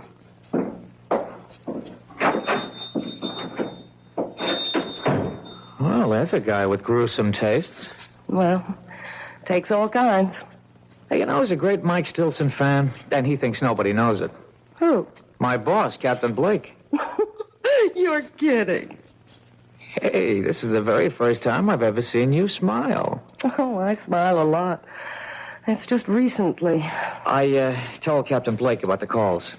And? Well, you never know. He just grunted and said, I'll stay with it. What time do you close? Just about now. I'll take you home. I live in this building, 2 flights up. Well, how about some dinner? Oh, you don't have to. You asked for police protection. Is that the reason? Line of duty? Well, yes and no. I'd like to. Except that, well, it's the end of the month and I'm swamped with paperwork. Well, this neighborhood seems safe enough. It's busy. And that diner across the street stays open all night.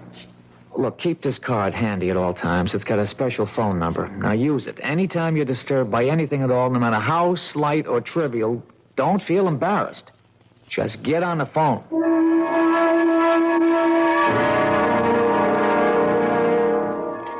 But I've already told the officers everything. Yeah, I know, Mr. Cannon, but I just have one more question. It's very important. What could be important? Mary's dead. You said that Mrs. Cannon had no enemies. I'll take that back. She had a great many enemies. But when we asked you last night, you said she had none. Sometimes when you think about a question, you see it in a whole new light. Can you name some of these enemies? She was good. She was honest. I'm sure she was, but just tell me this. During the past 10 days or so, would the phone ring and then go dead as soon as you picked it up? Yeah, now that you mention it, yeah, it happened. Often? At least 2, 3, maybe 4 times a day. I see.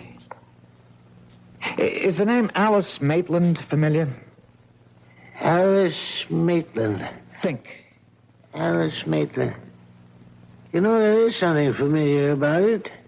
The Alice Maitland. Think of the type person with whom you could associate that name. Now, would she be a movie star, a librarian, a teacher, a woman who might own a bookstore? No, none of those. I think of a little girl. A little girl named Alice Maitland. Did she live in the neighborhood? You know, these past couple of years, my memory, it just comes and goes. Right now, it's gone. Well, if ever you remember why and how you know Alice Maitland, call the number on this card.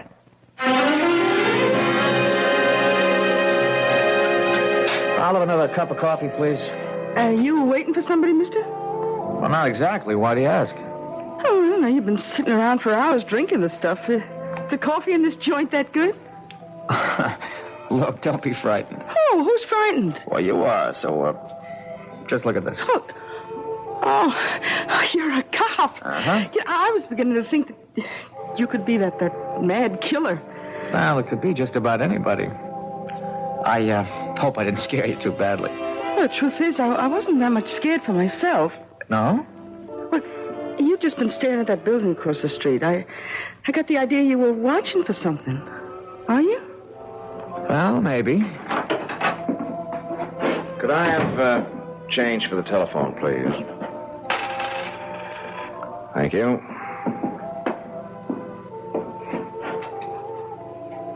Now, where have I seen him before?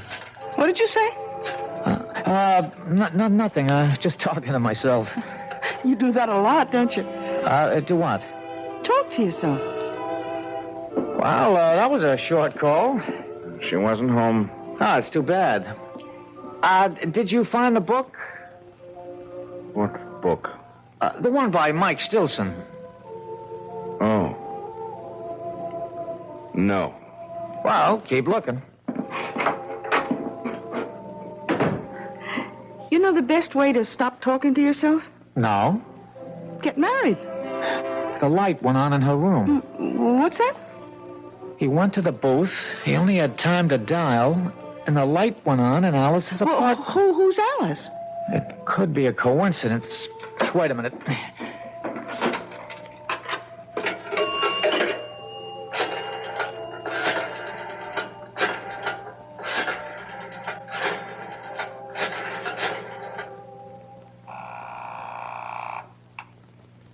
Hello?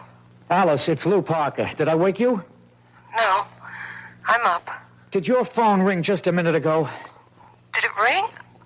Well, I don't know. What do you mean you don't know? Well, I'd fallen asleep, and, well, I must have been having a bad dream. I think I heard the phone, but it could have been in the dream. Anyhow, I did wake up suddenly, and I turned on the light, but I didn't hear the phone ringing anymore. Could it have been the ringing of the phone that woke you? I don't know. Did I hear it ring, or did I dream it was ringing? Why do you ask? Well, I'm just checking. Anyhow, I'm glad you're okay. I'll see you tomorrow. Good night. Oh, that was a short phone call, too. Yeah. How is she? Who? Your girl. Now, how do you know I called my girl? I told you I read character. Do you also read the future? Like an open book. Well, I sure hope so.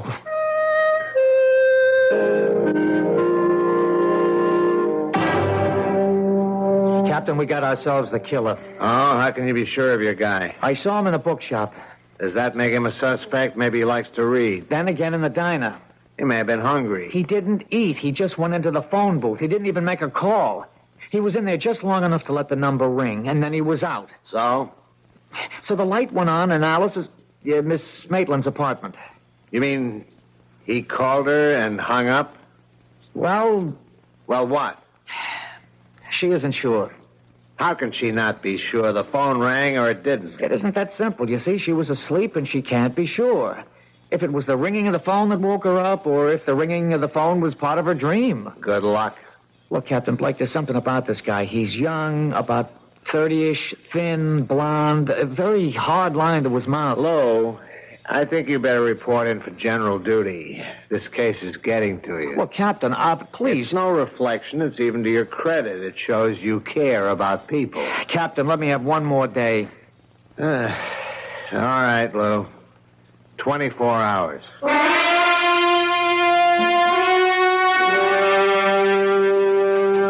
I'm sorry I've caused you so much embarrassment, Lou. Oh, it's all right.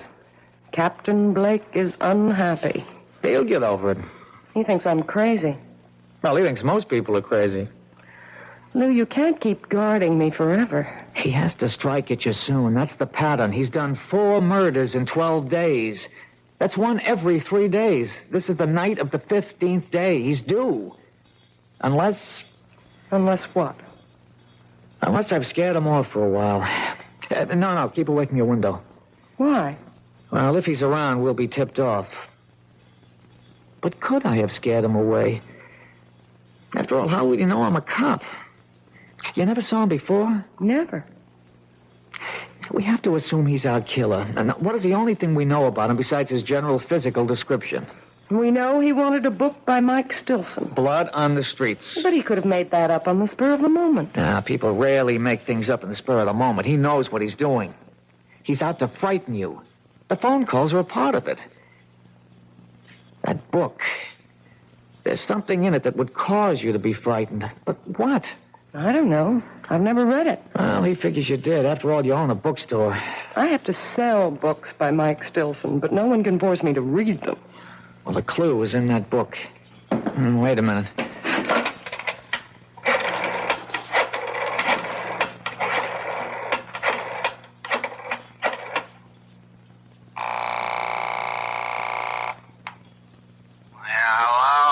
Captain Blake, it's Lou Parker. Do you know it's 2 a.m? Yes, sir, but I'm calling in the line of duty. You live dangerously, Lou. What is it? Captain, you've read all the books by Mike Stilson. What? Don't deny it, sir. It's a known fact throughout the department. You mean you woke me up at 2 a.m. just to ask? Line of duty, sir. If I read those books, it's only because I get a good laugh at how unrealistic they are. Captain, what's the story of Blood on the Streets? Lou, I hope your patrolman's uniform still fits. I'll be able to prove this is the line of duty. Yeah, Alice, pick up in your extension. Well, in a nutshell, a bunch of spoiled, rotten rich kids are kind of high. They're joyriding in this sports car, and they run down and kill this harmless old gent. The harmless old gent has a son. The son comes back from Vietnam. He swears he'll have revenge, so he shoots the joyriders one by one. That's it? That's it. And it better be line of duty. Well, Alice? No. I was never involved in anything like that. Does it remind you of something that might be similar? No. But it has to. Think. I hope you don't mind if I answer your phone. Hello? Detective? Yes. He's here. You know, Blondie. He's sitting at the counter. He's having a ham sandwich and a glass of milk. Thanks. Look, he can't see me, but I can see him. Oh, he's headed for the phone booth. Oh, good work. We better hang up. What is it, Lou? Well, right here and now, we're going to find out. If that telephone should ring...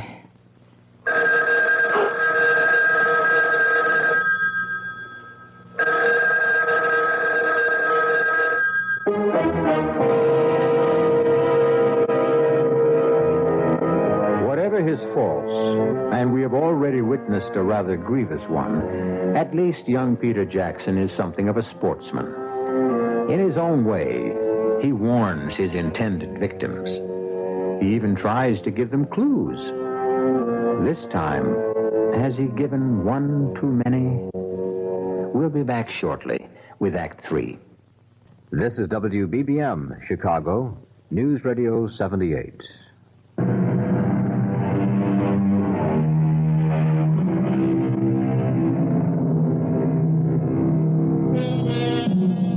What would our civilization be without the telephone?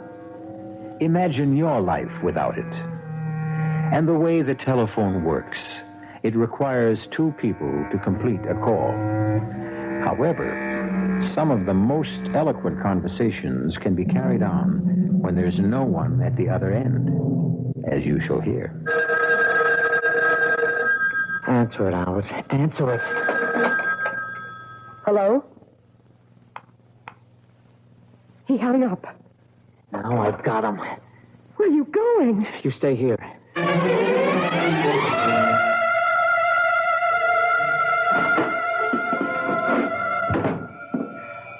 Hi, Detective. Where is he? Blondie? Well, I told you he went into the phone booth.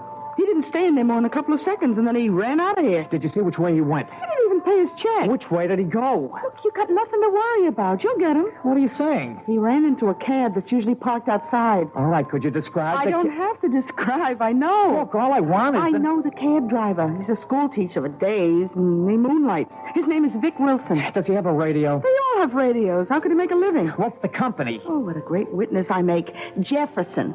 He even got the number on a card in the phone booth. Blondie's in for it, huh?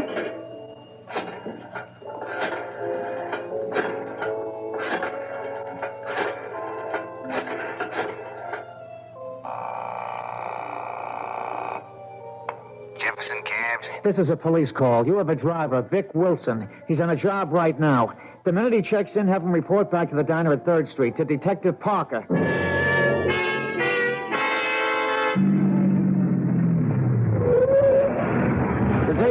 Inspector? Yeah.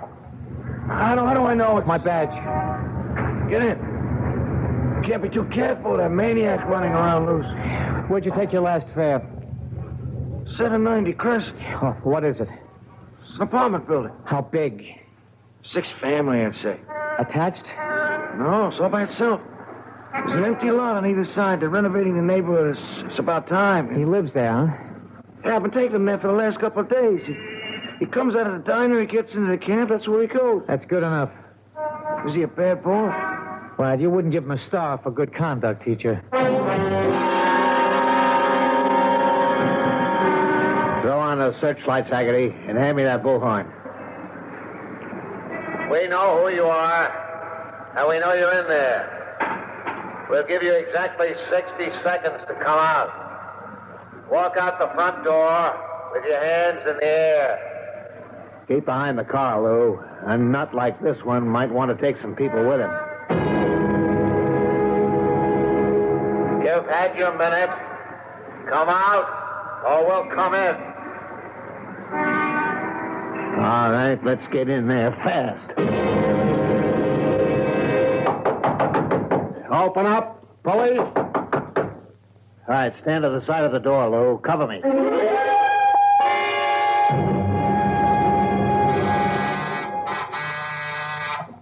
Who is it? It's me, Lou.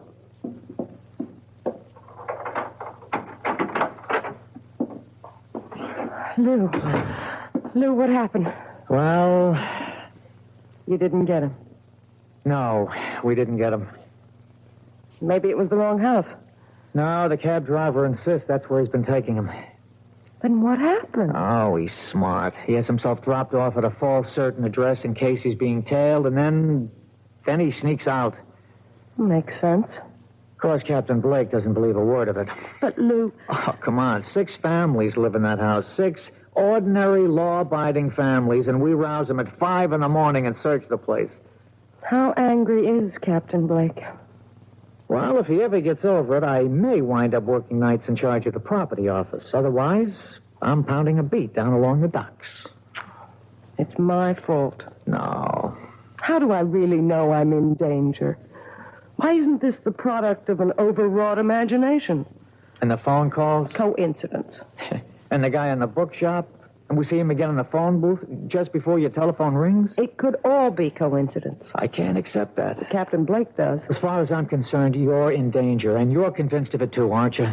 But I don't have to be right. We can't take any more chances. Now, I'm going to stay here with you for another hour. By then, the stores will be open, and we'll buy you a small .25 caliber revolver. No. I'll arrange for a permit, and I'll show you how to use it. But I can't stand the sight of a gun. Alice, if a man is determined to kill you, all the advantages are on his side. We have to reduce the odds. I couldn't own a gun. I couldn't use one even if it meant saving my life. Now, Alice, I don't want to say that sounds silly, but... Lou, I don't think I can ever forget. Forget what? Well, I was standing right next to a man once who was killed by a gun. When? Oh, years ago. I was about 6. Who was killed? A very nice man. He was our grocer, Mr. Jackson. It was the day after New Year's, and Mama sent me out to buy... To this day, I remember. A quart of milk, a half-pound of butter, and a jar of strawberry jam.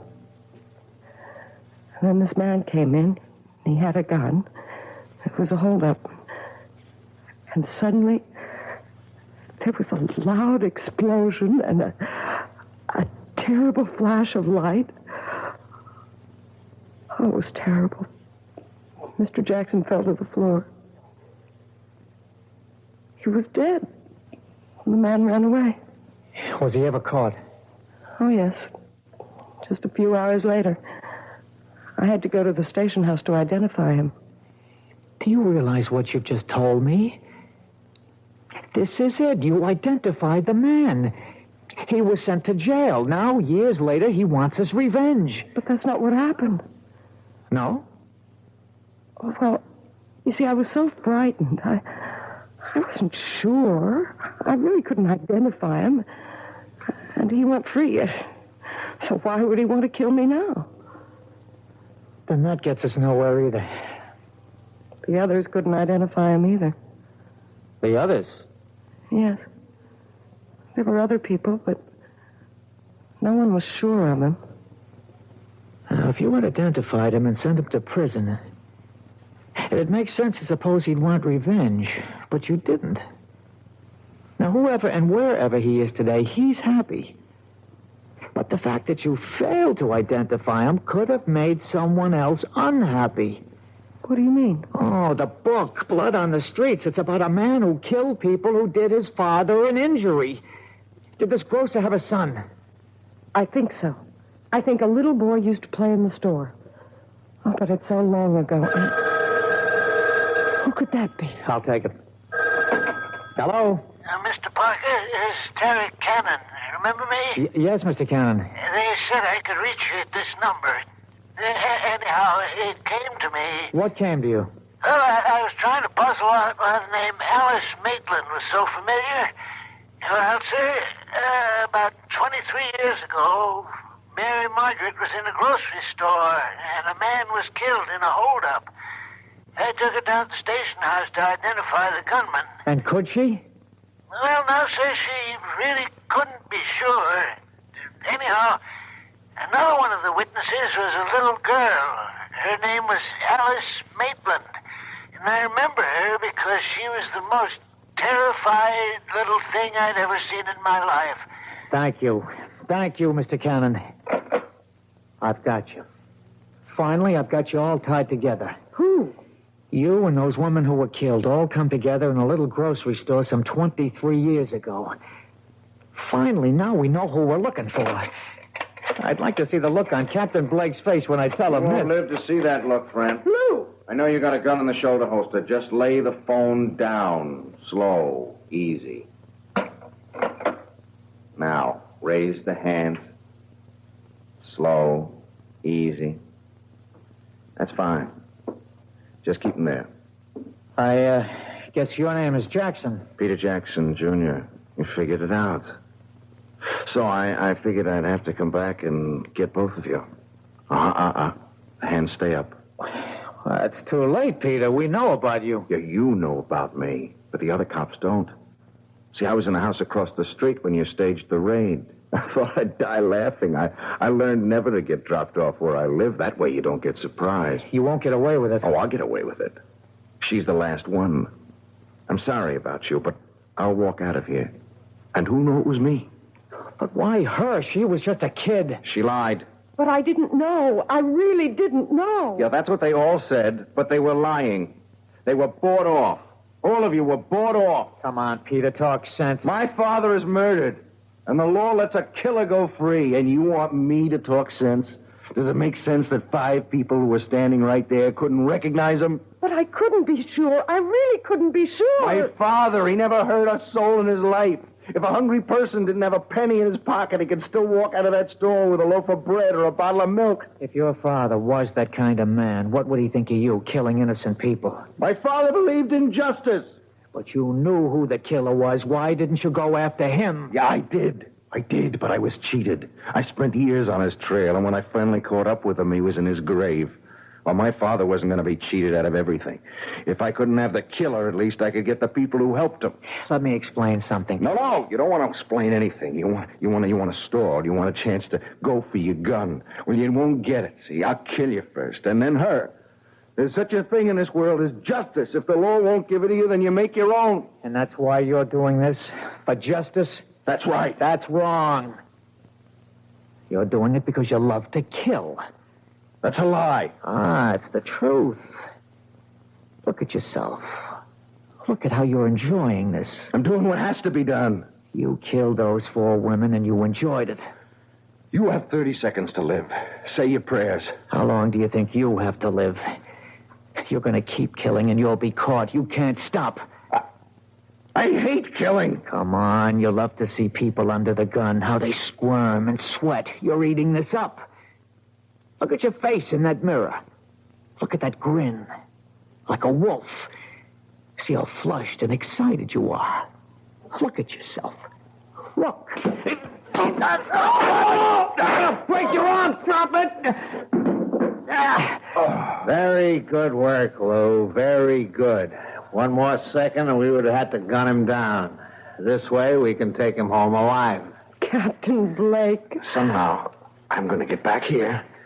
Get back to you, Miss Alice Maitland. I'll keep my promise. Haggerty, Gordon, cuff him. Hustle him back to headquarters. Look, Alice, don't worry about him. Are you all right, Miss Maitland? Yes, I think so. You shouldn't be. It was a rough experience. Why did you come back, Captain? Well, I guess we both solved it, Lou. You broke it by pure and simple brain work. I waited for a miracle. Oh, did you get it? Yeah, I got it. I got it because of this little machine. Mary Cannon was killed in an office. She managed somehow to throw the switch on a dictating machine. A secretary came into work this morning, and she heard Peter Jackson, and she didn't stop running till she got to my desk. Listen.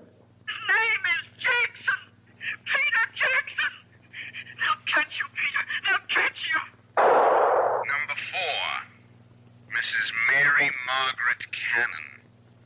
Number 5, coming up, Miss Alice Maitland. You see, Lou? There's your whole story.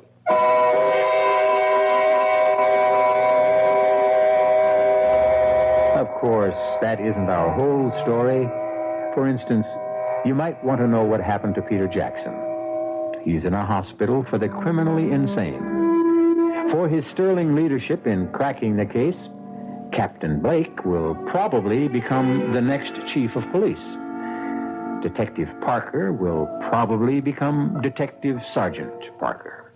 And Miss Alice Maitland will probably become Mrs. Lou Parker. So you see, sometimes we can give you a happy ending. I'll be back shortly.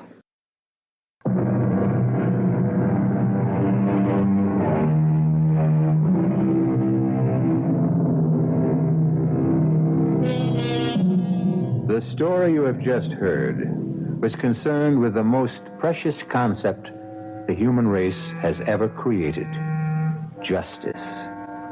And when you think of Peter Jackson, perhaps he proves the point made by a great poet.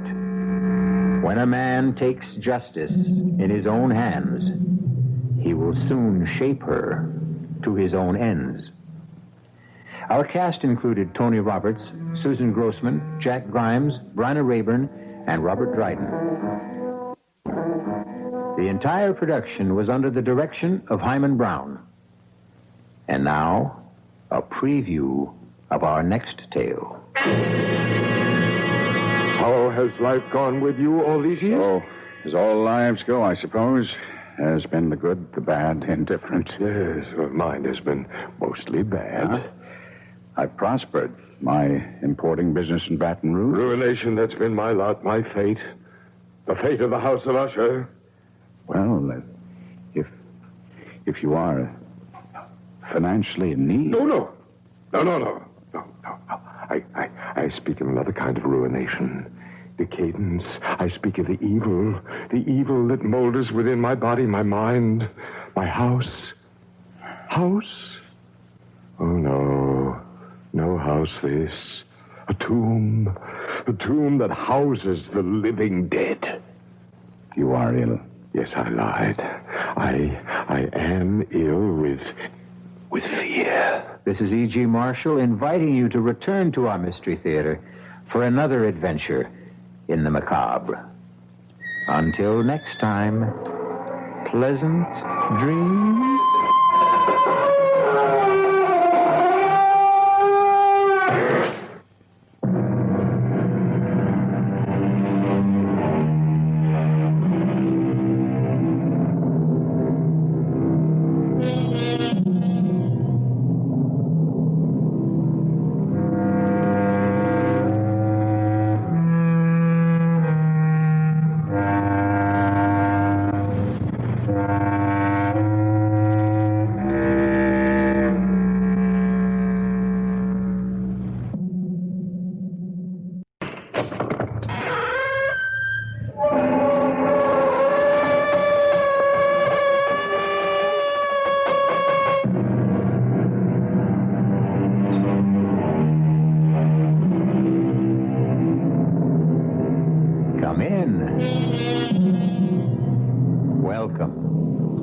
I'm E.G. Marshall.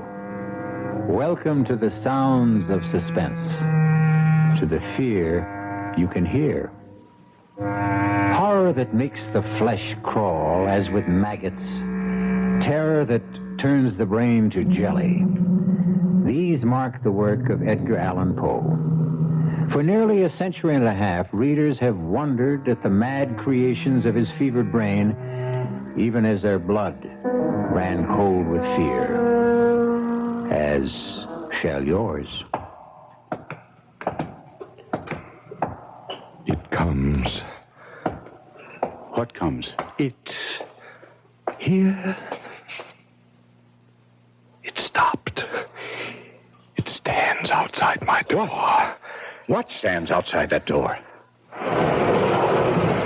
See? Oh! Good Lord, help us. Please, God, help us.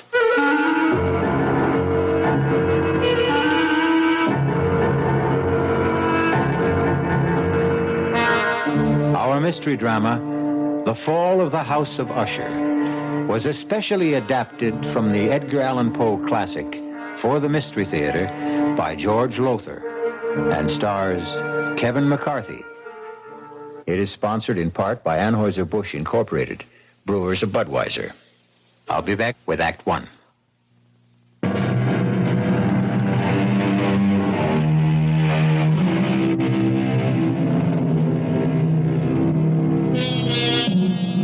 I must warn you that there lies ahead for you a tale so gruesome that when it ends, you will know beyond doubt that never in your life before have you experienced such revulsion. Are you prepared for this? Come then to a certain room where a man named Gabriel Mannering sits writing in his diary. A certain room in the House of Usher. I sit here writing this diary, when in truth, were I not a fool, I should have already departed this frightful place. Already I have sensed such horrors in these first hours of my visit that I tremble at the thought of what may be in store for my friend Roderick Usher, and for me. During the whole of this dull, dark autumn day, I had passed on horseback through a singularly dreary tract of country, and at length found myself, as the shades of evening drew on, within a view of this bleak and melancholy house, the House of Usher. I felt at once an iciness, a sickening of my heart, and wondered what it was that so unnerved me. I was soon to find out.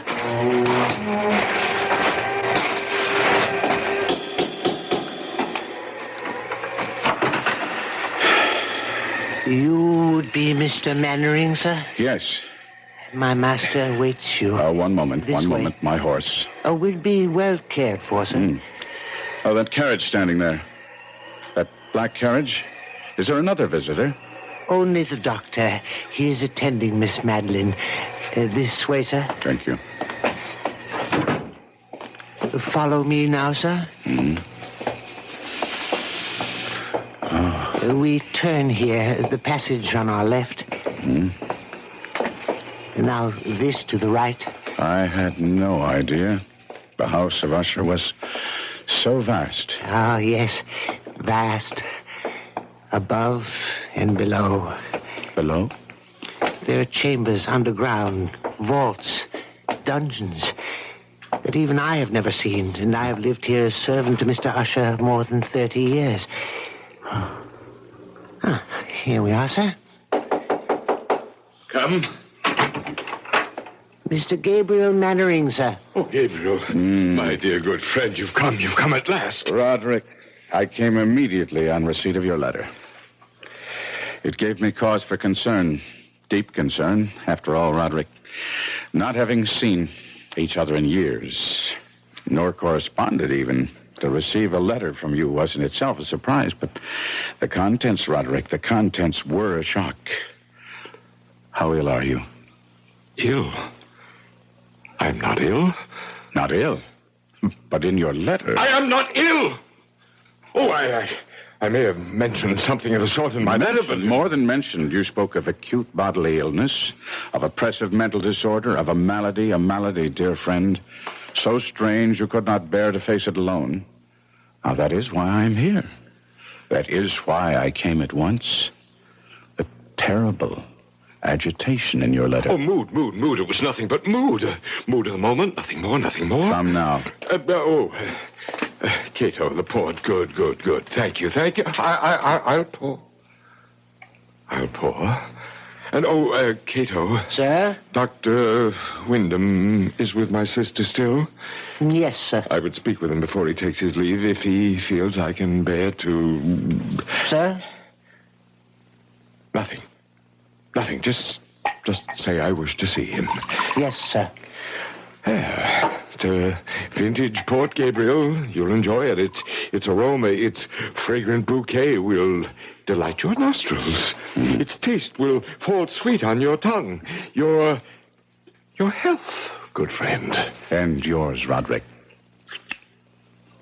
Well, now, tell me about yourself, Gabriel. How has life gone with you all these years? Oh, as all lives go, I suppose.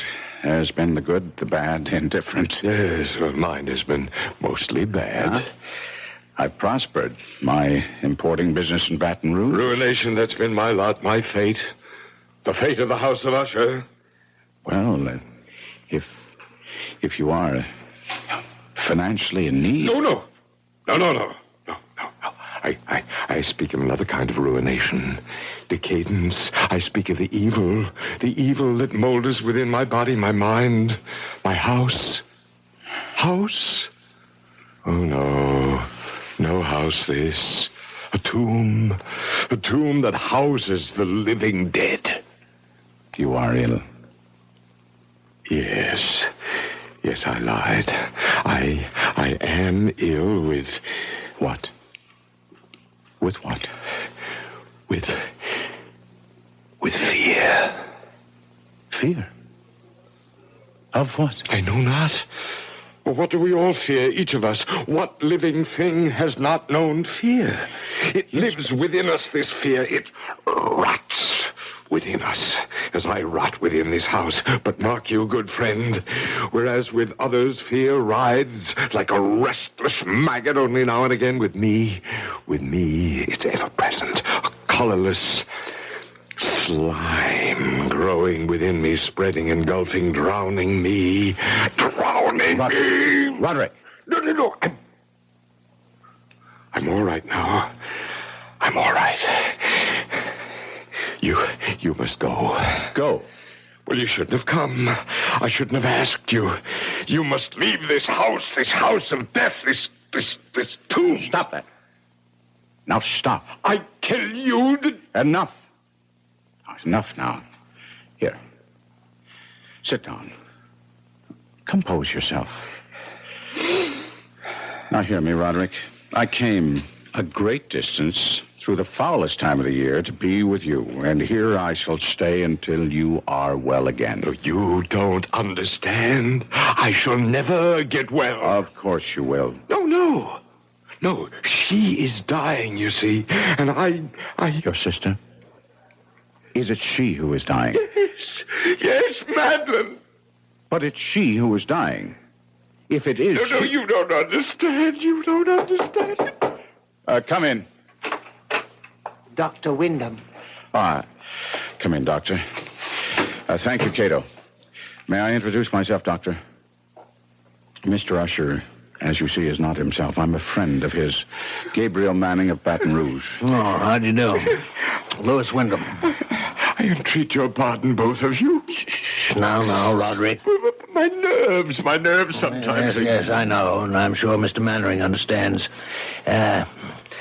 You've been taking the laudanum I prescribed? I used the last only yesterday. I'll see that you get more. Oh, thank you. My sister? There's no change. How long? Before death. I don't know. Your sister's malady baffles me. I don't know what is killing her, nor do I know what keeps her alive, when in truth, she's all but dead. Oh, would it be an impertinence, Doctor, for me to ask you what you mean by that? Well, no, Mr. Mannering. Quite simply, there have been times when Miss Usher, Madeline, has been devoid of all vital signs. By this, I mean I've been unable at these times to detect a pulse, blood pressure, any respiration whatsoever. Yes. And yet, moments later, she's opened her eyes and returned to the world of the living. Strange. I've encountered nothing like it in years of practice. It's not too far from the truth to say that she is dead, and yet she lives on. Yes. Like the house itself. Now, Roderick, you mustn't harp on... I tell you, we are like this house. My sister and I, we are this house. The house is us. The house is dead, and yet it stands. Your aberration about this house... It is no aberration. It's the truth. The house of Usher crumbles, yet it will not fall. Madeline is dead, yet she will not die. And as for me, oh, heaven, the horror that awaits me. I'll send the laudanum as soon as possible, Mr. Mannering. There's little else I can do. Yes. I have other patients to attend. Thank heavens it's a moonlit night. I have many miles to travel. Good night. Good night. Roderick. Yes? Roderick, I want to help you in every way I can. That's why I'm here. But now, you must do your part to help yourself. What do you mean? Well, I could be wrong, but it seems to me you let yourself go to pieces all too easily. This wild talk of your sister Madeline being dead and yet alive. Well, now, that's nonsense, you know. No. Yes? Well, I'll agree with you with one thing, and one thing only. In a way, you have become this damnable house. No healthy, sane man could live here for long without beginning to lose his sanity, without serious damage to his nervous system. I've never seen such gloom. Inside as well as out. This very room reeks of dejection, despondency, undusted cobweb furnishings, black drapes covering the window. Here, let me throw them back and at least get some moonlight, if not sunlight, into this place. There. That's... Roderick. What is it? There's a graveyard. I can see it in the moonlight. The family graveyard, yes. Who would be walking in it at night? What do you say? Well, where do you see that? There. Amidst the headstones. Oh, it's Madeline. What is she doing out there? Well, we'd better go and find out. Good Lord. In the doorway. What is it? Oh, Madeline! Am I that horrifying to look upon, dear brother?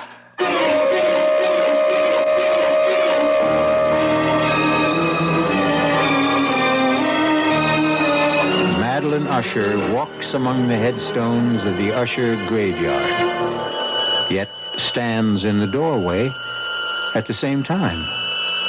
Does her spirit walk abroad? Is she that close to death? I'll be back shortly with Act 2.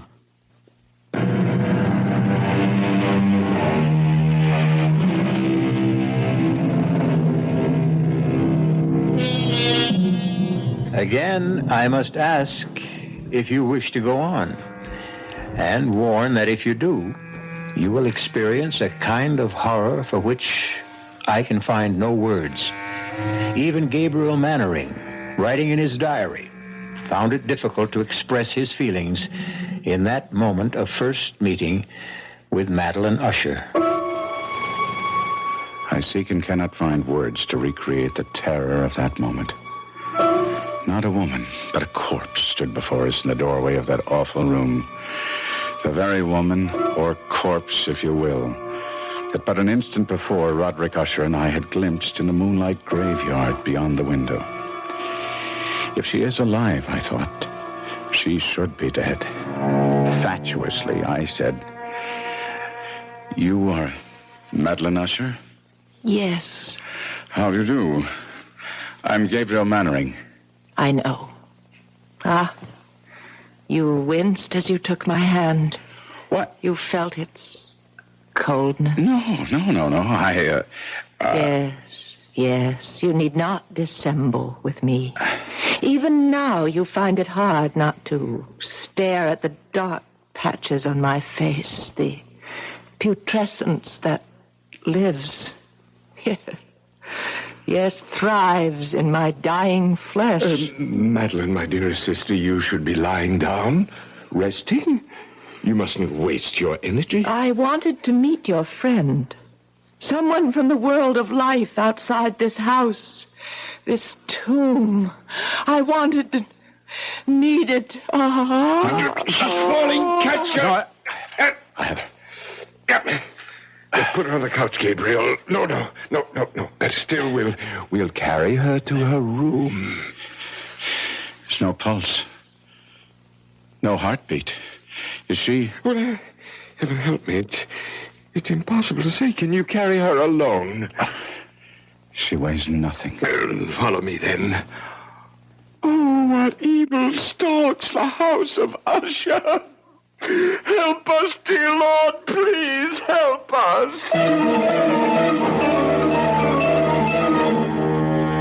Put her down, Gabriel. Gabriel. In what? In that? It's her bed. A coffin. Well, nevertheless, it is her bed. It's where she rests and sleeps. And haven't you noticed... what she's wearing isn't a nightdress. A shroud? Yes. She's been ready for her burial for nearly a year now. Oh, look, see? Her eyes are fluttering. I'd have taken my oath she was dead. Not yet. Oh. Gabriel, my friend, come. Well, you don't leave her like this, alone, no company to cheer her when she wakes. She may not waken again for days. She may not waken again. Come? No, wait. There's something about her.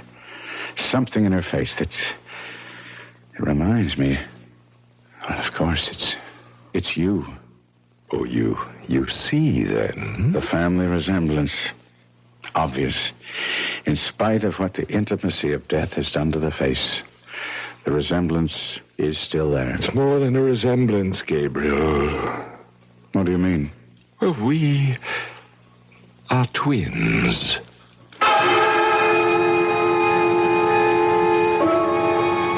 As my friend spoke those words in that chamber of death, a curious change came into his face. It floats before me even now as I write, a complexion gone so suddenly cadaverous, his eyes large, liquid and luminous beyond comparison, thin and pallid lips gone thinner, paler. For a moment, he seemed scarce human. I had tried to calm his fevered nerves by telling him it was his sister, not he, who was dying. And he had cried out, You don't understand! You don't understand! And now, in an instant, I did understand, or at least the shadow of what he meant touched me, and I was filled with a dread, a loathing of what was to come that I cannot fully express. Had I known the full truth of what lay before us, my loathing would have increased 100-fold, and I should have fled the house of Usher then and there, certainly. I should not have found myself at breakfast with Usher the following morning. Another helping, Mr. Mannering? No more, Cato. Then I can give you the message. A message from whom? Miss Madeline. She wishes to see you at your convenience. Well, then I'll go to her, of course. Why do you look at me like that? And now why do you turn away? Cato, face me. Look at me. What is it? Cato, is it the odor? Yes, sir. You'd best not go, Gabriel, or if you do, another time. I don't understand. The odor, the stench of putrefaction. It's stronger at times than at others. And you mean that she... Take me to Miss Madeline at once, Cato. No. It will sicken you, nauseate you, even infect you. Well, it can kill me and be damned to it, but I'll not disregard a last wish of a dying woman. Unlike you, Roderick, I do not fear death.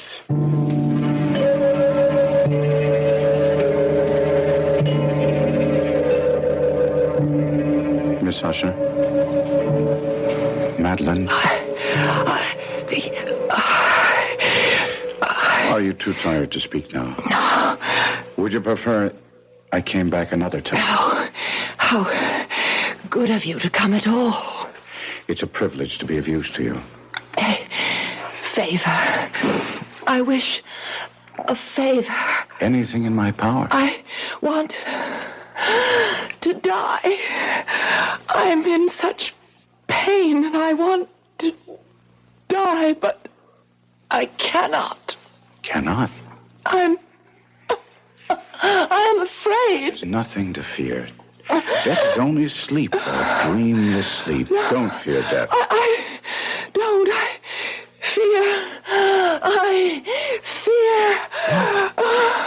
You fear what? Burial alive. Why would you have such a fear? What makes you think you might be buried alive?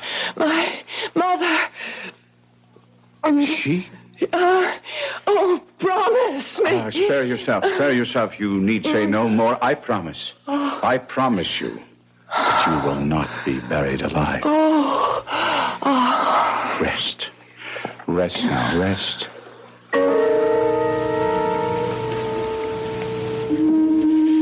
That is what you meant, Roderick, is it not?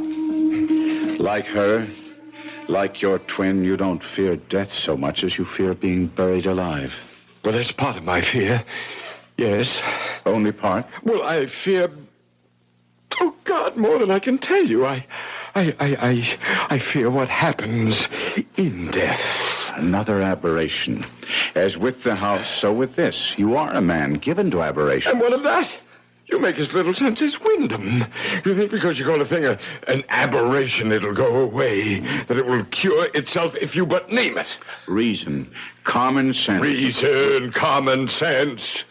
Well, you speak to me, an usher of reason and common sense, Do you not know of the madness that has tainted this family through its history? From the beginnings of the House of Usher, this house, this family... Until now, until Madeline and me, the last of the Ushers, from beginning to end, from rise to fall. Roderick. Rise to fall. Roderick. From rise to fall. I had not thought on it before, but that is what it will be when she and I are dead. It will be the fall of the House of Usher. Yes, Cato. The laudanum, sir, from Dr. Wyndham. Oh, thank heaven. It has come none too soon.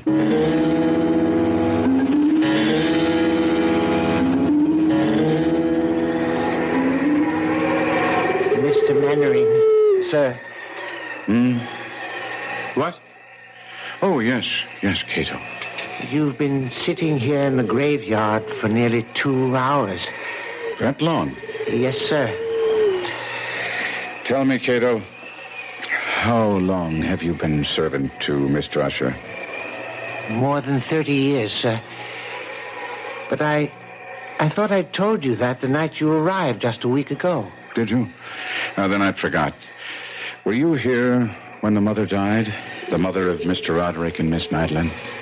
Why do you ask such a question, Miss Mannering? I don't know, really, except I've been dwelling on what Miss Madeline told me about her mother. Buried alive. Was she indeed? Sir, don't ask such questions. Don't dwell on such thoughts. Why not? It was discovered the mother had been buried alive. Yes. Tell me about it. Sir, I entreat you. Understand. You cannot stay in the House of Usher. No one can without something... I know not what, but something evil. taking possession of his mind, his spirit, his very soul. It will happen to you. It is happening to you. No. You've been drawn here to this spot. You've been sitting here in the damp and chill for hours because you, too, have taken the first step toward madness. How did they discover she'd been buried alive? Sir, I beg you, turn your thoughts away from... How? If you must hear it. A few weeks after she had been buried, the coffin placed in that vault you see under the trees, it was discovered that she had been buried wearing a valuable ring. A ring? It contained a stone worth a fortune. It had been hers. She had always worn it, and when the undertaker encoffined her, he neglected to remove it. He had no idea of its worth, or surely he'd have inquired whether the family wished her to wear it to the grave. And as you will understand, such was Miss Madeline's and Mr. Roderick's grief. They didn't think of the ring until weeks later. And decided to retrieve it. Yes. We went to the vault, the three of us, slid back the slab that covers it, and... sir, let us go in. Finish what you're telling me. There lay the coffin. The lid was in two parts. A lower part that covered her body from the waist down, an upper part from the waist up. This I pried up, and there... Go on. She lay face down. Her hands had torn chunks of hair out by the roots. Such was the agony of terror. Hands, do I say? Claws. They had become rigid in the death throes. Yes. We turned her over. Her face, oh, my God, be with us. Her face, I cannot describe. I cannot. Enough, then. Oh, this chill is getting to me. No! Madeline! Quickly, come. Heaven help us, what is that? They're coming toward us from the house. Roderick! Help me! What? Help me! Roderick! What is it, man? A corpse! What? Madeline, dead. She's dead at last. Dead, but... What? What is it? She tried to take me to the grave with her. She tried to drag me into her coffin. Oh, no. Roderick, pull yourself together and tell us. I went to her chamber to see how she was. I called her name again and again and again, and no answer. I felt for a pulse, none. I lay my head against her breast, no heartbeat, and then... Oh, God! Her arms were entwined around my neck, her cold arms around my neck, and I tried to break free, but I couldn't. I grabbed her wrists and I tore her arms from around me. Sir? I've got him. How? Help me carry him inside.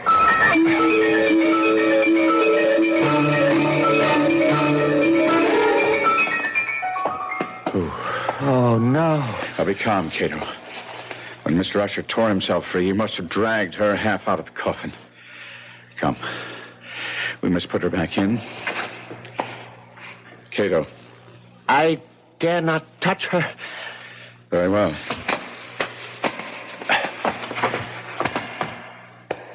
There. Is she at last dead? She seems so. Ride for the doctor.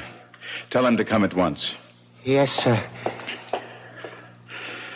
Sir, you mean to stay here? Yes. But I will be gone at least 2 hours. Should you change your mind, you'll not be able to find your way back to the library in that maze of corridors. Now, don't worry about it. I shall stay here. I made her a promise that she'd not be buried alive, and I mean to keep that promise, Cato. Beginning now.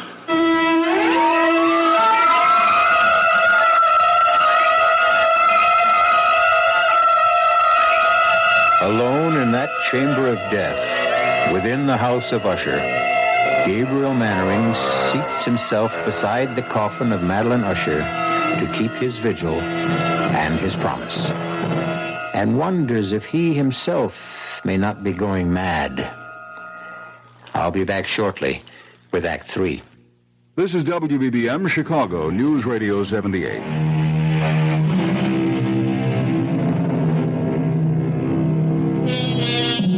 Terror so awful as to shatter the human mind haunts the house of Usher, hangs like a shroud in the air, drips on the spirit like the very slime upon the decaying walls. As Gabriel Mannering sits beside the coffin of Madeline Usher, he feels this terror seeping into him. Seeping into me like a rising tide of pollution. Cato said he would be gone 2 hours in fetching Dr. Wyndham, but to me, it seemed like 20 before I heard his returning footsteps. You don't look well. I'm all right. Sir, you deceive yourself. Never mind now. I'm seeing Miss Usher. My bag, Cato? Thank you. Heart first. Mm-hmm. Is she? No, there's no heartbeat. None whatever. No pulse. No vital signs at all. She is gone, then? Hey, Mr. Mannering, I've attended her in this strange illness for nearly a year. I've seen her in this state 4 times before. What's to be done? What indeed? Well, I would wait a few days at least, and then I should bury her. No. No? She feared to be buried alive. Yes, I know. Her mother. You attended her? No, another man. From what I've been able to learn, I judge her illness was similar, just as unaccountable as baffling. Well, Mr. Mannering, she did indeed fear the same fate her mother suffered, but I should think that after, say, 3 or 4 days... I say no. At least a week. No, 2, even 3. You don't know what you're saying. You can't keep a body for 2 or 3 weeks. Especially hers. Why especially hers? Well, look at her, man. Here. See? Under the skin of the cheeks. Those gray patches. She's partially decomposed already. I gave her my word, Doctor. I said we would make sure. There is an evil in this house. A sinister, malevolent thing that fastened itself on the Ushers years ago. And is beginning to fasten itself on you. Now hear me out. I have not seen you in some days. But the moment I came into this room, I saw it. I tell you, I saw it. The change in you. The sickening in you. I do not use this word lightly, Mr. Mannering. The insanity in you. You are right. I, too, have sensed, well, no matter. I am not given easily to fancies either. However, I am given to honoring a promise. I gave Madeline Usher my word she would not be buried alive, and she will not be. No. I see that I cannot dissuade you. Very well. Do as you wish. And may God help you.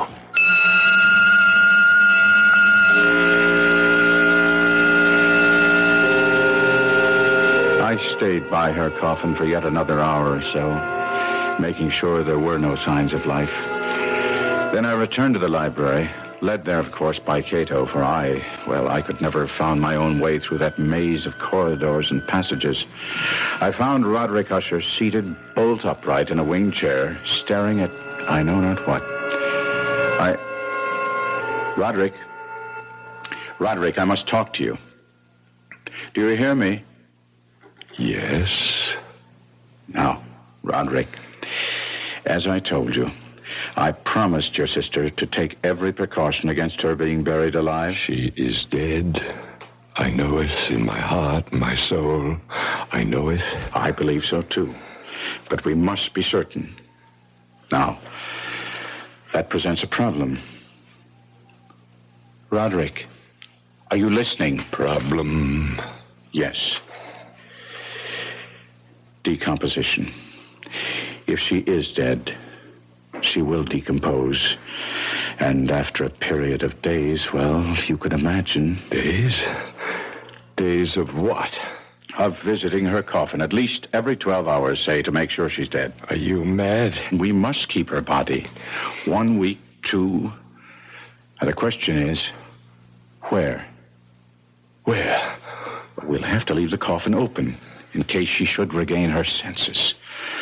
On the other hand, if she is indeed dead, well, there are vaults deep down beneath the house. We could put the coffin in one of those. Good. We'll do that then. Yes, we'll do just that.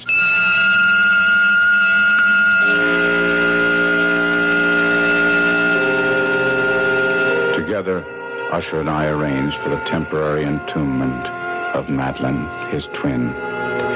The vault, so long unopened that our torches were half smothered in its oppressive atmosphere, was small, damp, and entirely without means of admission of light, lying at great depth beneath the house.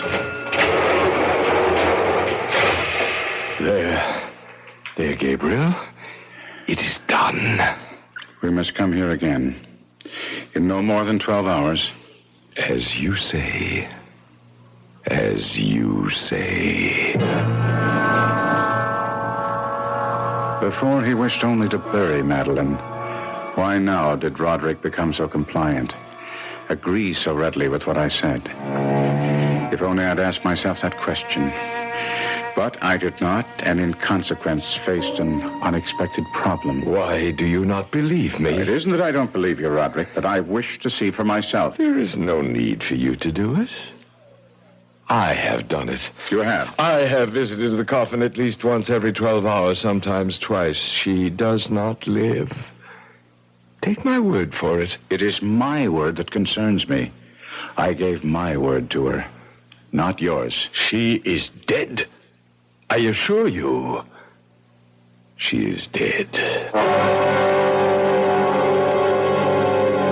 It was about that time the sounds began. The strange knockings, creaking. Perhaps it had begun before, but I had not heard it first. But I would hear some curious sound from below and say to Roderick, "What was that?" What was what? Listen. What is that? Rats, perhaps? Rats? Well, you know, the house is infested with them. I've never heard rats make sounds like that, I answered. Time went on, and it seemed to me the sounds grew louder, and I would say to Roderick, "Listen." And he would answer.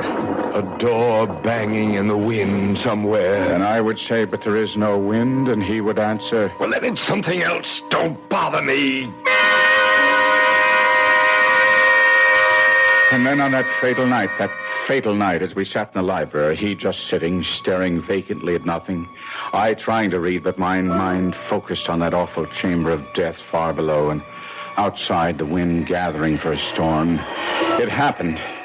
I became aware of distinct, hollow, metallic, yet muffled reverberation. Completely unnerved, I leaped to my feet and looked at Usher. His eyes were fixed before him, and throughout his whole countenance there reigned a stony rigidity.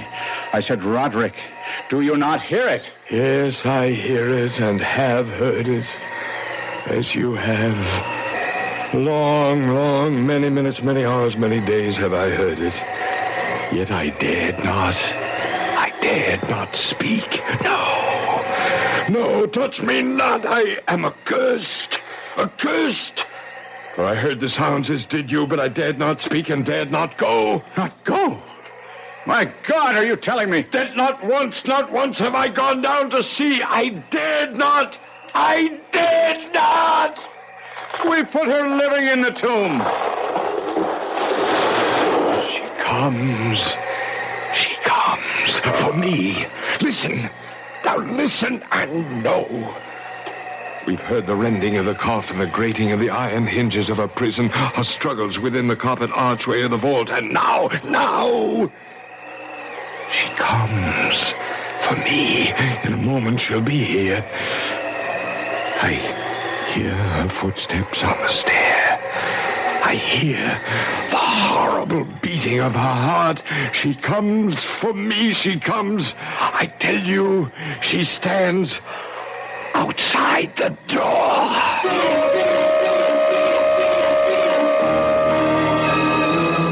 And as if in the superhuman energy of his utterance, there had been found the potency of a spell. The huge antique panels to which he pointed drew slowly back. And outside those doors did stand the towering and enshrouded figure of Miss Madeline. There was blood on her white robes and evidence of some bitter struggle on every portion of her putrefied frame. For an instant she remained trembling and reeling to and fro upon the threshold. And then with a moaning cry, fell heavily inward on her brother. And in her violent and now final death agonies, bore him to the floor. A corpse. A victim to the terrors of all he had anticipated.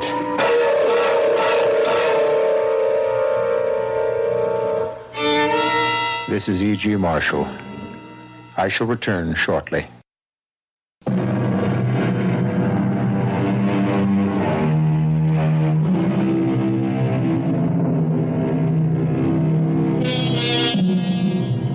The manuscript of The Fall of the House of Usher ends thus. I fled from the house, leaving all behind me. As I ran, I heard a sound so horrendous it made me stop and turn. My brain reeled as, looking back, I saw the mighty walls of the house burst asunder. And in a few moments, the moon, breaking through the scudding clouds, a blood-red moon, revealed the end. The fall of the House of Usher. Our cast included Kevin McCarthy, Arnold Moss, Marion Seldes, and Robert Dryden. The entire production was under the direction of Hyman Brown. Now, a preview of our next tale. All right, Mr. Thompson, I'm a human being, too, and I guess if I got a letter from Dries, Hartog, and whatever telling me that I was rich, I wouldn't go into mourning. I'd probably go out and celebrate. Believe me, I understand very well. That's why I wanted to see you, to suggest arranging that happy event without the slightest trouble on your part, without any obligation until you're completely satisfied. What the devil does that mean? All you have to do is say yes. Just that one word, and your dream will come true. Yes to what? In a short time, you'll receive another letter from Johannesburg informing you of the sad news that your cousin, Mr. Well, I still won't reveal his name. Let him remain anonymous. That'll make your decision a great deal easier, I'm sure. What decision? The decision to inherit his estate. Radio Mystery Theater was sponsored in part by the Kellogg Company, makers of Kellogg's Special K cereal. This is E.G. Marshall inviting you to return to our Mystery Theater for another adventure in the macabre. Until next time, pleasant dreams.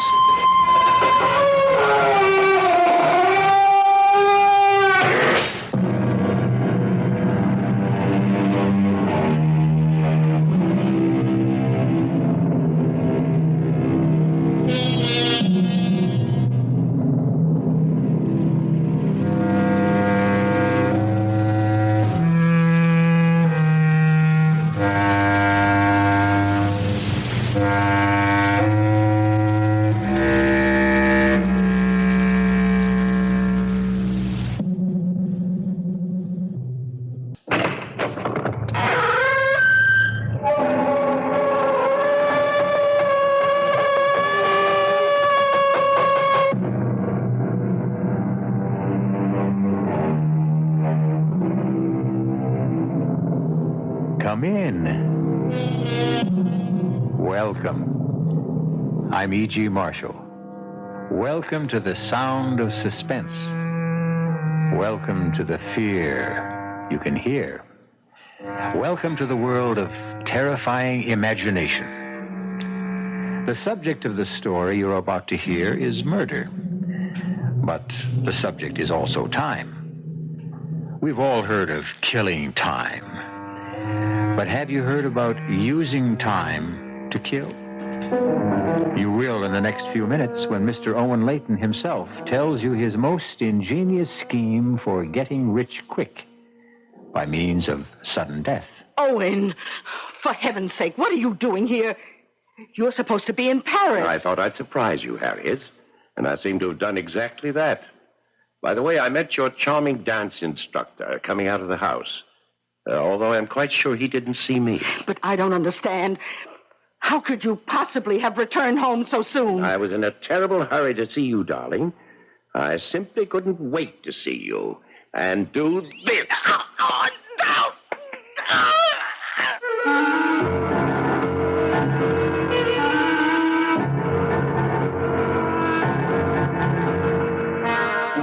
Our mystery drama, Sea of Troubles, was written especially for the Mystery Theater by Henry Slessor and stars Stotts Cotsworth. It is sponsored in part by the Kellogg Company, makers of Kellogg's Special K cereal. I'll be back shortly with Act One.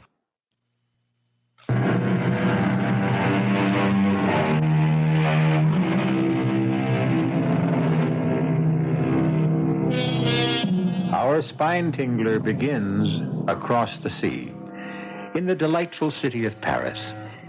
They say that you can sit at a sidewalk cafe in one of these streets and sooner or later meet everyone you've ever known.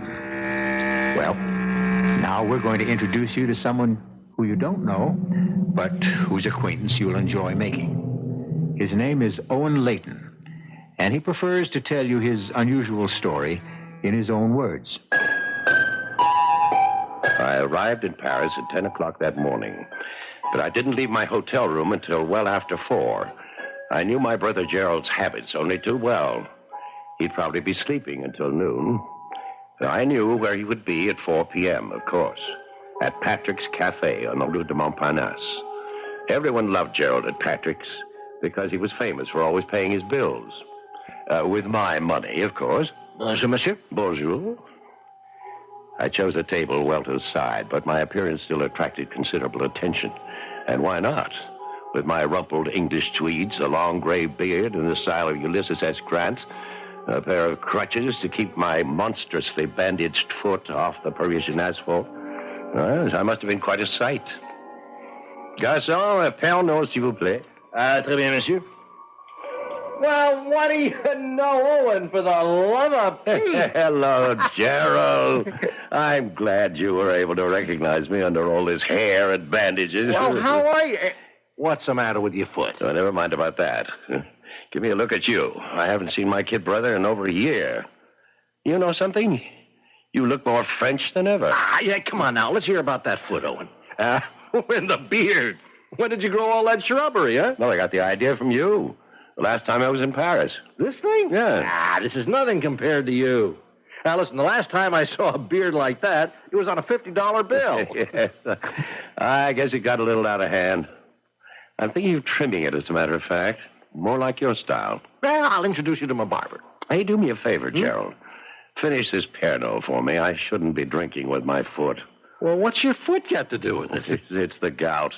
You remember, I wrote you about it a few months ago. I had an attack just before I sailed for Europe. Well, how's your painting coming along? You sold anything yet? The only thing I sold is my watch, as if you didn't know. Yes, I know. You came to Paris to starve in a garret. But you look pretty well fed to me. Speaking of that, how was Harriet, huh? Speaking of which, the money I sent you or being well fed? You know what I mean, Owen. How is she? Still the same? No. She's more of the same. She's richer than ever. She's fatter than ever. She's also meaner than ever. Well, she couldn't be too mean. Not if she let you grow that beard. I still don't see why you wanted to grow it. You always made such fun of mine. Well, I had my reason, Gerald. It was part of my plan. Plan? What plan?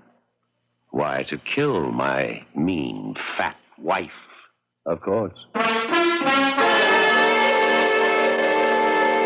So, this is your garret, is it? Pretty luxurious for a starving artist, isn't it? It's not bad. Yeah, and all those canvases. Some even have paint on them.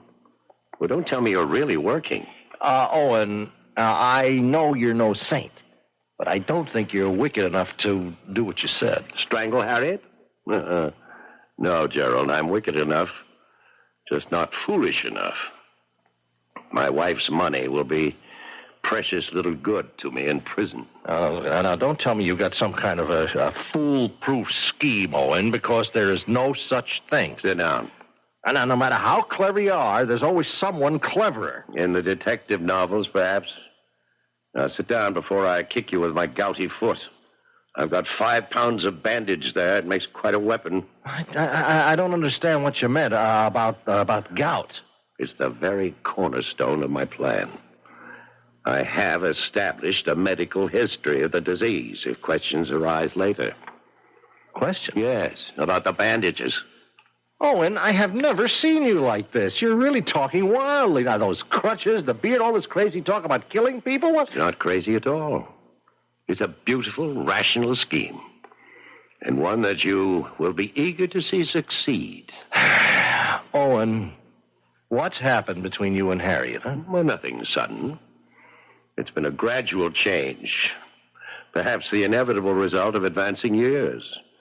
You know, I was considerably younger than Harriet when we married. Now it seems I'm not young enough. Now, wait a minute. Are you cutting me off? Are you going to stop sending me money? Nothing of the kind. As long as my income can support it, you can continue to develop your artistic talent. The question is, how long will my income continue? It's been 10 years since I married Harriet. The difference between our ages is suddenly not so great. Harriet is discovering that there are younger men in the world. In fact, there's one particular one she's fond of. You're joking. Yeah, he's a dancing instructor, as a matter of fact. She met him when I had my first attack of gout. I couldn't move for a month while Harriet indulged herself in non-domestic pleasures like dancing. What to talk about? Killing her? Killing her carefully, Gerald, with due regard to the risks involved. Actually, I thought of the answer when I was flat on my back. I had plenty of time to think then. About what? A unique phenomenon of the modern age. The magnificent paradox of transoceanic travel. Travel? Yes. A ship makes its journey in some 5 days. A jet plane takes only a few hours. But you hate planes. You've never been on a plane in your life. Yeah, that's right. They terrify me. But what does all this have to do with killing Harriet? Everything. For you and I, brother, are going to put that transatlantic paradox to use. We're going to prove that the difference between a ship and a plane is a lovely way to commit murder.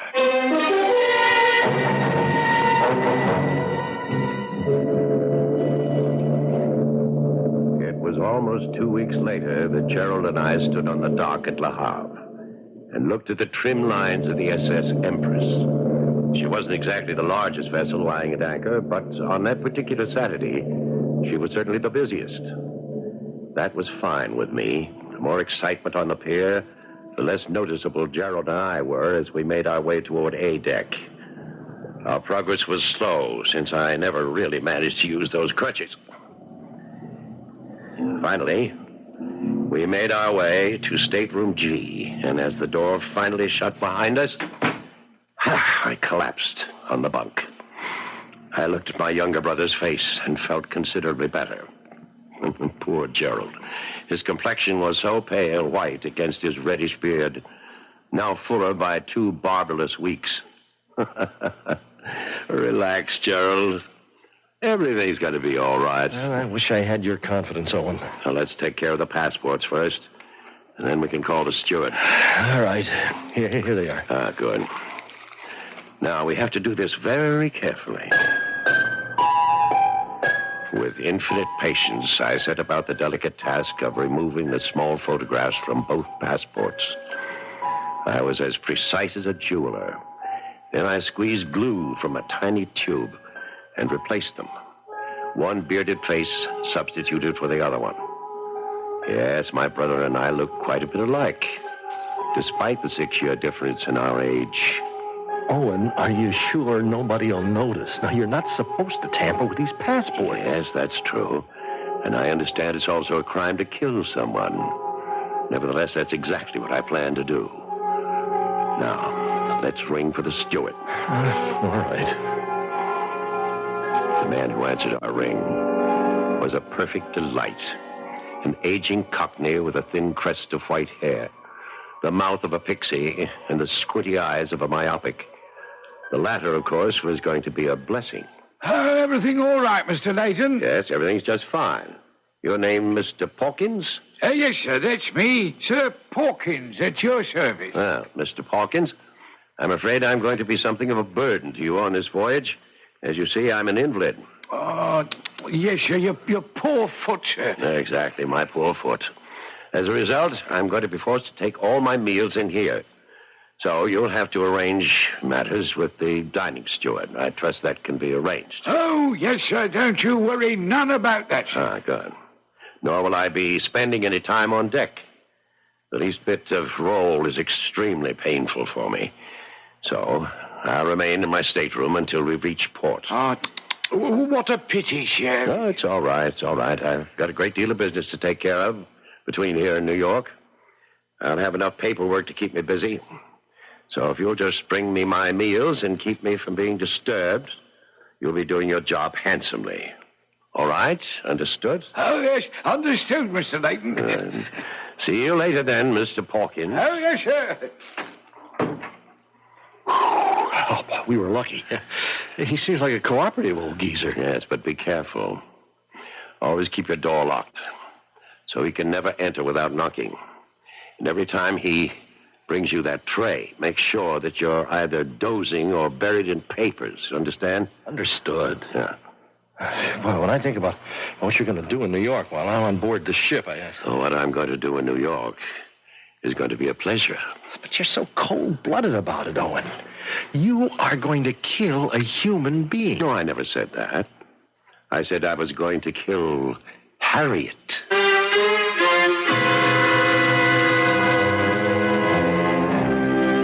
Poor Harriet.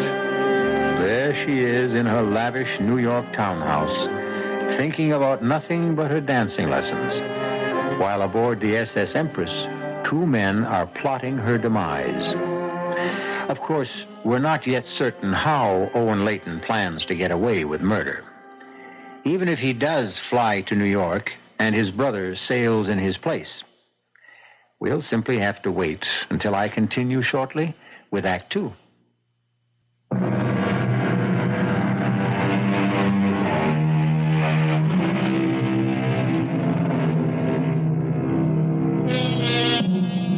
Now let's return to Stateroom G on A deck of the SS Empress.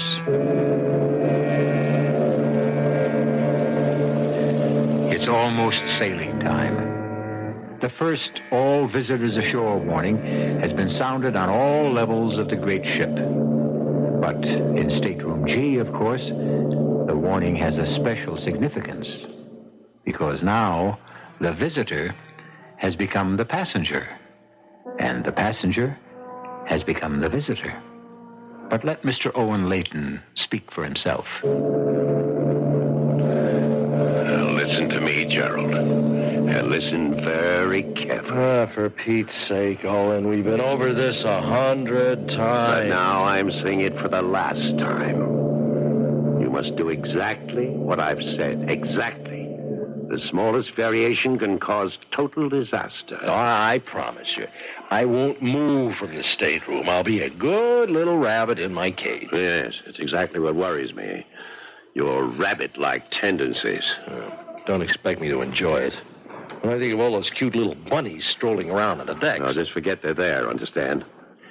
Let me get this bandage off my foot. Oh, 5 days. And don't forget the 6 nights. You'll manage, all right. Won't be any fun, Owen. Yes, and neither would it be any fun to fill gas tanks in Hoboken. Not as much fun as living on the left bank with those Parisian beauties of yours. All right, I know. And don't forget who's really doing the hard work, Junior. Including that plane trip tonight. Oh, for me, that's the worst part of it all. Listen, how high do those bloody things fly? Oh, 30,000 feet, I think. Oh, it's preposterous. There, the bandage is off now. Now, let's get them on you. By the time the next all ashore sounded, the transformation had been made. The bandages were on my brother's foot, and the crutches were lying snugly beside his bunk. And I was all set to leave. With Gerald's gray tweed coat belted around me, with Gerald's hat on my head, I strolled to the visitors' gangplank and left the SS Empress to its business.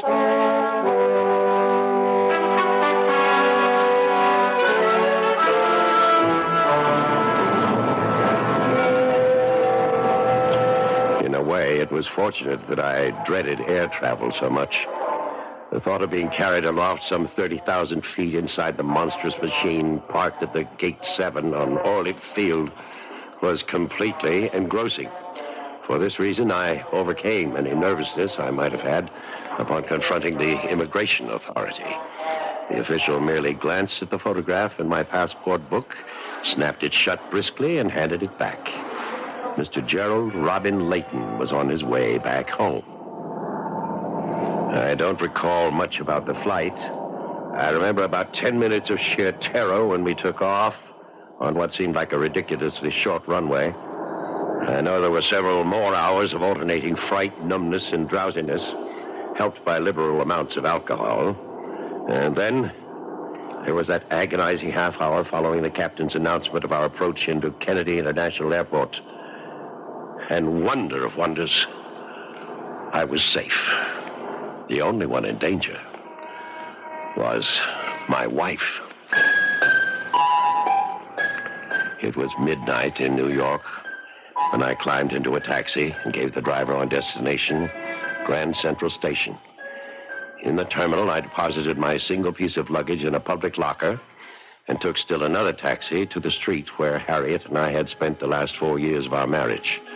The brownstone was an imposing building from the exterior, but Harriet's money had made it possible to scoop out the interior and transform it into a duplex of cunningly modern design.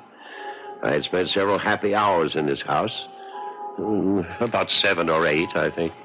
It was 1:20 in the morning by the time I arrived, and the traffic had gone from the quiet streets of Sutton Place. The street was empty. The shades of the buildings opposite had all been drawn against the night. I felt certain that no one saw me quietly insert the key into the lock of the front door. I went quietly upstairs to the bedroom. It was empty. But that was no surprise. It was Saturday night. Presumably, I was in Paris. Therefore, Harriet was on the town, probably in the company of her dance instructor friend. In a way, I was glad that she was running true to form. It helped me feel justified in taking the drastic course that I was about to take. About 20 minutes later, I heard the front door opening again. Oh, my feet. My feet. You danced my little tootsies off tonight. You Fred Astaire, you... Well, that's what you're paying me for, Mrs. Layton. Oh, that's what you think, lover. Well, speaking of Oh, love... no, stop it. Now, Douglas, no, stop it, you brute. You mean I don't even get a kiss goodnight? Oh, tomorrow night, maybe. Right now, I want to go to sleep. I thought you looked a bit preoccupied tonight. Is anything wrong? No. Unless you count a cable from my husband. Well, he's still in Paris, isn't he? He sailed on the Empress. He'll be here in another 5 days. Well, that's too bad. Isn't it? You can stay tomorrow, all right? I'll count the hours. Good night, my princess. Good night. And then Harriet started up the stairs. I picked up the pretty blue vase that adorned her dressing table and placed it behind my back. Hello, Harriet. Oh, and for heaven's sake, what are you doing here? You're supposed to be in Paris. Well, I thought I'd surprise you, darling. And I seem to have done exactly that. But your cable, you said you were taking the Empress. She won't arrive for days. Well, actually, I changed my mind about taking the ship. I flew instead. You? You were never inside a plane in your life. No, there's always a first time, isn't there? For everything. But why? When you're so terrified of flying. Because I was in a hurry, darling. I simply couldn't wait to see you and do this. No!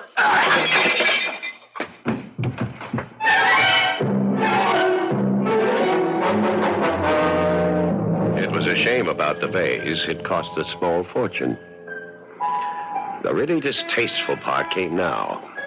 As you may have gathered, I'm a man of fastidious taste. But when you have 5 days to lose, you can't afford the niceties.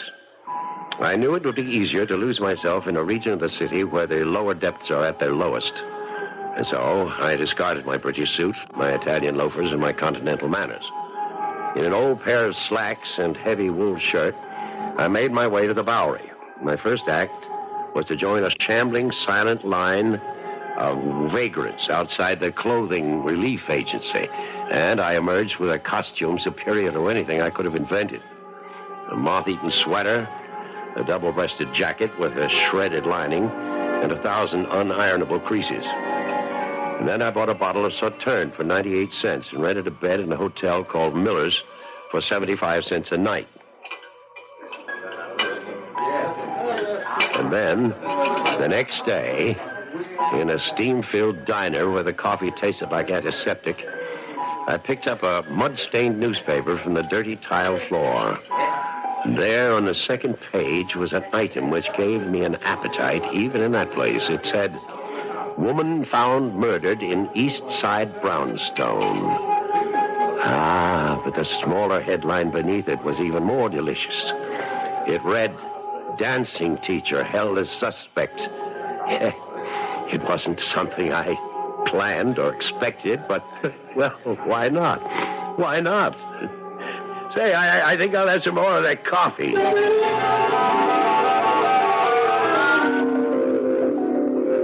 And then the 5 days were over. It wasn't very far from the Miller Hotel to the docks. The first glimpse I had of the Empress' beautiful bow on the horizon thrilled me in a way I had never known before. But I couldn't stand about and admire it. I had things to do. I made my way as unobtrusively as possible back to Grand Central Terminal. I removed my luggage from the locker, and then in the washroom I shaved and changed into clean clothes. Then I went down to Pier 16 to greet the arriving Empress. I knew that Gerald would be among the last of the passengers to appear. But then there he was, wearing my green plaid topcoat with a collar pulled around his throat, wearing my Homburg hanging low over his eyes. He was using my crutches, too, and not very well. But with his foot so heavily bandaged, he still made a convincing cripple. Owen, over here. For a minute I didn't think you'd make it. Well, how was it? How did everything go? Fine. Look, when can I get rid of these crutches? They are killing. Never mind the crutches.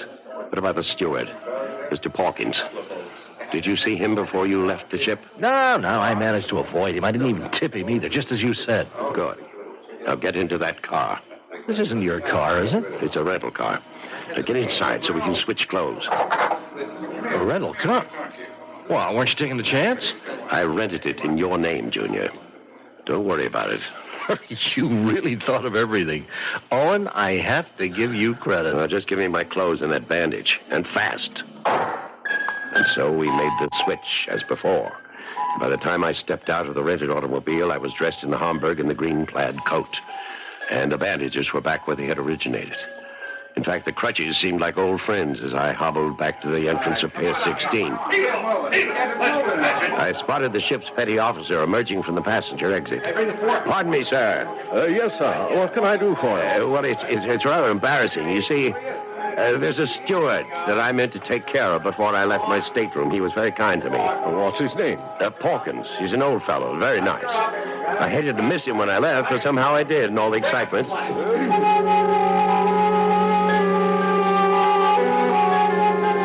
Yes. Old Mr. Pawkins was more than pleased when I handed him the two $50 bills. There were actually tears in his eyes. Oh, this is most generous of you, sir. Most generous. Well, you took very good care of me, Pawkins. I know I was a nuisance. Oh, no, sir, you were never. Why, I hardly even saw you, sir. Well, still, you brought me all my meals and so forth, didn't you? Hmm? Well, I was glad to do it, sir. Glad to be of service. And I hope you'll be back on the Empress with us soon again. I intend to be, Pawkins. Yes, you can be sure of that. As soon as I knew that Mr. Pawkins was remembered properly, and that he remembered me properly, I knew that everything was going to be just fine. I told my younger brother to drive his new car to the village, find himself a small apartment, and lay low. And I took a taxi to my home. I knew there would be company waiting for me. Mr. Layton? Yes, I'm Owen Layton. Who are you? Name is Lieutenant Farley, Mr. Layton, New York Police Department. Police? What's the matter? My house been robbed or something? I'm sorry we couldn't meet you at the ship. We knew you were coming back today, but we thought it would be easier to meet you here and break the news to you. What news? What are you talking about? Bad news, I'm afraid.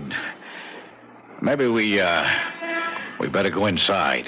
Yes, come in. Of course, I knew exactly what the bad news was going to be. Now all I had to do was to keep from laughing out loud.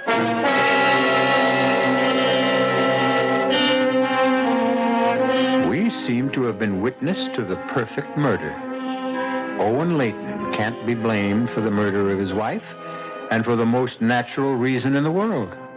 Owen Layton wasn't in New York when his wife was murdered. Owen was on the high seas. Just ask Mr. Pawkins or anyone else aboard the SS Empress. But before we congratulate Mr. Layton on his cleverness, why don't we wait until I return with Act 3? This is WBBM Chicago, News Radio 78.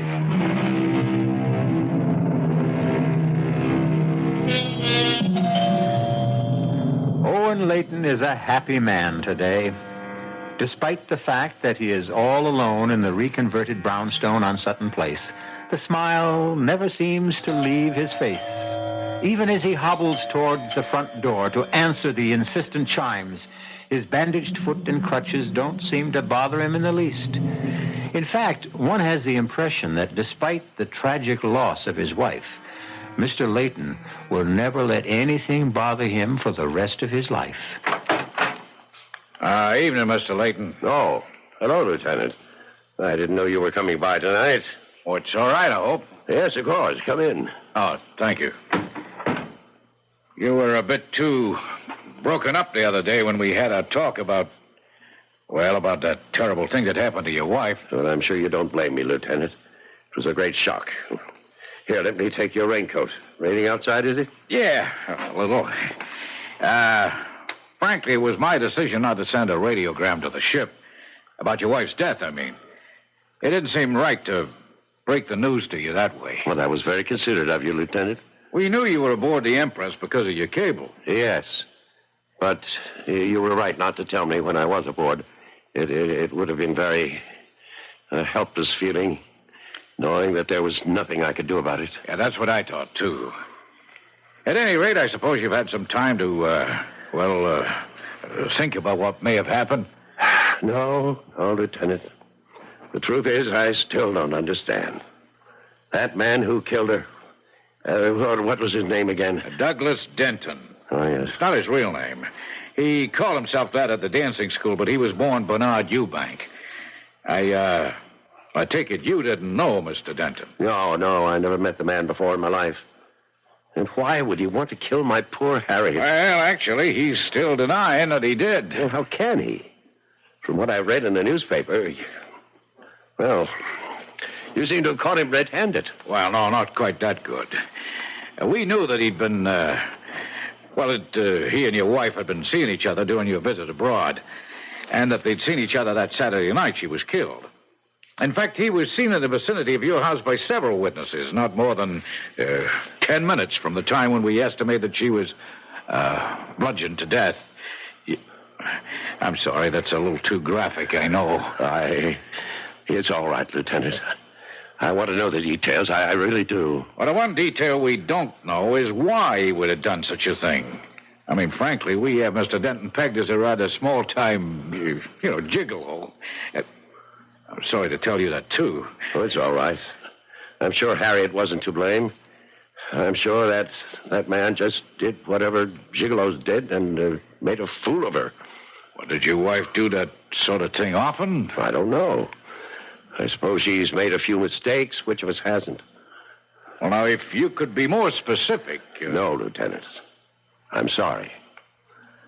I want Harriet's killer punished, Lieutenant Farley, but not at the expense of scandalizing my wife. I'm afraid that scandal won't be easy to avoid.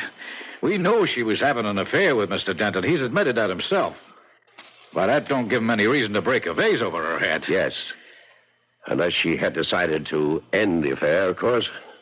Well, it's one possible theory, of course. Didn't you say you found my cable to her about coming home on the Empress? Yeah, that's right. Harriet didn't know I expected to return from Europe so soon. And perhaps when she informed her friend, Mr. Denton, he got angry. Yeah, that's possible, too. He might have just acted impulsively. Yes, Lieutenant. I'm sure it happened just that way. They quarreled. In your bedroom? Very well, in our bedroom, yes. They quarreled. And he picked up the vase and he struck her. But somehow, I can't believe it was cold-blooded or premeditated. No matter what the man is, Lieutenant, I hope the law isn't too harsh with him.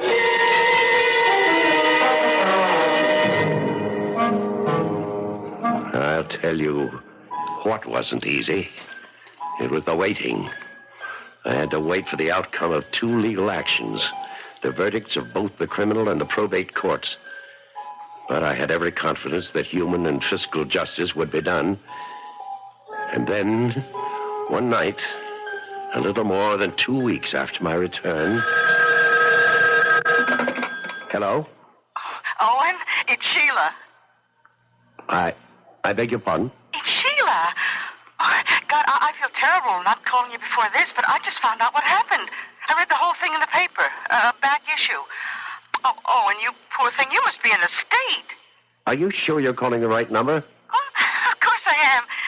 At least that's the number in the telephone book, 815-5555. Well, you certainly have the right number, miss, but I believe you have the wrong party. Oh, come on, stop it. You're the only Owen Layton in the directory. Well, that doesn't mean very much. Hey, what is this? What are you trying to do? Well, I'm simply trying to find out who you are and why you think you know me. Wait a minute. Is there someone there with you? Is that what all the double talk's about? No, I'm alone. Well, then why the big act? Oh, now listen, Owen. I told you not to try any of that shipboard romance stuff on me. I won't stand for it. Did you say shipboard romance? You heard me. I warned you that I wasn't interested in a friendly little kiss at the gangplank kind of stuff. Listen, you're not talking about the ship you mean isn't the Empress. Of course it's the Empress. Cheryl, you idiot. Huh? Oh, what did you say? I said, forgive me, I'm just so mixed up about things right now. Well, you can't be so upset that you'd forget about me. Besides, from the way you talked about your wife, she didn't mean a thing to you. Look, Sheila, I can't talk anymore right now. You're not brushing me off that easily. Owen, I warn you. No, I'm not trying to brush you off. It's just that I'm having visitors, Sheila. Important people, business. All right, tomorrow then. Early tomorrow. I'm not sure I can make it tomorrow either. I may have to go out of town. There are things to settle regarding my wife's estate. Well, there are things to settle, all right. Between us, lover. Oh, God. Dear God, he's ruined everything. Everything.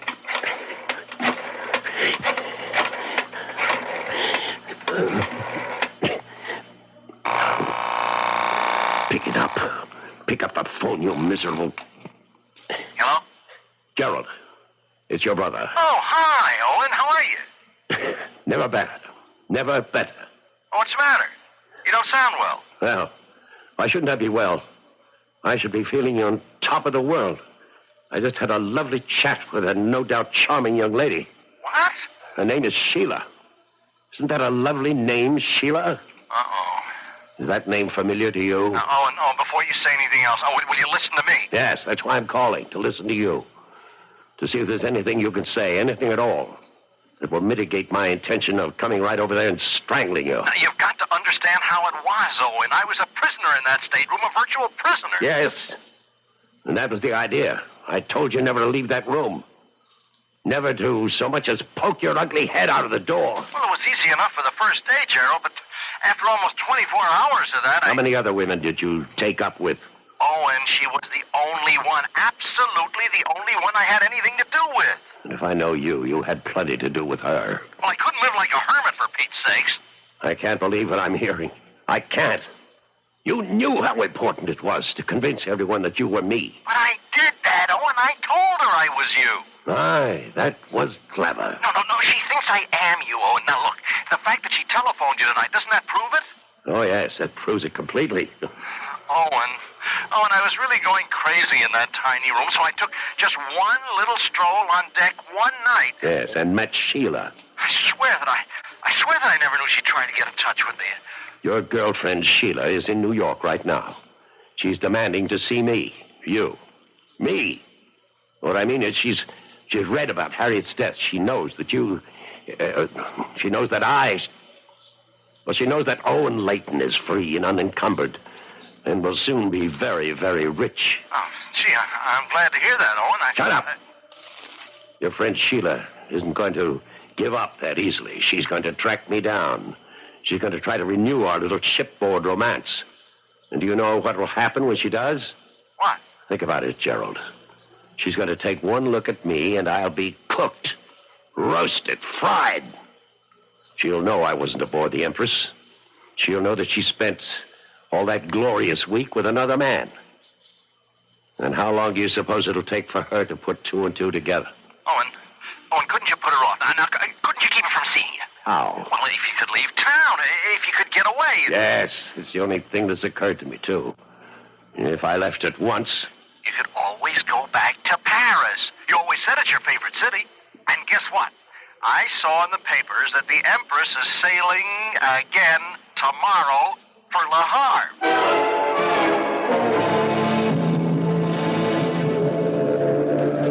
For the first time in my life, I wasn't looking forward to a sea voyage.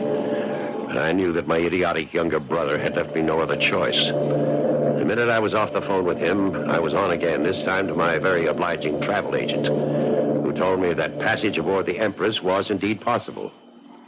But for the first time in my shipboard travels, I couldn't get a stateroom.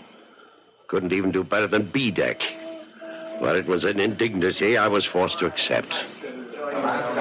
This time, my cabin steward wasn't an amiable gentleman like Mr. Pawkins, but a gruff, uncommunicative type who made no promises of devoted service. But then I wouldn't require much service. For one thing, I no longer needed my bandages and crutches. As far as the world was concerned, my troublesome gout was healed. Oh, pardon me, sir. Yes? Aren't you the gentleman who sailed with us a couple of weeks ago? That Pawkins chap? Oh, yes, that's right. You were the officer who helped me find the steward. Yes, everything worked out all right there? Yes, everything went fine. Unfortunately, I couldn't get such good accommodations this trip. That's a shame, sir. But then I don't think we'll have as easy a crossing of it this time. Why not? Oh, a bit of rough weather ahead, they say. Oh, fine. That's all I need. But rough weather ahead or not, at 4 that afternoon, the Empress pulled slowly away from the pier, and I admit that I breathed a heavy sigh of relief. That evening, I was taking a nap before dinner when someone knocked on my door. Oh, who is it? It must be an unfriendly neighborhood steward. Yeah. Hello. Oh, I'm sorry. Oh, was there something you wanted, miss? Well, I've made a mistake. I thought this was Mr. Layton's cabin. Well, it is. I'm Mr. Layton. Oh, but you're not Mr. Owen Layton. That's the party I was looking for. But I am Owen Layton. Well, that's an interesting coincidence. I mean, two people would have the same names and even look a little bit alike. Although, well, the Owen Layton, I mean, is quite a bit younger. I don't know what in the world you're talking about. I saw your name on the passenger list, but the man I mean, well, he's about your height, and he has a beard like yours, but he's not you. Well, and who are you? My name's Sheila. Sheila Ross. Sheila. I met Owen Layton 2 weeks ago, right on the ship. And now suddenly there's another Owen Layton going the other way. There's something very fishy going on here. You're mistaken. I swear you're mistaken. Listen, Mr. Whatever your name is, I don't know what this is all about. I don't know why there are two Owen Laytons going back and forth on this ship. Well, what's so strange about that? I mean, why are you going back and forth? Me? Because I have to. Because it's my job. I'm a social director. You mean you work on the Empress? That's right. And right now, I'm going to work on finding out what this is all about. I stood rooted to the cabin floor, listening to the melancholy sound of the ship's whistle, warning the seas ahead that we were on our way, heading straight for troubled waters.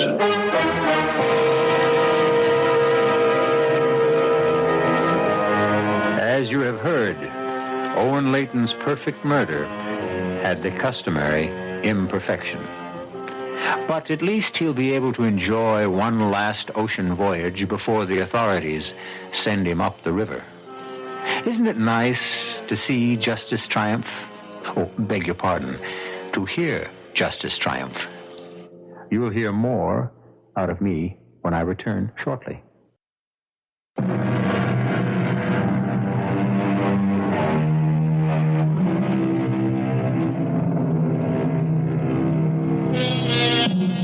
We hope you enjoyed tonight's voyage. We hope you'll be aboard next time the CBS Radio Mystery Theater takes you on a trip to all points mysterious. As you know, we have every means of transport available to us, from ships to trains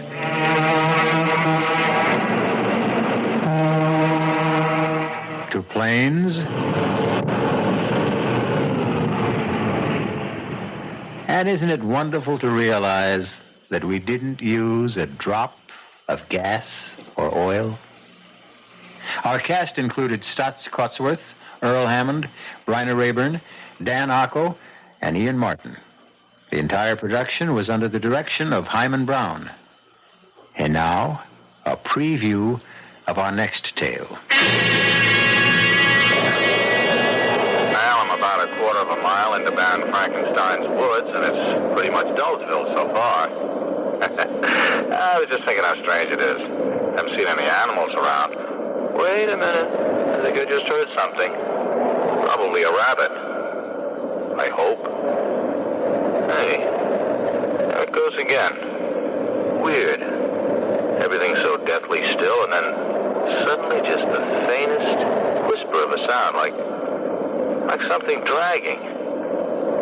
Hey, who's there? Do you think you're frightening me? Okay, I'll go in after you.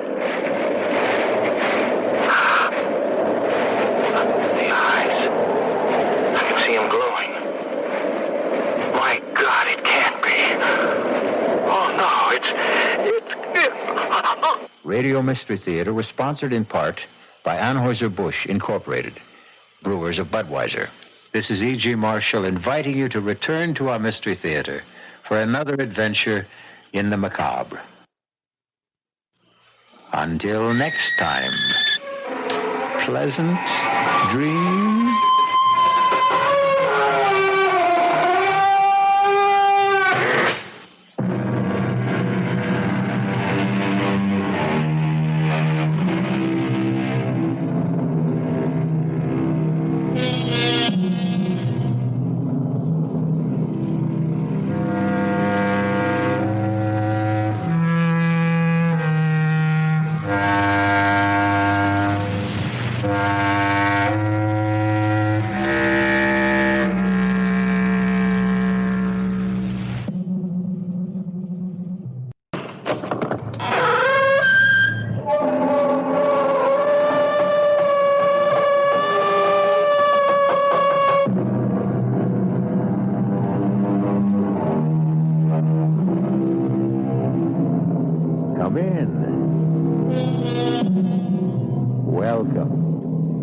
I'm E.G. Marshall.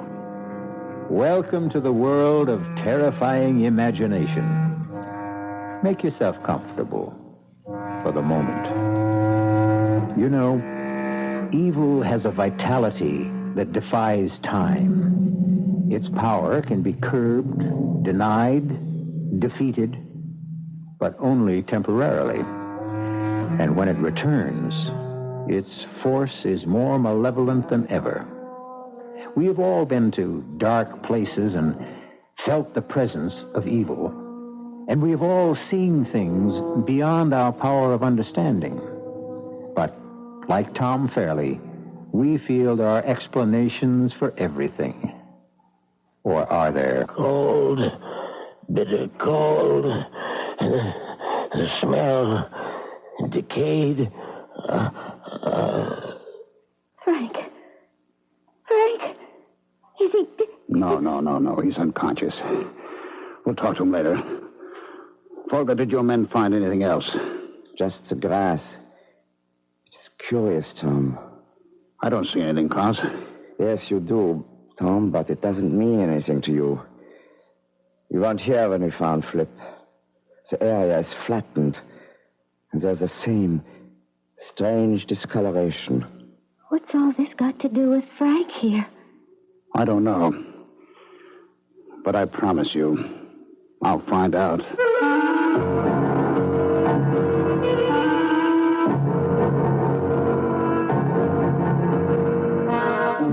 Our mystery drama, Frankenstein Revisited, was written especially for the Radio Mystery Theater by Milt Wissoff and stars Michael Wager and Leon Janney.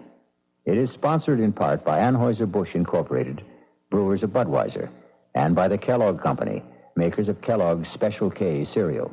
I'll be back with Act One.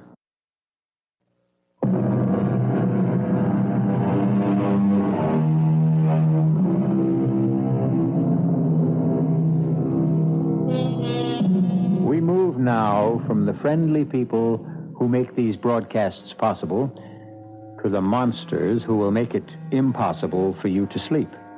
I hope. Our drama opens on a story conference in a Madison Avenue bar. It will end, I assure you, in terror and fear. Over here. Here, Tom. You sure picked a great place for our meeting. Yeah, well, you're late. If I didn't have to fight my way through the mob at the bar, I might have been here sooner. All right, what's on your mind, Frank? Well, I've been looking for a special that we can use as a springboard for our new horror series. And what's more appropriate than the old Frankenstein legend? You mean Boris Karloff and his magic electrode? No, Tom. Not the hokey monster brought to life by the mad scientist. That was cooked up by Mary Shelley. It doesn't rate with the Gothic tale everyone in Germany knows about the infamous Baron von Frankenstein and his terrible death. It's got all the elements of a superb spook show. What's more, this is the 400th anniversary of the Baron's death. So what? So this, old buddy.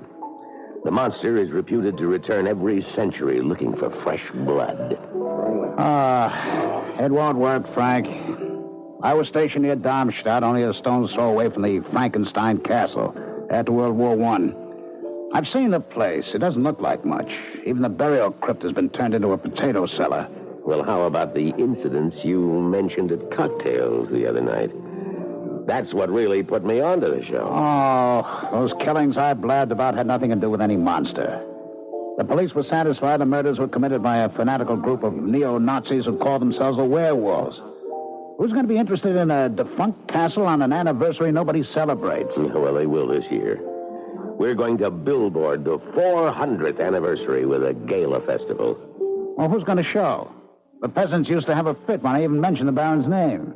That was almost 30 years ago. Oh, they'll come. We're going to have sausage and beer, fireworks, and a dandy house of horrors to set the stage for our countdown to midnight. A fake documentary, papier-mâché, razzle-dazzle. The storyline is sound.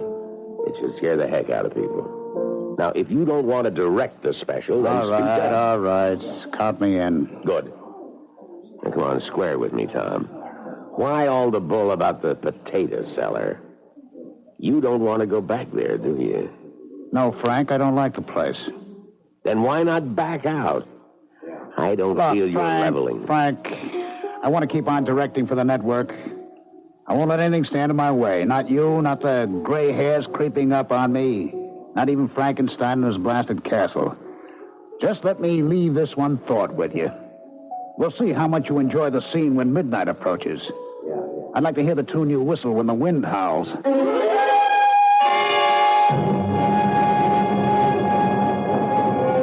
Mr. Larkin. Mr. Larkin here. Oh, so good to see you again. And you too, Mr. Fairley. How are you? Klaus, I'd like you to meet our little company.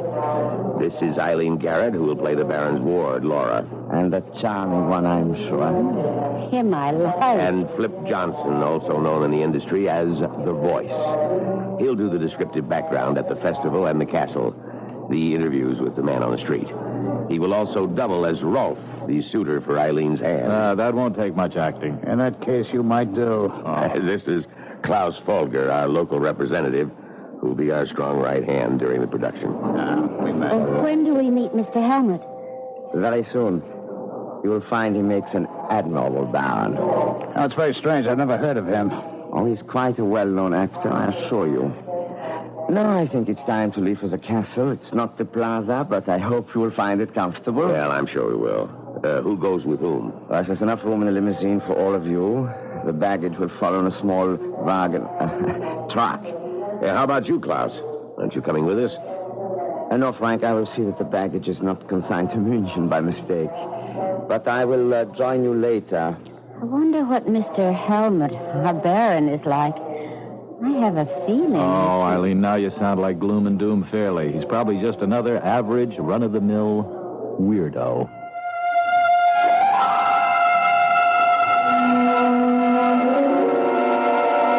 You've done a great job, Klaus.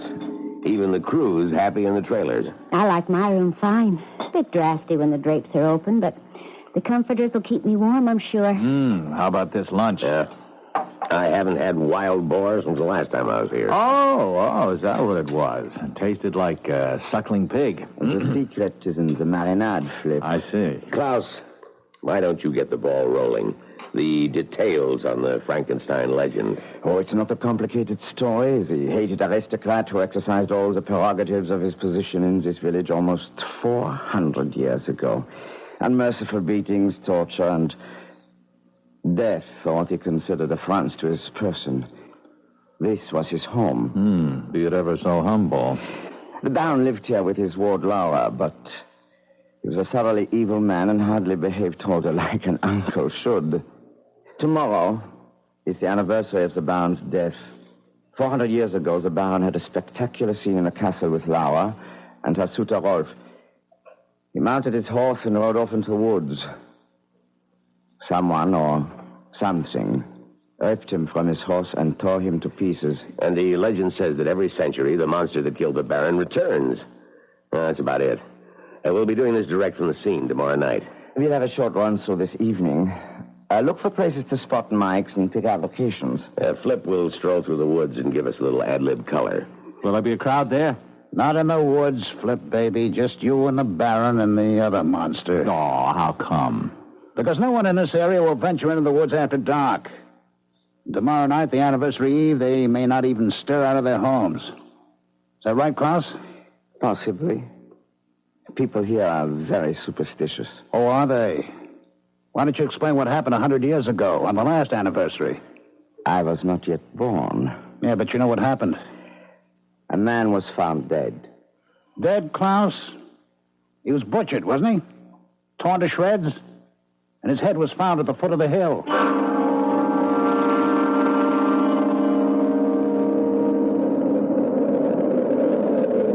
Well, Frank, this is it. I hate to admit it, Klaus, but Tom may have a point about the castle grounds. It is kind of tacky. Well, I'm not sure I agree. Physically, it's not much, but the decay adds to the feeling I get. I'm really frightened. Oh, come on now, Princess. You're letting that creep's tail get under your skin. There's nothing here but battered stone and dirt. Reminds me of my pad. I get bad vibes. It reminds me of a trip I took to Central America years ago. The ruined pyramids, the bloody altars where thousands were sacrificed to bloodthirsty gods. It had the same aura of evil. You are most perceptive, Miss Garrett. Evil is everywhere. Who are you? I am Paul Helmut. He will play the Baron in our production. How did you know my name? No mystery about that. You are the only actress in the cast. Of course. Oh, forgive me, Mr. Helmut. You came upon me so suddenly. Yeah, well, where did you come from? I never saw From the Baron's bedroom. A passage leads directly here. The place is honeycombed with such passages. But there are no other cars around. How did you... I arrived here several days ago. You've been here several days alone? Oh, I don't think I'd enjoy that. I like to get into character, Miss Garrett. Well, now that we're all together, I'd like Flip to walk through the woods and give us his impressions. Oh, swell, off the top of my head. Exactly. Anything you see and feel, don't force it. I want this played low-key, sound natural. It'll help build the finish. He's all hooked up, Frank. He can start at any time. Well, listen, are you going to tape this? Yes, but only so that we have a record of it. Tomorrow is for keeps. Go, Tiger. Get the demons in the woods. Well, I'd play the scene better if Eileen kept me company. Oh, well, there's no moon, Flip. And I'd hardly call this a romantic setting. Romance is where you find it, Mama. Is everything set, Klaus? Yes. My assistant is about 100 yards in. Flip should be just about there now. I don't want to interfere, Frank, but just what's going on? Little surprise for our boy. It should make Flip less Flip. Yeah, we have our men play slightly off the path. He will make small noises, sounds, create an atmosphere. Does Flip know? Of course not. That would defeat our purpose. Flip reacts beautifully. It will all be a surprise to him. Frank, that's a dirty trick. Suppose something happened. Oh, now what can possibly happen? It's just a small forest, trees and grass. Well, I don't like it. Flip? Flip? It's no use, Miss Garrett. He cannot hear you. Klaus, give your man a cue and bring Flip in. Well, I'm about a quarter of a mile into Baron Frankenstein's woods, and it's pretty much Dulceville so far. I was just thinking how strange it is. Haven't seen any animals around. Wait a minute. I think I just heard something. Probably a rabbit. I hope. Hey, there it goes again. Weird. Everything's so deathly still, and then suddenly just the faintest whisper of a sound, like something dragging. Hey, who's there? If you think you're frightening me, okay, I'll go in after you. The eyes. I can see them glowing. My God, it can't be. Oh, no, it's...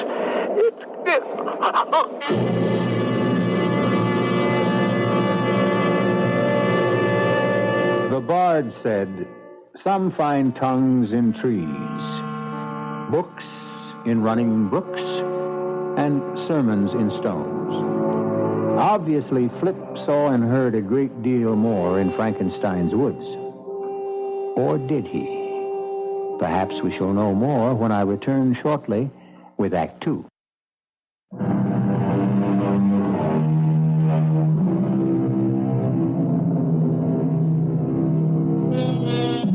Are there more things in heaven and earth than are dreamt of in our philosophy?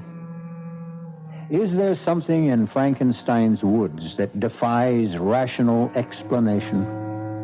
Or was Flip Johnson the victim of his own imagination? Perhaps if we push on with our little tale, we shall have the answer. Flip, are you all right? Well, wait a minute. Yeah, What I think so. happened? Well, I don't know. I was just strolling along, and wham, the lights went out. What did you see? Nothing. But we heard you, Flip. The eyes, you said. The eyes. Now, wait a minute. What are you talking about? I saw nothing. We have it on tape. You complained about the cold. And the strange lights, the eyes that burn bright. You said it was impossible. Well, all I remember is waking up, and there you were. I mean, standing right over me. What did your men find, Klaus? Let me show you, Frank. Now, here we are. The point where Flip started to run. Well, you can see the prints. Now we follow along for a few yards. And here we have... a burned circle. In the middle, discolored. As if the grass had been frozen. Frank, is this something that you... We had nothing to do with that, did we, Klaus? He's right. I admit we arranged a few effects, but nothing more. No, we would have had to have special refrigerating equipment well below zero to make such marks.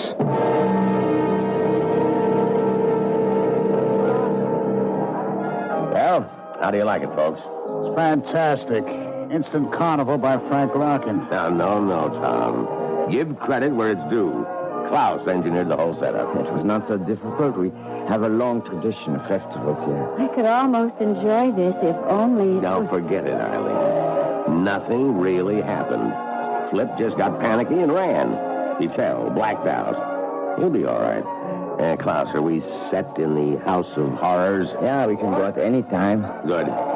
You all know the routine. We already have good coverage in town and at the zoo. Let's zero in on the big scene. All right. We'll pick up Flip and Eileen as the Baron's ward, Laura. Now, you Flip her suitor, Ralph, and you meet her at the House of Horrors. I'll take over, Frank, if you don't mind. I'd like to earn my credits. I was counting on that, Tom. The show's all yours. You ready, Klaus? All set, Mr. Fairley. All right, slated, Klaus. Scene 12, take 1. And action. The Baron is not expected before tonight, dearest? Not until quite late. I think I shall stay here forever. It is so enchanting. I'm sick of formality, Ralph. I'm bored with the same walls, the same faces, the same small talk. And the same guardian? I feel almost free here. Then why not leave? Come away with me. Once when I was a child, my father took me to such a fair. He filled me with cakes and pink drinks. Yes, and you always got sick. Oh, but it was worth it. I enjoyed it so. Oh, look, Laura, look. This is the House of Horrors. This doesn't look so horrible. All tinsel and paint. Come inside with me. All right, cut. Hey, that was right on the nose, kids. It's a perfect first take. Oh, good. All right, that's it for now. We'll pick up the woods near the castle at 8 tonight. Just take it easy until then. Klaus, you'll have your crew setting up at 7, right? At 7, Mr. Fairley. Eileen, you in a hurry? No, why? Well, how about a chance with the House of Horrors? Give you the $5 tour? Oh, I could use the exercise. Good. You pick the passage, we'll follow it. Let me see. Ippity, jibbity, zippity, zam. Sam it is. Oh, this reminds me of my first date. Well, all first dates are creepy. Mine had a walleye. And mine took me to the tunnel of love. Our first kiss was an orthodontist's nightmare. Braces rubbing against braces. We sent out sparks that lit the tunnel. It's too bad we're past the braces stage. You know, Tom, that's the first time I've heard you laugh since we started this trip.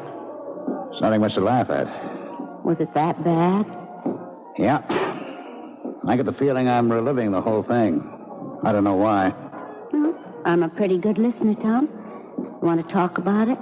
No, why not? It was 45 and the war was just over. We'd been through some rough times and we were sent here for R&R. R&R? Rest and recreation. Oh. Seemed like heaven at first. So peaceful. No noise, no bloodshed. But it turned sour. Some of my buddies got blown away. Did they ever discover who did it? No, not a clue. The Army command blamed the neo-Nazis, the werewolves. But the townspeople were convinced it had something to do with the Mad Baron. It's a bad scene. And you? I believe what I see. But it did shake me. I'm glad Flip is all right. So am I. But not for the same reason? Oh, look, Tom. Flip and I are just friends. Casual friends. That's the best news I've had in days. What's that up ahead? Looks like a treadle. Well, what are we waiting for? Treadles are for treading. Step on it. Oh! You have disturbed my slumber. I will have revenge. That's one heck of an effect. The Baron in non-living rubber expanding before your very eyes. This would be sensational at Mace's parade. Klaus didn't overlook a thing. It should go over big with the tourists and the people in the village. On the contrary, after the first person sees this, it will keep them away. Helmut, where did you come from? What are you doing here? Just visiting. Oh, you startled us. I know. I seem to have the same effect on the people in town. You look familiar to me. I've seen you before, but I can't remember where. Shadows and half-light make strange impressions. I wonder if you can give me a hand, Mr. Fairley. With what? Something I found in a recess back there. Okay, lead the way. What is it? I don't know. Signs of digging. I was about to see what it was when I heard your voices. Here. Hey, you're right, Helmut. Those are fresh marks. Don't come any closer, Eileen. What is it? A wild boar, I think. What's left of it? It's not a pretty sight. It's literally been ripped apart. Oh!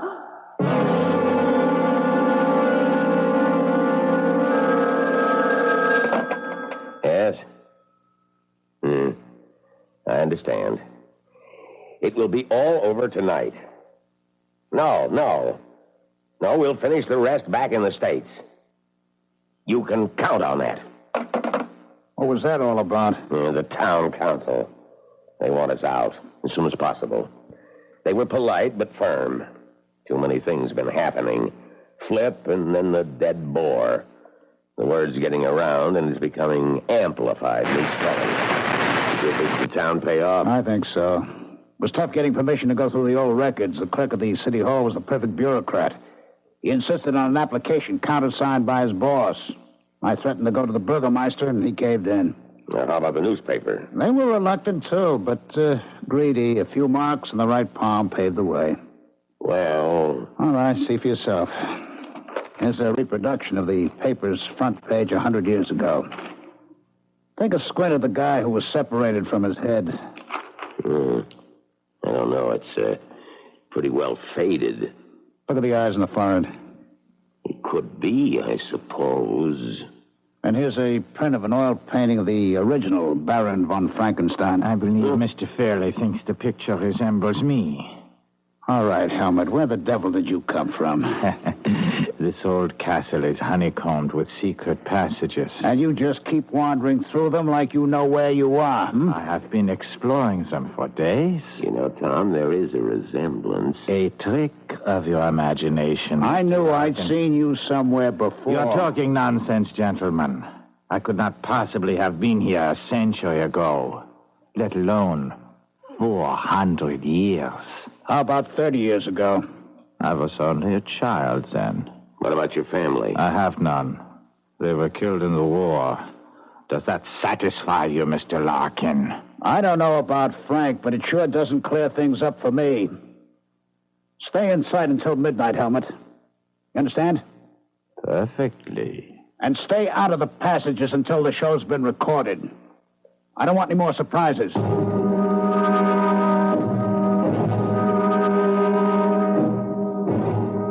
I don't know. This place is beginning to get me. I'll be glad to get it over with.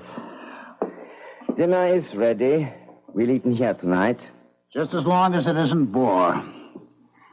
Hey, where's Eileen? She has a headache. Well, I'd better go up and see if I can do anything for her. It's not necessary. I've sent some food up to her. I have some bad news. 3 members of the crew quit. They were all as frightened as the townspeople. Bad news? That's all we need. Well, I have replaced them, but with such short notice, I'm afraid I've not been able to run up the most competent technicians. Well, I don't imagine what's happened today helped much. Well, that's all right, Klaus. I know you've done your best, and we'll just keep our fingers crossed. Hey, pass the salad, will you, Tom? Nothing stops your appetite, does it, Flip? No, I'm just a growing boy, Tom. I need fuel for my engines. What's that? Darlene. It's just behind that wall. Impossible. There's nothing there. You keep trying the wall. There may be a passage there. I'm going to a room. I'm with you.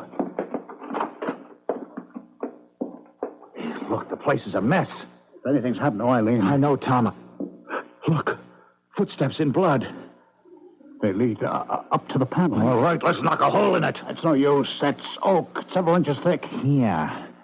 Press this carving. What? Where did you come from, Helmut? All right, we'll talk about that later.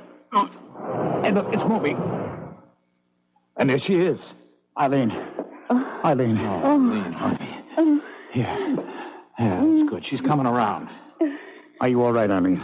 I think so. What happened?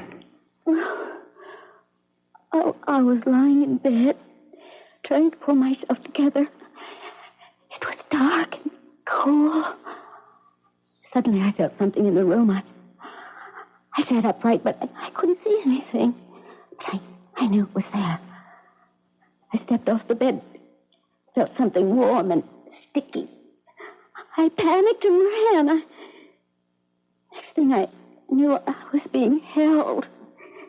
And then... nothing. You fainted. I suppose so. But just as I was going out, I heard my name. Who was it? I don't know. It was just a whisper. A nightmare, perhaps? A nightmare? With a German accent.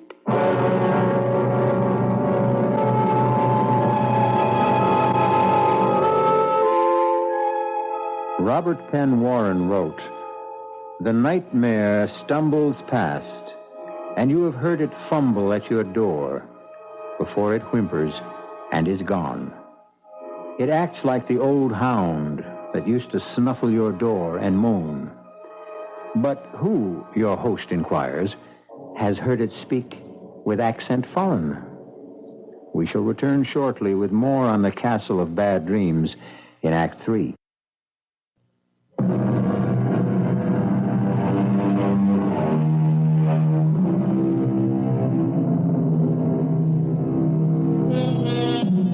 If you have ever ridden a nightmare, you know what a hellish mount it can make.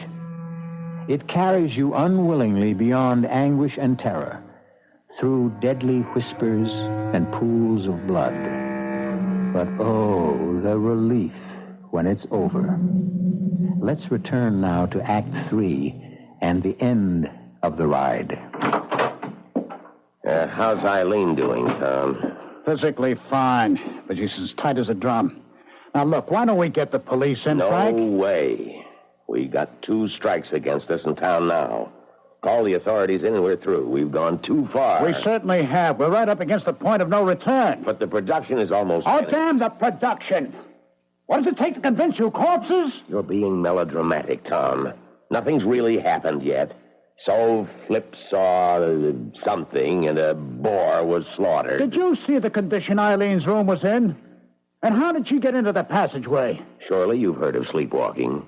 And I suppose she dreamed up the mangled animal in the blood, huh? No, but so far no one's been hurt. Yeah, so far. And nothing is going to happen. Well, we've got everybody on the alert. There are guards all around the place. Klaus has brought some extra men in. We've taken every precaution. Every precaution except the most obvious one. Now, let's get out of here, Frank, before it's too late. Not until the show's wrapped up. Oh, come in. What is it, Helmut? Volker says we're ready. Oh, you used the door this time, Helmut. What happened? The passageway blocked? Why the get-up? You won't be on camera, you know. Just a few replicas of the Baron's wardrobe to help me get into character. Authentic, I can assure you. You're taking this role quite seriously. I take all my roles that way. I know only one way to act. If that's all, I'll be going. Okay, tell them Mr. Fairley will be right there. All right, what's up, Frank? I should be splitting, too. Now, look, Tom, I don't feel there are any grounds for your suspicions, but I've had some checks made on Helmut's past. What he's done, where he comes from. I expect a report any moment now. That should clear the air. Well, I hope so. Now, all I ask is let's get the job done. Don't let your feelings get in the way. I won't. But if the news is sour, don't keep it from me, will you? In this case, ignorance can be disaster.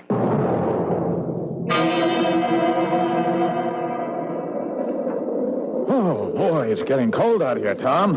What's taking them so long? They're almost set. How do you feel, Eileen? About like Flip. Cold and miserable. Oh, I could use a fireplace and a hot toddy. That's just what you'll have as soon as we finish this scene. It's short, but not sweet. You and Flip, as the Baron's ward and your suitor, are returning to the castle. You got it?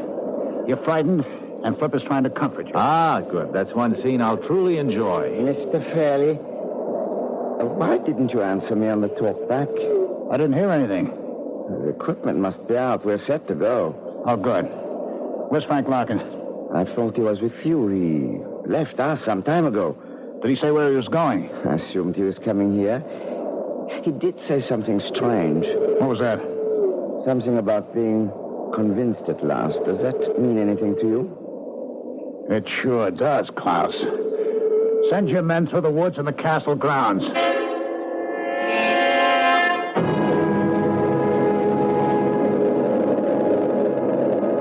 Look, I think we're just wasting our time. Let's go back to the castle and wait. He'll be along. You can go back, Flip. I'm not going to give up until we find Frank. Oh. We still have the crypt to search and Klaus's crew to hear from. Mr. Fairley, Mr. Larkin.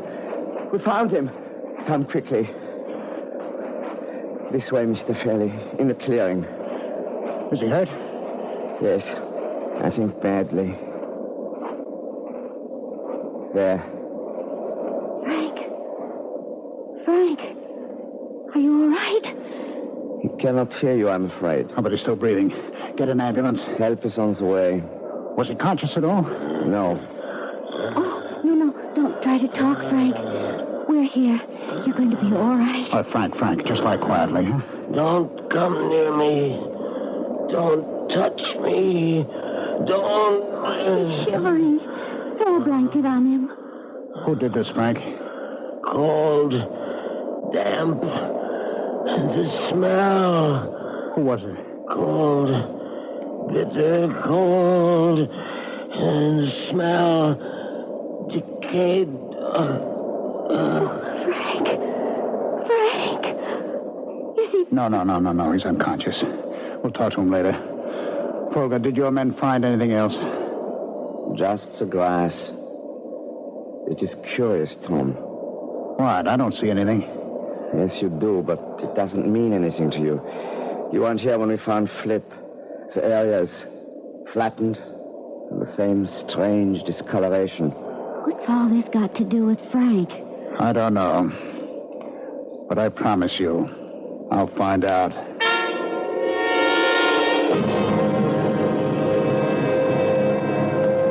Hello. Listen, I'm calling about Mr. Frank Larkin. The patient in room 305. You understand me? Oh. I'm sorry, I didn't mean to shout. I see. Thank you. Tom, what did they say? Well, his condition is stable. That's what every hospital says, unless you're dying. Do they expect him to be there long? Just a few days. You know, it's all so strange. So many things have happened. Flip, you, and now Frank. But nobody's been really hurt badly. There are a few mangled animals. Yes, well, that's what's bugging me. The animals get slaughtered, but people are more frightened than hurt. Except for Frank's close shave. Well, why? It doesn't make any sense.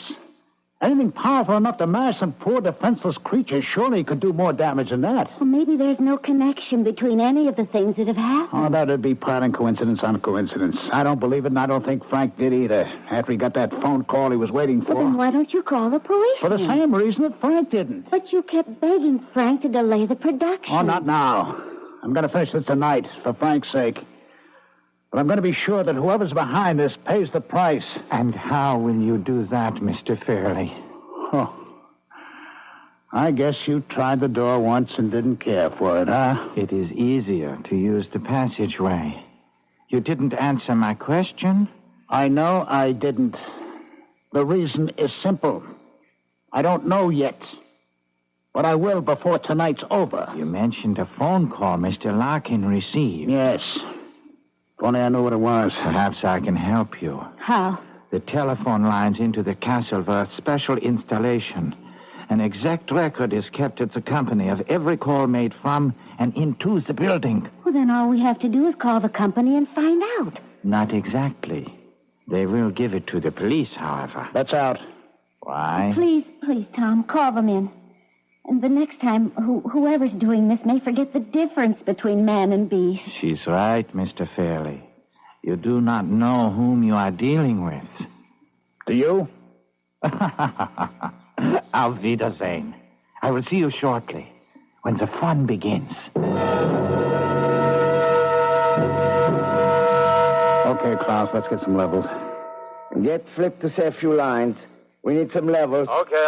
This is Flip Johnson in the burial crypt underneath the Frankenstein castle. That's enough, fine. Thank you. Now stand by. See if you can sharpen up the sound, Klaus. Yeah, I will try. All right, Eileen. You get to the Baron's room in the castle. Helmet's there already. We'll do your scene first. Are you all right? Oh, I'm fine. Don't worry about a thing. We've got everything under control. I'll see you later. Klaus, pick up Helmet. Tell him Eileen's on her way. Yeah. Helmut? Mr. Fairley would like to speak with you. Get on the talk back. Helmut? Are you there, Helmut? Get to the talk back. Give me that, will you? Helmut, this is Tom Fairley. I'm here, Tom, but no sign of Helmut. Where the devil is he? I don't know. Oh, damn. Ask one of the men outside the door to check. You stay put. He says he saw Helmut heading for the crypt some time ago. Klaus, see if you can find him. I'll handle things here. Yeah. Flip, do you hear me? Yeah, loud and clear, Tom. You ready for me now? Have you seen Helmut? Nope. He's supposed to be here? Just stand by. Eileen, have they found Helmut yet? No. What's going on? I don't know, but... I think we had better go to the crypt scene first. I've seen through the passageway, but there are no signs of Helmut. I guess you're right. Flip? Yeah, what now? Start your narration, and if you spot Helmut, let me know, huh? Okay. This is Flip Johnson in the burial crypt underneath the Frankenstein castle. It is said that every century the monster that slew Baron von Frankenstein returns to feed his bloodlust. And every century the Baron returns from his grave to meet his fate again. We are less than a minute from the hour of midnight, when all this is supposed to take place. The question is, what will happen here tonight? In just a few seconds, we shall know. This burial crypt is one solid room cut out of deep rock. Behind the crypt is a tunnel leading to other burial vaults and to passages that have never been truly explored. It is reputed that 1,000 years of Frankenstein lie buried here. Wait a minute. Cut it, Tom. I have to stop. Listen, are you picking up any sounds? Yes. Something that sounds like dragging. Do you see anything? Well, no, but the sounds are getting louder. Tom, are you trying to pull something? Well, no, Flip. Believe me. Why would I try to pull it? Something seems to be dragging. I hear breathing. At least that's what I think it is. It's getting cold and damp in here, and I smell something horrible. Get out, Flip. Get out as fast as you can.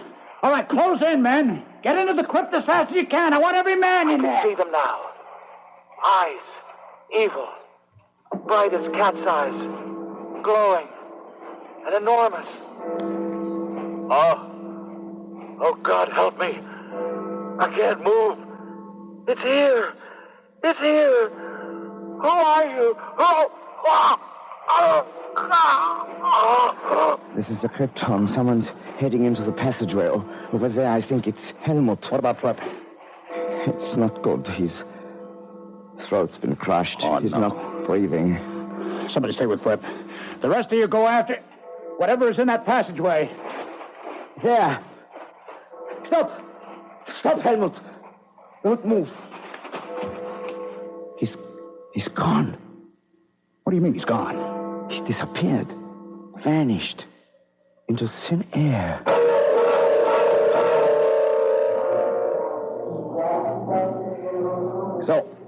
This is goodbye, my friends. Yes, and I can't say I'm sorry to go. Tell me, what will you do with the tapes? Oh, make a show out of them. Add a few scenes, and we'll be ready to send some shivers down our listeners' spines. The publicity should help. I suppose so. But I can't help wishing it hadn't come at such a price. Poor Flip. It was a costly show. Klaus, we've been sparring around for quite a while now. Let's stop avoiding the subject. Who was Helmut? An actor. That is all I know. But without a past. The report I received was completely blank except for his acting credits. Nothing. He was just an actor. Obsessed with a role. Do you really think so, Klaus? What else can I think? Then how do you explain what happened in the crypt? After he attacked and killed Flip, you and your men closed in on him? And he vanished. Right before your eyes. But there must be an explanation. He knew every inch of the castle and the grounds, every secret passageway. Then you don't think he met the fate of the Mad Baron? There were no signs of his remains. Just some flattened, burned-out blades of grass. It's an unbelievable climax for a legend. Legends have no climax. They go on and on. Drop us a line when you find out what really happened. I promise. But if you don't hear from me soon, you may have to wait another century for the facts.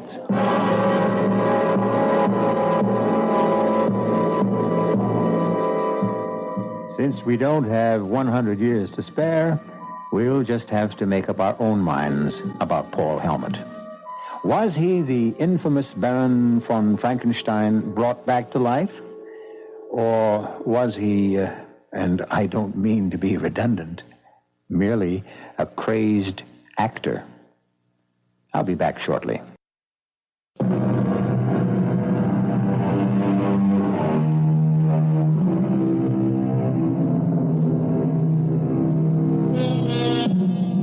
There is no need to look for a supernatural source of evil.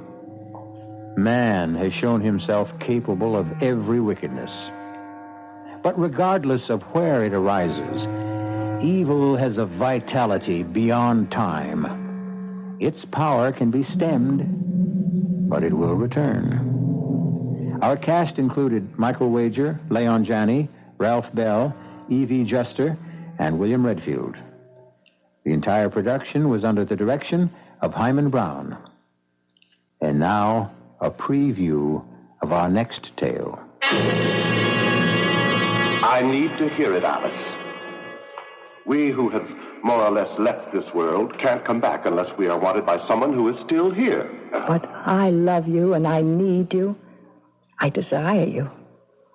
You should know that, Charles. Well, it doesn't hurt to hear it. Here's your chocolate. Try it.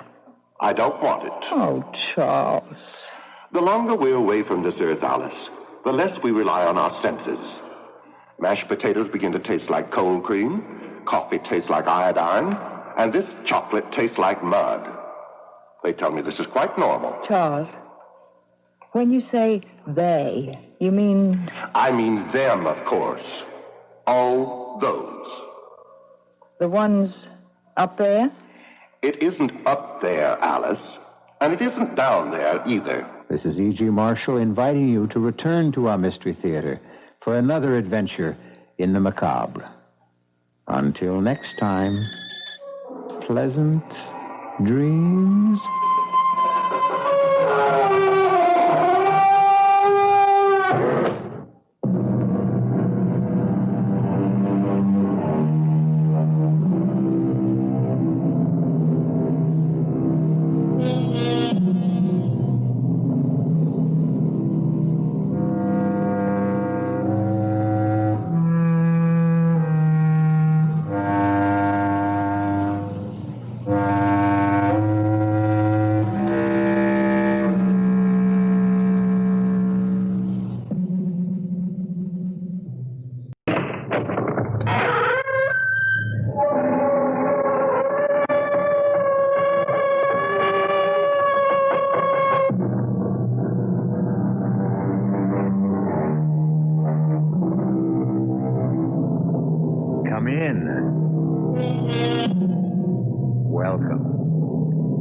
I'm E.G. Marshall. Welcome to the terrifying world of your own imagination. I would like to offer a few observations on the vagaries of the animal called man. Take the popular saying, seeing is believing. What idiot first said that? And how many idiots have repeated it since? Do you believe in love? Tell me the color of it. Do you believe in truth, goodness, mercy? What shapes do they come in? No, my friends. Seeing is not believing. Only believing is believing. And we'll prove it to you in the story that follows. The longer we're away from this earth, Alice, the less we rely on our senses. The senses, in a manner of speaking, start to fade little by little. They tell me this is quite normal. Actually, they tell me I'm a bit ahead of the game to be able to enjoy as much as I do. Charles, when you say they tell you this and they tell you that, you mean... I mean them, of course. All those. The ones up there? It isn't up there, Alice, and it isn't down there either. Well, where is it? It's simply there.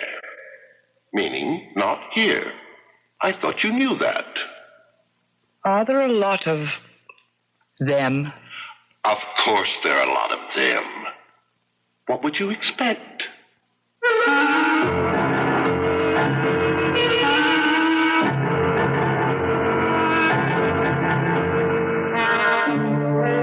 Our mystery drama, The Ghost at the Gate, was written especially for the Mystery Theater by Elspeth Eric and stars Beatrice Straight. It is sponsored in part by Anheuser-Busch Incorporated, brewers of Budweiser. I'll be back shortly with Act One.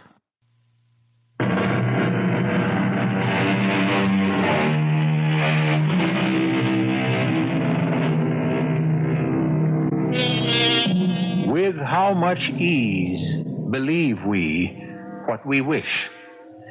An English playwright named Dryden wrote that in the year 1679. Brilliant man, Mr. Dryden. But wait, listen to this. Men freely believe that which they desire. Someone else seems to have had the same idea. And he wasn't a 17th century English playwright. He was a Roman emperor named Julius Caesar, proving once again that no man in any age has a monopoly on wisdom. Now, let's get on with our story.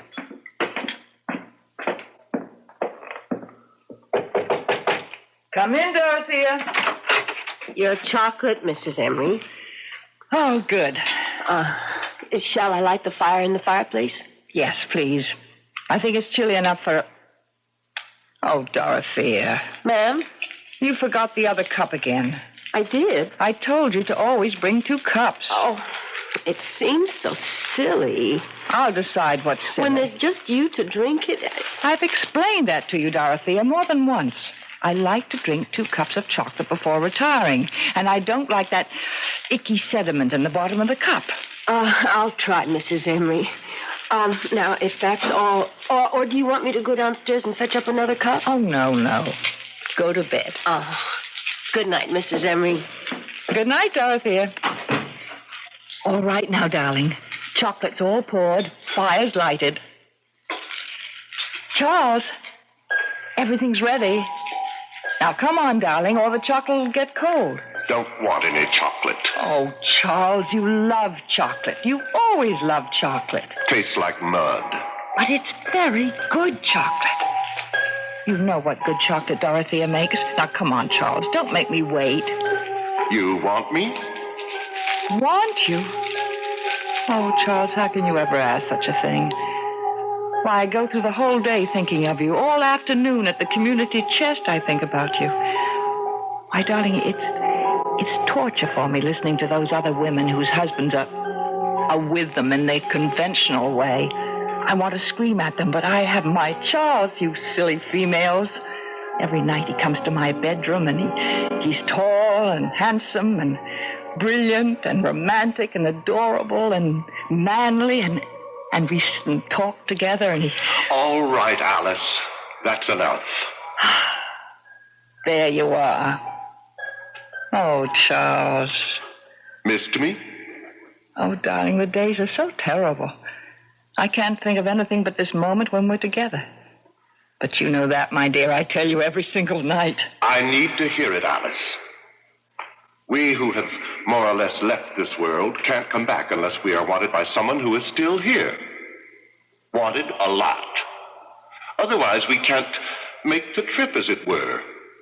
We can't even purchase a ticket, so to speak, unless we have a destination that is vibrant with love and need and desire. But I love you and I need you. I desire you. You should know that, Charles. Well, it doesn't hurt to hear it. Here's your chocolate. Try it. I don't want it. Oh, Charles. The longer we're away from this earth, Alice, the less we rely on our senses. The senses, in a manner of speaking, start to fade. Mashed potatoes begin to taste like cold cream, coffee tastes like iodine, and this chocolate tastes like mud. They tell me this is quite normal. Charles, when you say they tell you this and they tell you that, you mean... I mean them, of course. All those. The ones up there? It isn't up there, Alice, and it isn't down there either. Well, where is it? It's simply there. Meaning not here. Heavens, I thought you knew that. Are there a lot of them? Of course there are a lot of them. It's all so vast, so endless, and so damnably peaceful. I know what it is to be lonely, Charles. This big house, I couldn't bear to move out of it after you weren't here all the time, because I couldn't leave the place where you and I'd spent so many happy years together. Why don't you ask someone to move in with you? Move in? Why, I never thought. Such a large house. You could have separate quarters. You wouldn't be forever bumping into each other. But who would want to move in? Who would I want to move in? Oh, some old good friend? Well, like who, Charles? Oh, someone like Connie, maybe. Connie Lawrence. Connie Lawrence? Well, I've certainly known her long enough. We were roommates at school. What, do you think she'd want to? She'll jump at the chance, would be my guess. She still lives in that tiny one-room apartment. I know she's saving for a retirement. And with the pay school teachers get in this town. Charles, I'll call her tomorrow. She gets home from school at 3.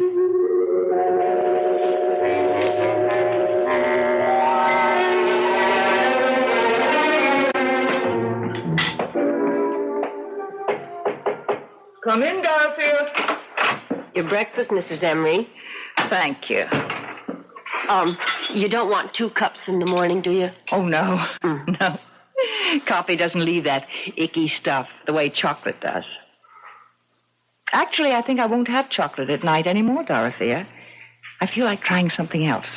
But 2 cups, just the same, don't forget. Yes, ma'am. Don't go just yet, Dorothea. I want to talk to you about something. Sit down, won't you? Oh, yes, ma'am.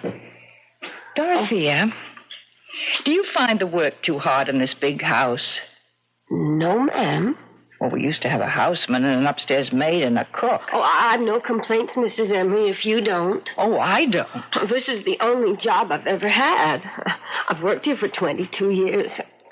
I was so fond of both you and Mr. Emery right from the start, and I still am of you. And, well, goodness knows I practically worship this house. It's so beautiful. I love taking care of it, and I love living in it. Do you still have that little room on the 3rd floor in the back? Oh, I love that little room, Mrs. Emery. I can look out and see the garden. I was thinking, why couldn't we give you all the other rooms as well? The rooms the other servants used to have. All of them? Well, why couldn't we knock out the partition between your room and what used to be the cook's room? I'd I'd have 2 windows. And make one of the other rooms into a really big dressing room. Oh. And maybe put in some kind of a kitchen for you with a hot plate and a refrigerator. Oh, Mrs. Emery, I never thought I never imagined in my wildest dreams. No. It's all settled. Oh. I'm going to stay right here in bed all morning and make plans. I don't know how to thank you, Mrs. Emery. Don't try. It's my pleasure. I just hope I deserve all the... Oh, before I forget, Dorothea. Oh, yes? Last night while I was drinking your lovely chocolate, an idea came to me. You and I are rattling around in this big house. Oh, we certainly are. And I was wondering, well, how would it be if we invited Miss Lawrence to stay with us? Miss Constance Lawrence? Do you remember her? Isn't she the one who teaches school? Used to come to dinner once in a while. And after she'd helped Mr. Emery with the double-cross stick? That's Connie. Oh. I thought we could open up the 2 big rooms on this floor in the back. In that way, she and I would have separate quarters and not be, bumping into each other all the time. Of course, I imagine she'd expect to take care of her own room. Oh, I wouldn't mind. What's 2 more rooms? You wouldn't mind cooking for her? Oh, what's 1 more person to cook for? Nothing. Oh. Well, then, it's all settled. My goodness. The house will be kind of lively again. Almost like before. Not quite, of course, but...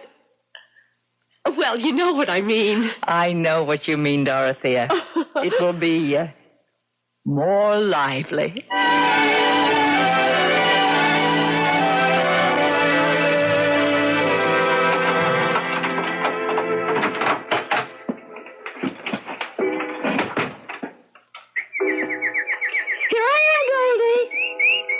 Take my coat off, will you? Then I'll scratch your head for you. Oh, dear. You're just going to have to wait. I'm sorry, Goldie. Hello? Connie, this is Alice Emery. Alice, how are you? Long time no see. Well, I don't get out a great deal. Maybe we could have dinner some evening. Would you like to come here? Well, I thought you might like to come here. Well, if you'd rather. Heaven knows your dinners are better than mine. Connie, I want you to come here for good. I mean to live. To live? To live with you? Why not? We've known each other practically all our lives, and I've got this huge house. I've got Dorothea to look after us. You could have your own quarters overlooking the garden. We live quite independently since I'm in the front, and you're at school till 3, and by the time you get home, I'll be at the community chest. We'll just meet for dinner. Maybe have a little nip together first. Oh, Connie, say you will. Oh, Alice, I don't know. I've lived here for so long. That tiny little place? High time you got out of it. But I'm used to it. And then there's Goldie. You know, my canary. Bring Goldie with you. We'll find a nice sunny window.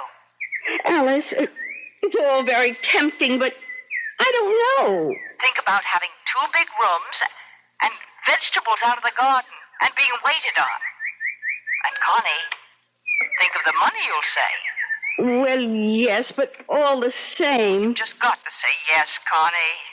Take the afternoon to think about it and call me back. I will, Alice. I'll call you soon. Fine. Bye. Bye, Alice. Oh, dear. It all sounds so luxurious. 2 rooms and fresh vegetables. And someone to cook for me. But I can't leave this little place. I can't give up my afternoons. Why, I couldn't live without my afternoons. I know this place is small and dark and furniture is dingy and the bathroom is old-fashioned. But we've never minded, have we, dearest? Have we? It's a very small place, Connie. But if I move into Alice's house, I might lose you forever. You might never come to visit me again, and all my lovely afternoons would be really over. You're not to worry, Connie. You mean We can go on as we always have. Only we'll have more room. Well, if you say so. Trust me, Connie. Oh, I do trust you, Charlie. Haven't I always trusted you? All these years.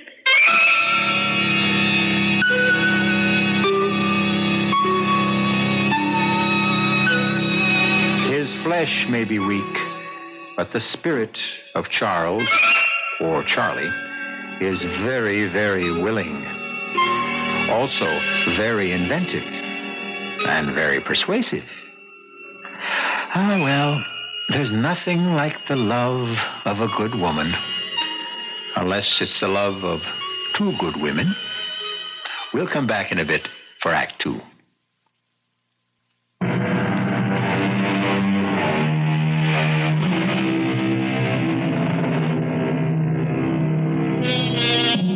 Now we come back to our story. We seem to have uncovered a triangle here. Connie, Alice, and Charles, or Charlie, as Connie calls him. And the apex of the triangle is naturally, if you will pardon my chauvinism, the man. Listen now to the second act of The Ghost at the Gate. What a lovely dinner that was, Alice. Was it, Connie?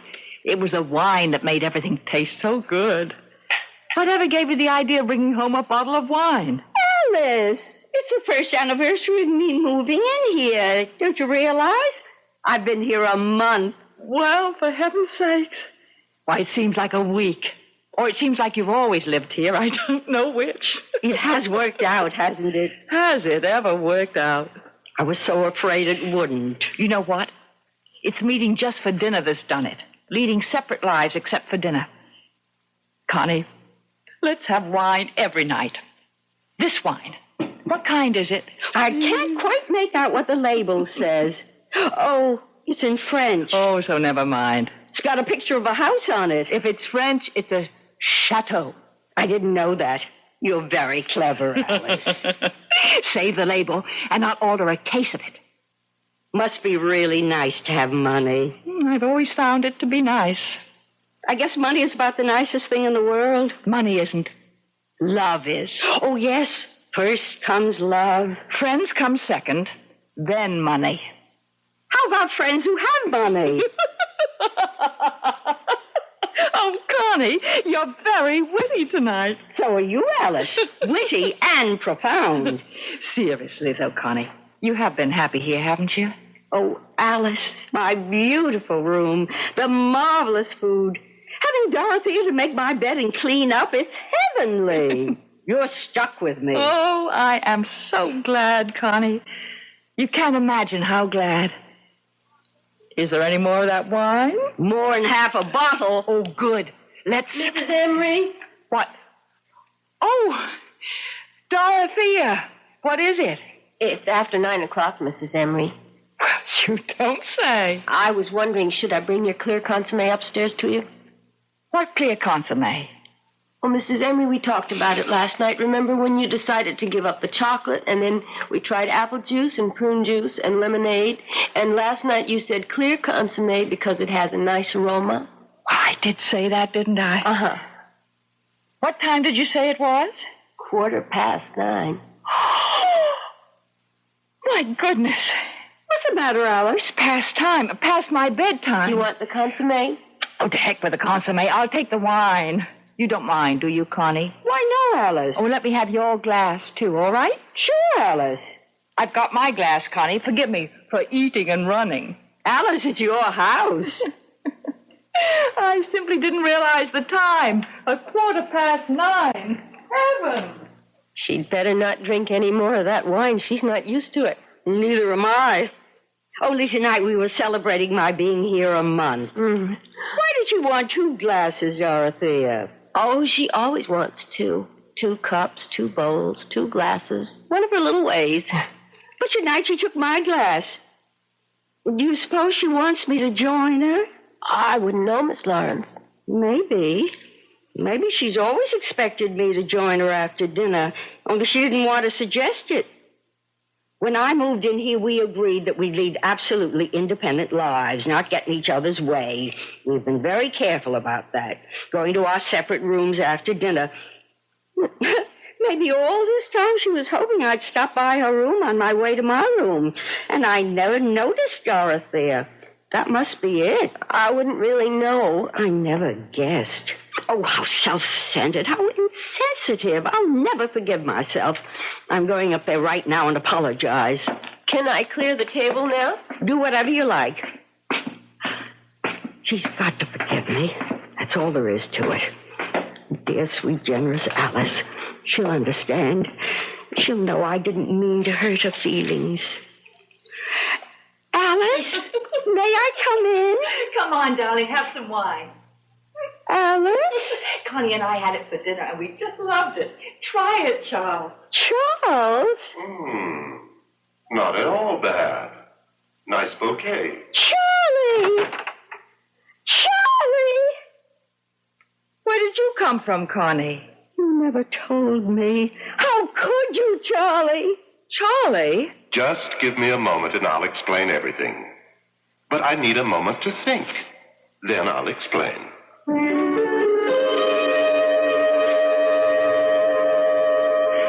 What did you think of Charlie's explanation? I've heard it all before. How he needs lots of love to make the trip from there to here. He always needed a lot of love, even when he was just here. Well, he got a lot. Did he really spend all those afternoons with you? I mean, before he left here and went there? 5 afternoons a week. Alice, do you hate me? I should. I know, but do you? I guess I do when it comes right down to it. I'll move out. I'll move back to my one room. But I don't want you to move out. Oh, we were having such a good time. Remember how we were laughing and carrying on at dinner? I haven't laughed like that in years and years. Could have been the wine.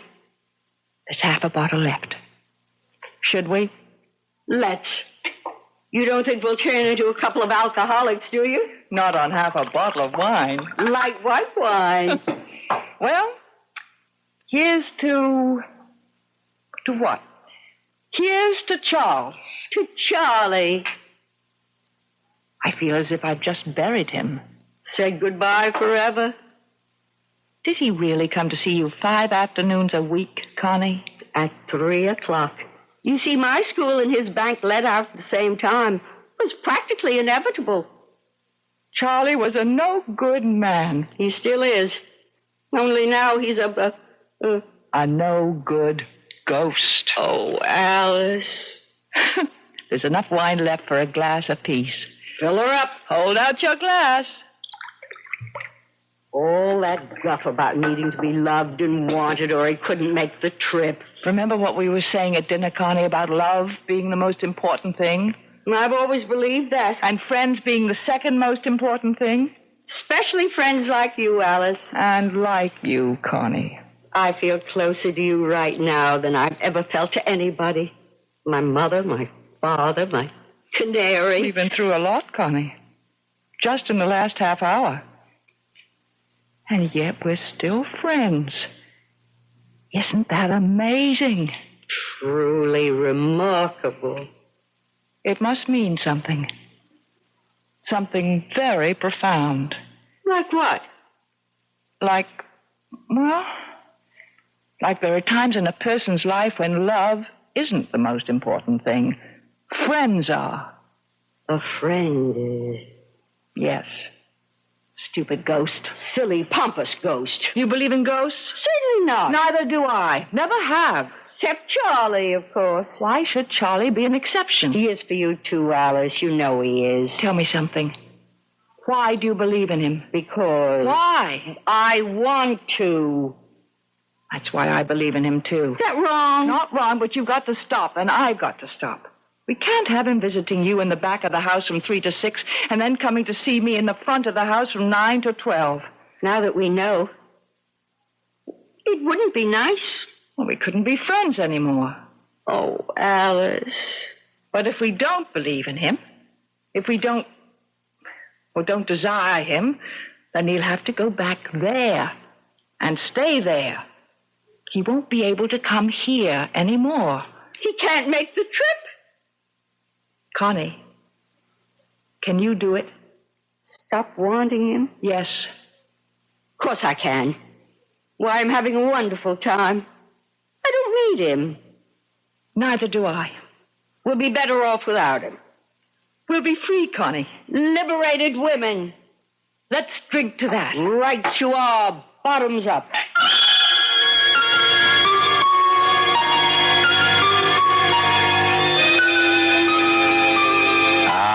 What courage lies in the bottom of a glass.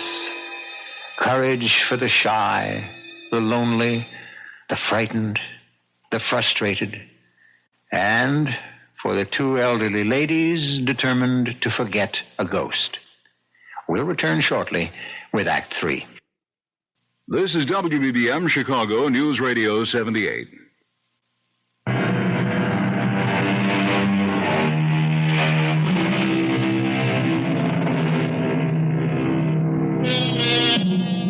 Alice and Connie are bravely resolved to forget the man both had loved so long. But what of him? Poor, lonely, unloved ghost, doomed to live on forever in the there, banished forever from the here. What of him?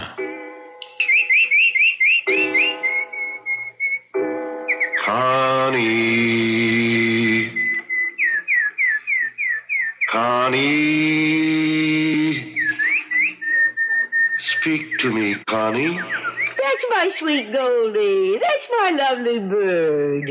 Happy to see me, sweetheart? Connie, I know you're here. I'm here, Charlie, but you're not. I am so. I don't believe in you anymore. You do, too. And I don't love you or want you. So there. Connie, you are being very cruel. I expect I am. If you don't believe me, why are you talking to me? Don't try to confuse things, Charlie. Answer my question. Why are you talking to me if you don't believe in me? Goldie, tell that ghost to go away.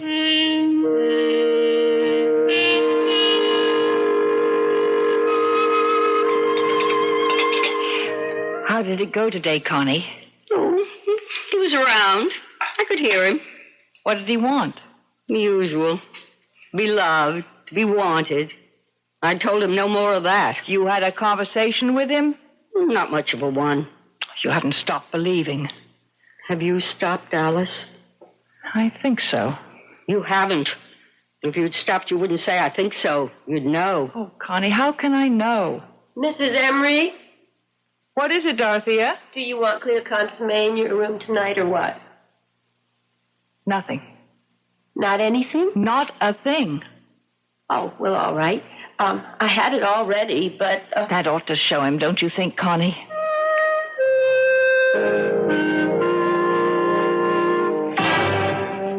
Alice. It's Charles. It's Charles, Alice. What delicious surprise do you have for me tonight? Orange crush? Pomegranate juice? Not a blessed thing, Charles. Ah, you spoke. I didn't mean to. But you did. How beautiful to hear your voice. Oh, don't tell me that old malarkey, Charles. Malarkey? I never thought I'd hear my wife use a word like that. I'm not your wife. I'm your widow. And I'm using a lot of words I never used before. Alice, say you love me still. I can't make the trip unless you love me. I loved you for 35 years. Alice, I'm facing eternity. What's 35 years? Maybe not much there where you are, but it's a long time here. Now I'm going to turn off the light and go to sleep.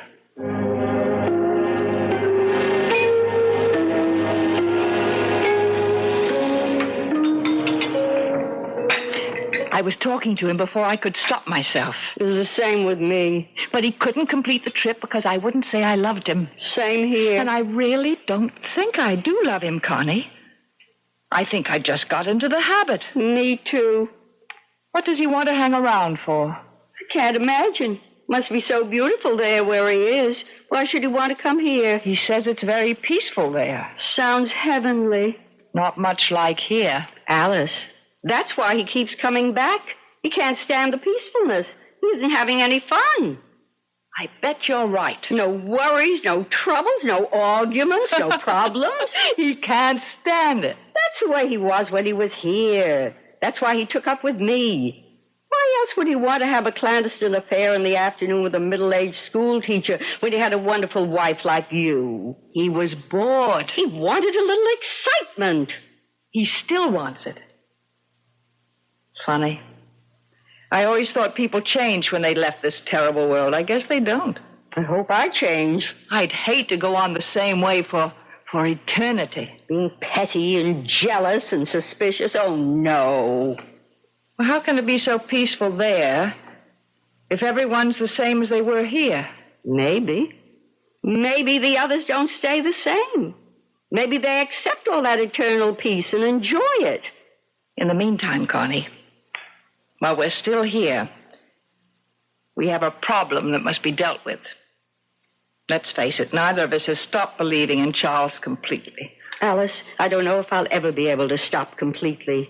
Maybe there'll always be some little corner of my mind that goes on believing that Charlie is here. It's the same with me. And as long as we both have that last little shred of belief, he will be here, wandering around the house making bleating noises. But we won't answer it. We've got to be strong. Use firm measures. Like what? Like rejecting him utterly. How do we do that? I have 2 rooms in the front of the house. 2 big rooms with a big bath between. Would you consider taking one of them? Why, That would be what I call rejecting him utterly. He'd never try to visit one of us if the other one was there. Could I bring Goldie? Of course you can bring Goldie. I'll get a canary, too, of the opposite sex. You'll hear some real singing then, all right. Let's skip dessert. Let's go upstairs now and look at the room, and you can decide what furniture you want to keep and which you want to get rid of. It's all terribly exciting. Oh, Alice, I don't want to be dead for a long time.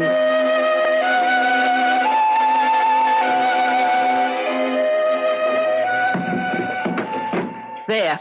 The desk between the windows and the chair here. We'll take out the love seat. And that'll leave room for the bed. What do you think, Connie? I think it's perfect.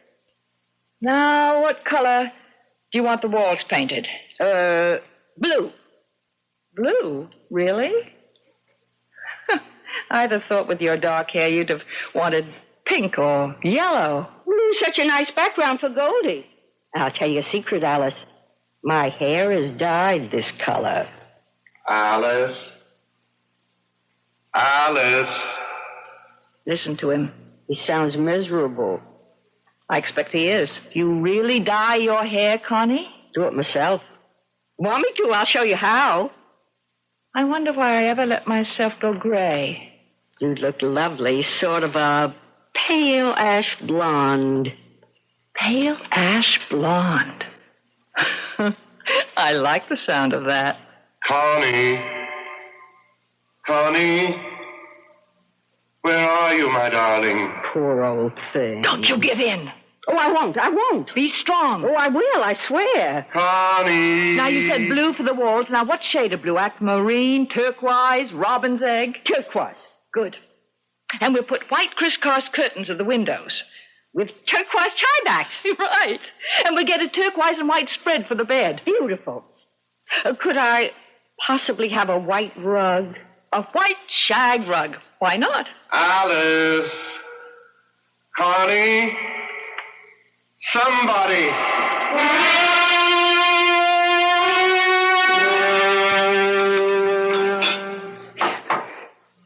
Do you mean to sit there and tell me you didn't even take one peek at your new room? I wanted to wait till you got home from community chess. Well, right after dinner, we'll look at it together. What if the color is wrong? The painter showed me a sample. Pure turquoise. We'll eat fast. I can't wait to see it. Dorothy had the bed moved in. Oh, Connie. I hope we'll get along as well as we've been getting along. After you move in. We will. We will. And Charlie will go back there and settle down. He'll be much better off. He'll thank us. If I know Charles, he won't. Well, if you don't know him, I don't know who does. Unless it's you. You know, you're right there. Connie, I had a thought. What if I went to the community chest in the morning instead of the afternoon? That way, when you get through school, we could do things like go to the movies. Oh, Alice, for fun! And you know what else? Weekends, we could take a train into the city and see a play. Or a concert. Or go to a museum. Oh, Alice! All those things I've been wanting to do, only I didn't want to do them alone. And you know what else? You mean there's more? Well, you have that 2 months off in the summer. We could go to Europe. Europe? I'll pay, of course. Now, don't argue. I'm your rich friend, so I'll pay. Alice, say it again. We're doing the right thing by Charlie, aren't we? Charles must stop being a ghost and settle down. And be happy. He will be happy, won't he? Charles will be happy there in whatever way they are happy there. Just as we will be happy here.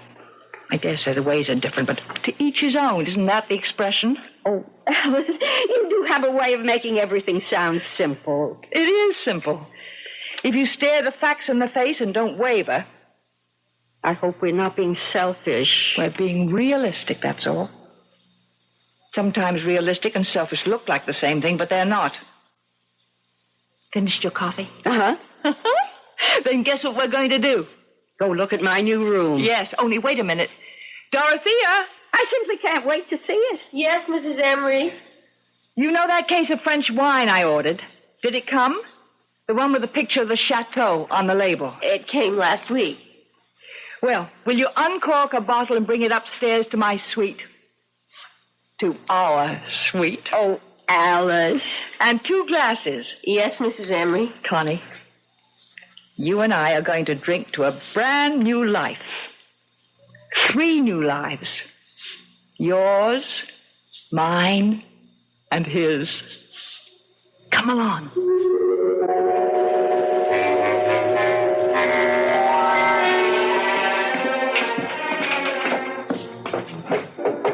Come in, Dorothea. Oh, good. The wine's arrived. Just set it down here, Dorothea. Yes, ma'am. Dorothea, Miss Lawrence and I have decided to go to Europe for 2 months this summer.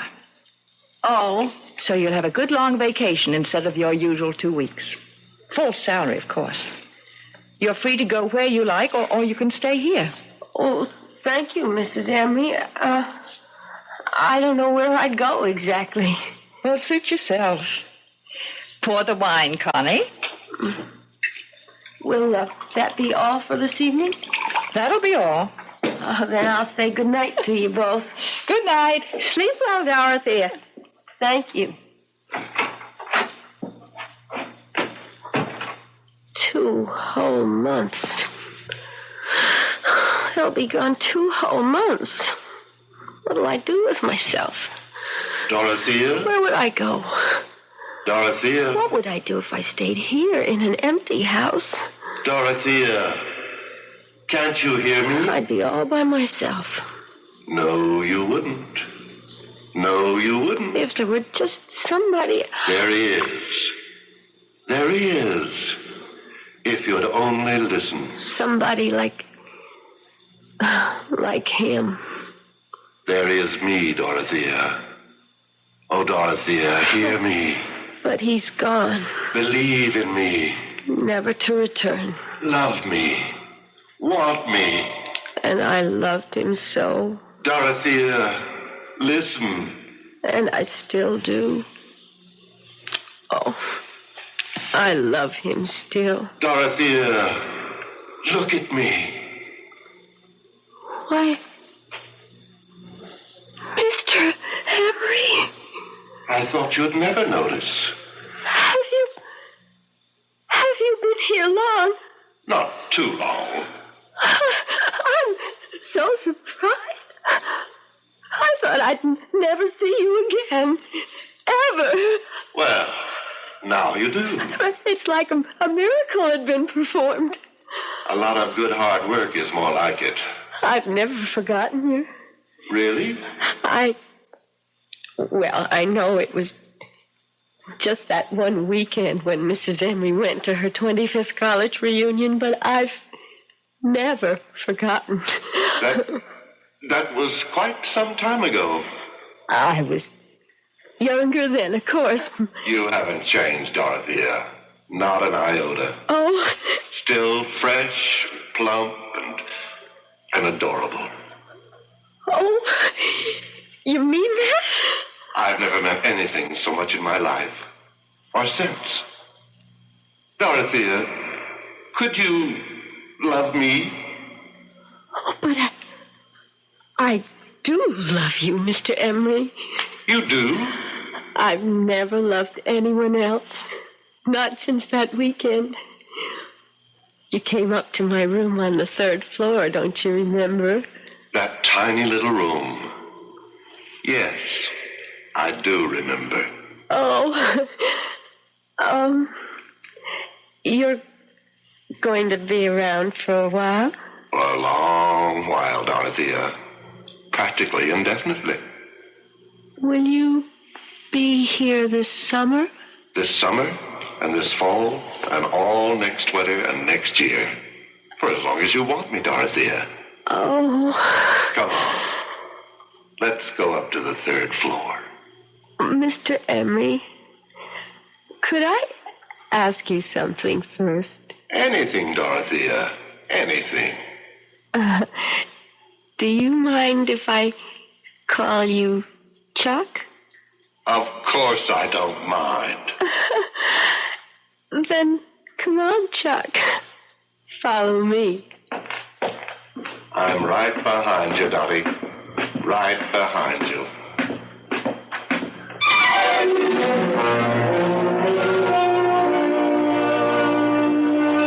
So Charles continues his mad pursuit of life after death. And I, for one, wish him the best of luck. And the best of luck to Connie and Alice with their new hairdos and their new pantsuits. Good luck to them all. Good luck to all of us.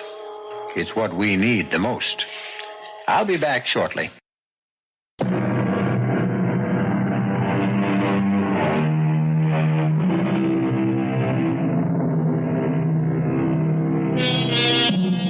I hope you enjoyed our little ghost story.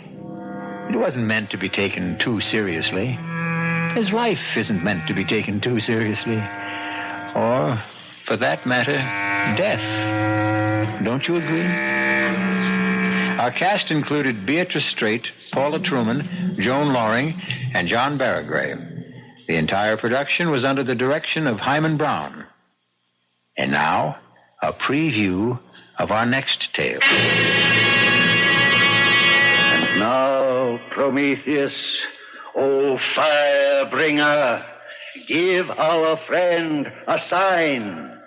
A sign, O fire-bringer, a sign. Oh, the ledger's on fire. Drop it, Johnson, drop it. Fear not. We are all safe. None of us has transgressed. I now call upon Prometheus for another sign. A sign directly for me. Watch now, Casey. Watch. You see, Casey? The man's a sheet of flame. He should be burned alive. But he'll emerge unharmed when the flames die down. It's a miracle, Casey. It's impressive. But I don't believe in miracles. Radio Mystery Theater was sponsored in part by the Kellogg Company, makers of Kellogg's Special K cereal. This is E.G. Marshall inviting you to return to our Mystery Theater for another adventure in the macabre. Until next time, pleasant dreams.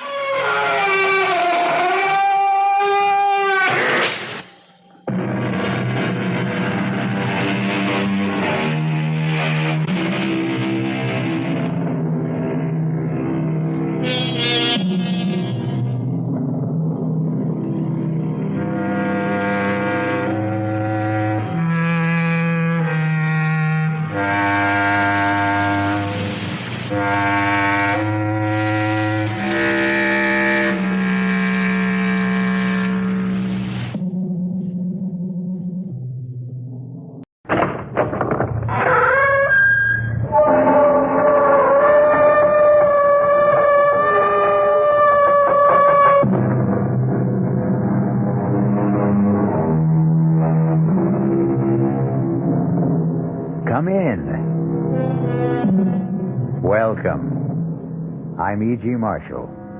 Welcome to another hour of mystery and suspense, to a terrifying battle of wits. Our play poses a dilemma you have never faced, or are likely to face in your lifetime. Whether to commit the murder in your heart when your mind tells you to restrain yourself. Listen to what happened to one man, Thomas Drake, who did face that dilemma, and what he did about it.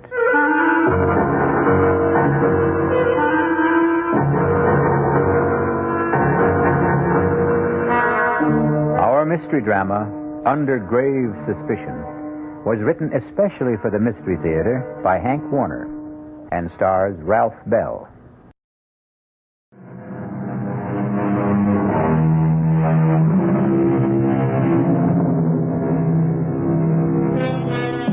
Have you ever returned home late one night and listened in the still darkness, tense and trembling, hoping and praying that you would not hear the whispered passions of your wife and a stranger, fearful that you would not control a blinding fury to kill? That man getting out of the car on that dark dead-end road on the windswept bluff overlooking the desolate Long Island Sound beach, hurrying by cloud-veiled moonlight down the winding footpath through the scrub pines and brush to his isolated cottage, is Thomas Drake. Despondent, depressed. I should have telephoned, given us some warning that I'd be home a night earlier. But deep down I had the feeling that I still couldn't trust her, and I had to find out. I hurried towards the cottage, wondering why there were no lights on, wondering whether she was asleep, alone, or with. I walked around from the back of the house, across the gravel mound, toward the waterside porch steps, not caring whether the crunch of my footsteps could be heard inside. The only other sound was my pounding heart and the surf washing the loose gravel off the berm. The half moon slipped behind a bank of black clouds, and in the darkness I tripped over the shovel, left lying on the gravel. I kicked it away. I went up the porch steps to the front door. I tried it. It was not locked. I stepped inside and listened. I called out, "Marianne!" The bedroom door was closed. I opened the door. I stabbed at the light wall switch. The ceiling flooded. An empty made-up bed. I went to the kitchen. Turned on the light. It was swept and tidy. The counter, the sink, the stovetop, bare and dry. Not a trace of food particles. No lingering cooking odors. The dish mop, dish towel, bone dry. I needed a drink to calm down. I reached for the bottle of bourbon in the kitchen cabinet. Poured myself a stiff one. Wondering where she was. The drink only added fuel to my slow burn. I flushed with waves of anger. I had to get out in the air to think. I put out the house lights, carried the bottle and the glass to the porch, and settled down to wait.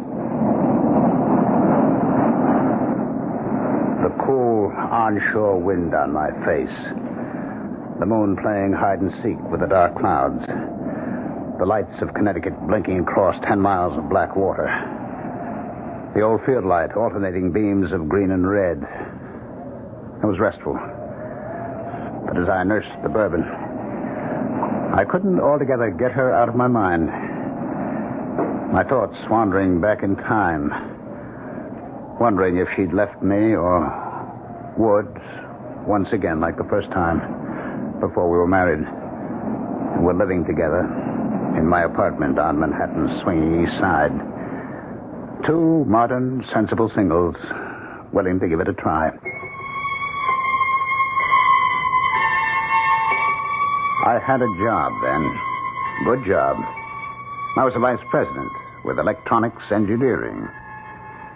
I got home that night. It was Friday night, about 8 o'clock. And as I let myself in, Yes, dear. I heard her talking on the phone. Come on up, Jack. Oh, ask the doorman to hold a cab. He just got home. Well, who was that, Jack Harrison? Of course. Who else? You know, I'm getting tired of his hanging around. Why did you tell him to stop calling you? He didn't. I called him.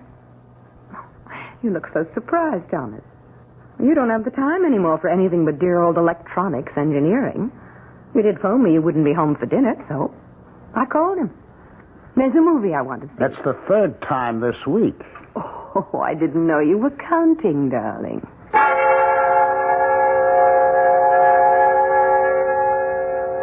I waited that night, watching television, dozing fitfully. My mind going back to the smiles and looks they had exchanged as they left. I could see them after the movies going to the Purple Camellia, the nightcaps, and the wild rock of the panting cougars. And then senses-stimulated bodies pulsating with savage beats to spend the night with him.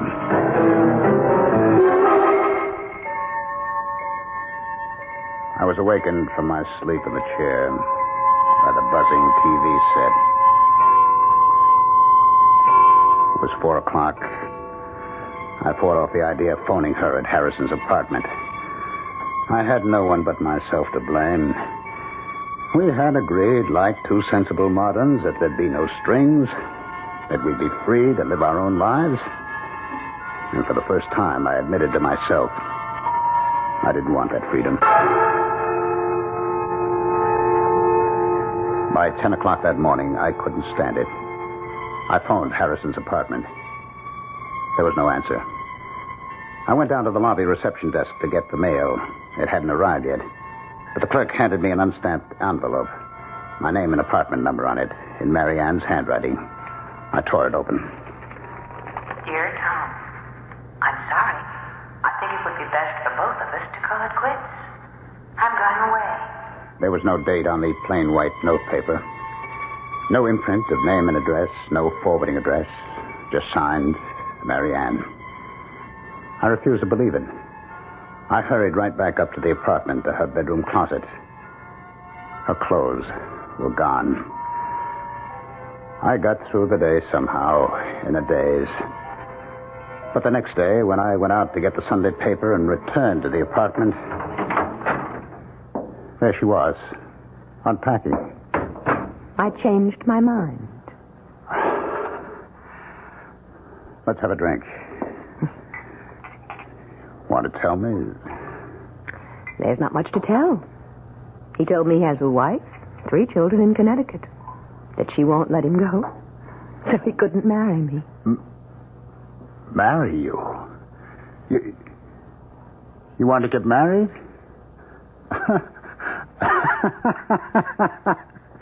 Is that all? You wanted to get married? Will you marry me? Yes.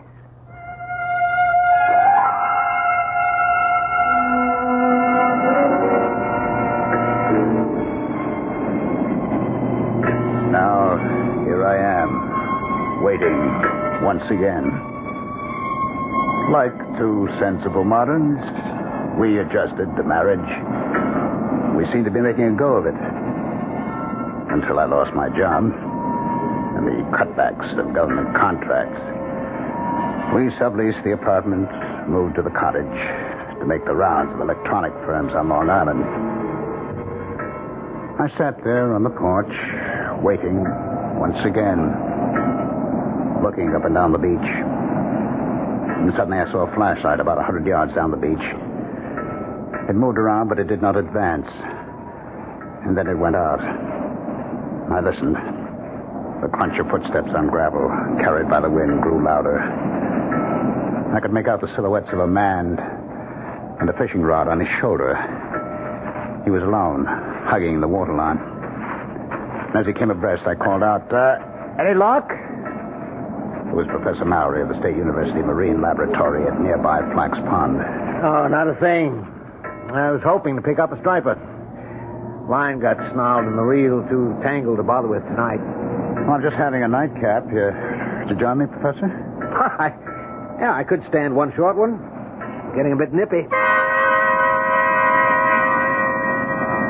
We talked. He sipped his whiskey. I don't know how many I had. He talked about projects at the Marine Lab, the need for more state funds for research on wetlands, water pollution, erosion. He knew I was trying to get relocated, had given me a letter to an executive at the Grumman plant. Hear anything from Grumman? No, not a thing. I've about exhausted the job possibilities on Long Island. I spent yesterday and today in New England.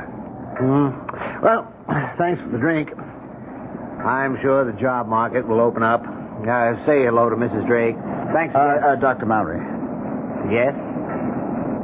Would you do me a favor? Favor? Well, you're a friend of Richard Emery. I know you know him. But are you a friend of his? Well, he's one of several new young chaps doing postdoctorate work at the Marine Lab. It's a small group, and we're all more or less friendly. I mean, will he listen to you as a friend? Listen? Yes. Tell him to stay away from my wife. What? Emery? Your wife? That's right. Don't ask me how I know. Little things, I know. I come home tonight. She's not home. I know. Well, it's a rather personal matter. I don't feel I have the right to meddle in the personal affairs of a faculty member. If he doesn't, I'll kill him. Now, Drake, don't talk like that. Sensible people don't solve such problems like that. That's what I always thought, but now... Look, Drake, if you don't mind my giving you some advice, why don't you just get a divorce? Or a separation? You just tell Emery to stay away from her. You must tell her, Mallory. You must. I don't want to kill him, but I'm afraid. There'll be a breaking point.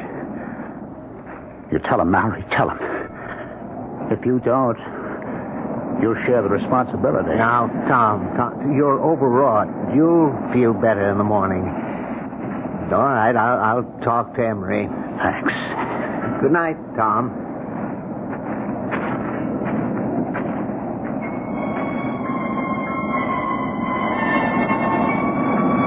I picked up the bottle. It still had about one drink in it. I walked down to the water line. I swallowed what was left in the bottle, and with swelling anger, I flung it into the waves. I turned back towards the cottage and stopped. I saw a flashlight down the beach. I could make out two persons walking toward me. And then the light was out, and silhouetted against the night sky, two forms embraced as one. And then, carried by the wind rising out of the northeast, I heard the teasing laughter of Marianne.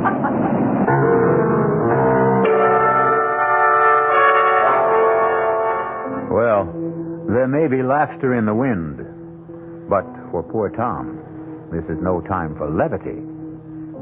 Wonder whether he knows that it's an ill wind and will blow him no good. I'll be back shortly with Act 2.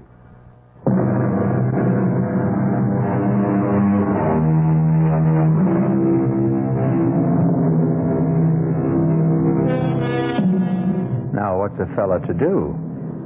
Poor Tom Drake is in the dark and all at sea, wondering where he ought to be or not to be. But let's not blow the man down. Just lend me your ears, and we'll listen. Their embrace in the dark was brief, and they started walking towards the cottage without using the flashlight. For a split second, I thought of walking towards them for a showdown. But Mallory's promise to talk to Emery made me put aside the impulse. I ducked behind a line of boulders that formed a breakwater above a high water line. They stopped in front of the cottage. From behind the boulders, I watched and listened. That was a good hike. Yeah.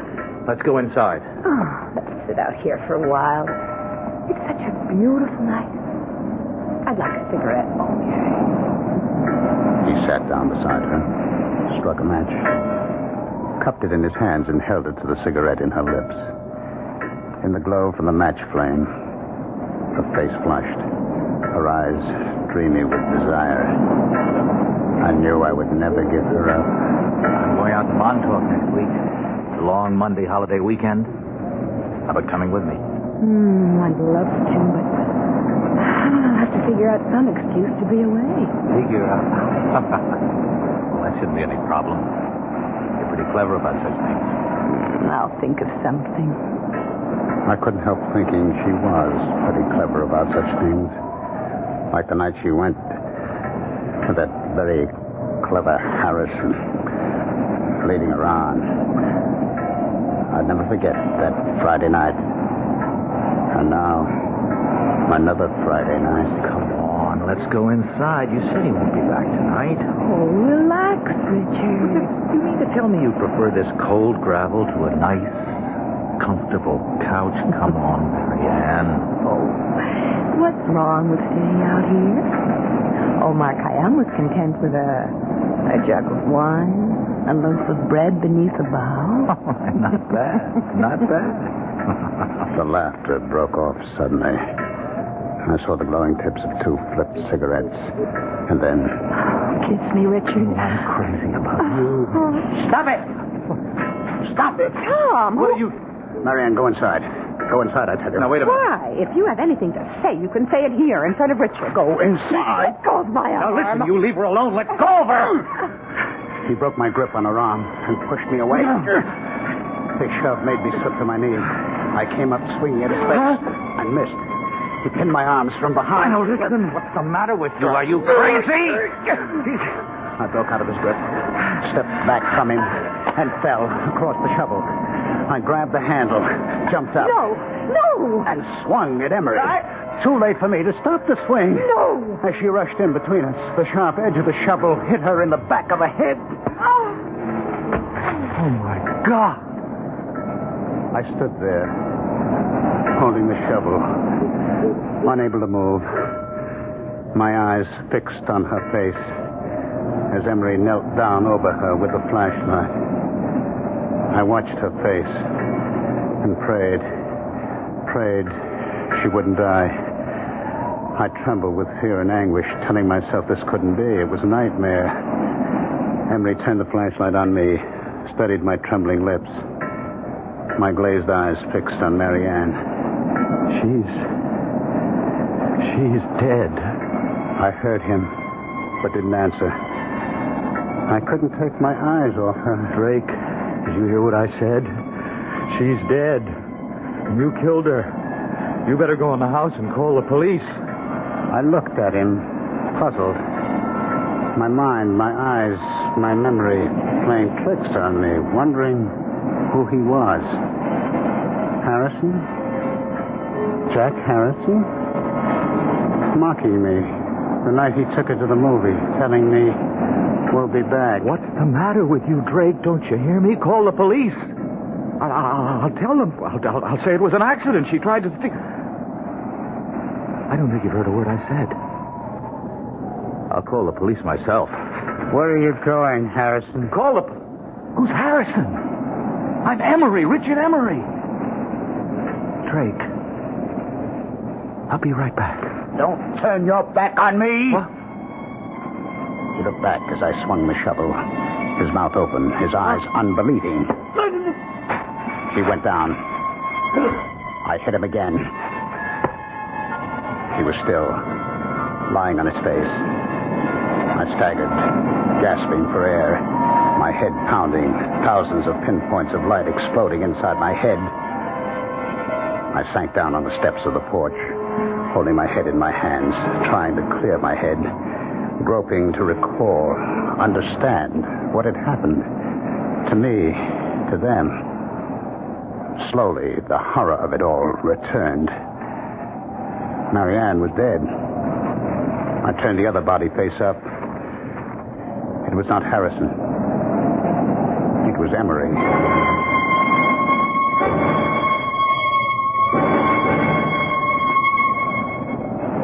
I don't know how long I sat there on the porch steps. Finally, I faced it. I decided to try to get rid of the bodies. Bury them temporarily in the gravel berm. I'd have to get a small boat. That rowboat. In the woods just above the flood water line stored by one of these summer residents. I'd row the bodies out to the channel, weight them, drop them overboard on an outgoing tide. The strong current on the bottom of the channel would move them out to the sea. The loose gravel was only about 3 feet deep. It would be deep enough to hide them. I dragged the bodies over, laid them end to end, covered them, building up the gravel mound to the same height of the berm that ran parallel to the water level. I inspected the shovel. The metal glistened clean, no sign of blood or hair. I stood it against the porch rail, went inside. I sprawled out on the bed, exhausted, and fell into a heavy, dreamless sleep.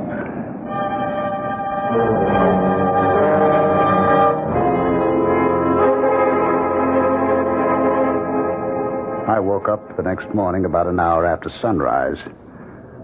My mind clear, instantly aware of what had happened, what I had done.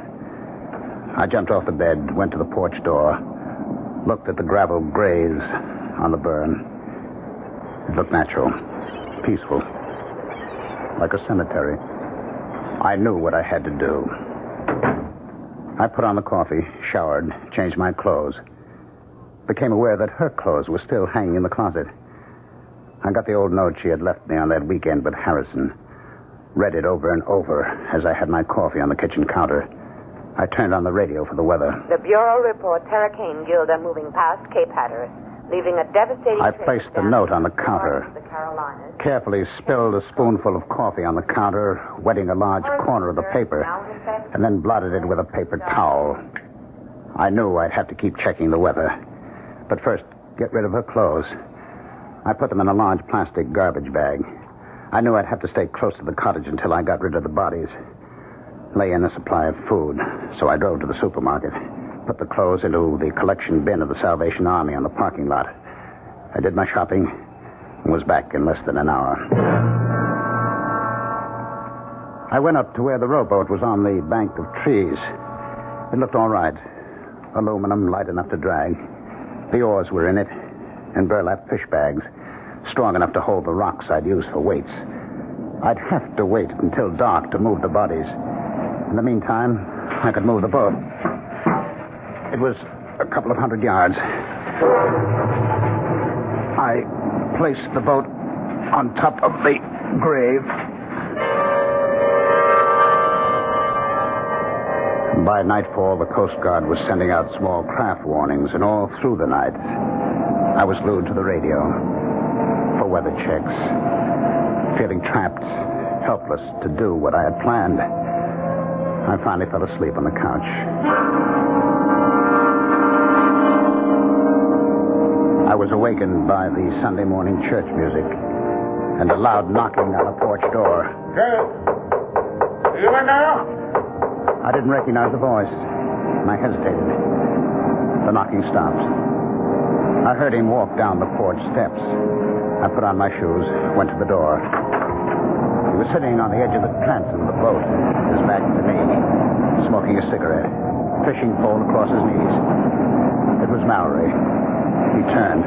Didn't wake you, did I? I heard the radio. I thought I'd stop by. Feel all right? Okay now, but yesterday, what a head. All day.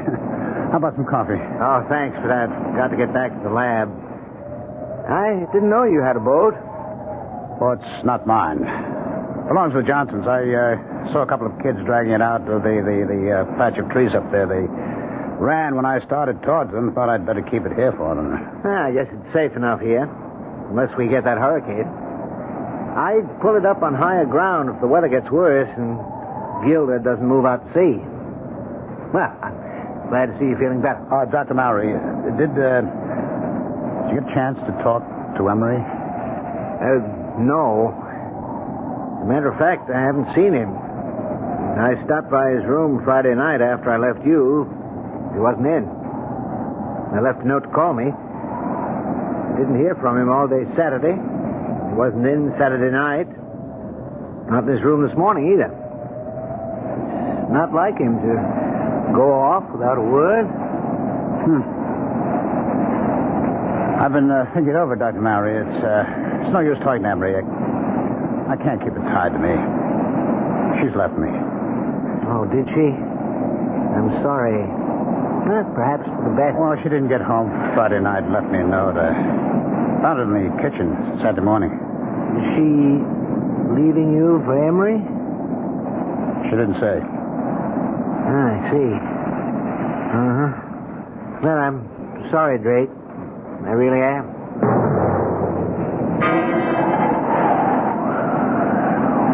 Sunday night, I was still trapped by the weather. It got worse through the night. But the weather report said there still was a 50-50 chance that the hurricane would bypass Long Island.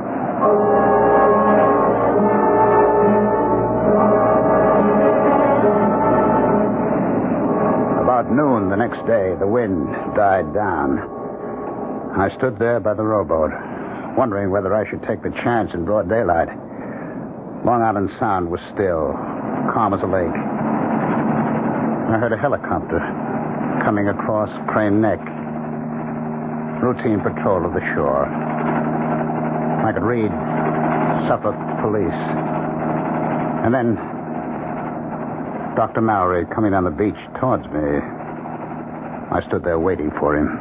Well, I'm glad I found you home, Drake. I've just been answering more job ads. Yeah, have you heard from Mrs. Drake? A letter, perhaps a phone call?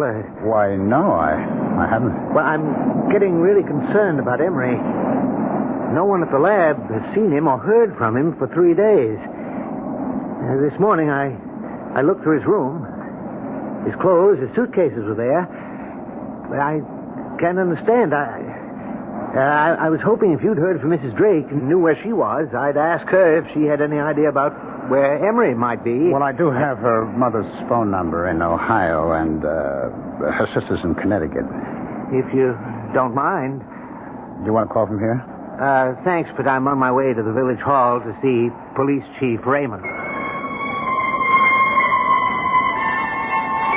I stood there watching him make his way along the beach to the village hall at the old field lighthouse, wondering just what he'd tell Chief Raymond. Well, you know what they say. The path of gory murder leads but to the grave. What do you suppose will happen to Tom Drake? Will he be like that comedian who murdered people with stolen jokes and was hanged by his wit's end? I'll be back shortly with Act 3.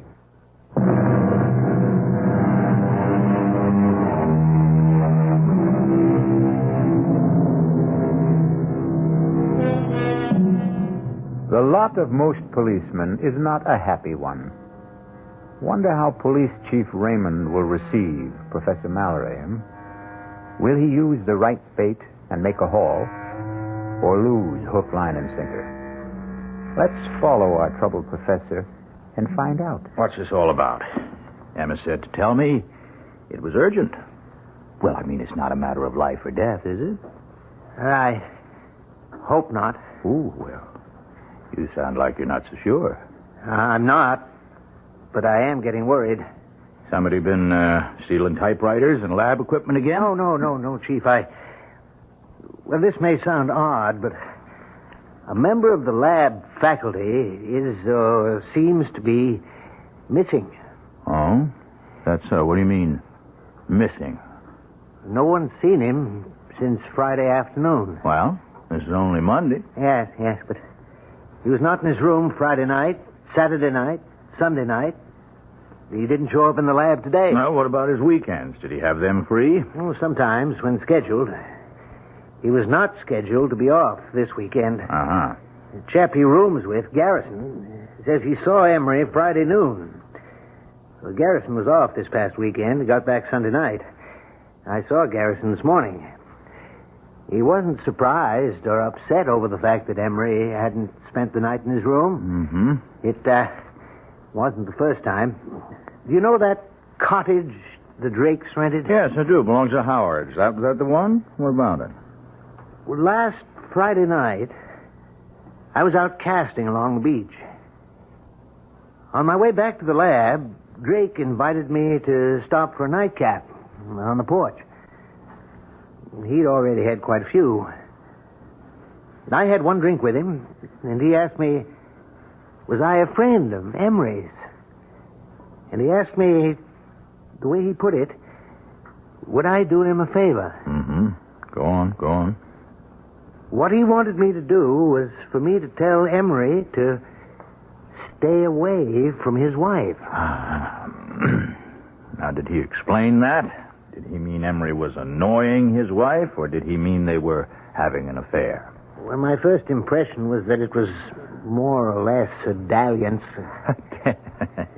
Well, that's kind of par for the course in this university town, you know. Yes, perhaps, but I told him I'd prefer not to get involved in personal affairs of faculty members. And what'd he say?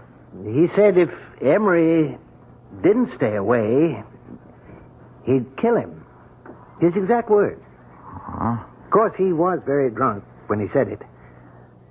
I told Drake to calm him down, that I'd talked to Emery. Yes, I see. Well, now, what about Mrs. Drake? Was there anything said to indicate whether she was inside the cottage while Drake was blowing his top this way to you? No. There were no lights on inside. Matter of fact, Drake made it clear that she was not home. He implied, without mentioning Emery by name, that she was out somewhere with him. Well, in that case, she could have some idea about where he might be. That occurred to me. I went back there yesterday morning with that in mind. And did she? She wasn't there. Drake told me she'd left him. He said she didn't come home at all Friday night. He said he found a note from her in the kitchen Saturday morning. Well, that's quite a coincidence, to say the least.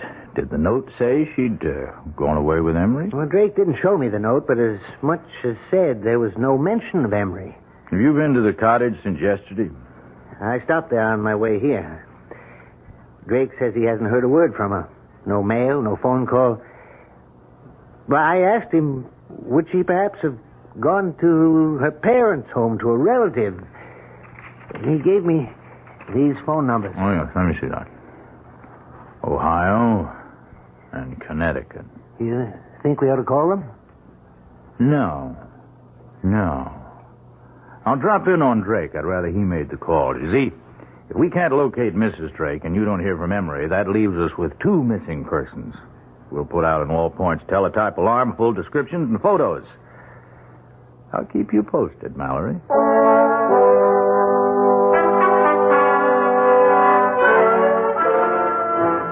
I'll come to the point, Drake.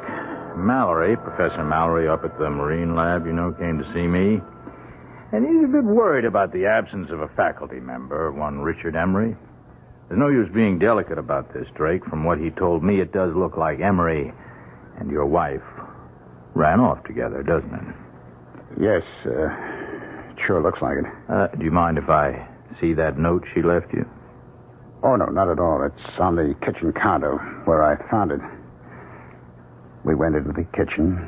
He picked up the note, studied it carefully, looked at the back of the paper, felt the coffee stain. When did you, discover this note? Saturday morning. Well, that stain's some coffee spilled from my cup as I was reading it. Oh, I see. You mind if I, look around? Oh, go right ahead. I followed him into the bedroom. He looked through her dresser, the closet, the night table. Well, her clothes are gone, all right. I was looking for a letter she might have received from a friend or relative, inviting her for a visit for a few days or a week. I mean, did she mention such an invitation to you? No. Well, if she did get such a letter, she could have taken it with her. I mean, have you called her parents or her sister? Well, frankly, no. I was hoping I wouldn't have to do that. Well, she'd come back, or write or phone. Well, if they don't turn up in a week or two, we might perhaps go on the assumption that they're dead. You see? And start a search for their bodies. You don't think... Well, look, Chief, I was drunk when I told Mallory... No. I don't think you killed them. Of course not. What would you do with the bodies? Bury them out there? Let's not get morbid about this. You don't think I'm going to call out the tractors to scrape down the gravel, do you? Oh, by the way, how long are you planning to stay on here? A couple of weeks. All right, fine. Well, now keep in touch. I'll call you if anything develops. Phone me if you get a letter or a call from your wife. I followed him out. He looked at the rowboat, studied the sky. You know, I'd pull that little boat up higher beyond that low ground back of the house. I wouldn't be surprised if we get some of Hurricane Gilda before night's over. Better keep the radio set on the Coast Guard reports. I watched him go down the footpath across the low ground behind the cottage, and then uphill to where his car was parked, top of the bluff. It was not till he was out of sight that I stopped sweating.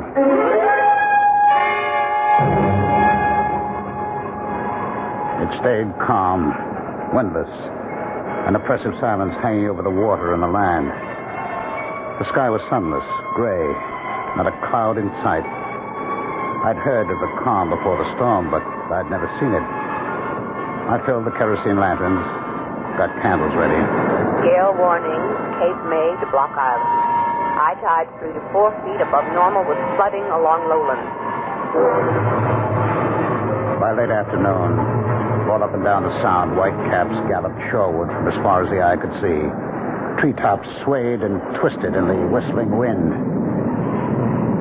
The waves crashed higher on the shore. It started to rain hard. Windswept sheets of water lashed the roof, the shingle siding. The lights went off. I lit the lanterns and candles. Winds 50 to 60 knots. Residents alerted to evacuate low-lying shore areas. The door banged open, and the wind picked up the rowboat, sent it rolling side over side across the low ground behind the house. I stood with a lantern on the gravel burn, watching the waves inching closer, lapping the foot of the gravel mound, loosening gravel in the backwash. And then I heard the phone ringing. I went to it, picked it up, still watching through the open door, the waves breaking over the gravel. Hello? Hello, Drake. This is Police Chief Raymond. What the hell are you still doing out there? Didn't you hear the evacuation alert? Oh, the phone fell out of my hand. I saw waves crashing over the grave and ran out. Now, Drake, you listen to me carefully. There's been a breach in the shore about a quarter mile down the beach. Get the hell out of there. You'll be cut off. You hear me? Be there. Hello? Hello? There's that idiot. Well, better get going with the motorboat.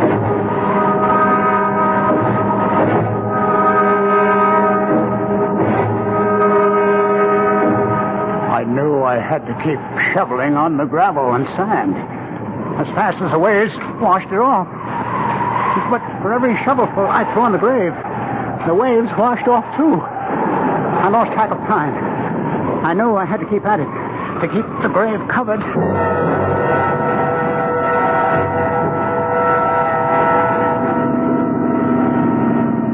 Heading close to the house, Mallory. Yeah. Ray! All right, let's go ashore. Nose it into the bank. All right, you better bring your flag. All right.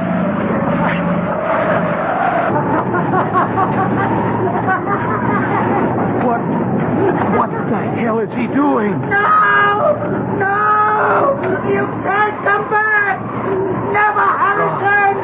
Never! God of mercy. It's Emery. Well, I better get him over to the Riverhead Prison Hospital. Tide will be going out in a little while. Let's put this rope around the ankles and secure it to the porch.